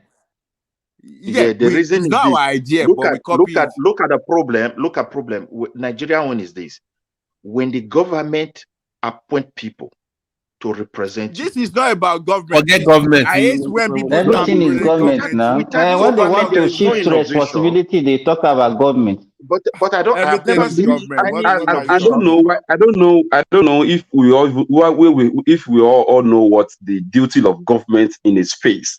Please, I don't know why government determine everything that will happen. Government does not determine anything. Stop it. I want to ask a question now. Government did not determine anything. Let's come wait. No, please let us ask this question. Somebody just asked this question. Hold on. Is there any innovation? I want to put it before you. Please tell us innovation in America that doesn't involve the government, regulation, investment. Okay. It just named name you Ford now. Ford has nothing to do with. Let me wait, please. I beg of you. This is what I'm saying. In America here, in any field, I'm in medical field. Every year, people publish. You can read people's publications about what they want to do. So I'm not even discussing implementation yet. Just publishing your research Show me the Nigerians that are publishing their research. That major. Millions of Nigerians are doing that. Millions of Nigerians. Our research, Babati, our research in Nigeria, they are not impactful. They are copy. Exactly. They will copy what they've never seen in their life. They'll be copying abroad innovation to say that's hold on. Because for you to have a research paper, that means you must have invested in research studies, right? Wait, you don't even need to see. You don't even need to invest in it. See, when I was on my college days, I even have peer review papers. Like it was research that I did in college that we did those research for our professors because they get grants from the government. Right. I will tell you some that I did. I did some that's related to what is the accent? It has to do with voice, where you can recognize different voice recognition. I remember now. I did one that has to do with transportation. Guess what? It has to do with how can you know when someone, the state of a driver, he was sponsored by the Ministry of Education, Department of Transportation. I did one that has to do with how can we get oil from algae. That has to do. See, we do research every day, every summer. My summer, I get paid a lot of money just to do that. So Midwest, that is how investors pick where they want to put their money in. So before you even see your bank or people pouring money to invest in America, somebody already did paper, and he can be able to duplicate that research by 3 or 4 times. Once you see like 3 or 4 papers on the same thing, that's how it works in America. But in Nigeria, if you're there, if you publish something, you are quoting some person from Germany, somebody from London. You can't even quote your own people in your own country. Stuff they never see in their life. They will talk about it. So why am I going to? We have winter in Nigeria. They'll be quoting stuff about winter. Babati. The problem we have in Nigeria is that Nigeria does not fund education. Nigeria does not fund research. Research is part of education. Nigeria, a country that doesn't fund its education heavily, cannot develop technologically. Do you know what they use ETF fund for? Anything. Educational tax fund. Do you know what they use it for? What did they use it for? It's for research and education. Let me tell you this. I know colleagues of mine. Why do you like to defend ETF fund is not part of the budget. It's not part of the budget. It's not part of educational budget. Why do you want to? They use it to build schools. They use it to build schools. Let me say this. I'm telling you what I know. When you want to lie, that's when you say you'll be putting all this. Oh God, I'm telling you what you don't know. I don't want to listen to me. During your school years, how many research did you participate in the development of the country? No, let me tell you what happened in our cases. At least, let me tell you, one of the research that we did in our center lead to the change in the malaria treatment in Africa. We call it a APAMA study. It was a multi-center study. The problem we have is that we are very selfish. We are the resident that time. They use us to do all this research. But at the end of the day, the people that collected the money, the people that put them, they didn't even put our names there. And we are the ones struggling, Oriola, collecting these samples from patients. In Nigeria, research are not driven by interest. They are driven by promotion. People are not doing wrong with that, though. You have to. No, what I'm saying, and that is why you discover that this ETF fund. I have a friend, as at 2016. That was when she left Nigeria to go and do PhD. He got 60 million naira. 60 million naira as at 2016. That was what they gave her to go and do PhD. She finished his thing in UK up to now. She didn't come back to Nigeria. I know people that collected 30 million, 40 million. They did not even go for the study that they said they're supposed to go to. Look, you understand?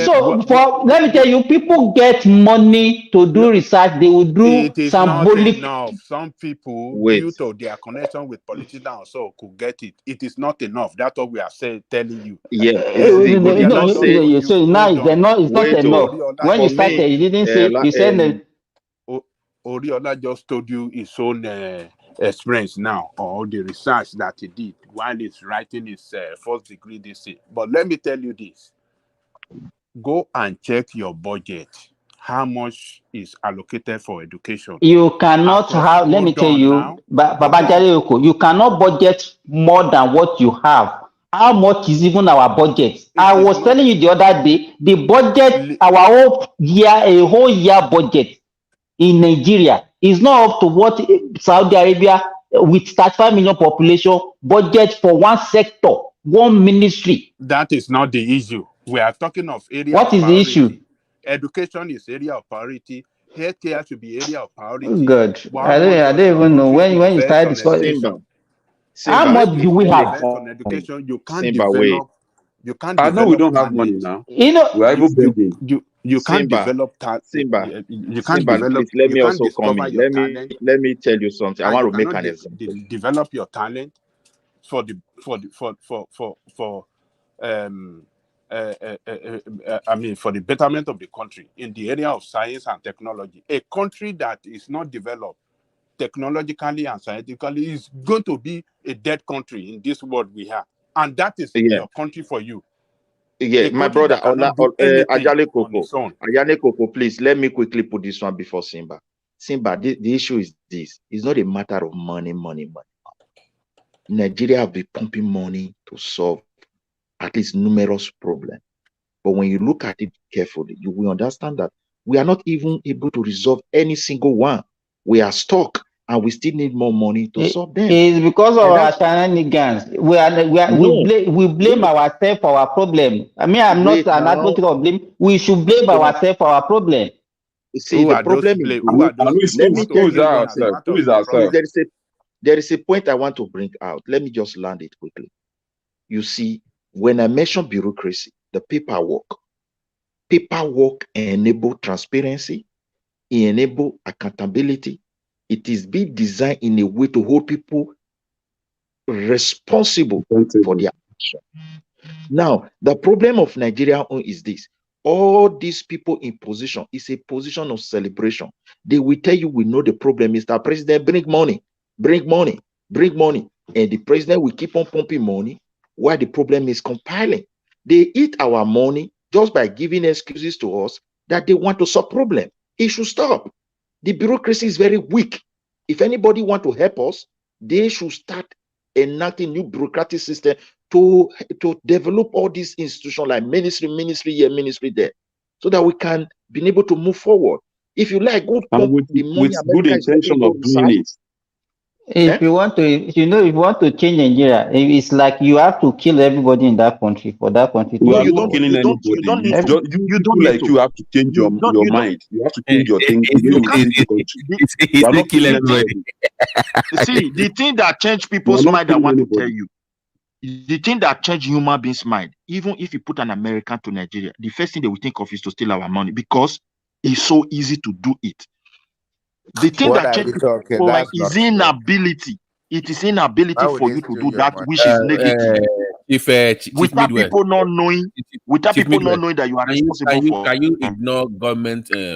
Let's even ignore government research for instance. What about private funded research? America, that is very good as well. See, private funded research, and you see why they is working. It's not like you just wake up as a private person and want to do research.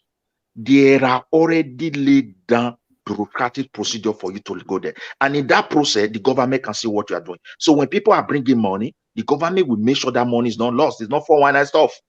Why is everything has to do with government? You like government too much. No, without government, there is no development, there's no life, there is That's not true. No, that's What not are true you now. talking about? What are you talking about? When you start something, government sees the interest in what you're doing, then they jump in. Even before you start, you approach the government first. There are procedures. That is not true. That's not true. What are you talking about? Which government will allow you to start a research in their country without even informing the ministries what you are about to do? No. Okay, so if I want to do research on how to increase farm output, maybe on corn or whatever, no. Where government comes in is when you want to then sell it. Like, is it safe for the public? That's why government comes in. You have to know. If you want, wait, you just gave a good example. I don't know in America. Let me give an example. In Europe here, now you want to go into agricultural something. You want to produce some foodstuffs or whatever to improve their production. Okay, good. You cannot just do it alone, because most of the facility we use are under, maybe sometimes under the local government or under the regional government. No, so if you're a big branded, if you're a big branded company, for instance, and you want to improve like those kind of things, agricultural stuff, what you are talking about are people that don't have that want grants from government. That they need government to give them the money to. I'm not even talking about grant now. I'm not talking about grant. I'm talking about license. There's nothing wrong. If you're looking for grant from government for research, of course. But I'm saying no. That one is he's talking about license. Complete different something. I'm just talking about after you've got I'm saying the initial listen to what I'm saying. The initial stage itself of you just sitting down and saying, let's do this. Let's brainstorm with a group of people to come up with something and let's put the things in place. How many of that do you have to even garner the interest of government in the first place in Nigeria? Because it starts from there. But the aspect I'm trying to talk about is that Nigeria, if I may answer you, Nigeria have dreams. These are people who want to try. Sometimes when you see them trying, dreams are not reality. Yeah, when you see them trying, reality. Okay. Do you know what is called Midwest? Let me give an example. In America, we have something called South by Southwest. I'm sure I didn't know what I'm talking about. South by Southwest is where you go with your innovation. You don't have the money, right? Just go there with what you believe is right, and you can explain. Investors are available. And guess who comes to those shows? Private investors with money. We also have it here in Sweden. Hold on. You have something that you believe can work. You don't have enough money to even do your testing or research, but you believe that it's going to work. All you do is make presentation, and someone that has money will just back you up, and that is private. That is not government. Yeah. See, I understand. If I may understand, the Facebook you used today, the Windows SP Windows that you use, which is your all of those from Austin. They're not government involved. Do you know that? It's private. Somebody believe in the product and so I don't understand why we put government on our head on everything. Okay, see the area. If I may understand you, maybe I quite not understand you. In Nigeria, people are trying their best to the local level they can. If you are talking about that, people are innovating to the best, and that's why they are surviving. What is innovation to you, man? Because I will tell you. Innovation can be local. It can be something like what is innovation? Let me tell you. If you said Nigerians are not innovating, they are not trying at all, they are not doing anything. Innovation means different thing at this stage. The way you are presenting it is it's ability for you to think. You are the problem of Nigeria. You are not one of the problems. I am not the problem. The people back home are trying. Wait, if you are talking of innovation of giant scientific breakthrough, we don't have that. But when you're talking of innovation of people trying to survive on their own every day, there's so many things that we can gain from cassava. What is wrong with we Nigerian people, in making sure we can get more things out of cassava? Are you the one producing the one? Have they been importing the one they have been eating? Are they not producing to the best? Forget the eating part. That's the problem. You put the one you're making it for that consumption. It's not gari only that you can make from cassava. Why can't you follow the whole chain of what do you call it? People are trying back home. People are trying. Even do you know that? I'm saying no. Hold on. This is my point. we're the number one producer of cassava in the world. Number one. But we are the 18th when it comes to returns on that. Thailand makes about $2 billion on that. Thailand. And they're like, I think they're number 8 when it comes to. So how come someone that is making it at number 8 is the one making the most money from it, and the number one guy making that same thing is the 18th when it comes to return on that same thing? That's the point. That is where innovation has to come in. Yeah, I know what you are talking about. These are scientific breakthrough, maybe in a little bit an advanced model. Then copy that one. They're already there. They already make the breakthrough, man. It's there for us to use. We can use those technology already in your backyard. Okay. I want to point to you some of the factors. If you want me, I know you also have your own. You have You have the thing in your backyard. So what is the excuse?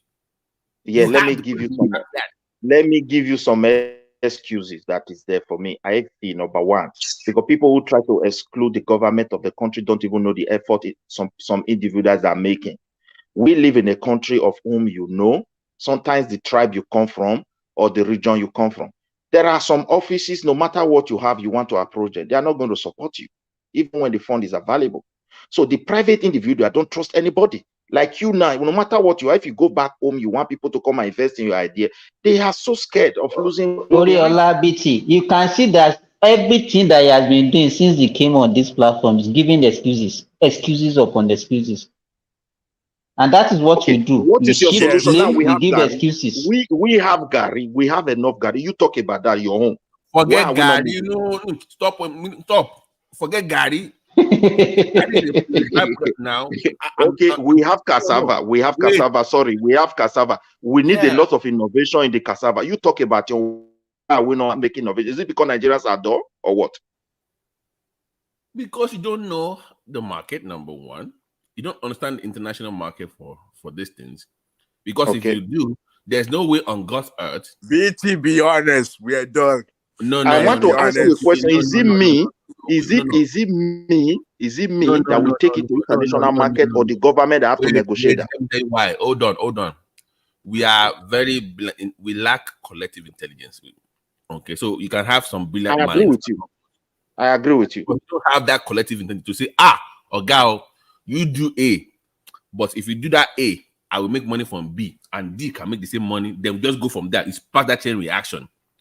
Because if A makes money, B will say, how can A be making money? I must make that money too. No, it must be me. I think what we'll be doing you can piggyback on what A is doing for B to make money, and then C does this. Then it goes from there. In the essence, you still go back to what I said. We're dull. Because if we can't do that, speak for yourself. That's the thing. You don't want to agree. We can't work as a team. Okay. I think brainstorm plan. What I would like to be doing we're not smart enough. What I would like to be doing here, I'll be inviting some ladies, some guys in Nigeria who are really trying to come on board, to come and tell you their profound challenges. Yes, their challenges before on every area they are trying to be innovative. They are trying to be self-reliant. And they will tell you what is happening to them, things that is affecting them not to meet up with the standard of whatever they want to create. I think, but maybe by the time they are started sharing their experience, maybe you'll be asking them questions. You know these guys are trying. So the way we portrayed it as if Nigerians are not trying. I'm not actually okay with it. These guys, Nigerian guys, have you ever asked yourself before what is causing the problem? Why are we not supporting ourselves? Have you ever asked yourself? Okay. Let me also ask you a question, Simba. Simba, please, have you ever you are addressing the problem from different angle. We are not talking about Nigerian people. We are talking about government in Nigeria that is not investing. That is the argument. They say it's not government, it's individual. No, it's government. It's government. No. You read the point. We say that we know the system is not even allow. The system is not even allowing them to drive it.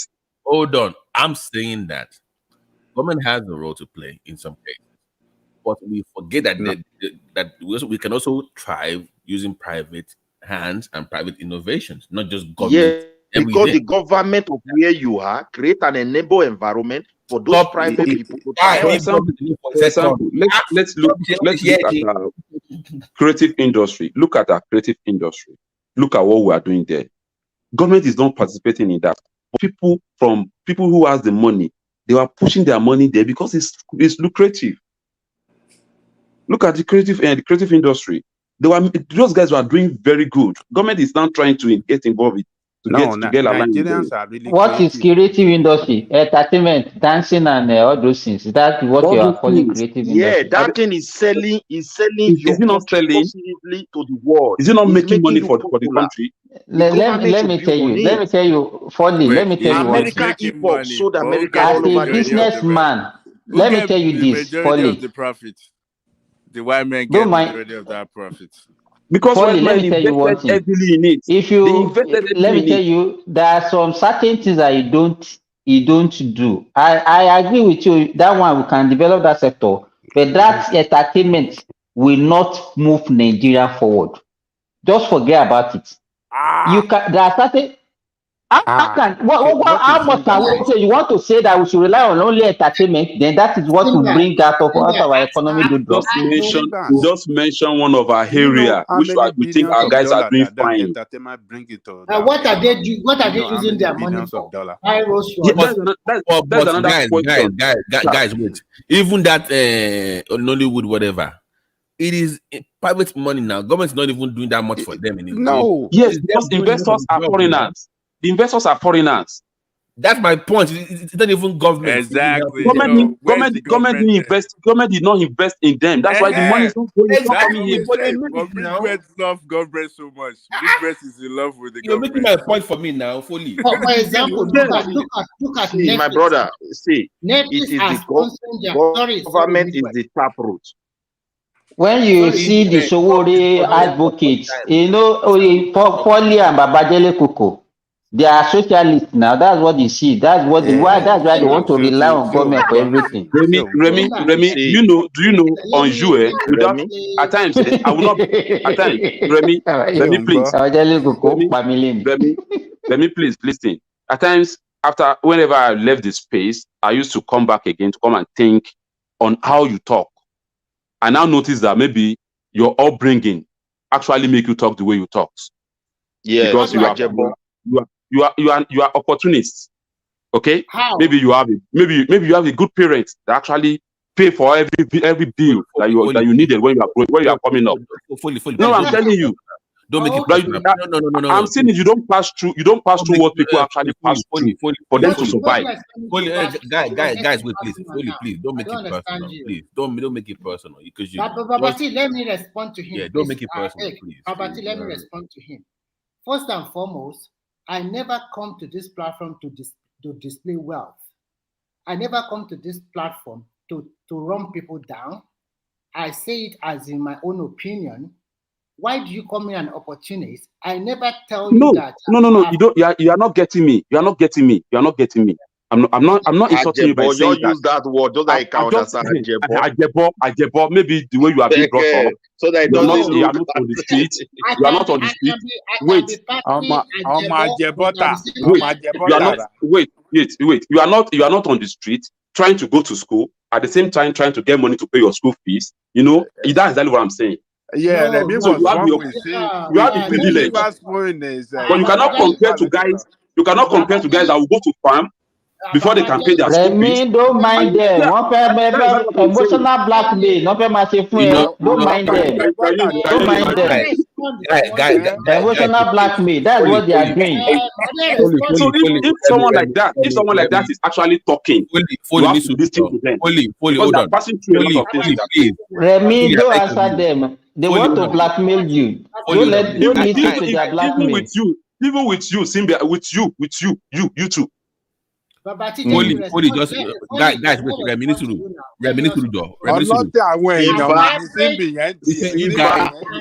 Wait, my brother, make I talk my own. May I talk my own. Simba. The Simba way is na times 2 Ajebo, times 2 Ajebo. Not be even one. In a times 2 Ajebo. I am really. So you don't know what you I am really disappointed by you guys. The Guys, hold on, please. Sorry, let me. Remi, Aniko, má dá fọ́lì lóhùn, má dá fọ́lì lóhùn jèrè. Ó fẹ́ blackmail ẹni. Timber, even including you, not even Remi, including you. Èmi ò ní dẹ́ lóhùn, mi ní dẹ́ lóhùn. You don't compare yourself. You don't compare yourself with guys who are hustling, who are trying to my brother, make I put this one. Remi na Ajebo, Simba na double Ajebo. In a double for inside body. You cannot compare yourself to those guys on the street trying to do things to make sure they balance it. Because you can't blame them for that. You can't blame them for that. Because they are not to be shoes where to be born. Fully, let me just before I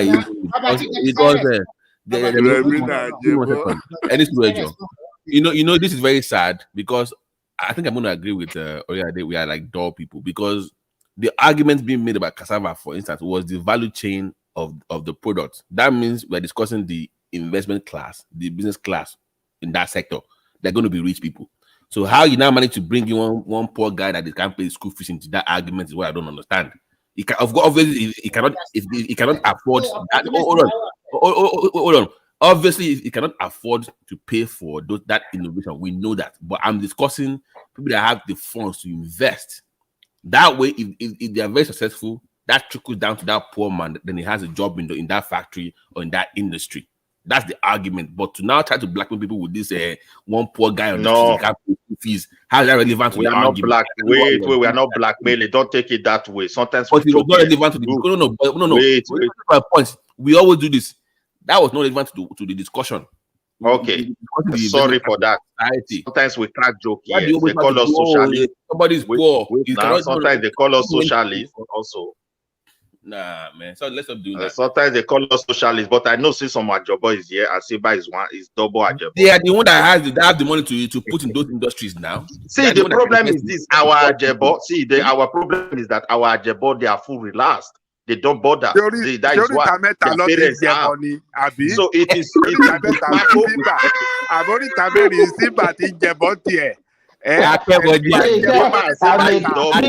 Not even double, not triple Ajebo abi. Double Ajebo. So all those people, they are relaxed. Igbenedion children cannot make research. How many Abiola children think of research? Listen, I'm not discussing the poor people. I'm discussing the investment class. They're going to be rich people. The investment class are the common man. Go there, they are struggling. I will set an example. 2017, during the campaign, when Showore mentioned when he was talking about cannabis, people actually throwing it at him. That is a smoker, is doing this, is that. But look at that industry. It's a very good industry that I think every country should look at now. But when the guy was actually saying it, Nigeria turned it down. They turned it down as if he's saying something that is not valid to the growth of the country. These are the areas. Yeah, because they lack knowledge. That's why. They lack knowledge. That's a billion-dollar industry in United States. Industry. Billions. And do you know if someone like that is making that kind of things and people don't listen to him, how do you want a guy on the street to now say something that people will listen to? Okay. What is the difference between Showore and the guy on the street? What is the difference between Showore and the guy on the street? What I'm saying is this. If with his position and he's trying to create an idea which we think people should sell, people should buy, and people don't actually see it. We don't have any position now. It's just a contestant. You say which position? We are not talking about position. We're talking about somebody throwing out some things that will benefit the society. That people need to key in. That's what we're saying here. Don't always thinking that. We're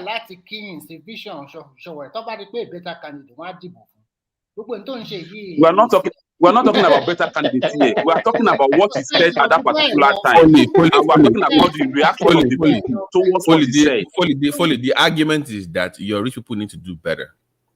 Just being rich and putting money in the bank and drinking beer is not enough for everybody. Brother, let me come in. What is the source of riches? How do they make their money? No. When you make money, wait. Hold on. Even when you steal money in America here, there are corrupt people. They still put that money in some industries. Okay, you know the reason. That's my point. Even if you steal the money, at least put the money. most of the guys that stole money and still put it in the industry, they were already in the industry, one way or the other.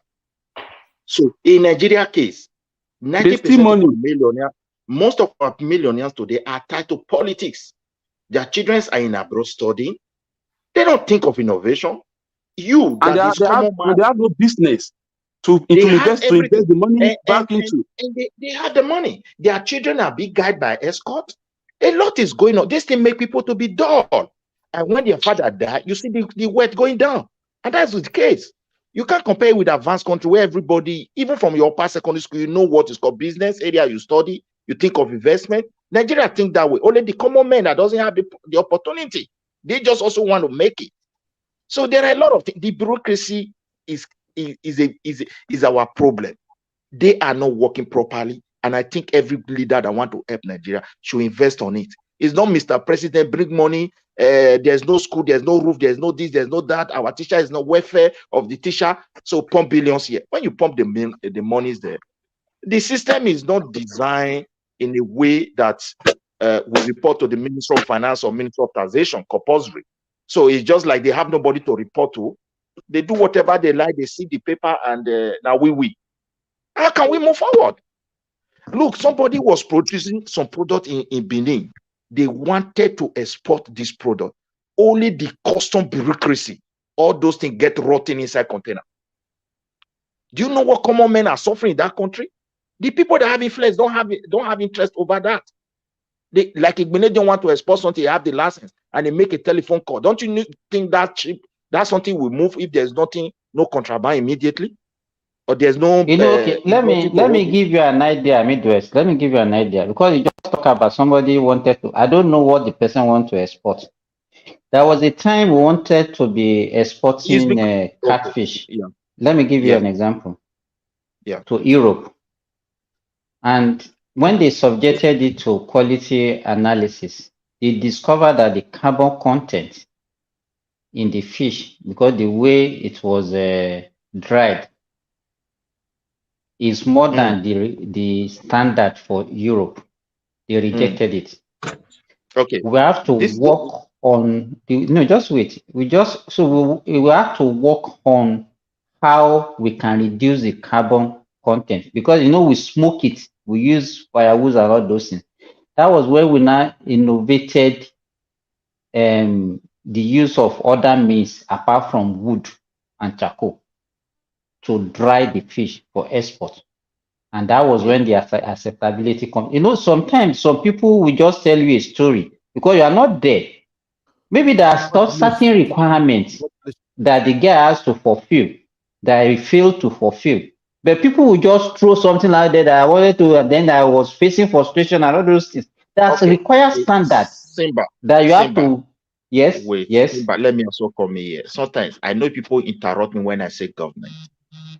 Under normal circumstance, if you want to establish that drying fish company, under normal basic standard, capitalism functioning idea, that's what is missing. There are due procedures you will follow to establish it. And in that due process, you will know everything you want. That is how government design establishment here. Let me tell you, you need to, anything you want to do, Midwest, you need knowledge. You need to know about it. You can't just jump into something. God bless you, Mr. I don't know. Simba. God bless try you, to Mr. Simba, try to get what I mean. For example, wait. now in Sweden, here you want to establish that kind of business. Occasionally, you go to school 1 month, write an exam. These are requirements, government requirement. It's not one person authorizing you to start something. The government say if you want to do this, you meet up with this requirement, then you have right to start it. That's not this what is how society is designed. Wait. Now that's not what they're saying. Let me try. Oh yeah, like there's no hope for the black man. I've given up. There's no hope for the black man. No, there is hope. There is hope. Don't worry, there is hope. Come on, seriously, guys. People are starting in their own backyard in America here. There's just one more course somewhere. Come on now. We have what hope. I say. Don't worry. You said what? We have people are doing what in America? They begin their business in their own garage. Likewise here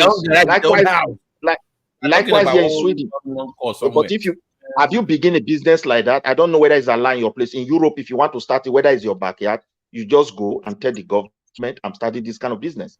And they will even support you.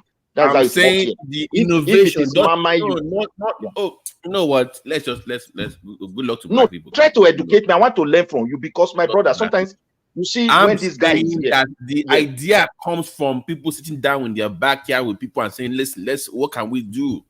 And they create the idea. Now, funding is something Look at else. what I'm saying. I understand you. You also get my point.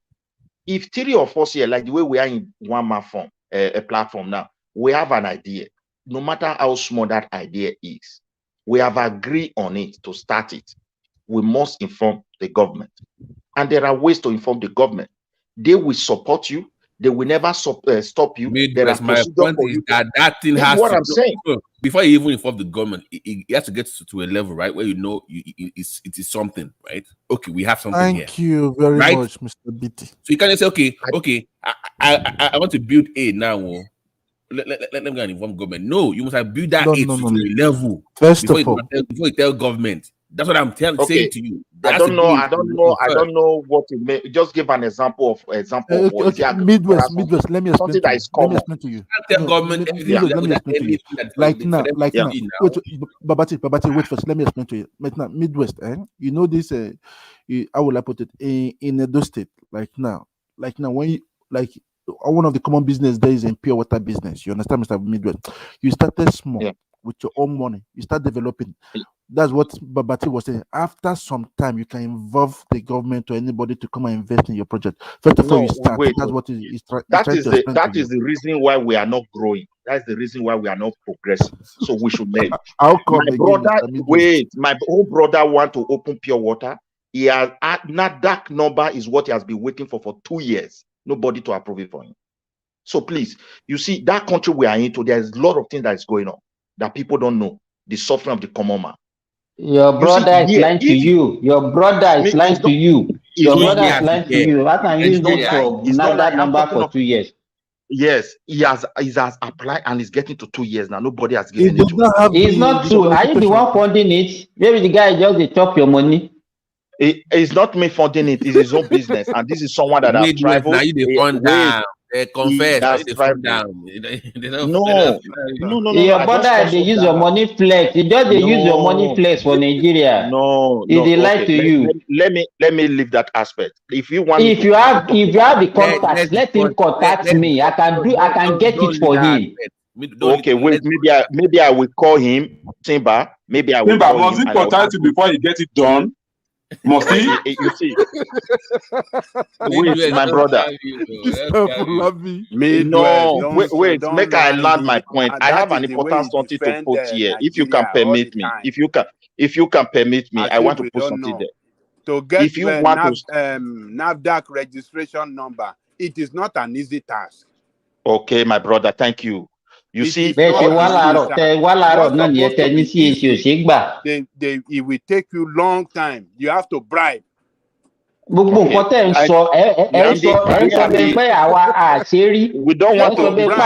to mention that since they want us to sell our country, you know, they try best. They don't put some Didn't you bribe your way to get your own NAFDAC number? I didn't bribe. Before I have my water party, I know what I passed through. Before I have my water party, did you bribe or not? For them to approve my NAFDAC for me, I know what I passed through. You see, Simba cannot talk now. I'm asking questions. He kept quiet. Confess your sin. Make we talk say whether you not get some. Did you bribe? He did not bribe. No bribe. I didn't bribe. Quran is okay. Kofi Bura. Quran is okay. Kofi Bura.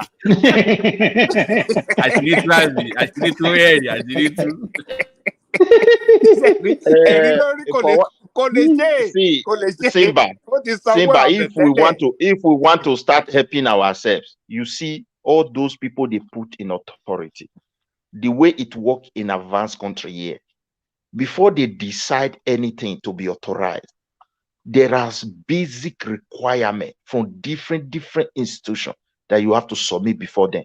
Once you meet up this stuff, Midwest, don't let it go. You are deceiving yourself. Wait, You are deceiving yourself. Let me tell you, if you like, change Nigerians 100 times. Ẹni tó bá sọ kìíní kan sókè, ibi pẹlẹbẹ náà ló máa fi lélẹ̀. Change them 100 times, the same result that you are going to get. Let me tell you what I'm trying to say is that we will never get there are countries that are doing worse than us before, and they were doing fine today. So yes, because they changed their bureaucracy. I will get it right. Which country? Which country was doing what before that is better than us? Go and look what China is in as before 1989. Check what they are now. China was never worse than Nigeria. Go and check all the old. Was never worse than Nigeria. Go and check all the history of all the East Bloc of Russia. What they did? What can you start? What they did in China? Any little thing you say that there's no. We can do better. We can do better. Leadership is what we need. What I've noticed, Kini yóò gba gidi. Gbogbo èèyàn ṣòwò ore agídí yín ti pọ̀ jù. This is not by agídí. So Simba, I want to point something before you. Simba, please wait. Mr. Simba, look at one. Help. Simba is going to help you. Mr. Simba is going to help you. So. They want to kill me, Mr. Tarao. Please save me. Don't worry, Mr. Midwest is going to help you. You understand? Just make sure he's going to give you the connection. So don't worry about it, Mr. Midwest. You brought out your problem. There's a solution. We are here for that. Wait, I told you I will contact. I said I will contact my uncle again. I will ask him how far he has gone, and if he's still hooked with that same problem, because I've not spoken with him for quite some time now, I will contact Simba. You know, we are all Nigeria, so make it follow Nigeria style as they follow, and maybe never get the right person. And that is the problem. Is there anybody that will know Simba? That's the problem. Foley, calm down now, Mr. Foley. And the one you know you use now, now the way to get for ground. Why must you know anybody before you can do anything good? That's the problem. That's why I said the bureaucracy is our problem. Controller. Simba is the bureaucracy. National bribery controller. Simba.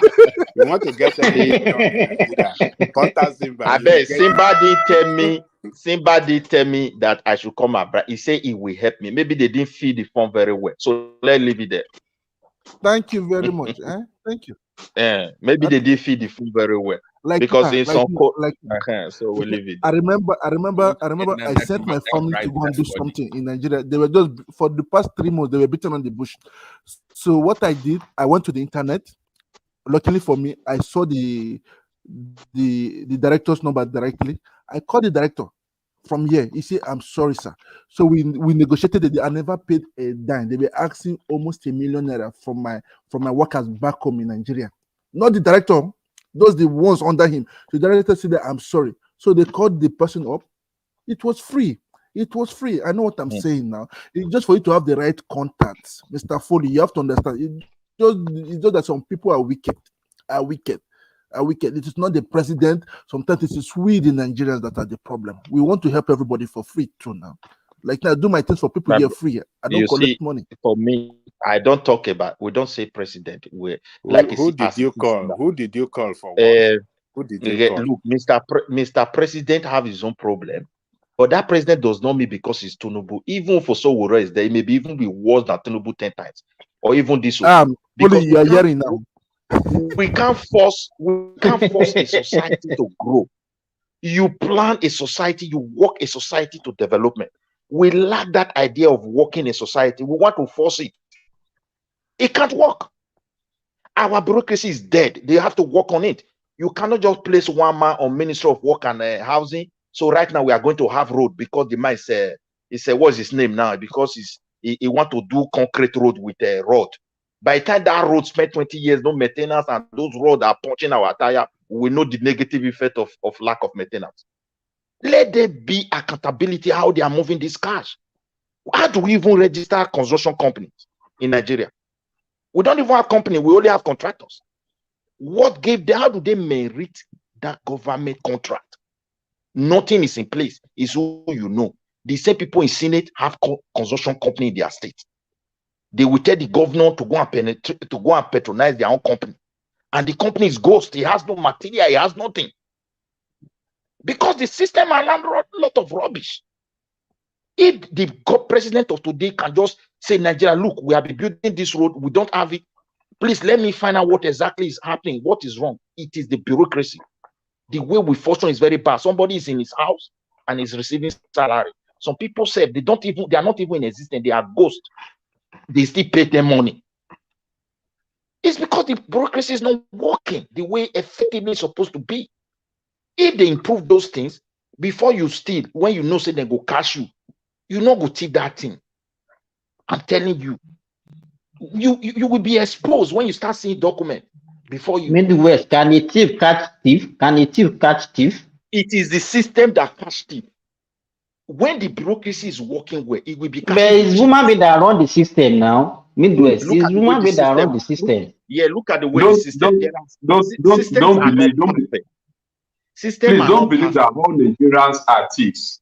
Don't ever have that thought that all Nigerians are thieves. It is because when the process of us selecting people to govern us is that's the problem we have. You give what's it called, appointment to someone who is loyal to you because he worked for you during the campaign, not because he's competent. And there is no way you continue doing all this, and you will see a result. We don't give our space to people who can manage it. We give it to people who are loyal to you, who serve you when you are protesting. Not because they are merited, not because they have something to offer, just to compensate them for job well done. And the country is suffering it. Yes, my brother, all this one. I told people this one is not a matter of Tinubu is our problem. This one, my brother, there is no system for we to benefit as a Nigerian ground, and they have to work on these institutions. Let me ask for you this question. Midwest, you're a supporter of Sowore. Peradventure, if Sowore wins an election in Nigeria, wins the presidential election, and he chooses you as one of the ministers, won't you accept? Does that mean you're the best in Nigeria? Wait, does that mean you're the best? No, Foley will say no. If they choose me as a minister, I will just tell Mr. Sowore, it's no money that has not been funding this ministry you put me. The bureaucracy, they are dead. So we need to wake it up. And that will be area we have to invest upon. We have to cooperate. And because Sowore can even select you, so Sowore will know that you are competent to do the job. No, not that one, I beg. We are on Nigeria. Who is competent? Will he be there alone? The people is going to support him, and you have to favor them. That's the problem. The Sowore I know will not favor anybody on the country. We should stop all this one. Nigerians we know. Which kind of Sowore we know? My brother, if Sowore go there, if he's there, is he going to be stuck like every other president? Don't think our leaders don't have. Think they don't have love. They don't have love for our country. They have. Guys. Thank you so much. I don't know. I don't even know I will keep on longer like this. I'm in a meeting. I'm just bringing people in. We have to shut down now. Thank you so much, everyone that has participated. Yeah, we have to shut down. Before you go, Yoruba people, go and get your country. The Biafrans, they already have their embassy in America. They have their prime minister. So Yoruba nation that you are making mouth. We go nowhere. We do Nigeria. Go and get your Brafa, you want to talk. Let them have their own. That's I want to end it with that. So Yoruba people, go and get your country. Go and get your embassy. Samuel Ekpa is the president of prime minister. Maybe Baba Sunday Igboho will be the president of Yoruba nation. They are still traveling with Nigerian passports.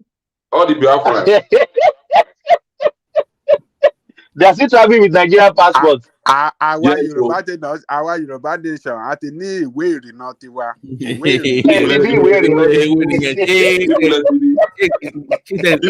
better build Nigeria. Foley ní sọ̀rọ̀. Ìtẹ́ ìfúnlago mẹ́rin òru yẹn kì í ṣe ìwé ìrìnnà. Ago méjì lóru yẹn ìwé ìrìnnà. Ìwé ìrìnnà àti ní ìwé ìrìnnà tiwa. Yes, Biafran, we have a nation now called you Biafran nation. So we have the prime minister, we have embassy in America. So Yoruba nation, stop making noise. Thomas, go and get your country. How can you call yourself prime minister in exile? So Joti, next Allah needs to do my brother, anything is possible. Anything is possible. So you are just saying it. So he's a prime minister, is controlling his How can you be how can you say Thomas, I'm the head of Thomas, you can put us at the background. But the prime minister says I can put it in the background. Yes, because I have to catch up on another meeting now. So I can put you guys in the background. Let me just shut down. Then I'll put it in the background. Are you a pastor? Are you a pastor, Thomas? I'm not a pastor. I'm a Christian. Why is this cross in your cap? I'm a pastor. I'm a Christian. What does it mean? I'm a 419 pastor. Ni Thomas. Don't know what Jenny. I'm not a pastor. I'm a Christian. I'm a follower of Jesus. You know that here in France is forbidden. If you dress like this, it's forbidden here in France. They can take you to prison for that. No. Let me set you in the background. Let me close with my people. Thank you, everyone. This is another section. We have brains here. One man is blessed. Yeah. Thank you for coming. Thank you for listening. The comment section. You are the backbone of the section. God bless you. I said peace. Thank you, guys. Thank you, guys. Let me play one music. So maybe make I not go empty. Which one I want play? Oh, I don't want go Peter Obi tonight. Let me just shut. Yeah.